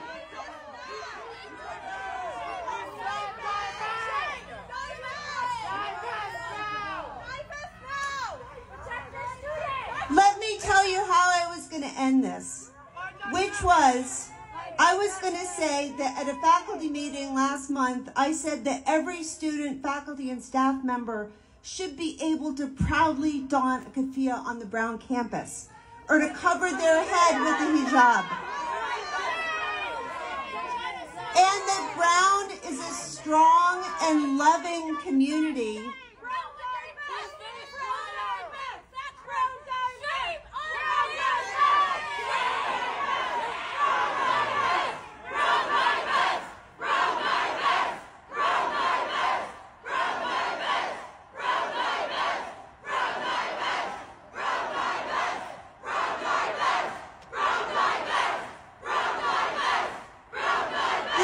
You want to honor your friend? I'm sorry.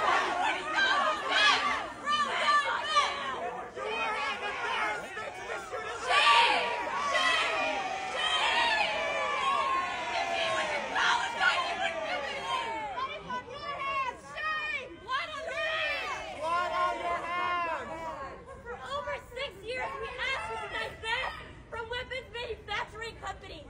You have created loopholes. You have changed ACRM to ACRM. We have asked you, pleaded, and begged. Palestinian students told you not divesting made them unsafe. And what are you doing? Not divesting. Hisham was shot because of your complicity. A woman in Atlanta just set herself on fire for Palestine. Not for real, she self-immolated at an Israeli embassy. And look how the media chose to cover it. Protesters set self on fire outside Midtown building. 2 injured, police say. Now that's weird, right? Because when people set themselves on fire, it's usually for something. They make it sound like it was a barbecue or maybe like a Roman candle gone wild. They also said that a Palestinian flag was found at the scene.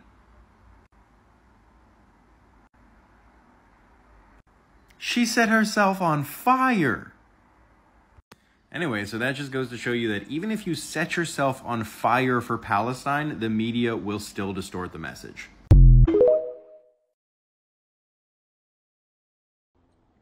Good afternoon, everyone.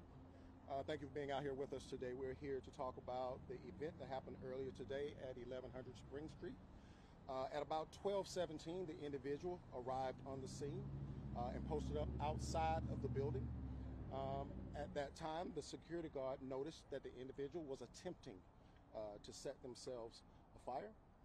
He immediately attempted but failed to stop the individual. Both individuals sustained burns. The security guard was burned on his wrist as well as his leg. The other individual received 100-degree burns to the body, full thickness, and they were both transported to Grady for treatment. Clearly this was considered to be arson. However, it is a joint investigation between Atlanta Police and Atlanta Fire, and it is ongoing. Obviously, you are concerned about safety in the community, and so we have the police chief here now to talk about the efforts there. Thank you, Chief Smith. Good afternoon, everyone. Appreciate you being here and taking this message to the city of Atlanta and the region. As the chief stated, we are here in support of Atlanta Fire Rescue. Because of this location being home to the Israeli consulate, there was a robust law enforcement response, not only from the Atlanta Police Department's Homeland Security Unit, but also from our federal authorities. We can tell you at this time we do not believe there's any nexus to terrorism at this location. We do believe at this time, based on the evidence that we have, the information that is readily available for us, this was likely an extreme act of political protest that occurred here today. And as the fire chief stated, the individuals that are injured is the individual that was carrying out a protest and a security guard that tried to stop the act to save the individual's life was injured when the fire started. But the community is safe. This department is aware of the tensions that are present right now in the Jewish community and in the Muslim community. We actually have dedicated patrols that are occurring at this location and at other Jewish and Muslim communities in the city. One of those officers was here and responded quickly once the incident occurred. We continue to ensure that everyone is protected in Atlanta, Georgia, regardless of your religion, regardless of your heritage, regardless of your nationality. And we will continue to remain vigilant to ensure that everyone remains safe and that we work with our partners and our authorities to give that assurance to the residents of Atlanta. Chief. What is the woman's condition right now? I could not hear you, I'm sorry. What is the woman's condition right now? Right now they are in critical condition. Can you tell us if it's a woman or a man? We don't have that information at this time. We're also hearing that the person was wrapped in a Palestine flag. Can you confirm that? I can tell you that a Palestinian flag was recovered at the location and was part of the protest. Was at any point this person tried to enter the Israeli consulate? Was that the final intention here? This is an investigation in the earliest stages. It appears to have been focused outside the building. I'm not aware of an attempt to enter the building. I can assure you that the diplomatic staff is safe. I've met with the Consul General, and the staff is safe. All the residents of this building are safe, and we do not believe at any time they were in danger. And how far into the building did the person make it? They were outside the building the entire time, sir. So they were in the lobby? They were outside the building, sir. What did she use as an accelerant? We found evidence of gasoline being utilized as an accelerant. And was she the only person protesting? That we are aware of, yes. Can you give us an age range of the individual that set themselves on fire? We don't have any information related to age, range, or gender at this time.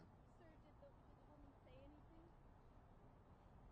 We are unaware of anything was being said. However, the individual was transported in, and they are in critical condition. Have you gotten a chance to talk to anyone at the consulate yet? And if so, have they said anything about maybe doing major getting? Ma'am, I couldn't hear your entire question. I said, have you guys had a chance to talk with anyone inside the consulate? And if so, have they said anything about any threats taking place? We have met with the Consul General and her staff, both the fire chief and I did as well as members of the federal diplomatic community.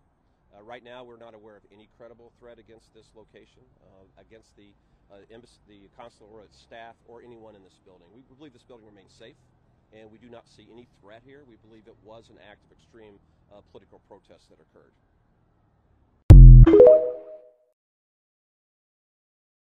Y'all, look at this bullshit.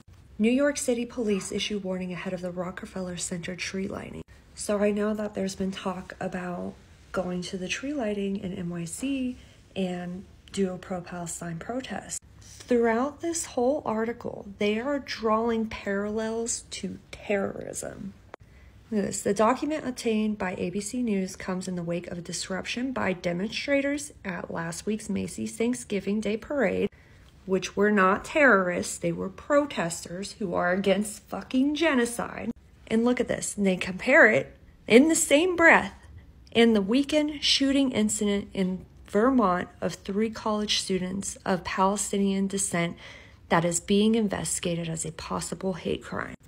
Y'all stay safe out there if you go in the Christmas tree lighting, because they're literally trying to group the protesters, the pro-Palestinian protesters, and actual fucking terrorists together. NYPD, KKK, IDF, you're all the same. Fuck you.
Supporting genocide. Call for a ceasefire right now. It's all the time. It's all the time. It's right now. We don't have the time to lose. Ceasefire now! Ceasefire now! Ceasefire now! Ceasefire now! Ceasefire now! Ceasefire now! Ceasefire now! Ceasefire now! Ceasefire now! Ceasefire now! It sounds like this humanitarian pause has been extended for 2 more days, and Netanyahu said he would extend it for up to 10 days. But today, Jewish Voice for Peace shared that there are people that are hunger striking at the White House calling for a permanent ceasefire. One of the people is Sumaya Awad, an author, a Palestinian author, and she said today we began a hunger strike in front of the White House demanding a permanent ceasefire. She wrote a book called Palestine, A Socialist Introduction, and you can get it for free, like an ebook from haymarketbooks.org. But please lift up this action tomorrow. If you're calling the White House comment line, be sure to name that you know this is happening and you expect Biden to listen to them. I also want to say most of my content that I've been making is uplifting the stories of Palestinians, just because from my perspective they receive so little coverage and are constantly dehumanized. But I am extremely happy to see many of the hostages being released and reunited with their families. I'm sure the past 2 months have been incredibly difficult for their families and them. And we build true peace and save this dying planet before it's too late. Ceasefire now, free Palestine.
BBC and Fox News to film at the hospital, though only locations of Israel's choice. This is what they found. Israel also released its own 7-minute video, which BBC Verify has analysed. A watch, visible in that video, suggests it was filmed a few hours before the BBC arrived. And this IDF video was posted, then deleted, then reposted. This time without a section referring to an Israeli soldier who'd been held hostage. I don't know when this was used the last time. Also in the video, we see a room with an MRI machine. And if you zoom in and we get some light over here, what you'll be able to see is military equipment. The BBC was shown the same room. And what we see in the two videos doesn't precisely match. For example, there's one gun in the IDF video, 2 by the time of the BBC footage. Israel has told BBC Verify this is because more weaponry and terrorist assets were discovered throughout the day. And as always, an AK-47. Israel also says its video is a single shot with no edits. But this appears to be an edit. We don't know the reasons for that edit, nor how significant it is. The IDF, though, says suggestions it's manipulating the media are incorrect. The IDF video also shows military BBC and... I have a question. If we're enemies and we're in war, why would you steal my dead body after killing me? Because the Israeli army stole 145 dead bodies from Al-Shifa hospital and from the graveyard outside Al-Shifa hospital. They loaded them in a trunk and they drove away, and no one knows what they did to them. Just to get this straight, first you kill us, you bombard us indiscriminately, you bombard a really tiny area packed with civilians, half of them are children. You bombard them indiscriminately, killing them in their homes, and then you cut food, water, electricity, fuel.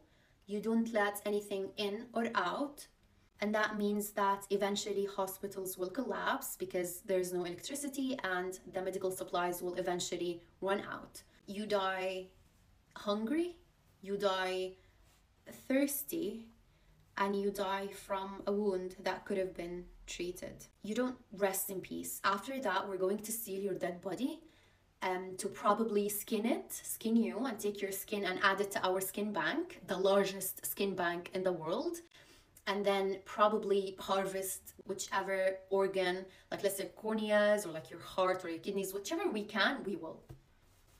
Yeah.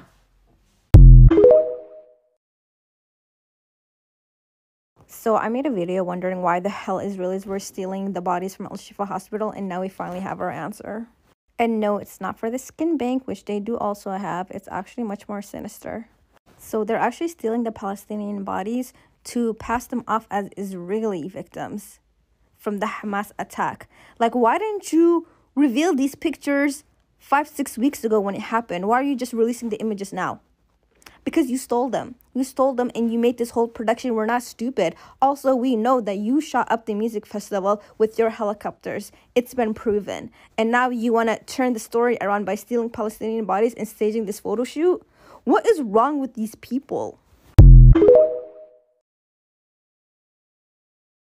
The director of Al-Shifa Hospital announced today that the Israeli occupational forces have kidnapped all the bodies within the morgue and within the streets of Al-Shifa Hospital. As we know, Al-Shifa is the largest hospital within Gaza, so this can only be so many bodies. So I thought it best to highlight some of the atrocities that Israel has committed with Palestinian bodies before, and we can go through them together. These articles date back to 2009, and they extend to the West Bank as well. This, of course, is not the first time that the Israeli occupational force has taken martyrs and kept them away from their families so that they cannot get a proper burial and they can harvest their organs. In 2019, 72 martyrs. In February 2021, 93. In 2022, over 105 martyrs. This totals 256, including 9 children, 3 female martyrs, and 8 prisoners who died in occupational prisons. Just today, a Palestinian from the West Bank was released from prison after 8 years, and he died within the first 24 hours of his release due to health concerns.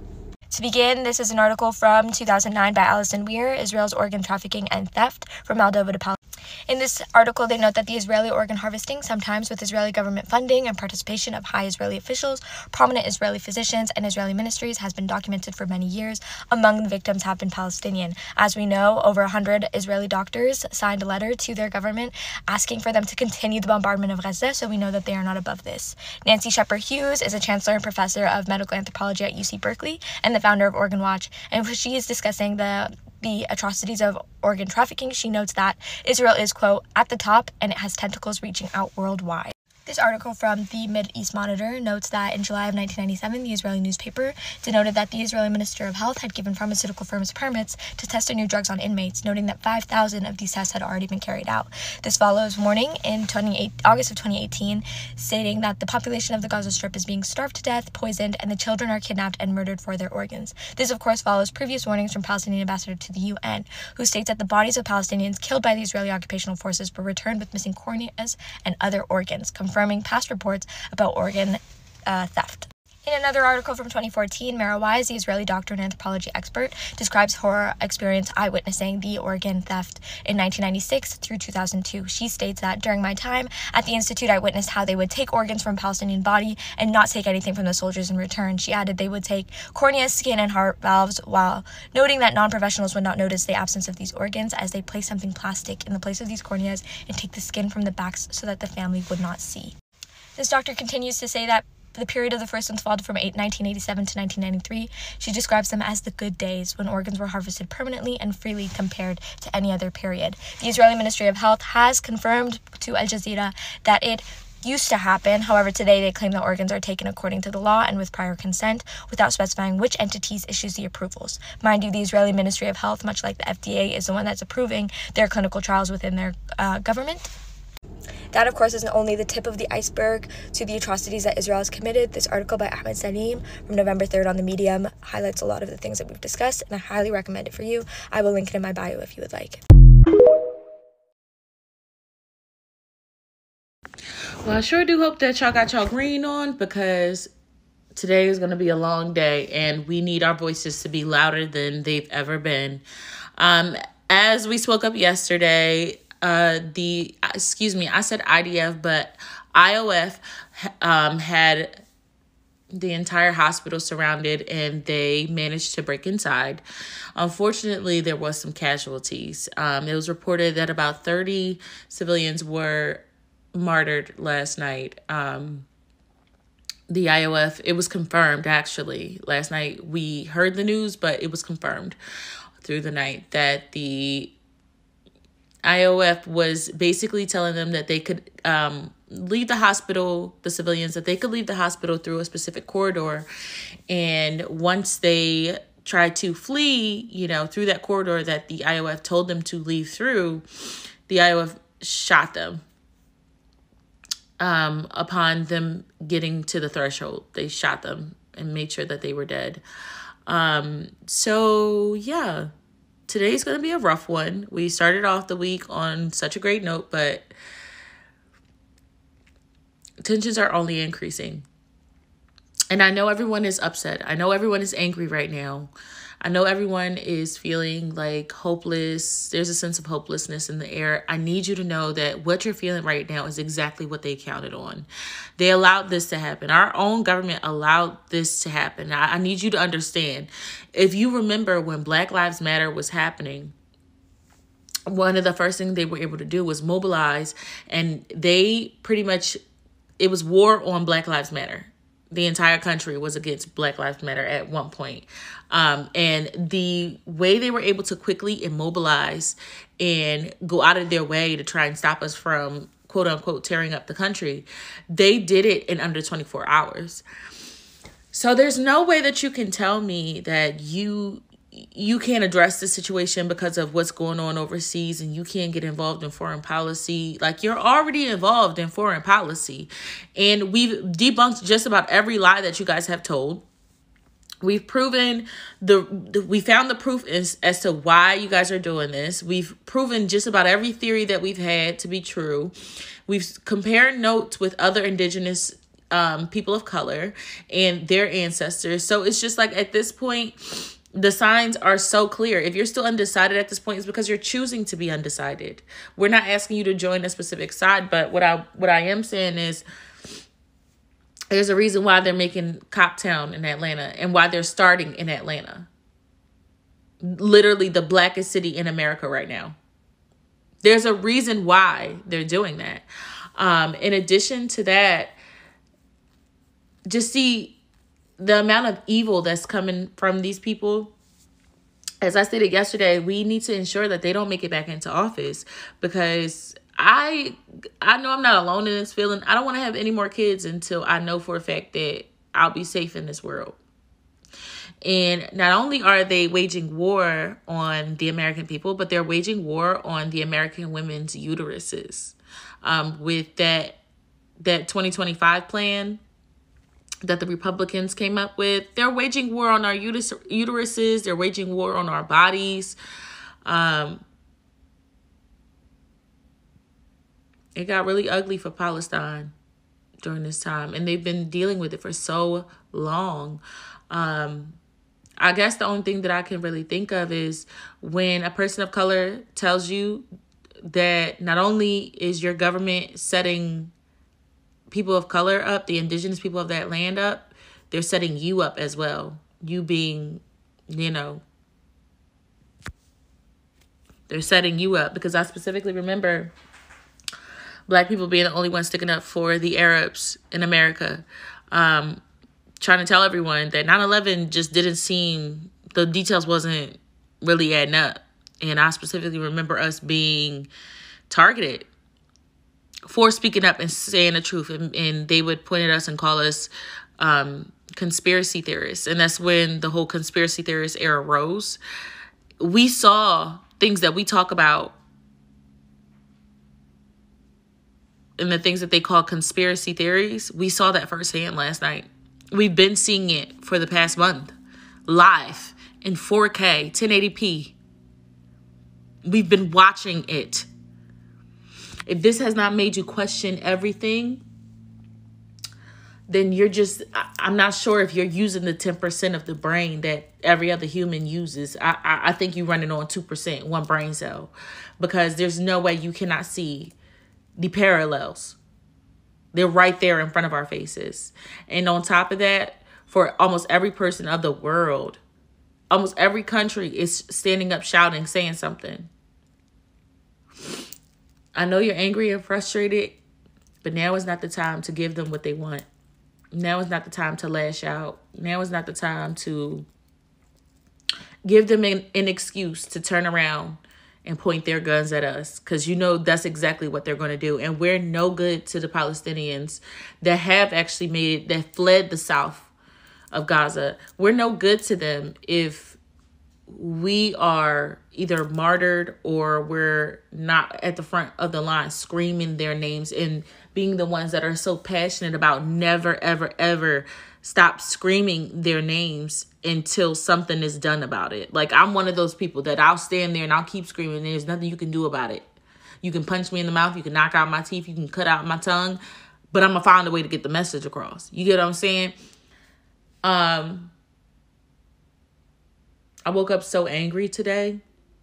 I won't lie to y'all. I'm used to being the big ball of sunshine, the big ray of sunshine. That's me. But I am human, and I'm angry. I'm frustrated. And I just thought that I should be honest about my feelings with y'all, because I know a lot of other people are feeling the exact same way. And I just want y'all to know, like, this is y'all safe space. The comment section below, say what you need to say, feel how you want to feel. If they ban my account, they ban my account. I don't care. But y'all deserve to be able to speak on how you feel without feeling like you're talking to four walls, or without feeling like you're talking to a brick wall or screaming into a void. Say what you need to say in my comment section. I will do my best to get to everybody's comments, but let your anger out in my comment section, because we have too much work to be doing to get caught up in their foolishness. We have to stay focused. We have to stay determined. We have to stay immobilized in the best way we know how. Because if one thing is for certain, two things for sure. I know that the United States government will do some sneaky stuff while we're focusing on something else. Like right now, China is in America, in San Francisco. You can't tell me some weird shit ain't going down right now. You know what I'm saying? Like, they've been fighting each other for the longest. Atlanta Cop City, killing people, killing protesters. Now, this did happen some time ago, but the fact that we're just now hearing about it is crazy to me. They'll do anything to utilize an opportunity where we are all looking in one direction to do something in the exact opposite direction and pretend like it never even happened. I need y'all to stay vigilant. So use my comment section how you please. Let your emotions out. Please be very choosy with your words. You know, we don't want to spread hate. We want to keep moving in the spirit of the Palestinians and move out of love. Speak from the heart. You know, say what you need to say. Like I said, I'm angry. I'm frustrated. I'm extremely sad. My heart hurts today. But that doesn't mean I'm giving up. That doesn't mean I'm going to stop fighting. I just want to make sure that I take care of y'all in the same way that y'all take care of me. So I appreciate you guys letting me know how you feel. And I can't wait to, you know, foster this conversation.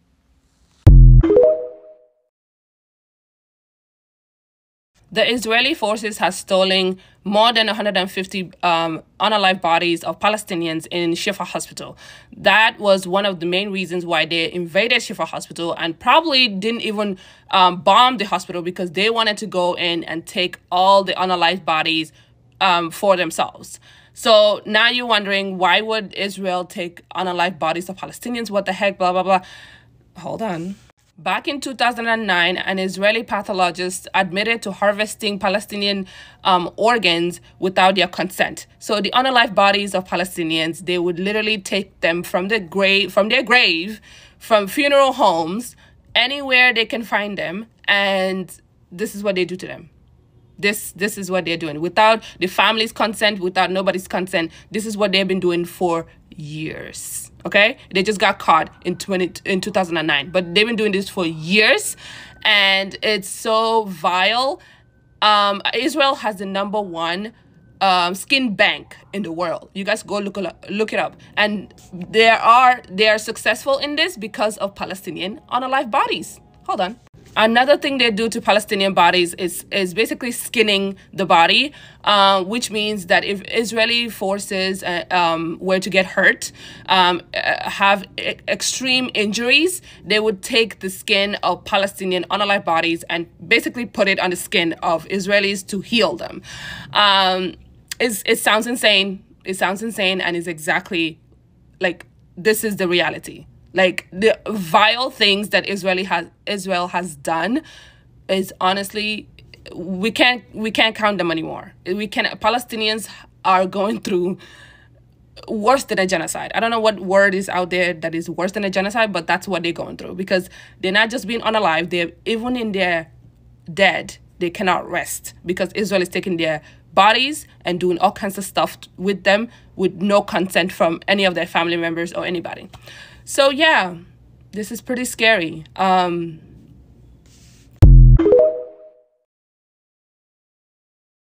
Hamas uses hospitals as command posts. Of the hundreds of human rights reports that have been written on this matter, none have produced any evidence that Hamas uses hospitals as command posts. The human rights reports have, in fact, found the opposite. Israel targets hospitals indiscriminately and without a military objective, and without any evidence of enemy presence in a hospital. Nuh-uh. Well, I hate to break it to you, but even the Israeli government admits this. Nuh-uh. Furthermore, Israel has been bombing Palestinian hospitals ever since 1982, even before there was a Hamas. Israel literally started a war with Lebanon by bombing a Palestinian children's hospital, killing 60 people in 1982. In 2009, during Operation Cast Lead, Israel destroyed or damaged 12 hospitals. In Operation Cast Lead, Israel destroyed or damaged 217 schools, 60 nurseries, 40 primary health care clinics, and 12 hospitals, including 29 ambulances. In 2014, during Operation Protective Edge, Israel destroyed or damaged 24 medical health facilities. And many of these hospitals were not struck once, not twice, but 3 times. Now, given the history, do you honestly believe that Hamas logically thinks that it is safe to set up command posts inside hospitals or schools for that matter, when that has precisely been the very buildings that Israel intentionally targets? Use your head. Wow, so you're anti-Semitic. What hell are we living in when shit like this happens? Like, the villainy is cartoonish level at this point. Why the hell is Israel stealing the dead bodies of the Palestinians that they killed?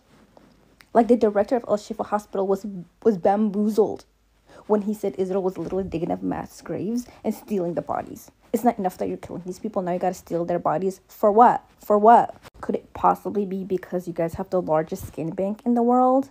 Maybe that's the reason? Is it because you guys steal Palestinians' organs? Is that the reason? Because you guys, I know Israelis are not donating their organs. It's not even part of your religion. So what are you gonna do? You're gonna steal the Palestinians? Is that why you're doing this? Like, I'm just so bamboozled.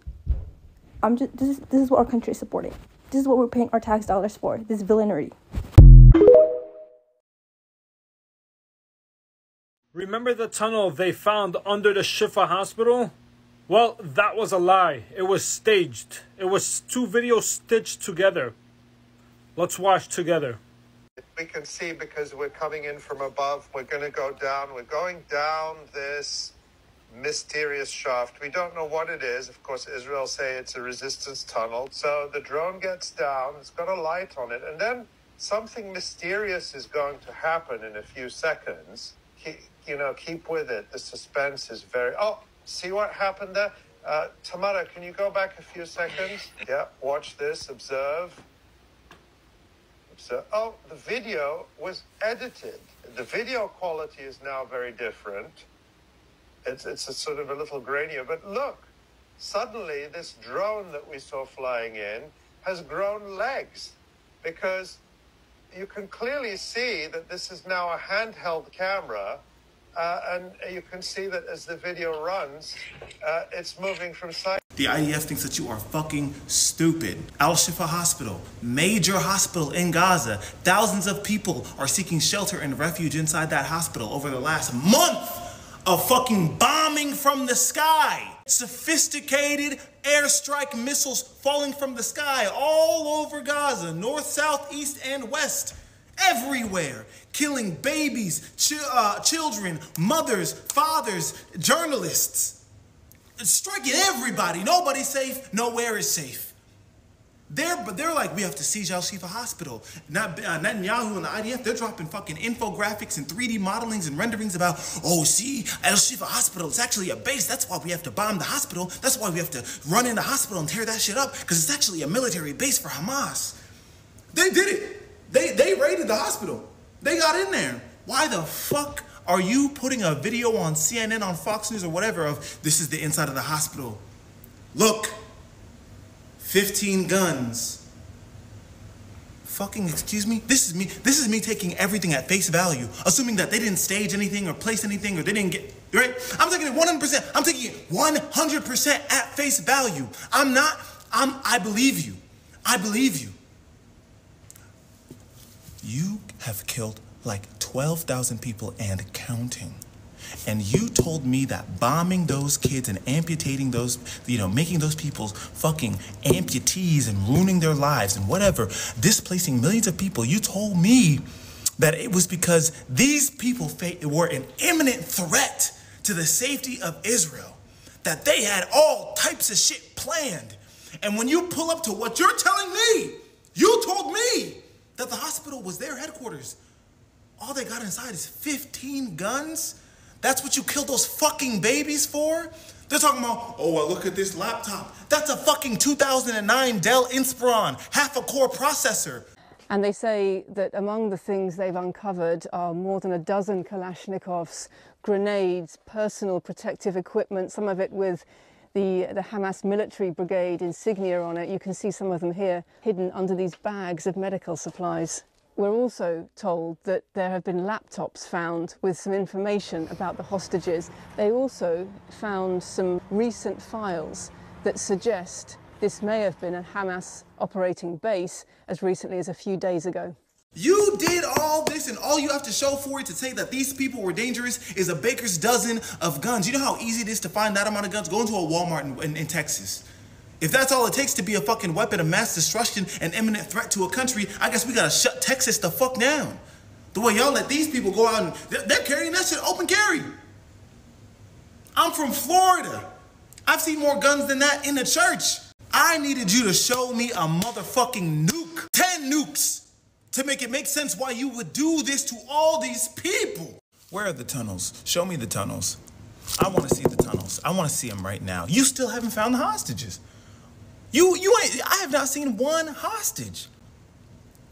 Huh? I just ate Skittles. Don't worry about my tongue, man. This is a video tour. No supervision, no journalists, no nothing, no third-party investigation. A video that the IDF recorded themselves on a fucking iPhone or something and sent to major Western news outlets, and these motherfuckers just played it. No questions asked, like this is an IG story reshare, repost or something. No questions asked. Hey, Israel said that they got tunnels. I guess we gotta play that for 1 million fucking American people. No questions. In this fucking tour, they got a man in there talking about, yeah, this piece of paper on the wall right here. This is a shift schedule. There, it says, we're going to destroy Israel, ha ha ha ha ha, laughing emoji, and it's a shift schedule for terrorists. He's pointing at the paper on the wall. Anybody who reads Arabic is like, baby, that's just a calendar. That literally says Monday, Tuesday, Wednesday, Thursday, Friday, Saturday, Sunday, Monday, Tuesday, Wednesday, Friday, Saturday, Sunday. And they're in a hospital and you have been bombing. I'm sure they just had to write a calendar out. They think you're fucking stupid.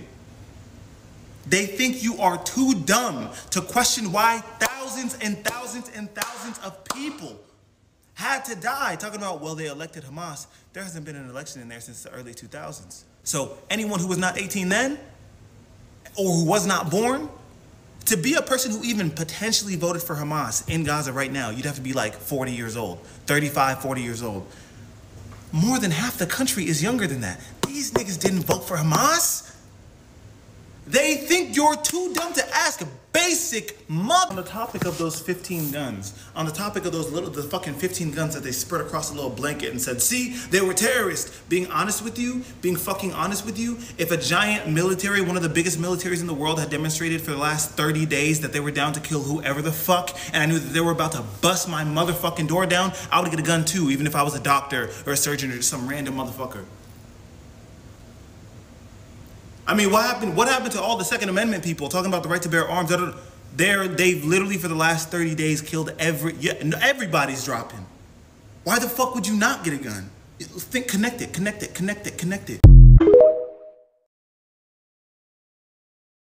You're gonna have to excuse my voice, I'm a little sick, but there has been an agreement for a 4-day pause. I don't know what 4 days is gonna do, but this is to exchange hostages. This is the conditions of the pause, so there will be a ceasefire on both sides. They're gonna let in, the last number I heard was 300 trucks will be let in that will have humanitarian relief, medical, and fuel in all areas of Gaza without exceptions, but then we shall see, because last I heard it was only 300 trucks and that's not enough.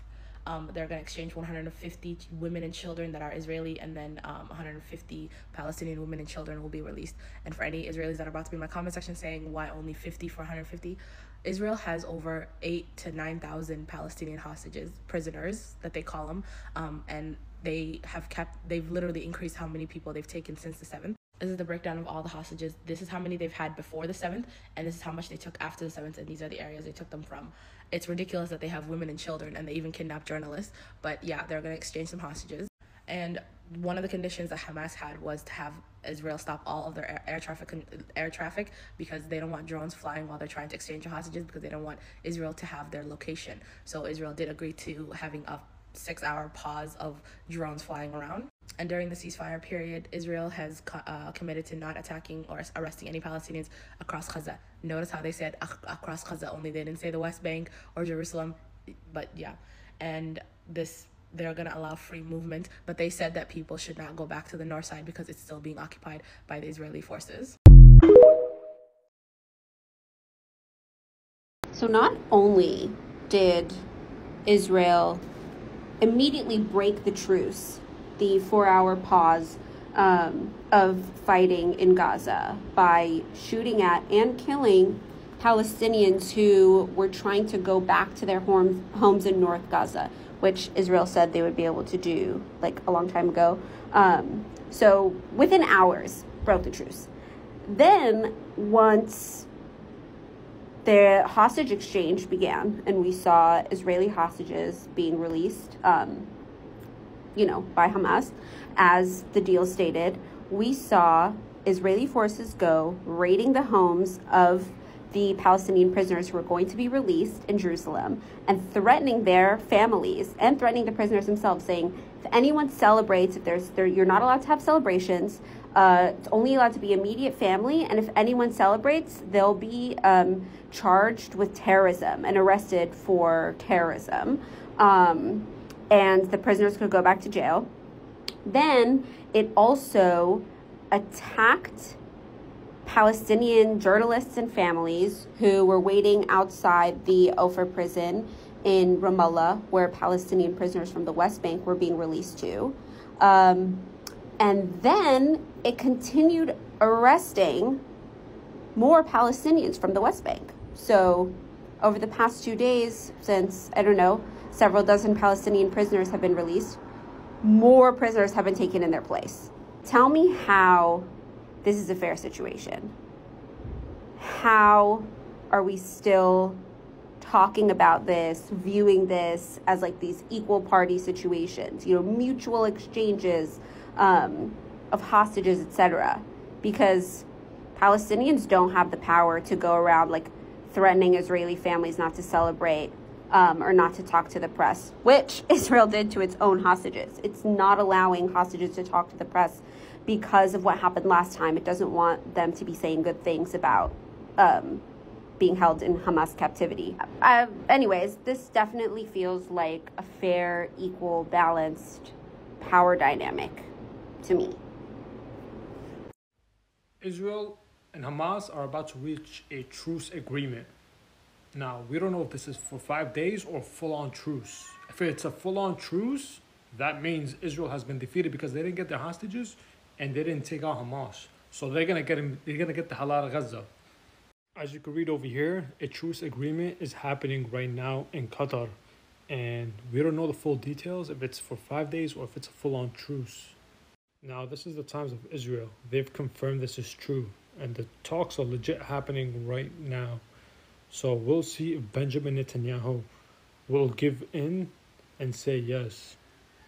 And if they say yes to a 5-day deal, then they'll release 50 hostages and Israel will let in more aid to the Palestinians. But if it's a full-on truce, if this is a full-on truce, then they've been defeated. I'm ready to celebrate their defeat. I know their defeat is coming. My flag is ready and the whole world's ready to see Israel fail. Yallah. Well, this is just in. I'm not going to redo my whole video. Details about the truce. So, Israelis prisoners for Palestinian prisoners, according to Al Jazeera. But we'll find out in the coming hours if this is actually going to happen or if this is actually true. I just made a TikTok about this, but I'm going to make another one. They have suspended the start of the 4-day ceasefire, the 4-day pause. It was supposed to start like in a few hours. Now they're not going to start till Friday, maybe. Do you want to know why? Israel suspended the start of it because the Palestinians were trying to negotiate for having medical aid let in to the northern part of Gaza. And Israel said no. Oh, gee, Genocide Joe, you worked so hard to get this deal, but it doesn't matter because your dog Netanyahu barks and says whatever he wants.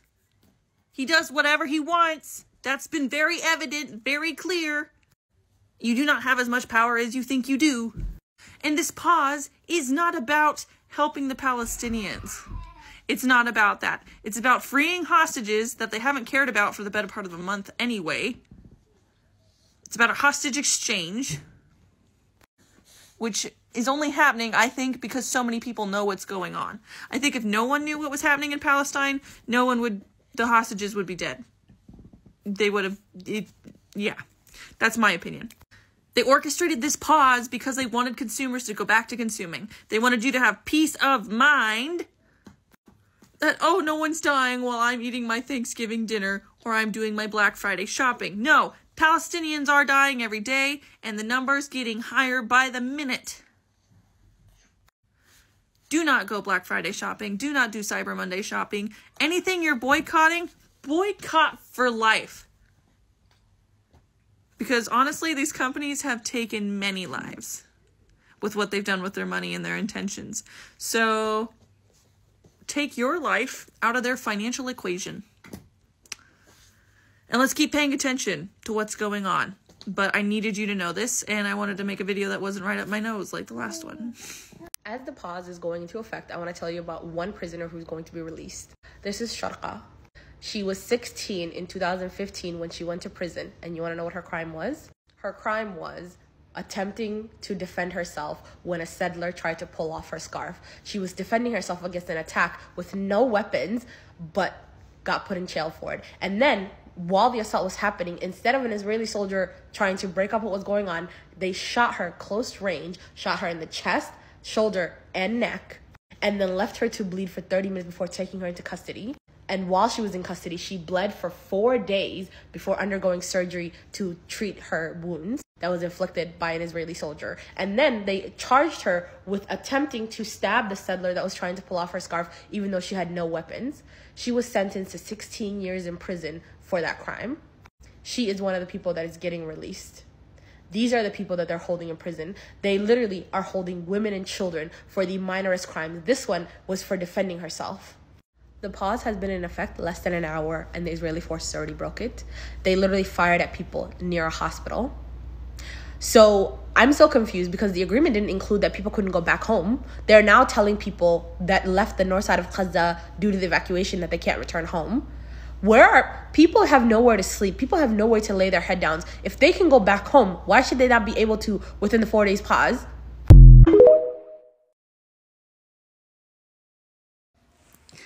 Happy Black Friday, or should I say, happy No Ceasefire Day. As we were promised, there was supposed to be a ceasefire today, right? And the terms in which that ceasefire actually exists means that there's like no shooting, no attacking on either end, right? Now, we know for a fact that Israel lies, as well as America lies about everything. And just as we feared would happen, actually did happen. So, as a part of the 4-day ceasefire, some of the people that had evacuated from the north to the south of Gaza decided, okay, so since there's a ceasefire, I would like to return home. I would like to, return back to my home, including Motaz, who has been targeted since returning back to his home. His entire village, like his whole area, has been targeted consistently. And it's obvious that they're targeting the journalists now. And some of the Gazans that have attempted to go back to the north to return home, first there were letters dropping from the sky from the IDF and the IOF stating that if any of the Palestinians attempt to evacuate from the south to the north or attempt to go back from the south to the north, then they would be killed immediately. And when they attempted to go home, the soldiers have been pew-pewing people in their legs, leaving the bodies there to decompose in the streets. And they have been attacking the people on the streets. This feels like more of a setup than anything. They never intended on ceasing fire. They never intended on being fair. They never intended on being honest. They never intended on looking for a reason to settle this, as they've been saying. And by they, I mean Israel, Bibi. They have never once intended on doing anything other than getting their hands on that natural gas and that oil that is coming up from the ground on the Gaza Strip. And it makes so much sense because they keep trying to keep the Palestinians from going back home, in addition to keep trying to do ground strikes, which have been severely unsuccessful. And they keep trying to take out the journalists. There has been another journalist that unfortunately perished as a result of the crimes of Israel. And we are going to continue to hold her in our hearts. But Black Friday is going to always live on as the day where Israel lied to the entire world about their intentions. In addition to that, proceeded on breaking their own conditions of the ceasefire. Literally agreed to the ceasefire on Friday. Waited to the last possible second after Hamas already agreed to say, no, I think I'll push it back to Tuesday. At this point, they're playing in our face, and I think it's time that we turn the heat up. So, Christmas is canceled. Anything surrounding Christmas, Black Friday, consumerism, all of it is canceled. New Year's, canceled. Tax season, canceled. Anything involving spending moving forward will be canceled. Baby, if we got to go all the way until next holiday season, if we got to go through the summertime, we will find a way to make sure that we don't spend a dime until this stuff stops. Do you understand me? This is how pissed off you have made this entire generation. And it's the fact that you have pissed the women off more. I don't think that y'all quite literally thought of that.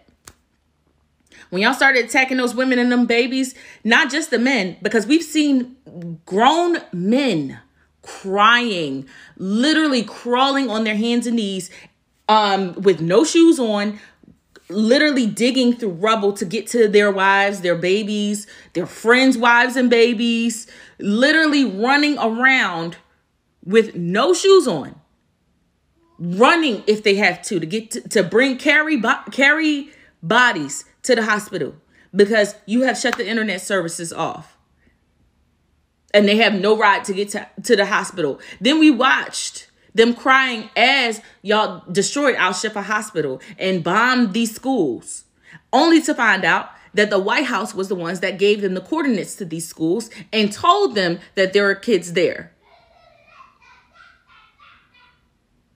Y'all don't know what y'all just did. Y'all just made it 10 to 20 times worse on yourselves. We ride at dawn.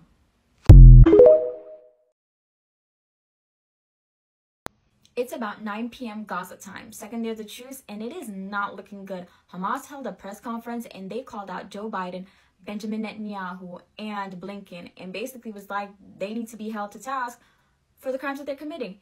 They called out the fact that the Israeli forces have not been abiding by this truce. They were attacking Palestinians as they were trying to go to the north. They were flying their drones during time periods that they weren't supposed to. And there were supposed to be 100 trucks sent to northern Gaza, and they only got 3. He also pointed out the fact that the captives that Israel has released were individuals with about a month or so left on their sentences. And he's like, what's good with that? Like, you're messing with the list because those are not what the captives that we wanted to be released. He also brought receipts, video footage of how Hamas has treated their captives. And I mean, we've all seen the videos and we're like, okay, they haven't been treating them that bad. And then he compared it to Israel and how Israel has been treating Palestinian captives. It was pretty bad. And he didn't hold any punches. In my last video, I pointed out the fact that in Joe Biden's speech, he was echoing what Israel was saying in that Hamas only responds to force, and they were able to get these hostages because of force. And Hamas said, well, wait a minute. You did not get these hostages because of force. You've been in Gaza for 50 plus days, and you were unsuccessful in getting these hostages. We forced you to the negotiation table. We forced you to release our people so you could get your people, and forced you to give our people humanitarian aid. So yeah, they basically was saying, we're winning and you're not. You're not achieving your objective. And Israel was like, you have until midnight to release our people or we're gonna go back to fighting. And Hamas was like, okay, bet. So I will keep you guys updated in the next couple hours to see what happens. As soon as Israel started releasing all these hostages, I'm like, why do you have so many children hostages to release? So quick Google search got me to, of course, another international human rights organization report. Stripped, beaten, and blindfolded. New research reveals ongoing violence and abuse of Palestinian children. Save the Children presents evidence today to the Human Rights Council on Palestinian children in detention. It is estimated there are between 500 and 1,000 children held in Israeli military detention each year. Please let that number sink in. 42% of the children were injured, including gunshot wounds and broken bones, and 65% of the children were arrested during the night, mostly between midnight and dawn. Half of the arrests took place in the children's home. Majority of the children experienced appalling levels of physical and emotional abuse, including being beaten, 86% of them, being threatened with harm, 70% of them, and hit with sticks or guns, which is 60%. Some children reported violence and abuse of a sexual nature, including being hit or touched on the genitals, and 69% reported being strip searched. Children. 60% of the children experienced solitary confinement with length of time varying from 1 day to as long as 48 days. Let me tell you something as a criminal defense attorney. Solitary confinement is inhumane for adults. When you do it to children, frontal lobe hasn't even fully developed. It is unconscionable. This is a regularly used practice. Children were denied access to basic services. 70% said they suffered from hunger, and 68% said they didn't receive any health care. 58% of children were denied visits or communication with their family while detained. Children are increasingly unable to fully return to their normal life following release. And now notice something. Frequent nightmares rising from 39% to 53%, and insomnia and difficulty sleeping skyrocketing from 47% to 73%. Do you understand that the reason that they can calculate the increase in percentage of that harm to these children is because previous reports from international organizations exist regarding the abuse of children in Israeli military detention systems and court systems? Defenseless, the impact of Israeli military detention on Palestinian children. Here's the page I'm going to zoom into. 81% were physically beaten at least once, and 43% beaten numerous times. 46% were deprived of food and water, and almost all of these children, 93%, said that this happened more than once. Others reported being given inedible food, including raw meat, and 85% were often woken up in the middle of the night. Do you understand that depriving children and civilians of food and water is a regularly used tactic by Israel? We were all shocked. How could they do something like this? This is what they have been doing to children. To children. They just come and they take your kids. These are kidnapped victims, and the kidnappers have no desire to negotiate. Their whole purpose is to cause psychological trauma and psychological torture for you to leave their land. Hi, today is the International Day of Solidarity with the Palestinian people. It's also the last day of the truce. During the truce, Israel has arrested at least 133 Palestinians from the West Bank and East Jerusalem, according to the Palestinian Prisoner Association. That's replacing more than half of the 150 Palestinians they've released. Since 1967, Israel has arrested an estimated 1 million Palestinians since occupying East Jerusalem and the Gaza Strip, according to the United Nations. And of the 300 Palestinian women and children whom Israel has identified for potential release, nearly 80% of them were never formally charged. Most Palestinians, including the children, are tried in military courts and given lengthy sentences. In these trials, Palestinians are deprived of legal defense and due process, whereas Israeli citizens are tried in civil courts. I know it's difficult to watch what's happening in Gaza, but we have to keep watching and we have to keep talking about it. We have to keep pushing our representatives to call for a ceasefire. That's all I had to say. Israel is using the hostages to prolong the genocide because they have had multiple opportunities within the first week to have gotten the hostages back. And they refused. At every turn, they refused. Even when Hamas would change the negotiations to make it more fitting to what Israel would want, they still refused. I personally don't think that they want the hostages back at all, because that is the only leverage that they have in terms of public opinion. That's the only thing that's getting their supporters riled up, is these hostages. especially with all of the information and evidence of the IOF killing Israeli citizens on October 7th and killing the majority of them. The hostages are all that they have. Because they, like I said, they could have gotten them back by now. But they have refused at every turn. And now they're in negotiations with Hamas, and they are still refusing everything. Every option that Hamas puts forward, they don't want anything to do with it. And the negotiations are taking longer and longer. And then, of course, the IOF raids Al-Shifa, and that causes a pause in the communication between, Israel and Hamas, which once again prolongs the hostage situation. Because Hamas is saying, we want a 5-day humanitarian pause so that we can get aid to the civilians. And we also want illegally detained Palestinians in your Israeli prisons to be released to us. And we will continue to release hostages to you. That is what we want to do. And they go, no, we don't want that. You're saying you're willing to do anything to get the hostages back, but every option has been put forward, and you continue to say no. And then the UN resolution for the humanitarian pause gets put out, and everybody's wondering, is Israel going to comply? But Israel comes back with a fucking statement basically saying, we want all of the hostages released at once. They know that that's not going to fucking happen, and they're counting on that. They're counting on it not happening, because once again, they're trying to prolong it. Getting the hostages back now would foil their entire grand plan, because they look at October 7th as the opportunity. It was orchestrated to be that opportunity for them, for the things that they have had planned for 75 years now. And getting those hostages back doesn't fit into that plan. It's the only leverage that they have on public opinion, and also in regards to what they're doing in Gaza, the genocide itself. What they want to do is they want to take everybody from North Gaza and Central Gaza and push them down into South Gaza, basically taking a small concentration camp and making it even smaller. And then after that, they are going to do what they did in Gaza in the occupied West Bank. They're already arming Israeli settlers and encouraging them to intimidate Palestinians and get them to leave. And then after that, they're going to want to escalate with Hezbollah, because what do they want to take next?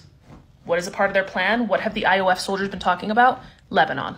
So right now, what they're doing is buying time to continue their genocide. Getting back the hostages now is not going to serve them, especially because they don't know what the hostages are going to say when they're released. I think that they're absolutely just that evil, that they would be willing to sacrifice these hostages to put forth their fucking greater Israel plan. I think that they would probably prefer that the hostages don't make it back home, because that gives them an even bigger leverage. Then they will really feel like they can justify what they're doing. After displacing nearly 1.5 million people, displacing more than 1.5 million people, killing 11,000 people because you said Hamas was in the north side of Gaza, and destroying all of the hospitals, like nearly all of the hospitals on the north side of Gaza. Now Hamas has the captives in the south side of Gaza after you told everybody to evacuate to the south side of Gaza. Wow. And mind you, they've been attacking the south side of Gaza this entire time too. It's not like they've only focused on the north side of Gaza. They've been attacking all of Gaza, but they've heavily focused on the north side of Gaza because they said Hamas was there and they're holding the captives there. So first of all, if they're holding the captives there, why are you bombarding it? They've killed 60 of the hostages so far, 60. And they're still continuing with their bombardment. But if the hostages were there, why were you going so hard? Were you trying to kill all your hostages because you know they were going to come out and drag you for filth? שירים של ליאור נרקיס, את חמודה. היינו סחבקים כאלה, הם לא נגעו בי, לא פגעו בי. אני כל מי שנכנס אליי הביתה, קודם כל זה הכנסת אורחים. כשהם הוציאו אותי מהממ"ד, מלבישו אותי ב3 חצאיות כדי שאני אהיה צנועה. 2 ילדים איתי, עשיתי מין סל של אנחנו מגיעים לגבול, ואני רואה עוד עוד חוליה של מחבלים. הם ראו אותי, לקחתי את הילדים, הסתתרנו מאחורי גבעה של חול. הם לא פגעו בנו והם המשיכו לעזה. ואני אומרת להם, יש לי פה 2 ילדים. הדבר הראשון שאני אומרת להם, לא, באנגלית. הם מסתכלים, ואז אחד אומר לי באנגלית, אל תדאגי, אני מוסלמי, אנחנו לא נפגע בכם. תפס אותי מצד אחד בהפתעה, מצד שני זה הוריד לי הרבה. הם היו אצלי בערך 2 שעתיים. בסוף 2 השעתיים האלה, אחד מהם סוגר לי את דלת הממ"ד, והם יוצאים. זהו. וזהו. נפצעתי קשה מאוד ביד, לקחו אותי לעזה, ניתחו אותי ביד פה בבית חולים 3 שעות, דואגים לי, מטפלים בי, נותנים לי תרופות, הכל בסדר.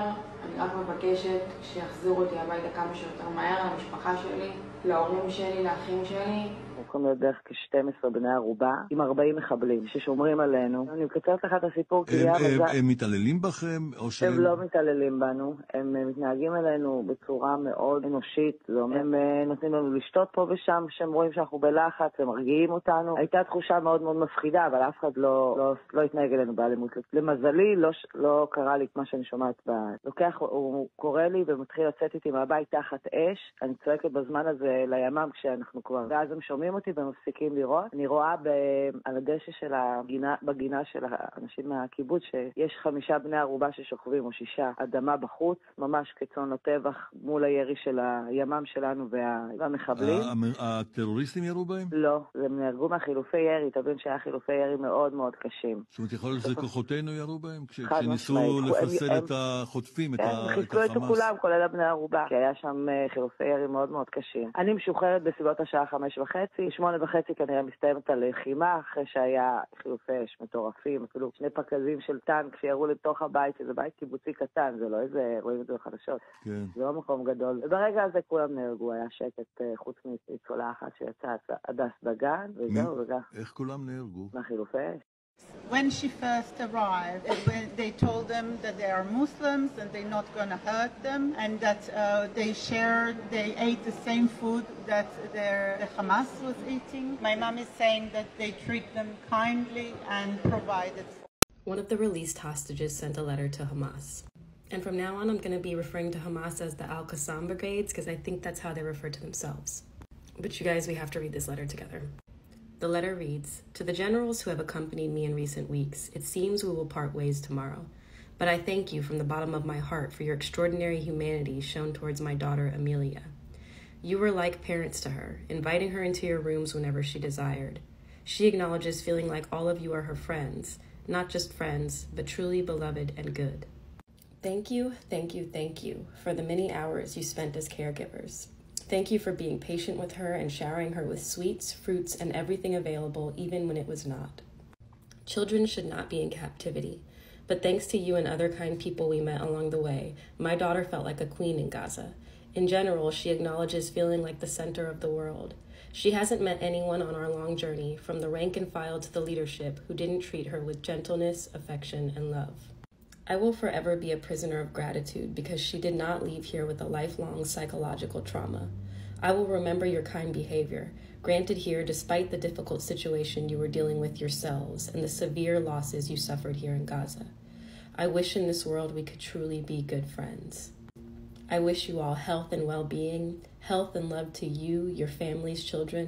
Many thanks, Danielle and Amelia." I'll say it again, you'll never catch me condemning resistance fighters. And I am so glad that Americans are finally waking up to who the real terrorists are.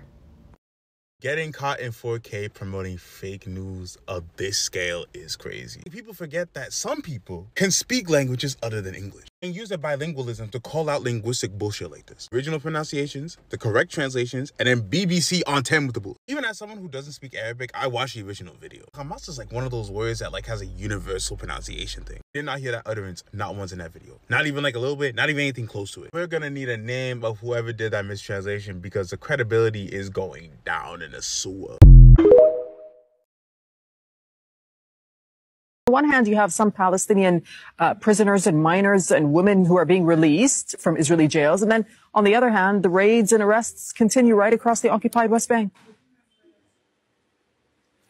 That is correct. If you look at what is happening now, what's been happening over the past few days, for every family that is celebrating the return of a loved one. There is a family that is suffering the detention of someone. In harsh terms, if you look at what's happened with regards to the swap deal, is a numbers game.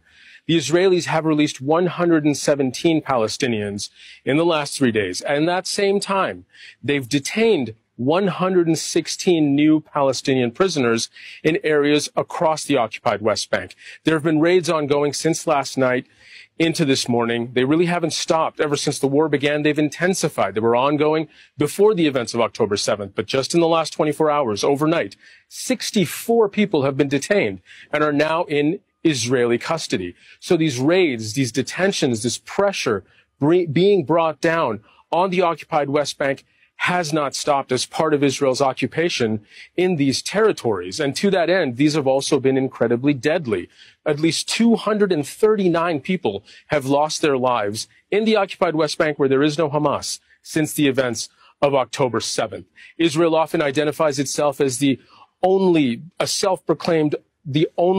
democracy in the Middle East. But in parallel, it has to be remembered that Palestinians living under Israeli occupation live under a military rule that exists in parallel to what Israel sees itself as in terms of its democratic values, as it proclaims to be. While we talk about Palestinian prisoners, we need to talk about the fact that there are Palestinian prisoners in the U.S. that were wrongfully convicted 15 years ago for giving aid to Palestinian orphans. 3 of them still remain in prison. And as a whole, their sentences range from 15 to 64 years. Who are the Holy Land Five? The Holy Land Five were active in the Holy Land Foundation in Texas, which used to be the largest Islamic charity in the U.S. before it was targeted by the Bush administration. So before 9/11, the U.S. devised a new plan to strangle national liberation movements through the passage of material support for terrorism.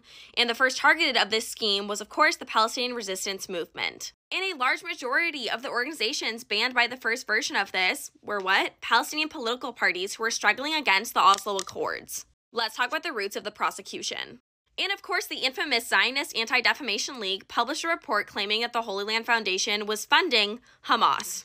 And the ADL got politicians such as Chuck Schumer and Elliot Spitzer to take up the charge, led by the ADL, and lobbied the federal government to investigate and prosecute the foundation and its leaders. The foundation was involved with relief work in Bosnia, Chechnya, and Turkey, not just Palestine, and also would meet with U.S. politicians to make sure that they were complying with the law.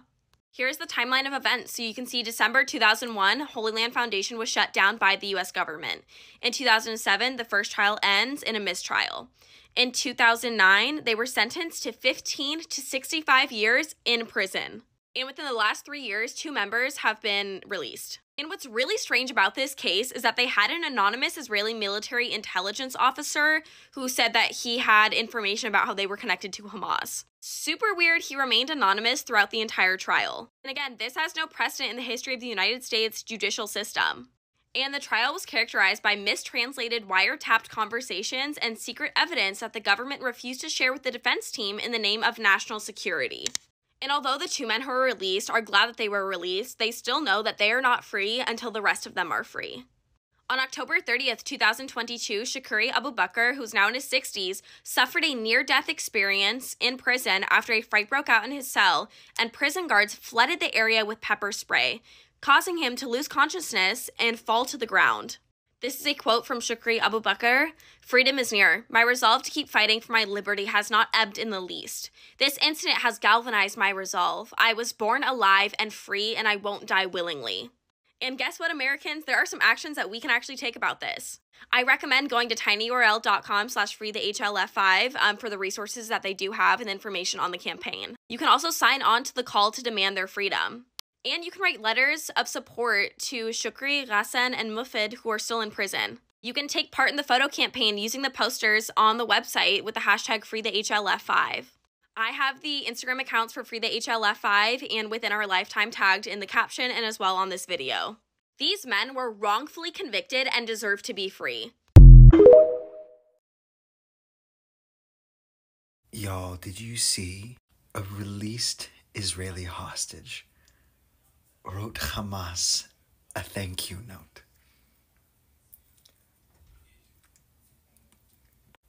They... Pause to read. It's so over for Israel, y'all. They're not coming back from this. There's no way to salvage it. Like, they're giving released Israeli hostages hush orders so they don't say shit like this, and they're ignoring them. If the circumstances weren't already so devastating, this would be fucking hilarious. Let's talk about the youngest Palestinian hostage who is a part of the Israel-Hamas exchange deal. This is Abdulrahman al-Zughal, who is 14 years old and is also the only Palestinian who is on house arrest that is a part of this deal. In August, Abdulrahman went to go and get bread, and that is actually the last thing that he remembers before everything went blank. And why did everything go blank? Well, it's because the Israeli occupation forces shot him in the head 30 times and imprisoned him and accused him of throwing a Molotov cocktail at an illegal settlement. Again, they shot this 14-year-old boy 30 times. 30 times. He was in a coma for a week, and he was also pronounced dead multiple times within that week. He was absent during his trial because he was in the hospital for what they did to him, and they sentenced him to over 7 years in prison. Due to the occupation forces, he now has half a skull. His mother also said in an interview that she is incredibly thankful that he is back, but it's also really sad that it's come at the expense of the children in Gaza. There is no justification for what's happened to Abdulrahman or any other Palestinian child. And a reminder that they're all tried in military courts, and the conviction rate is 99%. Abdulrahman is currently in the hospital getting the medical care that he needs, so everyone wish him well and a speedy recovery. And may every single Palestinian hostage be free. Free Palestine. Danielle Aloni and her daughter Amelia, 5, were held hostage by Hamas for 49 days in besieged Gaza. On November 24th, the Israeli mother and daughter were released as part of a temporary ceasefire deal between Hamas and Israel and reunited with their relatives. Before they left Gaza, Danielle Aloni wrote a thank you letter to Hamas saying, "To the generals whom we stayed with in the past few weeks, it seems that we will part ways tomorrow, but I thank you from the bottom of my heart for the extraordinary humanity you exhibited toward my daughter, Amelia. You were like parents to her, letting her roam around freely whenever she wanted it. She feels like you are all her friends, not just any friends, but truly dear and good ones. Thank you, thank you, thank you for all the time you spent as her caregivers. Thank you for being patient with her and showering her with sweets, fruits, and anything within reach, despite the lack of availability. Children should not be in captivity, but thanks to you and other kind people we met along the way, my daughter felt like a queen in Gaza. You made her feel like she was the center of the world. She hasn't met anyone on our long journey, from the least ranked members to the leadership, who hasn't treated with gentleness, affection, and love.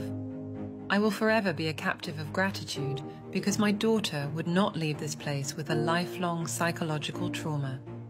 I shall remember your kind behavior toward us despite the difficult situation you yourselves were dealing with, not to mention your severe losses here in Gaza. I wish that in this world we could truly be good friends. I wish you all health and well-being, health and love to you and your family's children. Many thanks. Danielle and Amelia. Here's an update about Ahed Tamimi. So we know that she was detained and kidnapped by Israeli occupation forces on November 5th. We know that she has been beaten up and that she's being kept in Damon prison in Israel, which again is illegal under international law to bring Ahed from the West Bank into Israel because it's into what? Different occupied territory.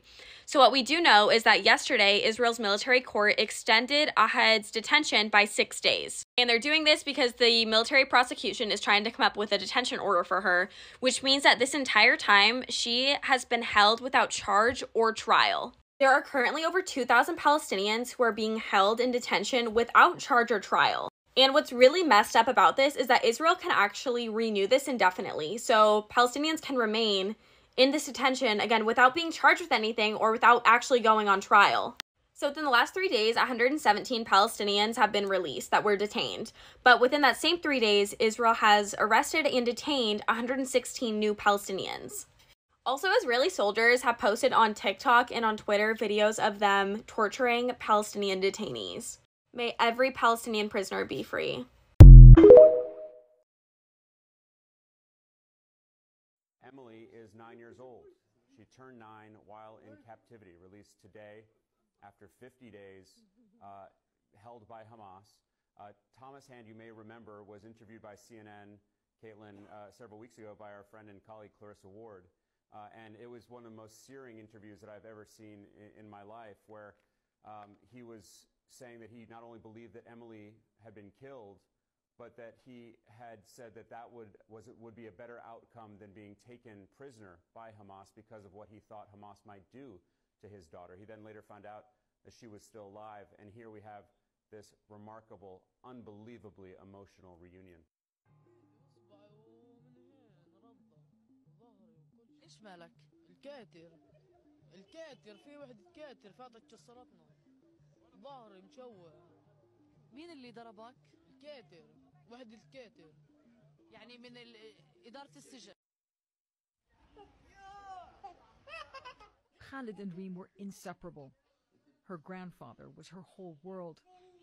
Her favorite game, pulling his beard, and he would pull her pigtails. I'll let go, she says, if you let go. Khalid just can't let go of his little Reem. Khalid held Reem in his arms for one last time. He hugged her motionless body, opened her eyes, and kissed her goodbye. Jumana Karachi, CNN, London.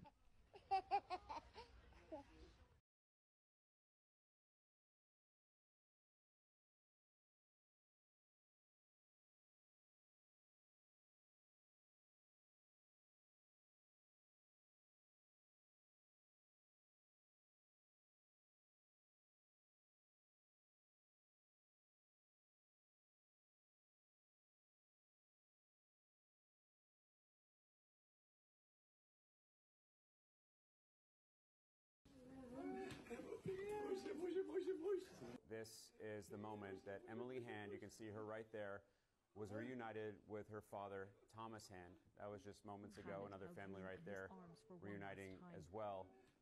Emily is 9 years old. She turned 9 while in captivity. الآن تحرر من سجون الاحتلال الإسرائيلي. الحمد لله على السلامة. الله يسلمك. ليش مالك؟ الكاتر في وحدة كاتر فاتت كسرتنا. ظهري مشوه. مين اللي ضربك؟ الكاتر، وحدة الكاتر. يعني من إدارة السجن. ايش عملوا فيك؟ في واحد بالغرفة انه مات. أسير استشهد؟ مين هو؟ ناسي اسمه، وانا دق فيه طعمه طلع. كسروا لك ايدك؟ ايدي واصبعي ومن هين رضة وظهري وكل شيء. قد ايه عمرك؟ 19 18. وايش اسمك؟ محمد نزال. من وين انت؟ قواطي جنين. طب قدموا لك علاج اسعفوا؟ لا شيء. ايش ولا شيء؟ ولا شيء، ما قدموا ليش ولا شيء. لا تعمل من وين طلعت. طب هذا مين حط لك اياه؟ هذا الصليب. هلا يعني؟ كما تصور اصبع مش قادر احركه وايدي. من امتى انضربت؟ من اسبوع، وهس لما اجوا علي على الغرفه ردوا ضربوني. كمان مرة؟ وما قدموا يعني انت العلاج هلا فقط اخذته؟ اخذته مع الصليب. يعني اسبوع وايدك مكسورة وما قدم لك العلاج؟ ولا شيء. ما قدموا لي شيء. النقب وضعه صعب. انت من سجن النقب في صحراء النقب. وضع الأسرى كيف؟ وضع الأسرى موت، ختاير يبقوا على الأرض يدعس عليهم. قصي مش قصي كل شيء، يعني أنا شاب بتحمل أما همي.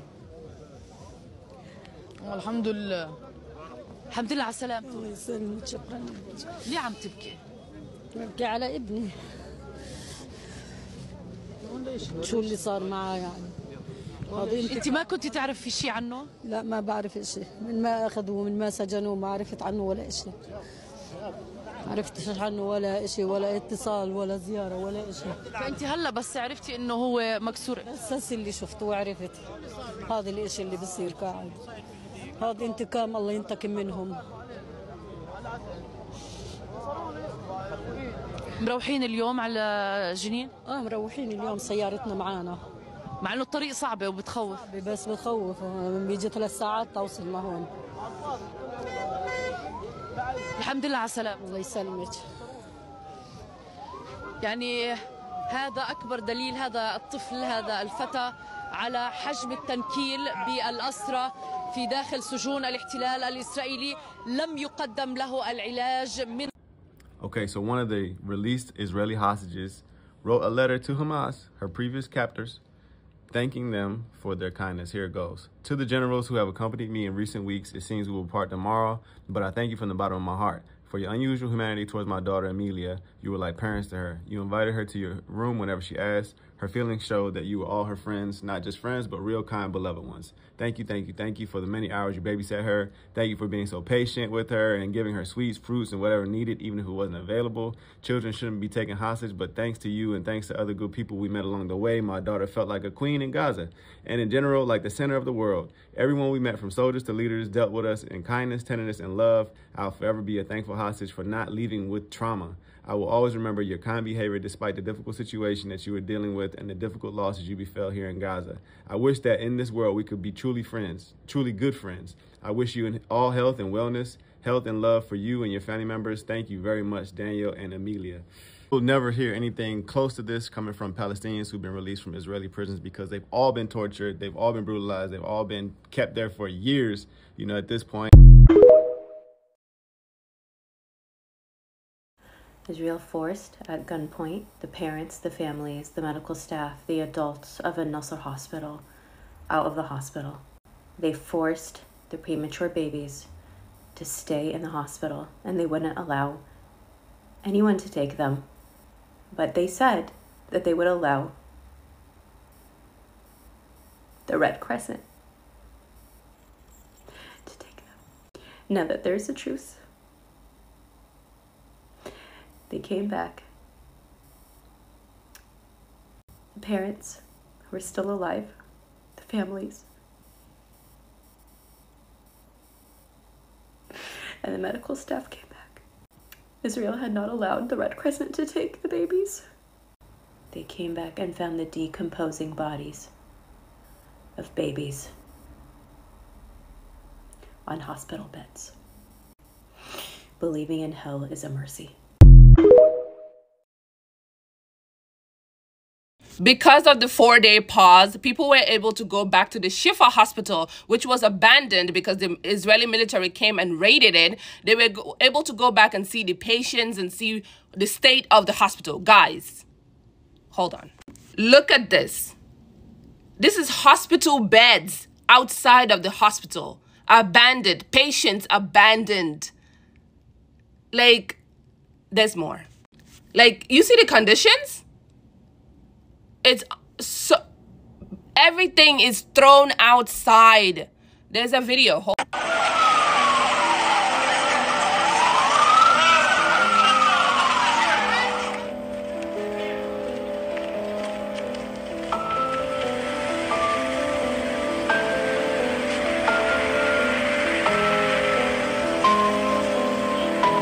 كانوا يطلعوا يعني عندنا اليهود الساعة 2 في الليل يجوا يزعجونا، والظهريات على تقريبا الساعة العصر على 2 على 3، يعني حققوا مع ولد صغير تقريبا عمره 14 سنة واعتقلوه الولد، ما رجعوهوش يعني، وكانوا يتعاملوا معنا بكل عنجهية. لما كنا كمان نطلع عن طريق الشبابيك كانوا يخوفونا، يضوا الليزر في وجهنا ويعني نقنص علينا وإشي.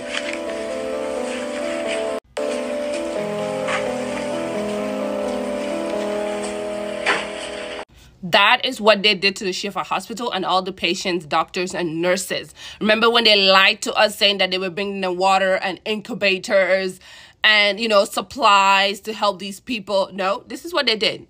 They threw all the patients outside in the hospital beds. This is Beni Israel for you guys. This is who they are.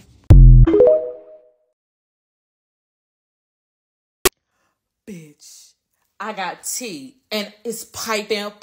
Ooh, piping hot. Let's go ahead and break this down, okay? Because y'all gonna be like, just wait. Okay, so remember when they was releasing the hostages, and right around the second or third hostage release, the media started showing up to their houses, right? Because they was like, you know, y'all gonna have to talk to somebody about it. We need to know the truth, right? So the people started talking. And they basically, word spread that they basically was saying, like, we weren't scared of Hamas. We were scared of Israel because they kept bombing us. And we was going from place to place to place. You get what I'm saying? So we was literally going from house to house to house to house to avoid the bombings. We could hear the bombing around us.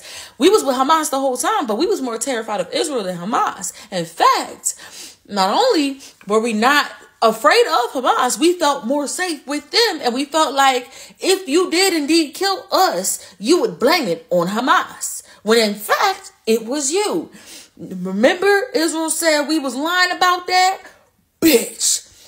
This is a statement from the survivors that this is the transcript, right? They had a meeting with Netanyahu. They had a meeting with him, okay? And thankfully, Q's News Network was able to translate for us so we could get the tea, my love. Let's get into it. During the meeting with Netanyahu, yes, I know how to say his name right, mind your business, and the War Council, liberated female detainees shared their harrowing experiences. Stick with me. One detainee expressed fear of being killed by Israeli bombings rather than by Hamas. Peep how Hamas's story has never changed from jump.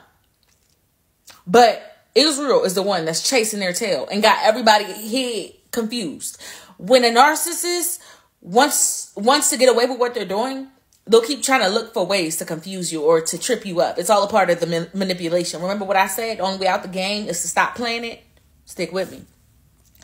I was in one of the houses. This is the victim. I was in one of the houses and the bombing everywhere. We were in the tunnels, very afraid, not that Hamas would kill us. Mind you, Hamas never said that there wasn't any tunnels. They just said they're not coming out of it. And we're not going to let you know where we are. You're just not going to find them. We were in tunnels, very afraid, not Hamas would kill us, but that Israel would kill us by bombing. Then say that Hamas killed us. I strongly request that prisoner exchange be initiated. Another hostage recounted being bombed inside a hideout and shot at from a helicopter. Now, who was the only one that had a helicopter on October 7th? Who's been the only one that has helicopters this entire time? Oh, okay. Let's get into it. We were bombed while inside of the hideout. We were injured and smuggled out. In addition, we were shot at from a helicopter on our way to Gaza. My husband was separated from us 3 days before our return to Israel and taken into the tunnels. Now, they asked if she's talking about the flooding in the tunnels, but they're saying, no, baby, that was sewer water. Sewer water. You remember the sewage you was spraying everything with? Now, for those of you guys who are questioning the validity of this is from Q's Network. This is found on X. Q's and Al Jazeera, pretty much same level. They've both been, back to back, just straight bangers. All dubs, no misses, okay? Everything that they've been posting, they either fact check, or if they had like one little tiny detail incorrect, they made sure they came back and updated it. But everything has been copacetic with both of these news networks. This is Q's, and you can find them. I'm pretty sure I'm saying it wrong, spelled with a Q, on X. But they were the ones that were able to help us with translating this. This was posted on today at 2:06 p.m. Mountain Standard Time. Now, mind you, this is information that we had already known. We had already had access to this information because they said it. You get what I'm saying? But Israel was so hell-bent on trying to say that they were lying about it. These folks then went to Netanyahu himself, okay?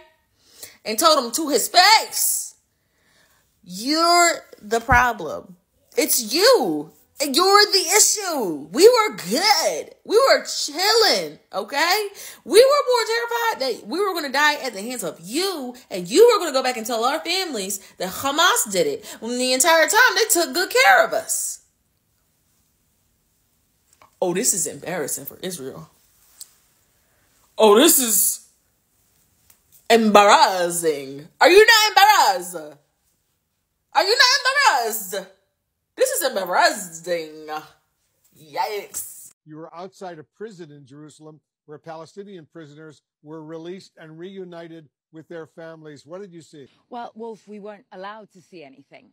Israeli authorities blocked off roads, corralled the media into one location, brought the Palestinians in through the back door when they received them, and then only allowed family members to come in very limited single file in individual cars. And there's a reason for that.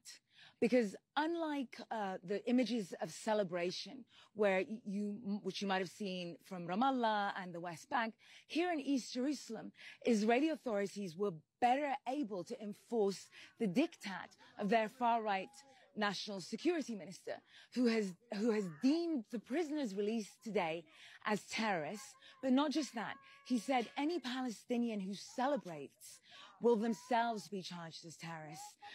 I mean, just to break that down a little bit, there is no grounds to call them terrorists because by Israel's own reckoning, those 39 prisoners were 15 minors, 10 of whom were only charged, and 24 women, 23 were detained, not charged, and 10 of the minors were detained, not charged. So it complicates telling this story. So imagine your daughter has come home to you, and you have to hide indoors to express your joy. I think that report was really important for two reasons, right? First, it blows open the Israeli lie that the people they detain are terrorists, right? They're often not charged. They have no idea why they are there. It is actually more like a hostage situation, right? These are captives. Israel's always trying to say, oh, Hamas released hostages. We're releasing terrorist suspects. No, they're often releasing people who have no idea why they've been detained in the first place and that have been detained for indefinite periods of time without ever knowing when they will be released. The second thing that I think that report showed is how the most normal expressions of love and family life are suppressed by Israel when it comes to the Palestinians. Now, imagine you have a daughter who's been kidnapped from you, yet when they are returned, you'll be charged as a terrorist if you publicly celebrate, right? That's dystopian. Not only has your kid been kidnapped, but when they're returned, if you celebrate, then suddenly you're a terrorist and you're liable to get kidnapped, right? Dystopian. But it's also part of how colonial domination works. It has to be totalizing and it has to be intrusive, because minute it's not, and the minute that people have some degree of autonomy, well, that begins to translate into political autonomy, and that undermines a colonial project. Israel released a list of 300 names that it said were fair game for a hostage prisoner handover because of the truce with Hamas. And I went through all 15 pages of those names. I read each of the individual dates of birth, the dates of arrest, what the nature of the charges were, if there were any charges. Some of them don't even list any actual charges against them. And what I discovered is that of the 300 names, 233 of these prisoners, most of them are teenage boys. Some are there's a teenage girl who's 15 years old. The 233 of 300 have not been convicted of anything. They haven't been sentenced for anything. And Israel is the only country in the so-called developed world that tries children in military courts. And so, the Israeli narrative is that these are all hardened terrorists because Palestinians are not allowed to have any context. Palestinians are not treated as full human beings. So when a child, maybe his brother was killed by the Israeli forces, maybe his mother was killed by the Israeli forces, throws a rock at a soldier, their houses are often then raided at night, they're snatched, they're taken to interrogation without the presence of a parent or a lawyer, and then they're pressured into pleading guilty under threat of spending years in a military judicial process. Tonight, CNN has learned that former Hamas hostages had a contentious meeting with Israeli officials today. One of them telling the Israeli security cabinet, quote, "What I see on TV scares me a lot. I see Israeli bombings there, and you have no idea where the captives are. I was in a house surrounded by explosions. We slept in the tunnels, and we feared not Hamas, but that Israel might kill us, and then it would have been Hamas killed you." This is a letter from an Israeli hostage to Hamas that was just released. Here's a translation of the letter above me. You guys can pause the video and read the entire thing. But in this letter, she's talking about how grateful she is for how well they treated her daughter Amelia while they were being held hostage. She thanks them for the unbelievable humanity that they showed her daughter Amelia, how her daughter Amelia regards them as not just friends, but as loved ones, how they made her feel like a queen inside Gaza and offered her fruits and sweets, even when there wasn't any around. She mentions how grateful she is that this entire experience didn't leave her daughter permanently traumatized, and even goes on to hope that someday they could actually be good friends. And actually, this letter is written by the same woman that was seen in a video earlier yelling at Netanyahu for not making a deal to release the hostages. This is a beautiful letter, but more than that, this is the truth that Israel is so terrified of getting out there. Because as we're seeing images of very well taken care of hostages from Hamas, we are simultaneously hearing horrifying stories about how Palestinians were treated inside Israeli prisons. This is exactly why Israel is clamping down and not letting hostages freed by Hamas speak out about their experience. Because as soon as they do, all their narratives start to crumble and we start to see them for who they truly are.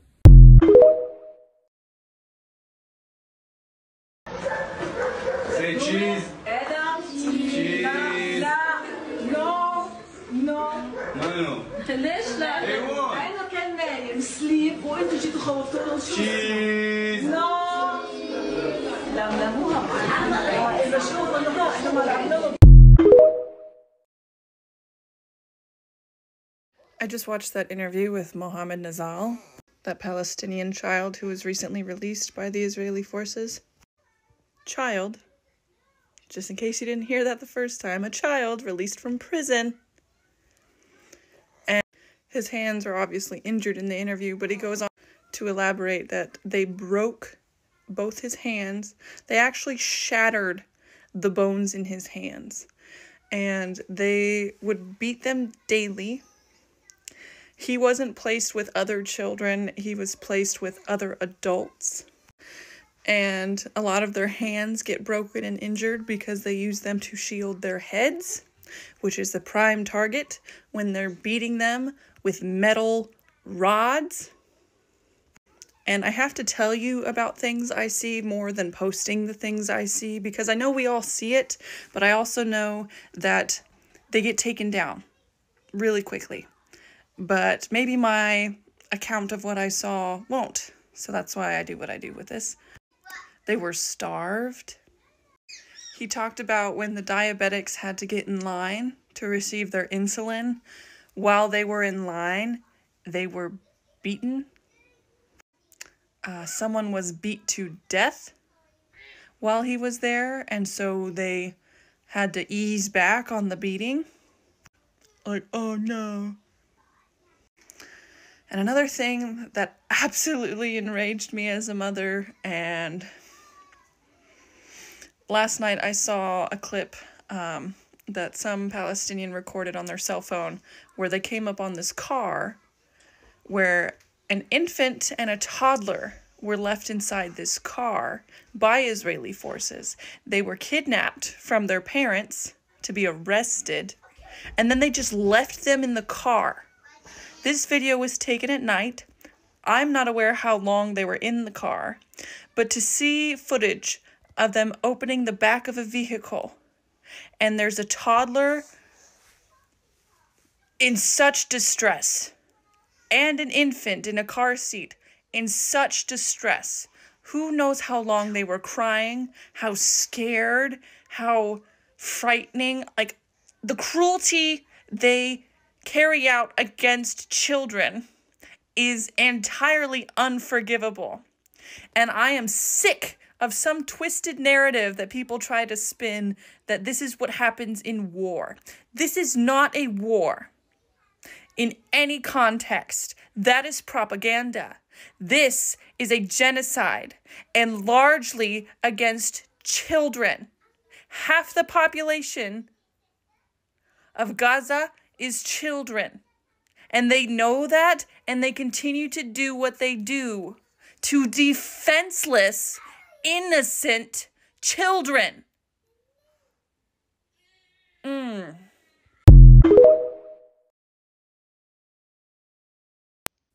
I think it says a lot about a leader that gets rejected by their own people, not just the ideals and the moralities of what's going on in the social economic atmosphere of the country, in addition to the military support and everything that's pretty much going on in the entire country.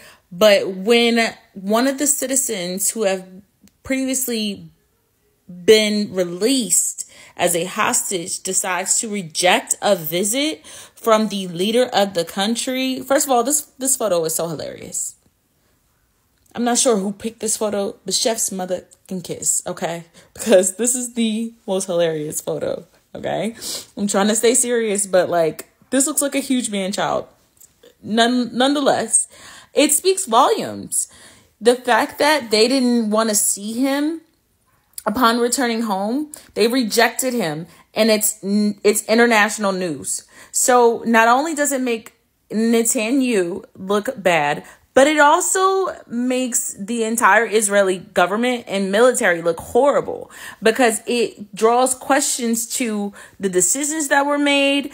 And in addition to that, we know for certain that during their extended stay with Hamas, the hostages more than likely were educated and provided with sufficient evidence to back up what happened on October 7th and what's been happening since long before October 7th. I'm talking way back to 1942, 1948, all that. You get what I'm saying?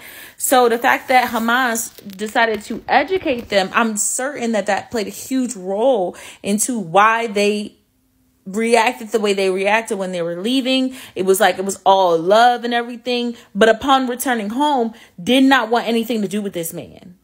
That speaks volumes. Not only does it speak volumes, it's going to be heard around the world. Like, people are literally going, aha, that's what you get. Like, you got rejected by your own citizens. Let's not forget that the prime minister, president, whatever, of It's Not Real, you're supposed to be status-wise like the highest, okay? The most famous, the highest, blah, blah, blah. The fact that they said no, I know he was like, ooh, I don't know who the hell these people think they are. They're citizens of your not real state. They're citizens of the territory that you claim, and they have now turned their back on you. They have now literally basically said, we're good. Like, stay where you're at. Do what you're doing. We don't care to meet with you. We don't want to talk with you. We're good. That is going to not only stir up even more protests in Israel and America, but continue to keep the flame going. I mean, this was a boss move. And I'm certain that's why they used this picture, because I know he was, when they told him, they said no, I'm sure he was at home like, ooh, I want to ball their lips up so bad. But baby, there's nothing you can do about that. There's nothing you can do about that. Like we said, the world see you for who you are. And not even the people that you're claiming to be protecting. Not even they want to bang with you. They look at you the same way we looking at you. At what point does all of this stop and the ceasefire actually happen? Which looks like it may not be happening anytime soon. That's cool. We're in it for a long haul. What do you guys think about this? I am always interested to hear your thoughts and your comments. Make sure you comment below. Let's chit chat, because this is crazy. People might not realize this, but Israel is holding thousands of Palestinians hostage in its prisons right now. And that was the case before October 7th, right? Before that point, there were still upwards of 5,000 or so Palestinians being held as hostages, as political prisoners in Israeli prisons. And that's a number that increased significantly after October 7th. In fact, as of November 1st, Israeli authorities held nearly 7,000 Palestinians from the occupied territory in detention for alleged security offenses. And it's notable that this is potentially a lowball estimate. I've seen estimates as high as 10,000. Those 10,000, including a ton of Palestinian men, as well as dozens of women and scores of children, according to human rights organizations. And here's the kicker, right? The majority of them have never been convicted of a crime, including more than 2,000 of them being held in administrative detention, in which the Israeli military detains a person without charge or trial. That detention can be renewed indefinitely based on secret information which the detainee is not allowed to see. This problem of administrative detention, by the way, being an issue that's existed again well before October 7th. These are Israeli prisons also that are known for terrible treatment of their prisoners, of these hostages, as well as just overall horrible conditions. And that was, again, even before October 7th. Now they've gotten substantially worse. To show you just how bad those conditions are, because you need to know, I'm going to show you a small clip of an interview with a Palestinian who was recently released from one of those prisons. في البداية رحمة الله على الشهداء جميعا في كل رجال الوطن. للأمانة أنا خلفت وراي 7,000 أسير في حالة يرثى لها. احنا 60 يوم ماشي من الشمس، 60 يوم من الضرب، وجبات الضرب صباحا ظهرا مساء بالشكل اللي ما بتتخيلوه، ضرب على كل انحاء الجسم، خصوصا في سجن النقب. سجن النقب مقبرة الأحياء. أكثر من 3,000 أسير موجودين في سجن النقب حاليا، منهم يعني ناس تكسر رجليها، ناس مكسرة إيديها، من ناس مفتحة روسها. رحمة الله على الشهيد أبو غزالة، استشهد كان عندنا في القسم، استشهد في قسم 26. يعني نفسيا وجسديا ومعنويا احنا في حالة يرثى لها. أنا يعني اليوم الصبح عرف عن إفراجي، ما بعرف عن إفراجي، أنا بعرف إن إفراجي بشهر رمضان. فجأت الصبح بالإفراج، ما صدقتش. حاليا أنا مش مصدق، لأنه أنا بعتبر نفسي كما قال الله يخرج الحي من الميت، يخرج الميت من الحي. فاللي داخل مفقود واللي طالع مولود للأمانة. فلازم تتفعل قضايا تخص الأسرى، والصليب لازم يزور. الصليب الأحمر لليوم مزارش السجون، من مرة مزار السجون، وضع السجون يرثى لها، الشباب مكسرة، الشباب محطمة، ضرب على أبو جنب، تحرش جنسي بالمعتقلين، يعني ترقى لحد الاغتصاب، يعني ببالغش لحد الاغتصاب في الأسرى. شتم علينا 24 ساعة، تمزيق للمصحف، تبول على المصحف، منعونا من الأكل، احنا ناكل وجبة في اليوم. أيام طويلة طويلة طويلة كنا ننام بالعراء بملابسنا النصكم، بفرشات على الأرض بدون غطاء. سحبوا منا كل شيء، حتى شبابيك الغرف سحبوها عشان بيعرفوا إنه الجو حاليا في الصحراء بارد. كنا ننام بعيد عنكم وإحنا ماسكين ببعض. المية كانوا يقطعوها عنا، كانت المية توصلنا، مية الشرب ساعة في اليوم.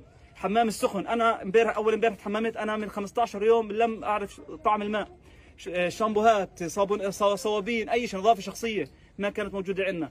نزعوا منا كل ملابسنا، الملابس اللي بلبسها، هاي البلوزة البيضاء إلي 60 يوم لابسها ما غيرتها. يعني الرائحة اللي أنا شميتها بال60 يوم لا تطاق، تعودنا عليها. يعني اليوم أنا حطيت ريحة للأمانة، يعني مش عارف طبيعة المنظر اللي أنا فيه. منعونا من كل شيء، حلقة شعري من 60 يوم حلقة شعري. وضع السجون سيء جدا سيء جدا. لازم المحاميين يزوروا كل المساجين الموجودين هناك. أسرى القدس، أسرى الداخل، أسرى الضفة الغربية، الوضع سيء جدا. That is a video that should send shivers down your spine. What we're hearing in that interview and other interviews like it is systematic brutality being applied against thousands of Palestinians in the Israeli prison system. These Palestinians are political prisoners. They're hostages being held and abused in Israeli prisons. That is critical to note, not just because their lives are quite literally hanging in the balance right now, but because their stories are not being reported really at all by Western media. Those same Western media outlets who have talked nearly non-stop about Israeli hostages are silent and have been silent for years regarding Palestinian hostages in Israeli prisons. And that's doubly important given that these same media outlets have gone out of their way to talk non-stop about the supposed brutal treatment of Israeli hostages by Palestinian resistance groups. This in spite of the fact that we really haven't seen actual testimony from any of these people regarding that treatment. It's again an interesting contradiction, an interesting level of hypocrisy that we really need to note, because it tells you a lot about where our media stands and what narratives they're trying to perpetuate, and ultimately what their ends are. But yeah, Israel's actively taking hostages. They've been doing it for years, and that's something worth thinking on. As always, free Palestine, and have a great day. So about 5 days after the hostages were released, the Israeli Health Ministry is now saying the reason they were acting so happy and saying shukran and giving high fives was because they were drugged. And I know what you're thinking, but boys and girls, we're polite. We don't ask a man about his salary, a woman about her age, or Israel about its evidence. Apparently they were given clonazepam or Klonopin, which is used to treat anxiety, seizures, psychosis, whatever. And look, I had a colorful youth, and I'm not buying it. Besides, the ministry representative did not disclose whether the drugging had been confirmed by blood tests or from testimony, or both. So they're just saying stuff right now. And then the article in the Times of Israel goes on to describe the hostages situation, a Holocaust 3 hours from here. They really need to stop overusing that word. It's irresponsible. Care for the former hostages is now being transferred from hospitals to healthcare maintenance organizations. Individualized plans for each person will be overseen by a nurse, coordinating and overseeing their medical and psychological care. So we're not going to be hearing from these former hostages for quite a long time, right? But that's the crux of Israeli propaganda, right? Just take 5 days,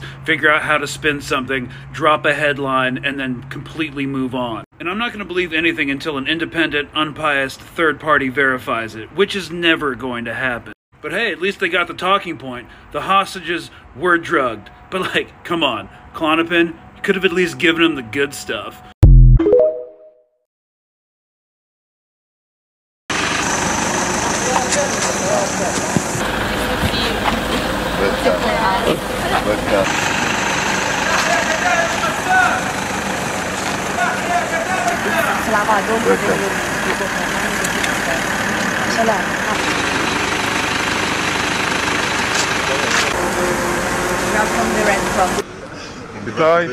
Itai, you happy? Okay.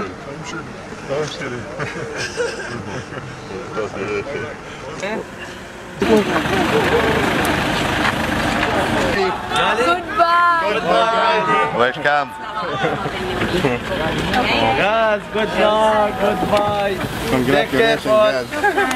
Good luck. No. Gali. Bye bye. Shukran. Bye bye. We go home. Bye. مع السلامة.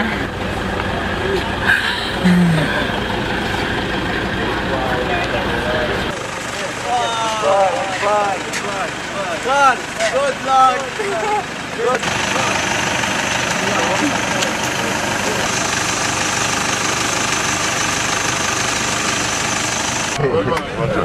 Carl.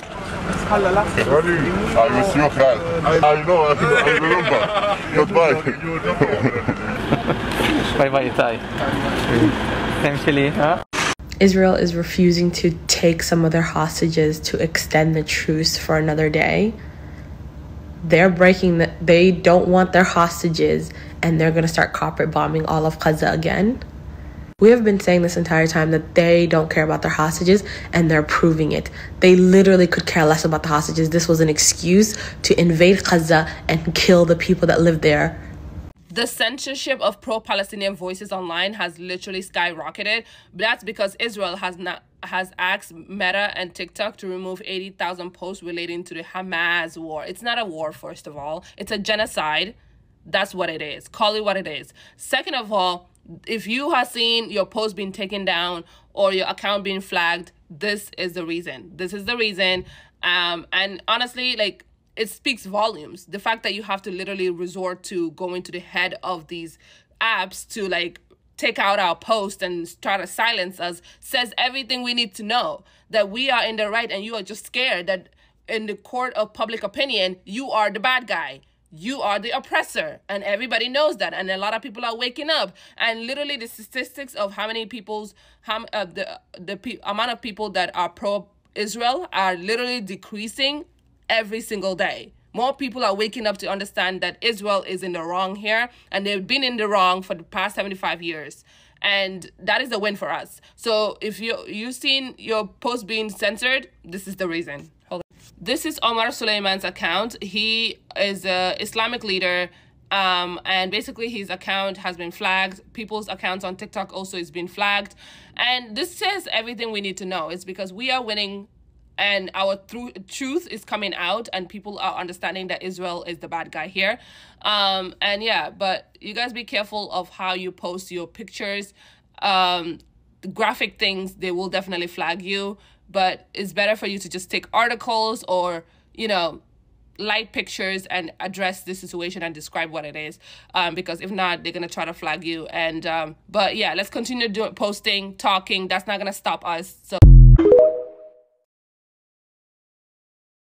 So I could be late to this, but did you guys know that if you searched From the River to the Sea on TikTok, you're gonna get a banner? And then, hold on. And this is what the banner says when you expand it. This is what the screen says.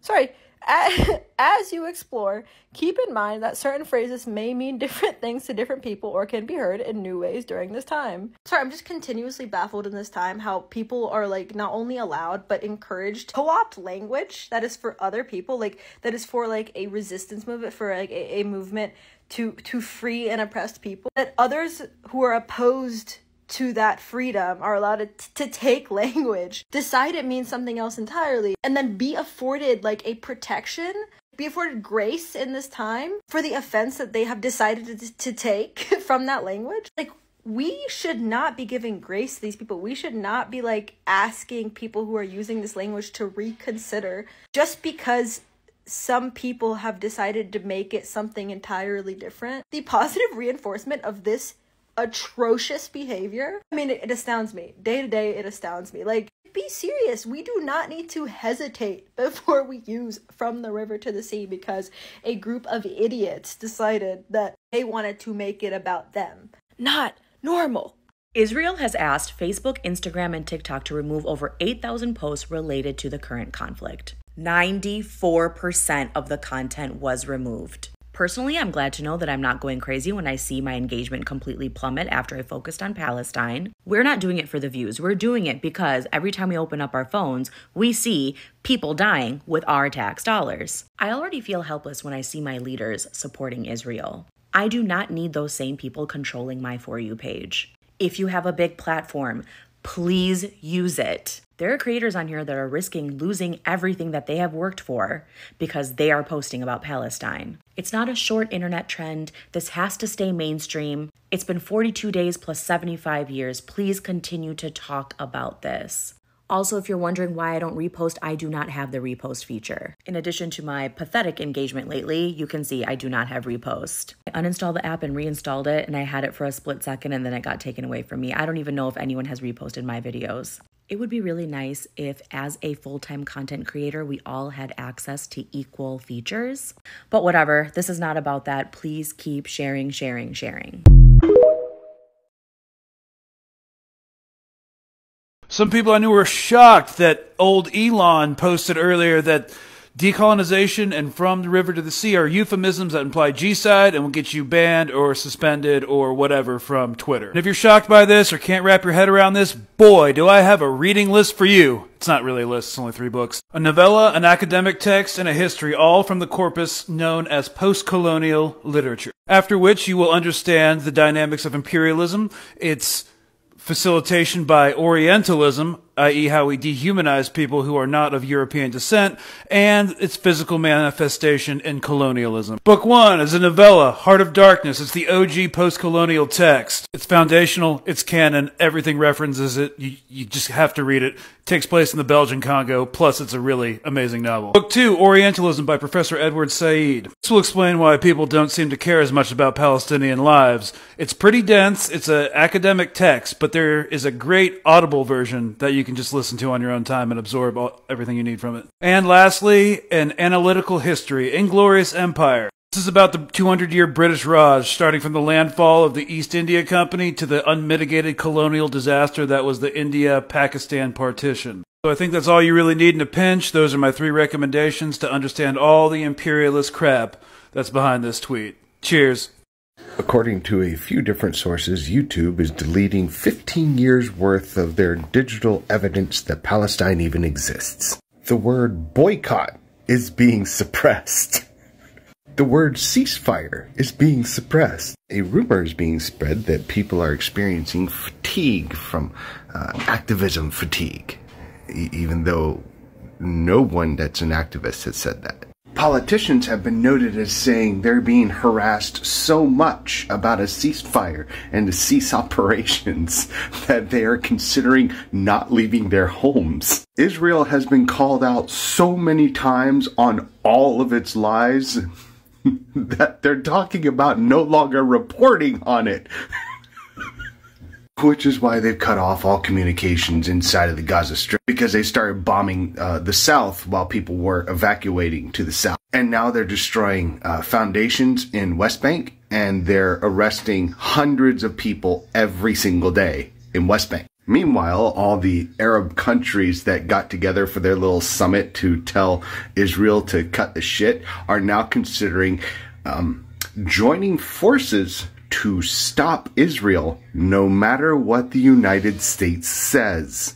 They are noting their public support internationally to stop Israel from committing genocide. Repeated resolutions have been introduced over and over and over and over and over at the UN that have been shot down only by the countries supporting Israel and Israel. So much attention has been brought to Israel that other places that have genocides happening in them are also starting to pick up more attention, and there's more calls for the end of genocide in the Democratic Republic of Congo, where the surrounding countries are considering doing more to help.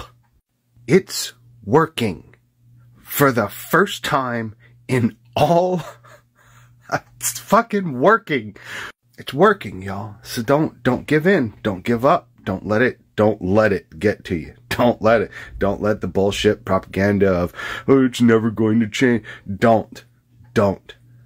Maybe we'll be able to change things here as well. Keep telling your elected officials that there is absolutely no safe harbor for them, and they will never get elected again if they don't call for a ceasefire and immediate end to the military operations and the end of occupation of Israel in Gaza and West Bank. Make good choices. According to a few... I tried posting the screenshots, but TikTok keeps telling me I'm violating community guidelines. So go to Anonymous, the hacker group, go to their Twitter, and look at one of their tweets that says YouTube is actively taking down 15 years worth of footage of Palestinians. So anything on the ground that shows the plight of the Palestinians that might implicate Israel is being wiped off the face of the earth. And my screenshots of that tweet are also being taken down. It's a lot of coincidences. But yeah, the tweet is still there, so if you want to verify it, please go check it out. But yes, something to be aware of. They're taking down the recent digital age, past 15 years. They're taking down all that footage. So if you do come across something that you would like to post, save it, screen record it, because it might not be there when you try to go back to it.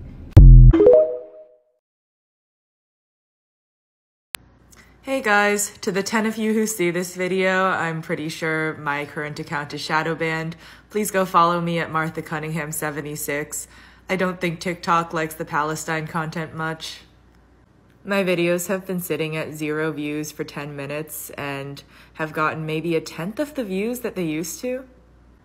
I will say that social media is only part of the fight, and I'll be going to various protests and events throughout the week. But if it wasn't for TikTok, I never would have done my own research on Israel-Palestine. I thought it was just another US proxy war before. Anyways, go follow me at Martha Cunningham 76. What the fuck, y'all?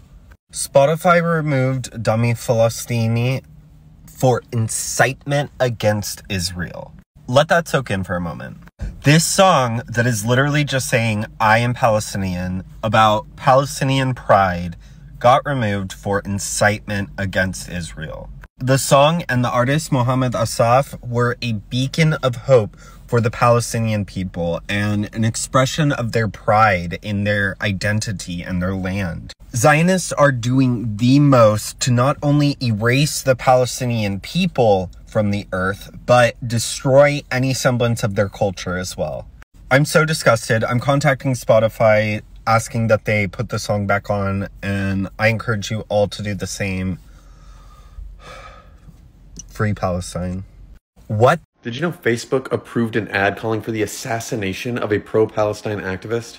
The ad had been placed by AdCon, a right-wing Israeli group that was funded by former IDF and intelligence officers to combat anti-Israeli organizations, which they said were anti-Semitic.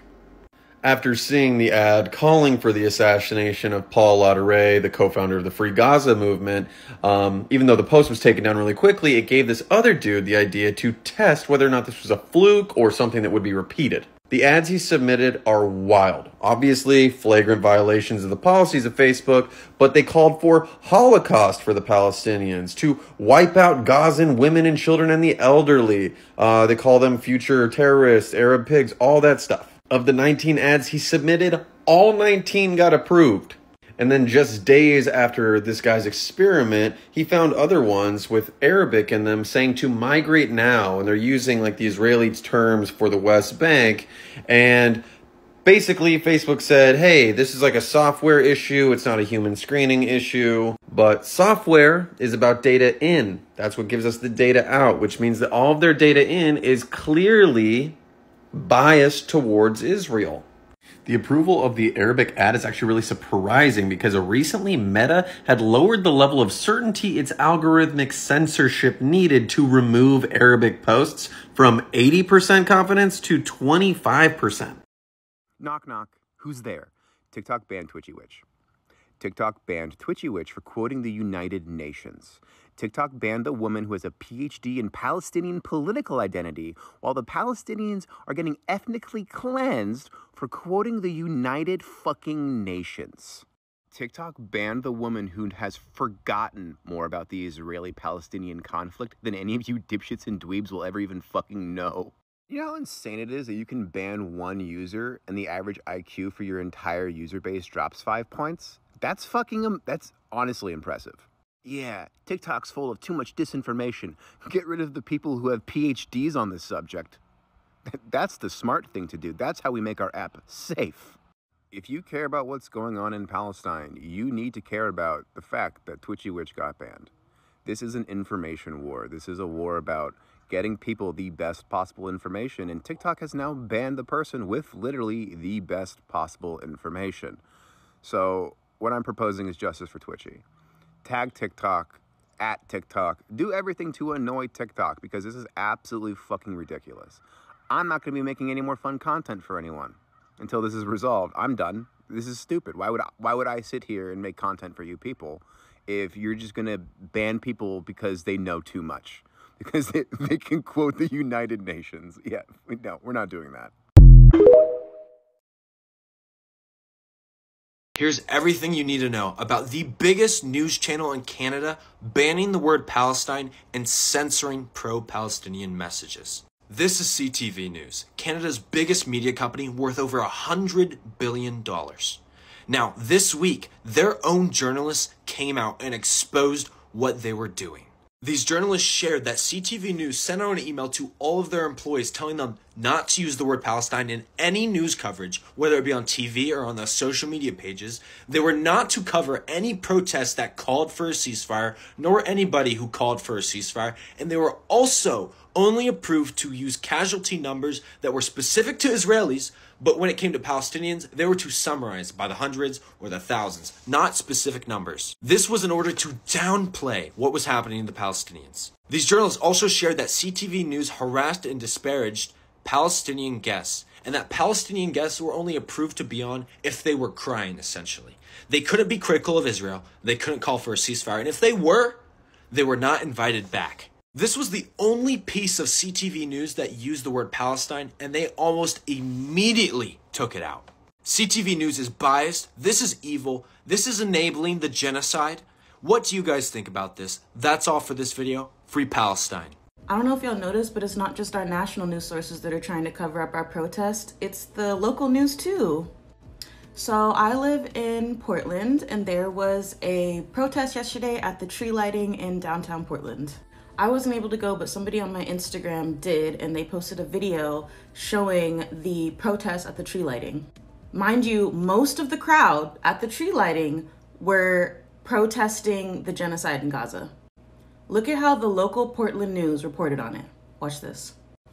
So here's the news. Moments ago, a very exciting moment here. Take us into the mood and what you're seeing all around you with that tree being lit up. Liz, there's a lot of people singing carols down there. And here's reality. This is what really happened. And you can see it's still crowded. This is how they showed it on the news. Out, just singing and having a good time. Look.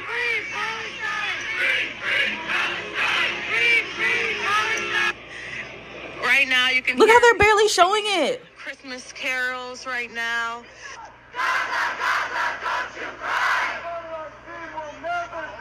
Palestine will never die! Oh gosh, that is absolutely... Just getting a nice real close-up of the tree. Pretty much the best assignment tonight. I know this has to be so exciting for you. Look how they're cropping it. I'm really excited to be here, and this is my first tree lighting. Sad. Yeah, so we'll throw it back to you. Oh, well, I know everyone's all smiles like you are tonight. Joyce, like I said, what a great assignment for you. Look at...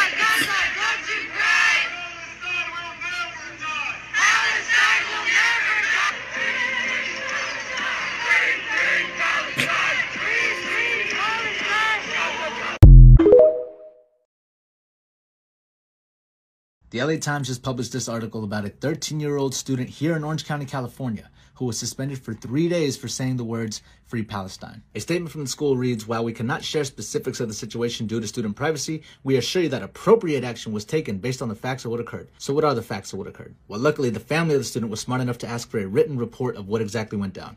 Here's what the report says. They accused the student of violating Ed Code 48900.3, which is attempted, threatened, caused, or participated in an act of hate violence. They also accused them of violating 48900.4, which is intentionally engaged in harassment, threats, or intimidation against student/school staff that is sufficiently severe or pervasive to create an intimidating or hostile educational environment. And yet all they had to show for it was this one line that says, "Abe said threatening remarks to a young lady in class. He said, 'Free Palestine.'" In the caption for the post, the family gave a little more detail about what exactly went down. The girl, who was an Israeli, had called him a terrorist, and Ibrahim kept responding with "Free Palestine" to her. The teacher in my nephew's class also claimed that the girl who had called him a terrorist has the right to do so after the rude comment he made to her. The rude comment was "Free Palestine." In the caption, the family also claims that the student was facing hate and racism about the situation in Gaza before this incident. According to the caption, 2 weeks ago, Ibrahim was threatened with hate and racism comments by 2 Israeli students. The Israeli students told him to go back to your country, which is Palestine, and started laughing, saying, "Oh, too bad,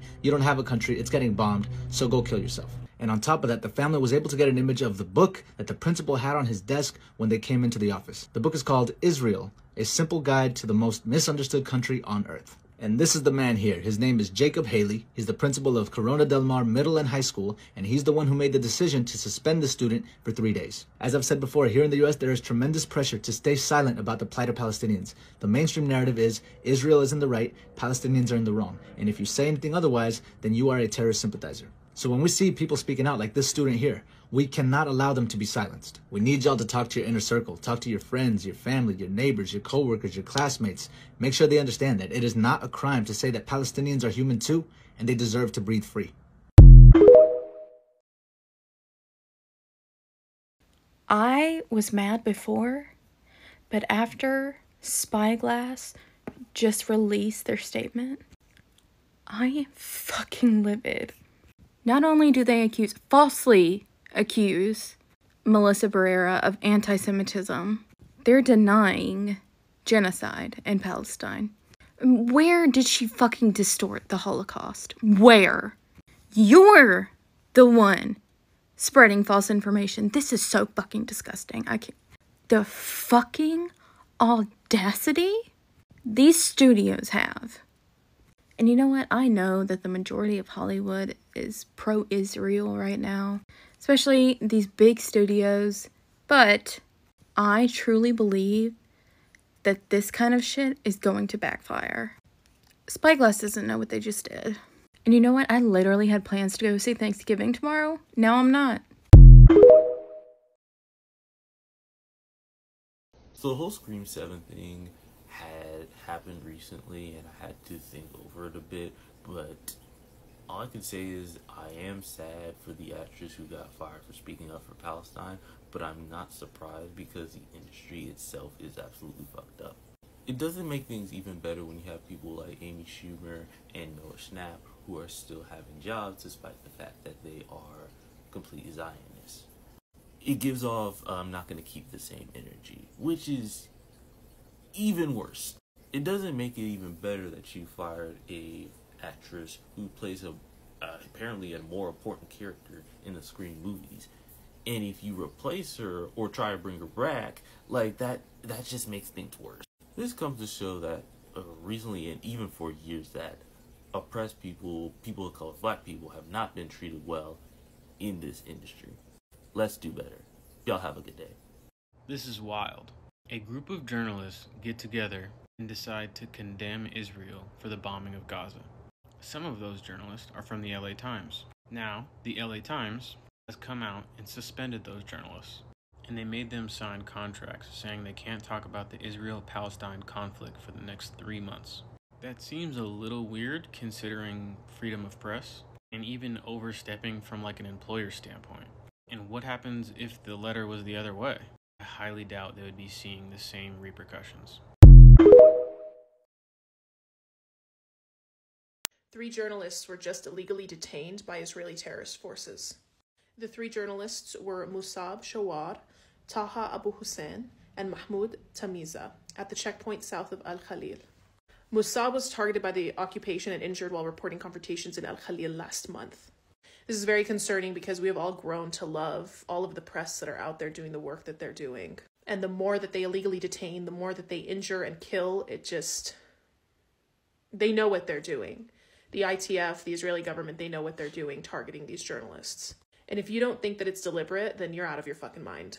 They've been targeting journalists in Palestine, in the Middle East, for so long. On top of the journalists being kidnapped by Israeli terrorist forces, there were also 31 injuries due to the occupation suppression and during confrontations in front of Ofer, the prison west of Ramallah, including 3 with live ammunition and 4 with rubber bullets. And keep in mind that this is where they were freeing the illegally detained Palestinians that the ITF was holding. And the ITF was tear gassing and attacking people all day. And one of the people who were attacked by the ITF was a 17-year-old who was freed from being illegally detained. And the Palestinian Red Crescent transferred him to Ramallah Medical Complex because of the attack. I want to keep letting you guys know about every incident that I possibly can while this truce is going on, so you guys can see that they will find any way to inflict violence, and they will use any excuse to justify it. I also wanted to show you guys that the Euro-Mediterranean Human Rights Monitor released some new numbers in regards to the count of victims. The number of martyrs reached 20,031, including 8,176 children, but this number is still likely even higher because they haven't recovered all of the victims. I don't know when we will get more definitive numbers, but just assume that it is higher than what is being reported because of how many people are still missing. But I just want that to sink in. Over 8,000 children killed by Israeli terrorist forces. Also, don't believe anything that Biden says right now or ever. He has lied consistently through all of this and has been incorrect at every fucking turn. He claims that this truce is going to be extended, but in reality, they're not even abiding by the truce. The ITF is attacking people. They are shooting people. They are opening fire on civilians, innocent civilians and children right now in the midst of a truce. So whatever he's saying right now is just so he can save face with America and with voters. He's just trying to keep people on his side and claim that, you know, he's hoping for an extension of the truce. Oh, he's hoping for this and that. We don't give a fuck. He's decided who he was from the very beginning of this, and that's it. And he hasn't done anything worth fucking while since. By now, I think most people have seen the video of Mu'taz Azaiza receiving a phone call from the Israeli army, trying to recruit him and asking him to make videos against Hamas and intimidating him by showing that they are tracking his movements. And if you haven't seen it, I will tag it in the caption. And here is why what happened to Mu'taz is very relatable to Palestine. Because Israel has the personal information of all the people living in Gaza, all 2.5 million of them. If you don't know, the journalist Palestine had to leave Gaza and reunite with her uncle in Australia because her uncle is a first-degree relative and he was able to issue a family reunion for her and her family. And she posted a few videos in Arabic, not in English, in which she said that she had to leave Gaza because she was very concerned about her family. Every time she hears about a family of a journalist being targeted, she freaks out and thinks her family might be the one. And she's putting the life of her family in risk because she is a journalist in Gaza. And that's exactly what happened to Wael Dahdouh. Just after Al Jazeera were asked to limit their coverage to Gaza, a few days later, the house of Wael Dahdouh was targeted, leading to his wife and 2 kids passing away. And an Israeli journalist did not shy away from admitting that they targeted his family on purpose. גשת ולפנות זה נכון להרבה מקומות ברצועת עזה. בדרך כלל אנחנו יודעים את המטרה. לדוגמה, היום הייתה מטרה, משפחתו של כתב אל-ג'זירה. אבל בדרך כלל אנחנו יודעים. במקומות שלא יודעים, אז אנחנו מחכים להודעות של חמאס. This is the same reason that pushed Palestine to leave Gaza and go to Australia. That is the objective of Israel, to make you feel that there is a target on your back, that nowhere is safe. We keep track every movement of yours. They make you feel like you're living in a nightmare, in fear and anxiety. And that's what pushed Palestine to leave Gaza, and it's completely understandable. مرحبا. امبارح كان حرفيا من أصعب أيام حياتي. كتير بكره إنه أنا محطيت في موقف إني أخذ هيك قرار إني أسيب وطني وبلدي كصحفية بهيك ظروف بس عشان سلامة أهلي. كتير محزن إنه الواحد صار يطلع من بلده بس عشان بده يكون عايش، بس عشان بده عيلته تكون عايشة. أنا كصحفية صرت حاسة إنه عم بعرض حياة عيلتي للخطر. يعني أنا صرت حاسة إنه أنا شخص أناني بس لأنه صحفي ممكن عيلتي يصير لهم إشي. يعني أنا مع كل خبر استهداف بيت لصحفي بس بكون خايفة وأنا في الميدان فجأة أسمع خبر استشهاد عيلتي أو فجأة عيلتي يتم استهدافهم وأنا أضلني عايشة وهم خلص مش موجودين. وليش هم مش موجودين؟ لأنه أنا صحفية. وبس برضو بكون بفكر بشعور ماما مع كل خبر استهداف صحفي، قد ايه هي بتكون خايفة علي، قد ايه هي بتكون متوترة علي. فأنا حاليا سافرت وبتمنى من كل قلبي إنه المجازر والحرب تخلص بأسرع وقت ونقدر كلنا نرجع على بلدنا بالسلامة. By now, I think most people have seen the video of Mu'taz Azaiza receiving a phone call from the Israeli army, trying to recruit him and asking him to make videos against Hamas and intimidating him by showing that they are tracking his movements. And if you haven't seen it, I will tag it in the caption. And here is why what happened to Mu'taz is very relatable to Palestine. Because Israel has the personal information of all the people living in Gaza, all 2.5 million of them. If you don't know, the journalist Palestine had to leave Gaza and reunite with her uncle in Australia because her uncle is a first degree relative and he was able to issue a family reunion for her and her family. And she posted a few videos in Arabic, not in English, in which she said that she had to leave Gaza because she was very concerned about her family. Every time she hears about a family of a journalist being targeted, she freaks out and thinks her family might be the one. And she's putting the life of her family in risk because she is a journalist in Gaza. And that's exactly what happened to Wael Dahdouh. Just after Al Jazeera were asked to limit their coverage to Gaza, few days later, the house of Wael Dahdouh was targeted, leading to his wife and 2 kids passing away. And an Israeli journalist did not shy away from admitting that they targeted his family on purpose. גשת ולפנות זה נכון להרבה מקומות ברצועת עזה. בדרך כלל אנחנו יודעים את המטרה. לדוגמה, היום הייתה מטרה משפחתו של כתב אל-ג'זירה. אבל בדרך כלל אנחנו יודעים. במקומות שלא יודעים, אז אנחנו מחכים להודעות של חמאס. This is the same reason that pushed Palestine to leave Gaza and go to Australia. That is the objective of Israel, to make you feel that there is a target on your back, that nowhere is safe. We keep track every movement of yours. They make you feel like you're living in a nightmare, in fear and anxiety. And that's what pushed Palestine to leave Gaza, and it's completely understandable. مرحبا. امبارح كان حرفيا من أصعب أيام حياتي. كتير بكره إنه أنا محطيت في موقف إني أخذ هيك قرار إني أسيب وطني وبلدي كصحفية بهيك ظروف بس عشان سلامة أهلي. كتير محزن إنه الواحد صار يطلع من بلده بس عشان بده يكون عايش، بس عشان بده عيلته تكون عايشة. أنا كصحفية صرت حاسة إنه عم بعرض حياة عيلتي للخطر. يعني أنا صرت حاسة إنه أنا شخص أناني بس لأنه صحفي ممكن عيلتي يصير لهم إشي. يعني أنا مع كل خبر استهداف بيت لصحفي بس بكون خايفة وأنا في الميدان فجأة أسمع خبر استشهاد عيلتي أو فجأة عيلتي يتم استهدافهم وأنا أضلني عايشة وهم خلص مش موجودين. وليش هم مش موجودين؟ لأنه أنا صحفية. وبس برضو بكون بفكر بشعور ماما مع كل خبر استهداف صحفي، قد ايه هي بتكون خايفة علي، قد ايه هي بتكون متوترة علي.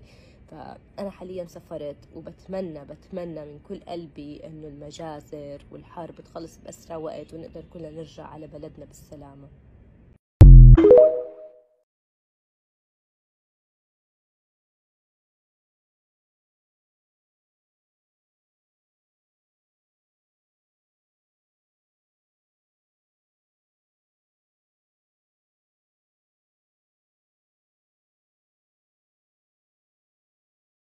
You guys have probably seen this creator. Her name is Nani Reno, and she does these Israel American government skits, and they're really, really funny. They're super sarcastic and just, you know, obviously very ironic. Well, did you know the FBI has been following her? She received a cease and desist letter from talking about the whole entire conflict. Did you know they went through her trash? Did you know she had to go get a fucking lawyer? A lawyer. Because she was making comical content around what was going on in this conflict. Did you know that they can do that? She's only got 135,000 followers and 2.2 million likes. And most of her videos hasn't even gone over 200,000 views. And she's being followed by the FBI. What? Did anyone else notice the amount of accounts that were banned in the last 24 hours and the amount of posts that were taken down by these social media apps in regards to Palestine?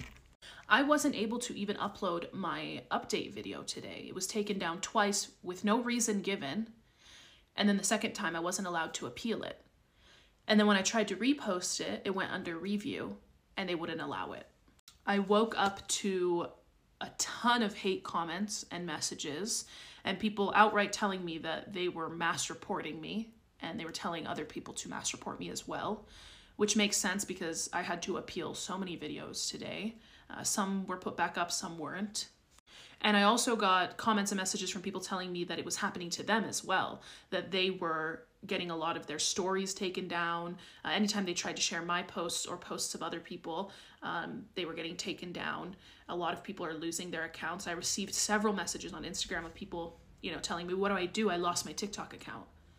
I find it very, very suspicious that this happened to this degree at the time that the truce was ending. The truce that the occupiers didn't even adhere to during. I find it interesting that now social media regulation is more strict than ever. So what I need you guys to do is to actively seek out people who are posting about Palestine, and especially those who are Palestinian and those who are in Gaza right now. I need you to actively go to their pages and share and uplift their posts and amplify their voices. It's not enough to wait for it to pop up on your FYP or wait for it to pop up on your feed. You have to go and seek it out. It's really, really so disappointing that we've reached a point where people have to censor the way that they talk. We can't actively say names. We can't talk about places. We have to censor it. We have to use code words. We should be able to speak plainly and honestly about what's happening. The censoring shouldn't be to this extent, especially when there are IOF soldiers on this app posting videos of themselves torturing and abusing illegally detained Palestinians. And they actively get away with it. And when you report their videos, TikTok says, we don't find any violations. There are no violations. But I post an update video reporting the news to you guys, and apparently that's a violation. Keep posting, keep reposting, keep commenting, sharing, everything. Don't stop. Social media does make a difference, and they know that. That's why this is happening right now. This is why people are being mass reported. This is why so many posts are getting taken down, because it does work. Social media has a chance to reach so many different people, so don't stop. Stop what you're doing and watch this because it's incredibly important. Over a dozen attorney generals from the US signed a letter that was mailed to several news agencies, including CNN, AP News, the New York Times, and Reuters. In this letter, not only are members of these news agencies being accused of having deep and troubling ties to Hamas, but also they are being accused of helping to carry out the October 7th attack itself. They then go on to say that providing any material support for a group that is labeled a terrorist organization is illegal. But some of the illegal things that these people are being accused of include engaging in political advocacy on behalf of Hamas and writing and distributing publications supporting the organizations. So basically what this means is that if these news agencies say anything about Hamas that is not they are evil terrorists, they're breaking the law. Our government isn't even trying to pretend that they're not fascist anymore. Like, fuck the First Amendment, I guess.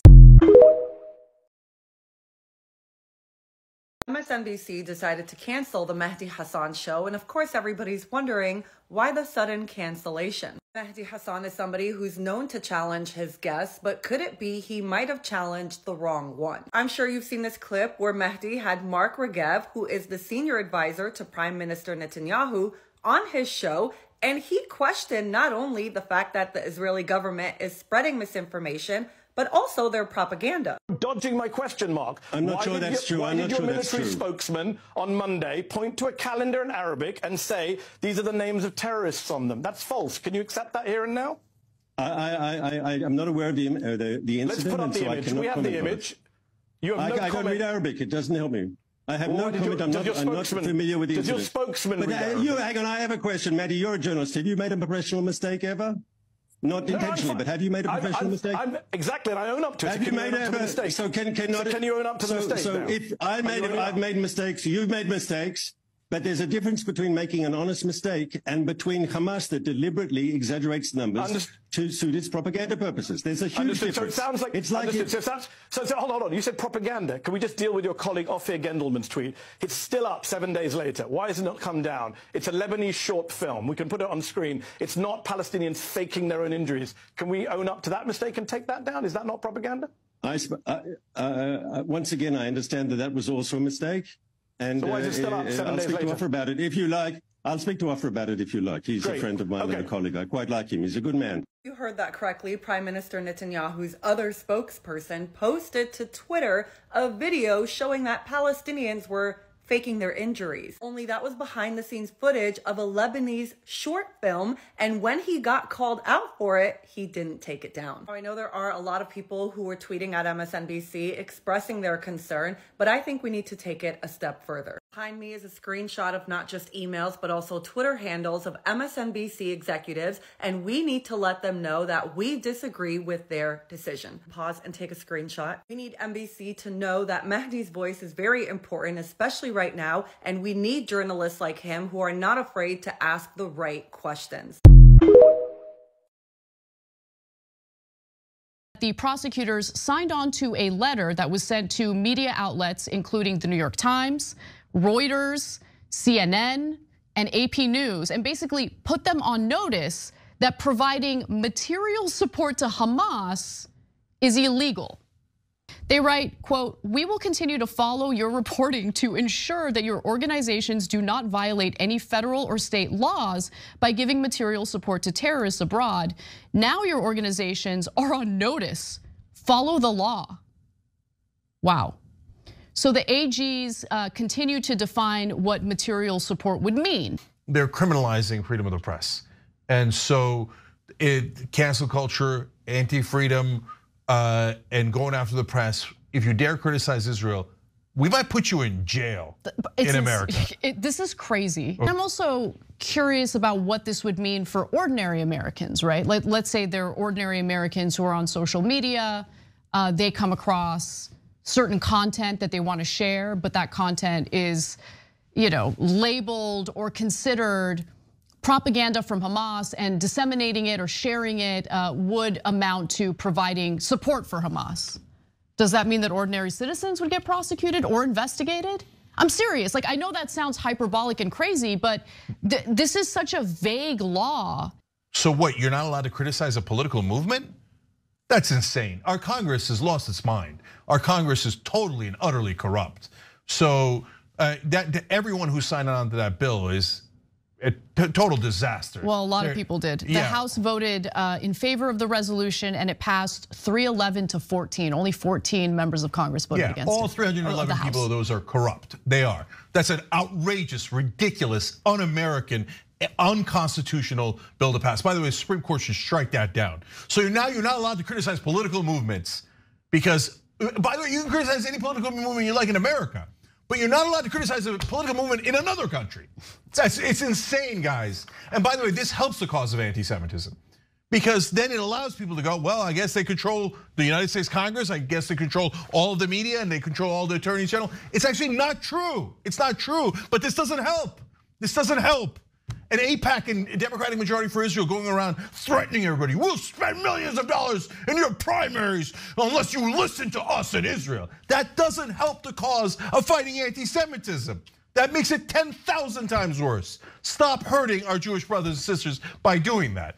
But no, they're so corrupted they can't see straight.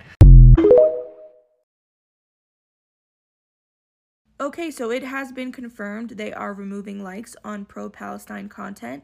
They are also unfollowing new people that you might have clicked the follow button on that post pro-Palestine content. And also, if you have a link in your bio that is trying to promote something or some sort of action for pro-Palestine content, they will hide it from thousands of your followers. This is insanity at this point. My DMs are still open, calling for any lawyer who wants to create a class action lawsuit with a bunch of creators, those that have lost their accounts, their livelihoods because of it, those that have been banned, those that are getting their content taken down, this new wave of what they're doing. Like, all of this is a suppression of free speech. We're not violating guidelines. So there's got to be something we can do. But anyways, at the end of the day, the more they try to silence us, the louder we will be. We know this. I call our engagement grassroots. I call our movement grassroots. And because it's grassroots, they can't stop it. There's too many of us, right? They'll never be able to shut us up. And so what I mean by that is you've got to comment, even comment multiple times. You've got to save. You've got to repost. If 100 people are reposting, they can't stop that. Remove a couple likes. Go for it. Remove the person I followed. I'll see them again. We're not stopping. Keep it up. Keep it up. It's working. So Izzy's genocidal prosecution of the Strip has really exposed a lot of people to the sham of American democracy, values, and egalitarianism, but it's getting worse. 48 hours ago, the attorney generals of 14 different states released a stern warning in a joint letter to the New York Times, CNN, Reuters, etc., demanding that they follow the law and saying that they're on notice that providing material support to a terrorist organization such as H Group is illegal. With one Republican attorney general saying that the journalists may have had participated in the October 7th attack. If your current hiring practices led you to give material support to terrorists, you must change these policies going forward. So, like, do not hire unbiased professional journalists. This letter also asked Reuters how its journalists knew to be available for the October 7th attack, and called on the outlet to address whether it had prior knowledge of the attack or if one of the organization's journalists had been in contact with H Group before. It's like, dude, we know what you're doing. You're trying to cast doubt on the New York Times article that broke last week about Israel having prior knowledge. We know what y'all are trying to do. You're implying that it was the journalists who actually had prior knowledge to the attack, not Israel, and that they're lying as fake news to cover for a terrorist organization. So all the attorney generals are lawyers, and they're not saying what they really want to say explicitly, that these journalists are lying, because it would open them up to get sued for libel. So this is just another aspect of the pro-Israel propaganda machine, just from another angle. Remember, attorney generals are responsible for investigating and prosecuting criminal cases, so they seem to be super above board. Awesome. If criticizing Israel is anti-Semitism. I just wanted to stitch that first little part because you all have homework. Yes, homework. Homework. I want you to look up 2 terms, my darlings. 2 terms. That's it. And then I want you to think about that specific phrase that I just stitched. And those terms are, drumroll please, semiotic process and semantic shift. And I want you to think about it. I've been meaning to take a moment to just express how impressed I'm sure we all are with how quickly these motherfuckers have been co-opting the language of anti-fascist decolonization movements. Like, forget how much nuance and context that they are missing when they slice off the surface level of the vocabulary to apply it to their own situation. Forget all that. Isn't it so fucking cute? Like, in this one TikTok where I was appreciating the Jewish people who were saying, not in our name. They were like, you're tokenizing us. You're causing a divide. All I was doing was showing the love that is on the side that you have divided yourselves off from. Like, you and I obviously know that tokenization is only problematic when the oppressor is picking from the marginalized group to side with the oppressor. But obviously we can't agree which side is being oppressed. Like, they're like, oh, you're weaponizing Jewish people against themselves. Am I the one? Am I the one? Or is it that my appreciation of anti-Zionist Jews is really contributing to the de-weaponization of Judaism, right? Because who here is using Judaism to justify violence? And I know there are people like you guys, because you guys will say ceasefire, but you really mean, and this brings me to my next, bitch, we grew up learning about the Holocaust every single year since like 5th grade. Jewish people have always been invited to my barbecue. And because I will not admit that I'm anti-Semitic, you know what it is? You know what they diagnosed me with? What I have is internalize anti-Semitism. This wasn't one person commenting this. I don't know who inspired them to learn the language in this way, but there were several comments that are like, yeah, you have internalized anti-Semitism. You gotta unpack that. Now I know that Asian Jewish people exist somewhere, I'm sure.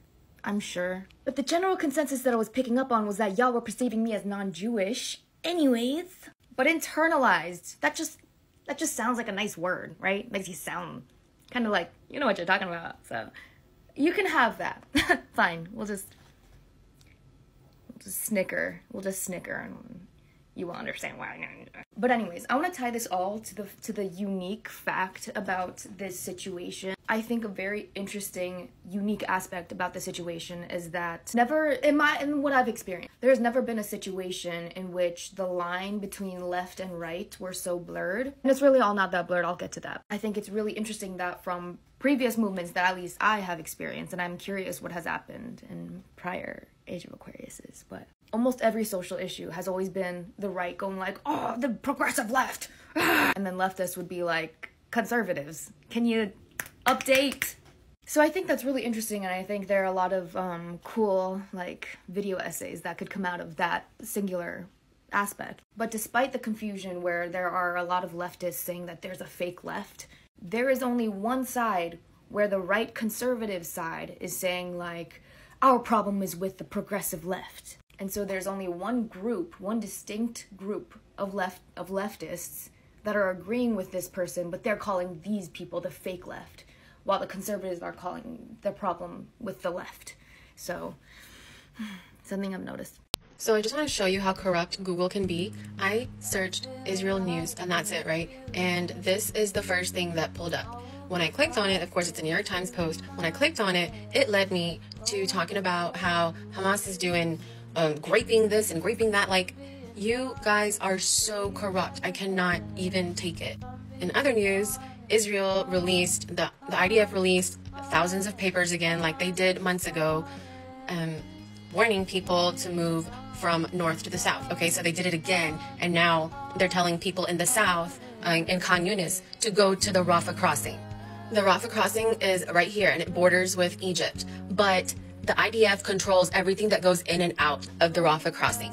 Do you see how convoluted this is? This is not a war. This is simple ethnic cleansing. They are literally strategically playing chess with human beings, with women, children, innocent men, all in the name of whatever their propaganda is. And we already know it is. They want the minerals. They want the resources that is in this strip.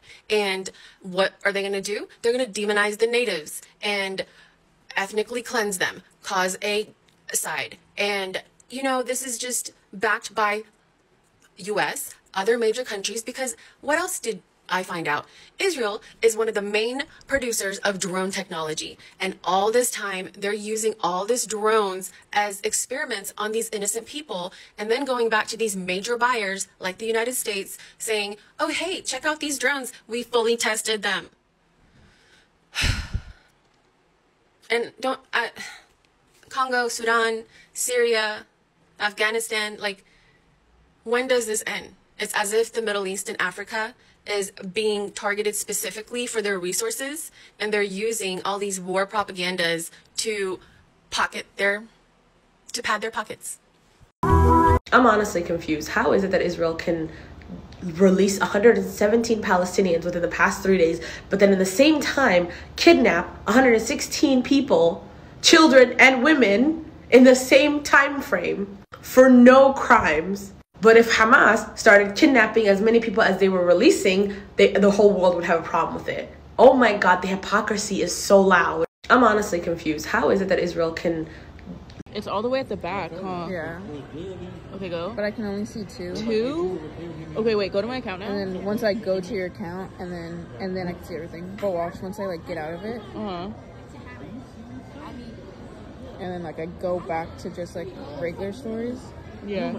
It goes back to just two. Wow. And then I have to go to your account specifically. But I never saw these yesterday. I never saw all of these. I only saw these two. I was wondering why I wasn't getting a lot of No one on earth has lived in Israel as long as we Jews have. This is why I say that Israel and Zionism are not Jewish. They are completely and utterly secular. Whether you are Jewish, Muslim, or Christian, you can trace the beginnings of your religion back to Abraham. Abraham emigrated to what we now call Palestine from what we now call Iraq. He was an Arab. Abraham had a son named Isaac, who then had a son named Jacob. Jacob is who the 12 tribes of Israel are descended from. You cannot claim that the Jews were in Palestine before the Arabs when literally your own holy book tells you that you are descended from an Iraqi Arab man. Unless, of course, the holy teachings, the holy writings are not of much consequence to you, and really you're just interested in creating a white European nation state in the middle of the Arab world.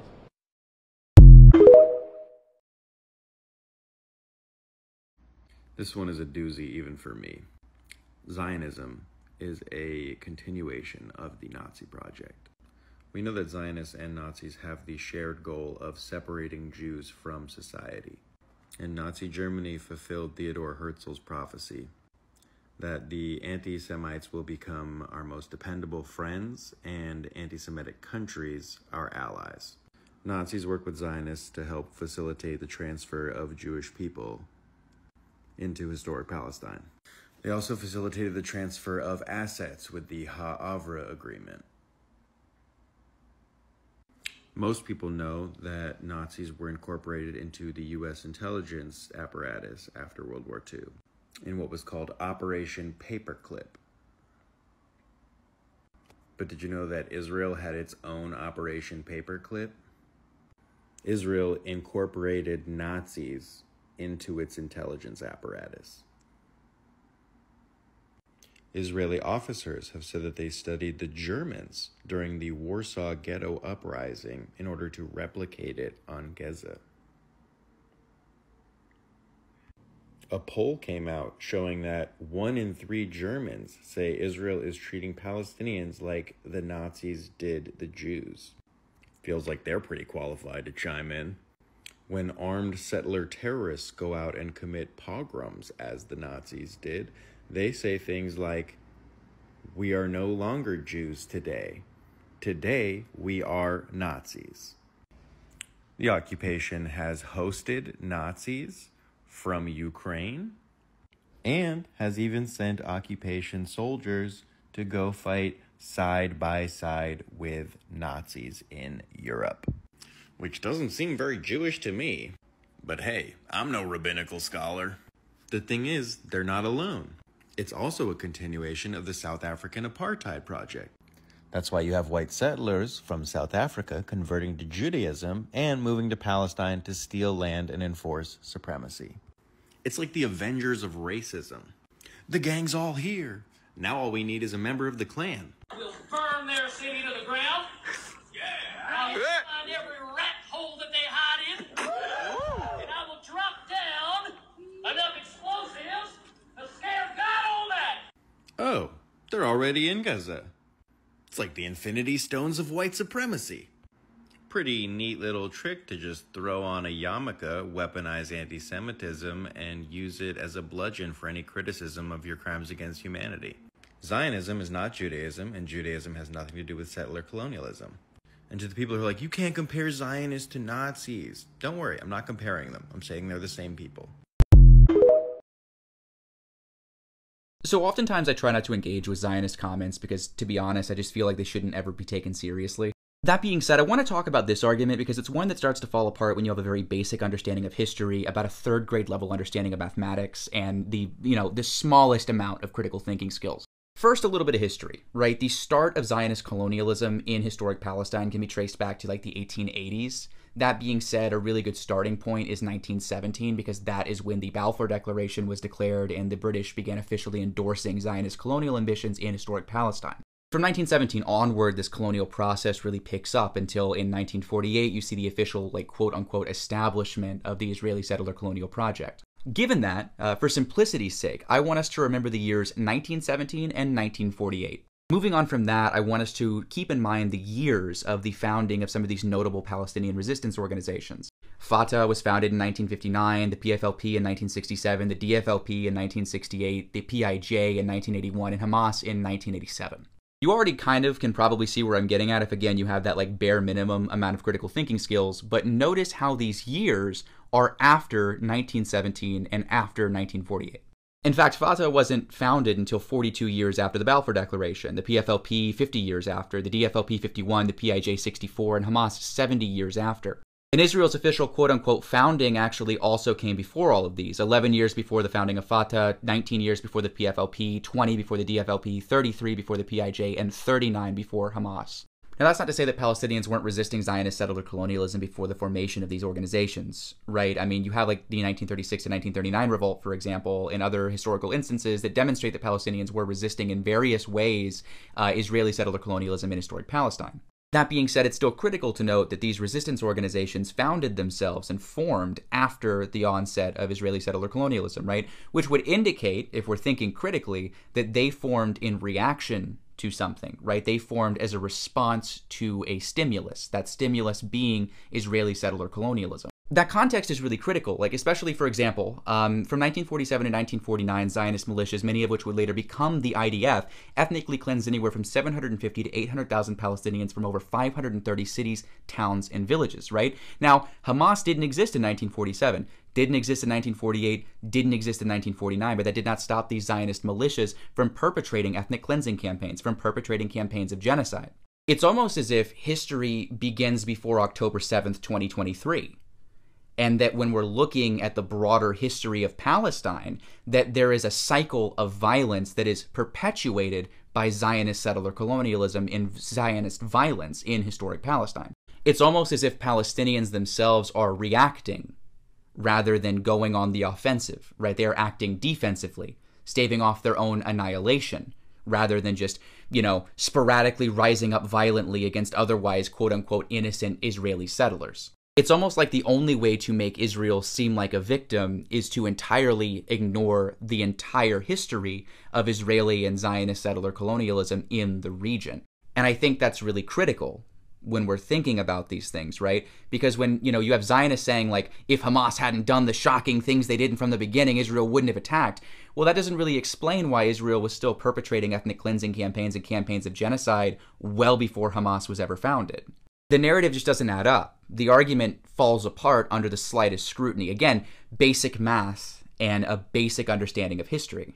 It also disregards, in a bit more of a microcosm, the fact that over the past decade and a half, Israel has kept Palestinians in the Gaza Strip, the more than 2 million of them, of which half are children, in a concentration camp under total air, land, and sea blockade. Again, it's almost like October 7th was a reaction to a stimulus rather than just a sporadic act of violence.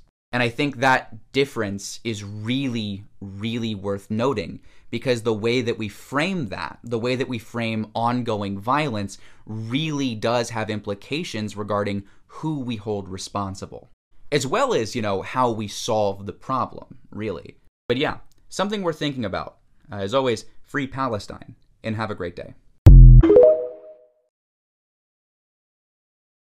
I have tried to post this response 3 times, and each time TikTok has put the video under review with no recourse. So here we are, trying again.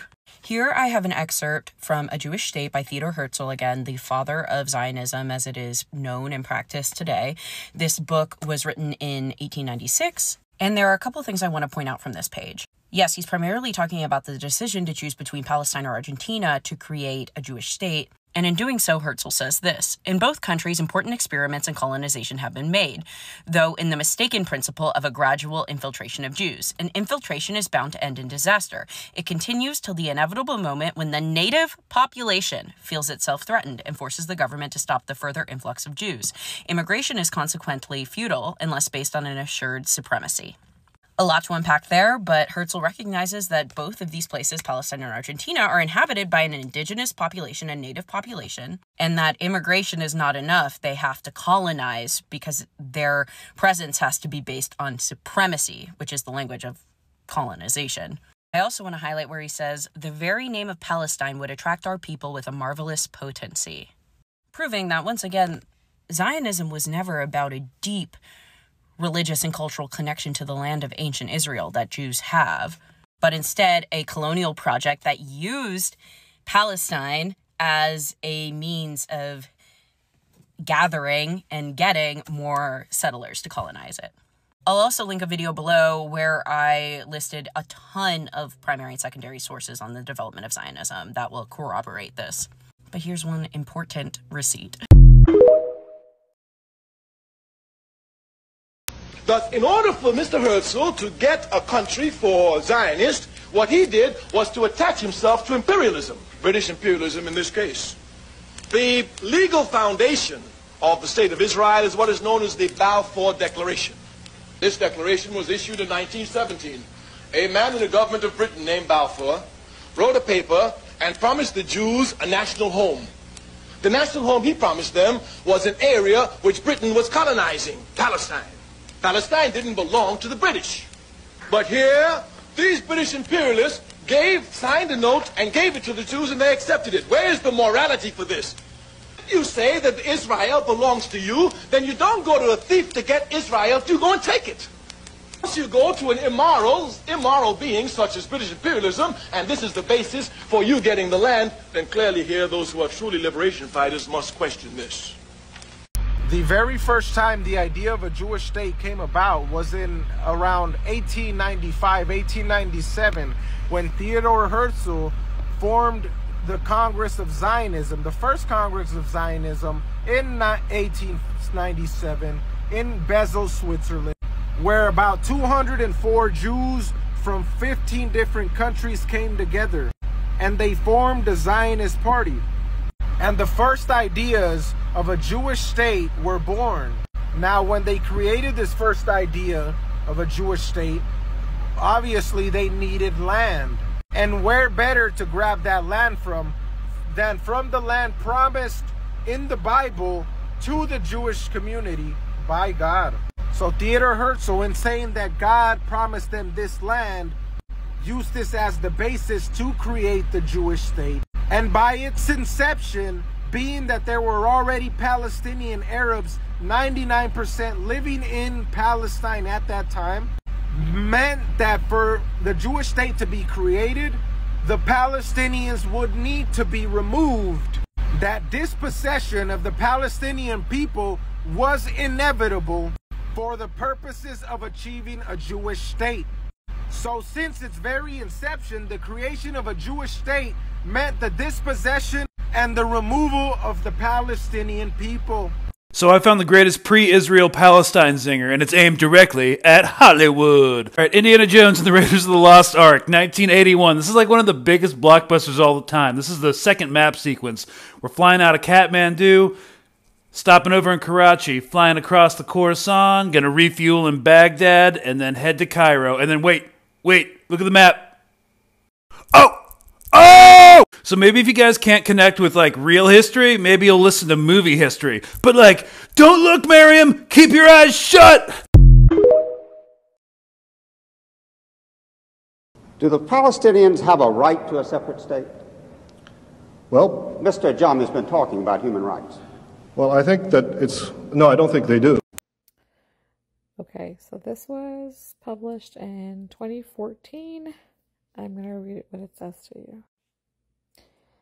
The Israelis are so sure about the location of the Hamas bunker, however, not because they are trying to score propaganda points or because it has been repeatedly mentioned in passing by Western reporters, but because they built it. Back in 1983, when Israel still ruled Gaza, they built a secure underground operating room and tunnel network beneath the Shifa hospital, which is one among several reasons why Israeli security sources are so sure that there is a main Hamas command bunker in or around the large cement basement beneath the area of Building 2 of the hospital, which reporters are obviously prohibited from entering.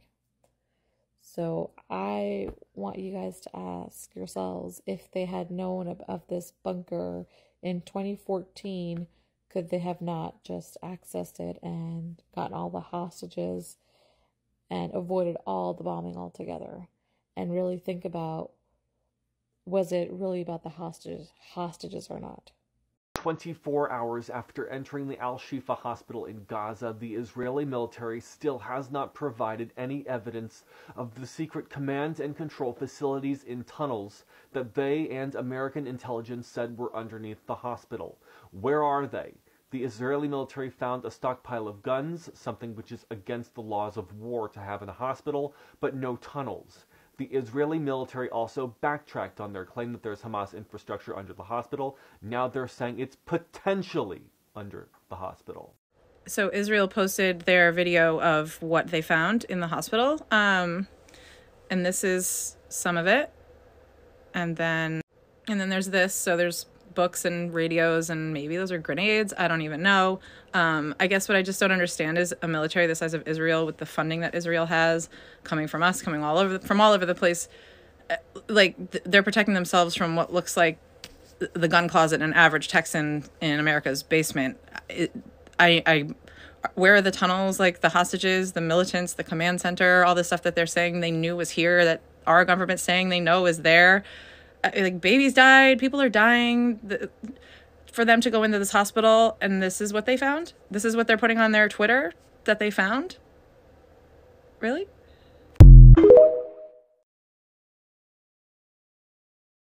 Breaking news. So the IDF have entered Al-Shifa's hospital. Now, I know the last time we talked about the IDF and their tanks, we remembered that the IDF was parked outside and they had Al-Shifa hospital itself all blockaded off into one central unit.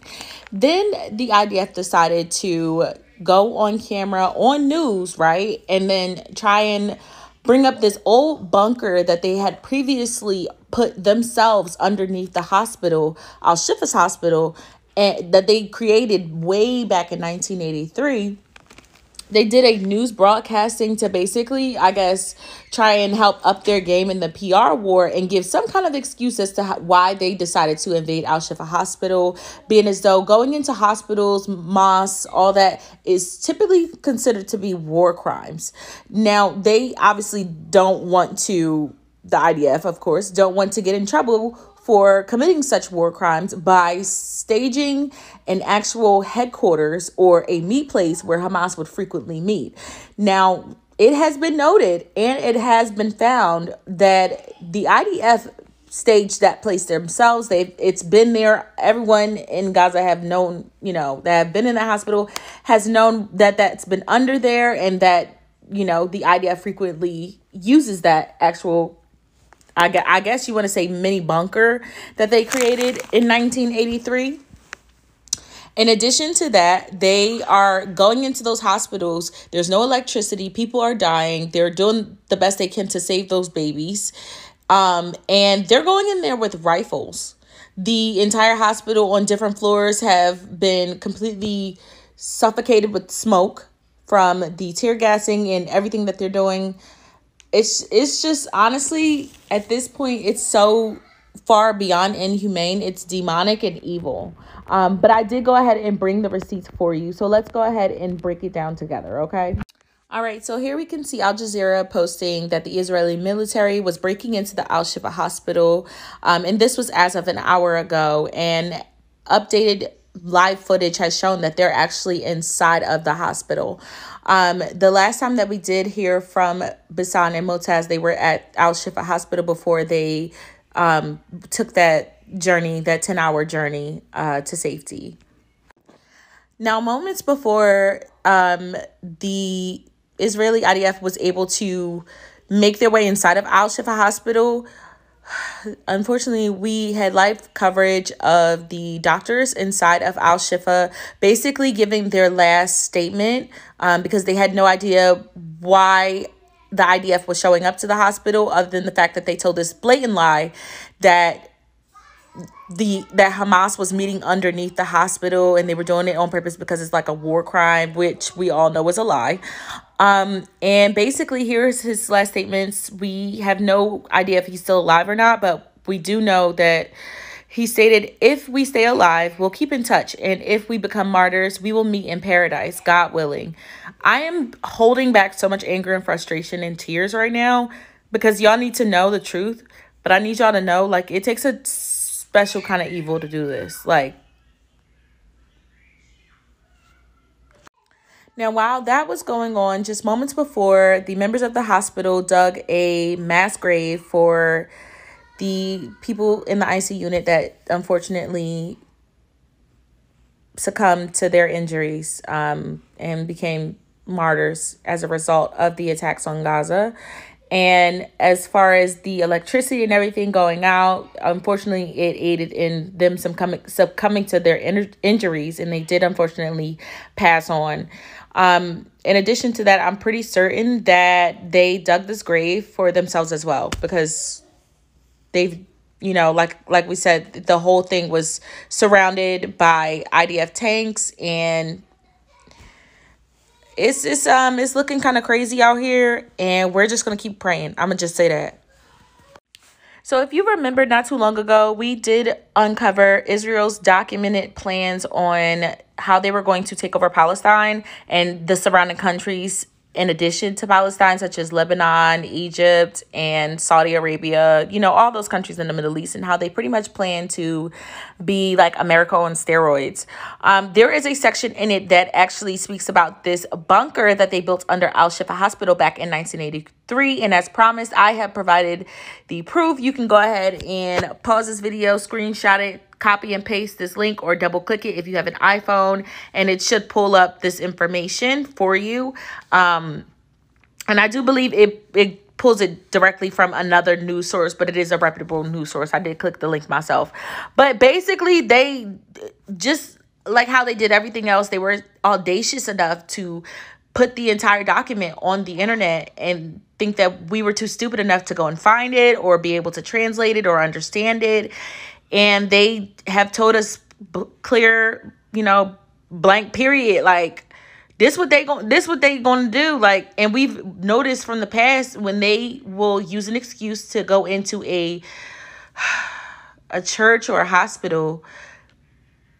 Unfortunately, all the people that were there don't really make it out of it. So with their track record, I think that's why we're all a little on edge right now, scrambling to debunk their lies, because like I said, you gotta be a certain type of evil to be doing stuff like this. You have to be a certain type of evil. And it is gut-wrenching. It is truly gut-wrenching. But I'm not gonna look away. And I feel like the reason why our government is, one, allowing it to proceed because they take enjoyment out of it. That's just my opinion. That is not something that I've found to be factual, but I feel like they take enjoyment out of seeing us scrounge around and like the emotional reaction, the fear that we have for the people in Palestine. I feel like they are trying to operate off of that. And they never once expected us to not want to be in the fear and collectively come together to dismantle whatever they're doing right now. But I feel like they continue to allow this to go on because they're living off of our fear. Like, they still need our fear in order for us to do whatever they want us to do. And as long as there's someone out there bigger than, or trying to present themselves as bigger than us or more evil than we are, then they can bend, you know, they can bend our will. And I feel like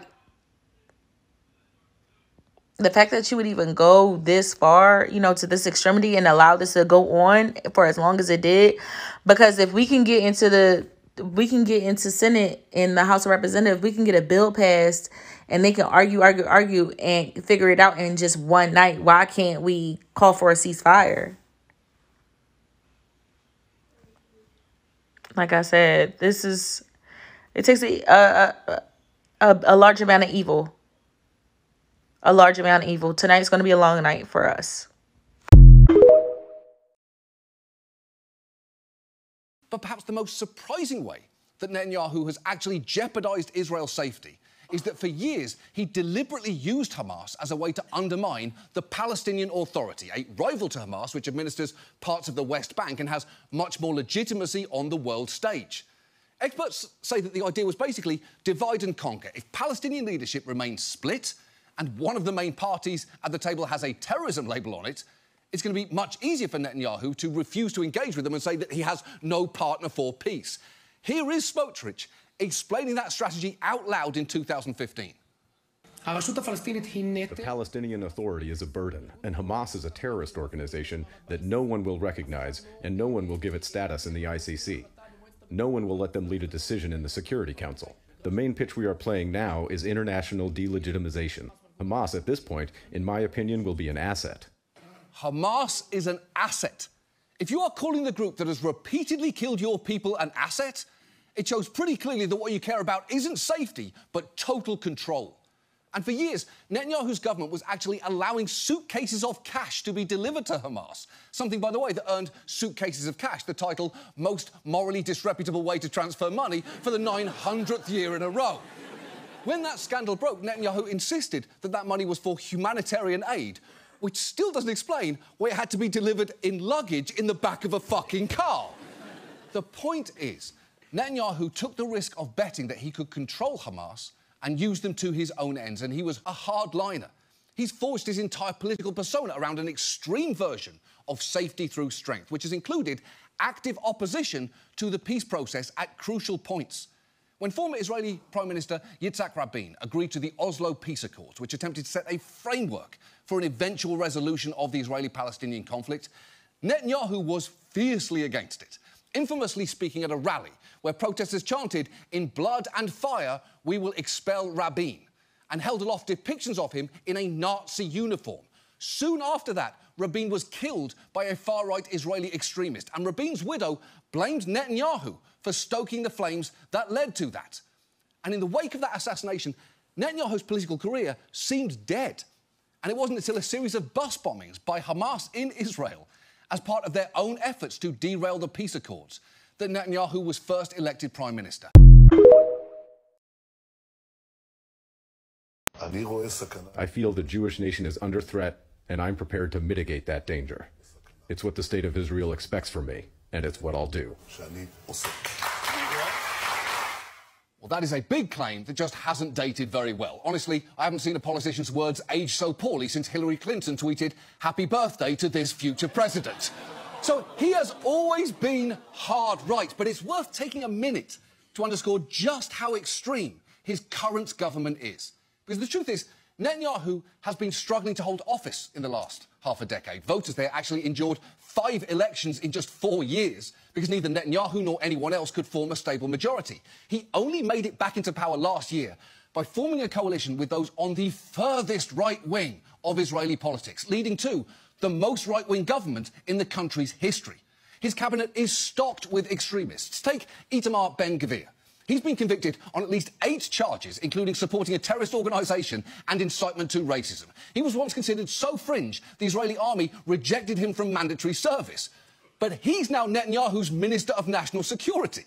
Meanwhile, his current finance minister, Bezalel Smotrich, has said, "Is there a Palestinian history or culture?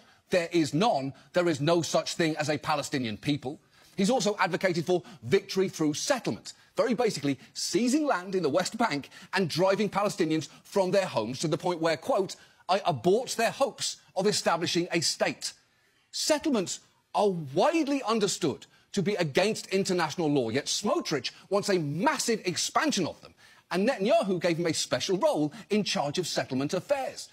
But perhaps the most surprising way that Netanyahu has actually jeopardized Israel's safety is that for years he deliberately used Hamas as a way to undermine the Palestinian Authority, a rival to Hamas which administers parts of the West Bank and has much more legitimacy on the world stage. Experts say that the idea was basically divide and conquer. If Palestinian leadership remains split and one of the main parties at the table has a terrorism label on it, it's going to be much easier for Netanyahu to refuse to engage with them and say that he has no partner for peace. Here is Smotrich explaining that strategy out loud in 2015. Okay, so everyone is talking about Hamas, but what is it and what does it really want? To answer that question, we spoke with someone who actually knows what they're talking about. My name is Tariq Bakoni. I'm a writer. I'm the author of Hamas Contained: The Rise and Pacification of Palestinian Resistance. So to understand where Hamas came from and what it wants, we have to understand what happened to the Palestinians. Between 1947 and 1949, 750,000 Palestinians, that's 3/4 of the population by the way, were forced out of their homes during the creation of the State of Israel. To ensure Israel had a Jewish majority, they were never allowed to return home. And in 1967, Israel conquered the remaining parts of what had been historic Palestine.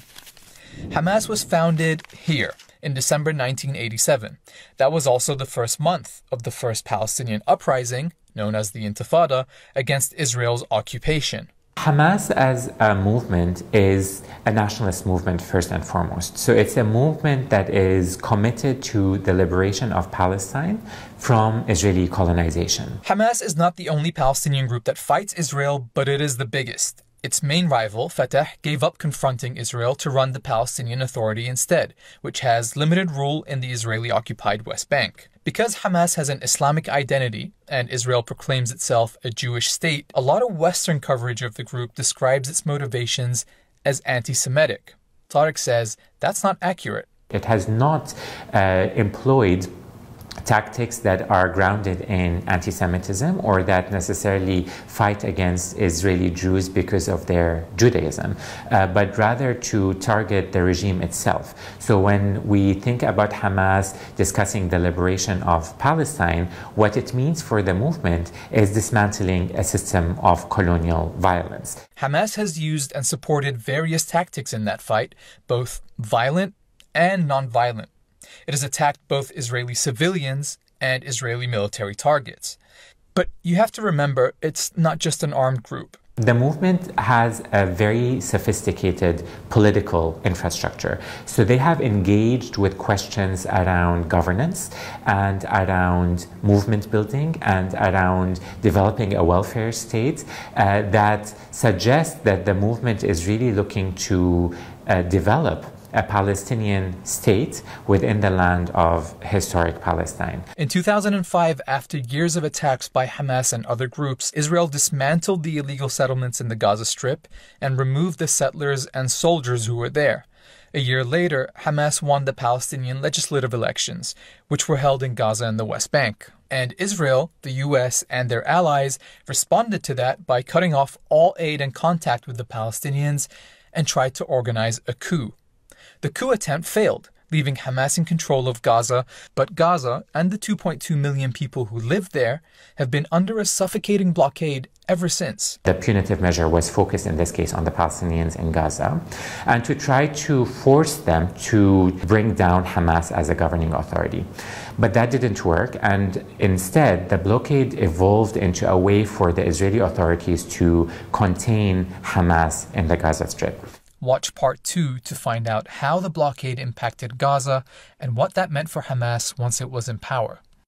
Okay, so everyone is talking about Hamas, but I asked the Israelis to do, let us know where you're coming from, because stop confusing the American public that Israel's interests are necessarily America's interests. I have to tell you right now, Israel has a viable, valid concern about Hezbollah in southern Lebanon. If I were an Israeli, I'd be extremely concerned about Hezbollah, and I would want to do everything possible to nullify that organization. As an American, I will tell you, Hezbollah does not threaten the national security of the United States of America one iota. So we should not be talking about using American military forces to deal with the Hezbollah issue. That is an Israeli problem, and yet you'll see the New York Times, the Washington Post, and other media outlets confusing the issue. They want us to believe that Hezbollah is an American problem. It isn't, ladies and gentlemen. Hezbollah was created 3 years after Israel invaded Lebanon, not 3 years after the United States invaded Lebanon, and Hezbollah's sole purpose was to liberate southern Lebanon from Israeli occupation. I'm not here to condone or sing high praises and virtue for Hezbollah, but I'm here to tell you right now, Hezbollah is not a terrorist organization that threatens the security of the United States of America.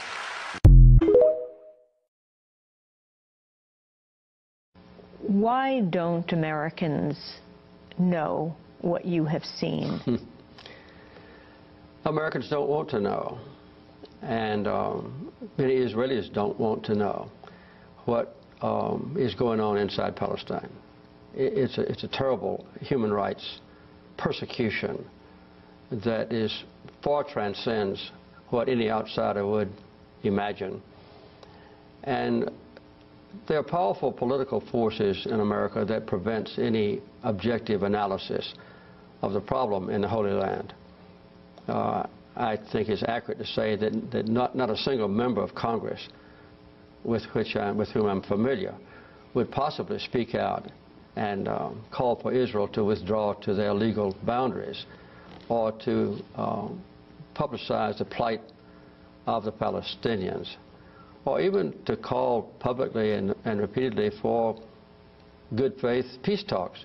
There hadn't been a day of peace talks now in more than 7 years. So this is a taboo subject, and I would say that if any member of Congress did speak out, as I've just described, they would probably not be back into Congress the next term. Who are these forces that you're talking about? Well, there's an inherent commitment in America, which I share as a Christian, of a deep commitment to make sure that Israel is safe. And that is added on to by the very effective work of the American-Israeli group called AIPAC, which is performing its completely legitimate task of convincing Americans to support the policies of the Israeli government. And AIPAC is not dedicated to peace. They're dedicated to inducing the maximum support in America, in the White House, in the Congress, and in the public media for whatever policies the Israeli government has at a particular time, and they're extremely effective. So I see a lot of people still arguing about setting a historical precedent for the existence of Israel, like archaeology this, genealogy that, scripture this, World War II that, but we really need to move past this conversation and not engage. Let me explain. So it would be like pretty ridiculous if I tried to assert that I was indigenous to Texas because one of my great-grandmothers was Apache. Could you imagine this, going up to Apache Nation and being like, hey, my great-grandmother, so you're cool with me building a tax-free property on the reservation, right? It's insane. Because when we're talking about First Nations and indigeneity, one of the central issues is about privilege, specifically how people of European descent have more practical rights, protections, and benefits than indigenous peoples because racist, elitist, colonial power structures and social dynamics still exist. So in a few practical ways, you can't be both white and indigenous. And while anti-Semitism is very real and very abhorrent, y'all get to be white. The Z-boys get to be white. But you know, they want it every which way. To be indigenous while sitting at the top of a colonial power structure.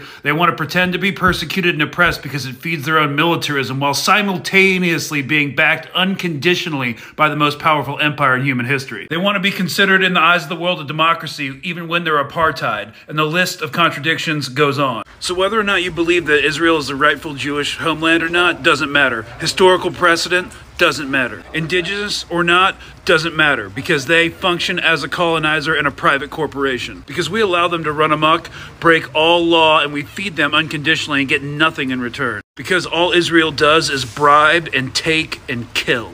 Sounds like the British East India Company to me.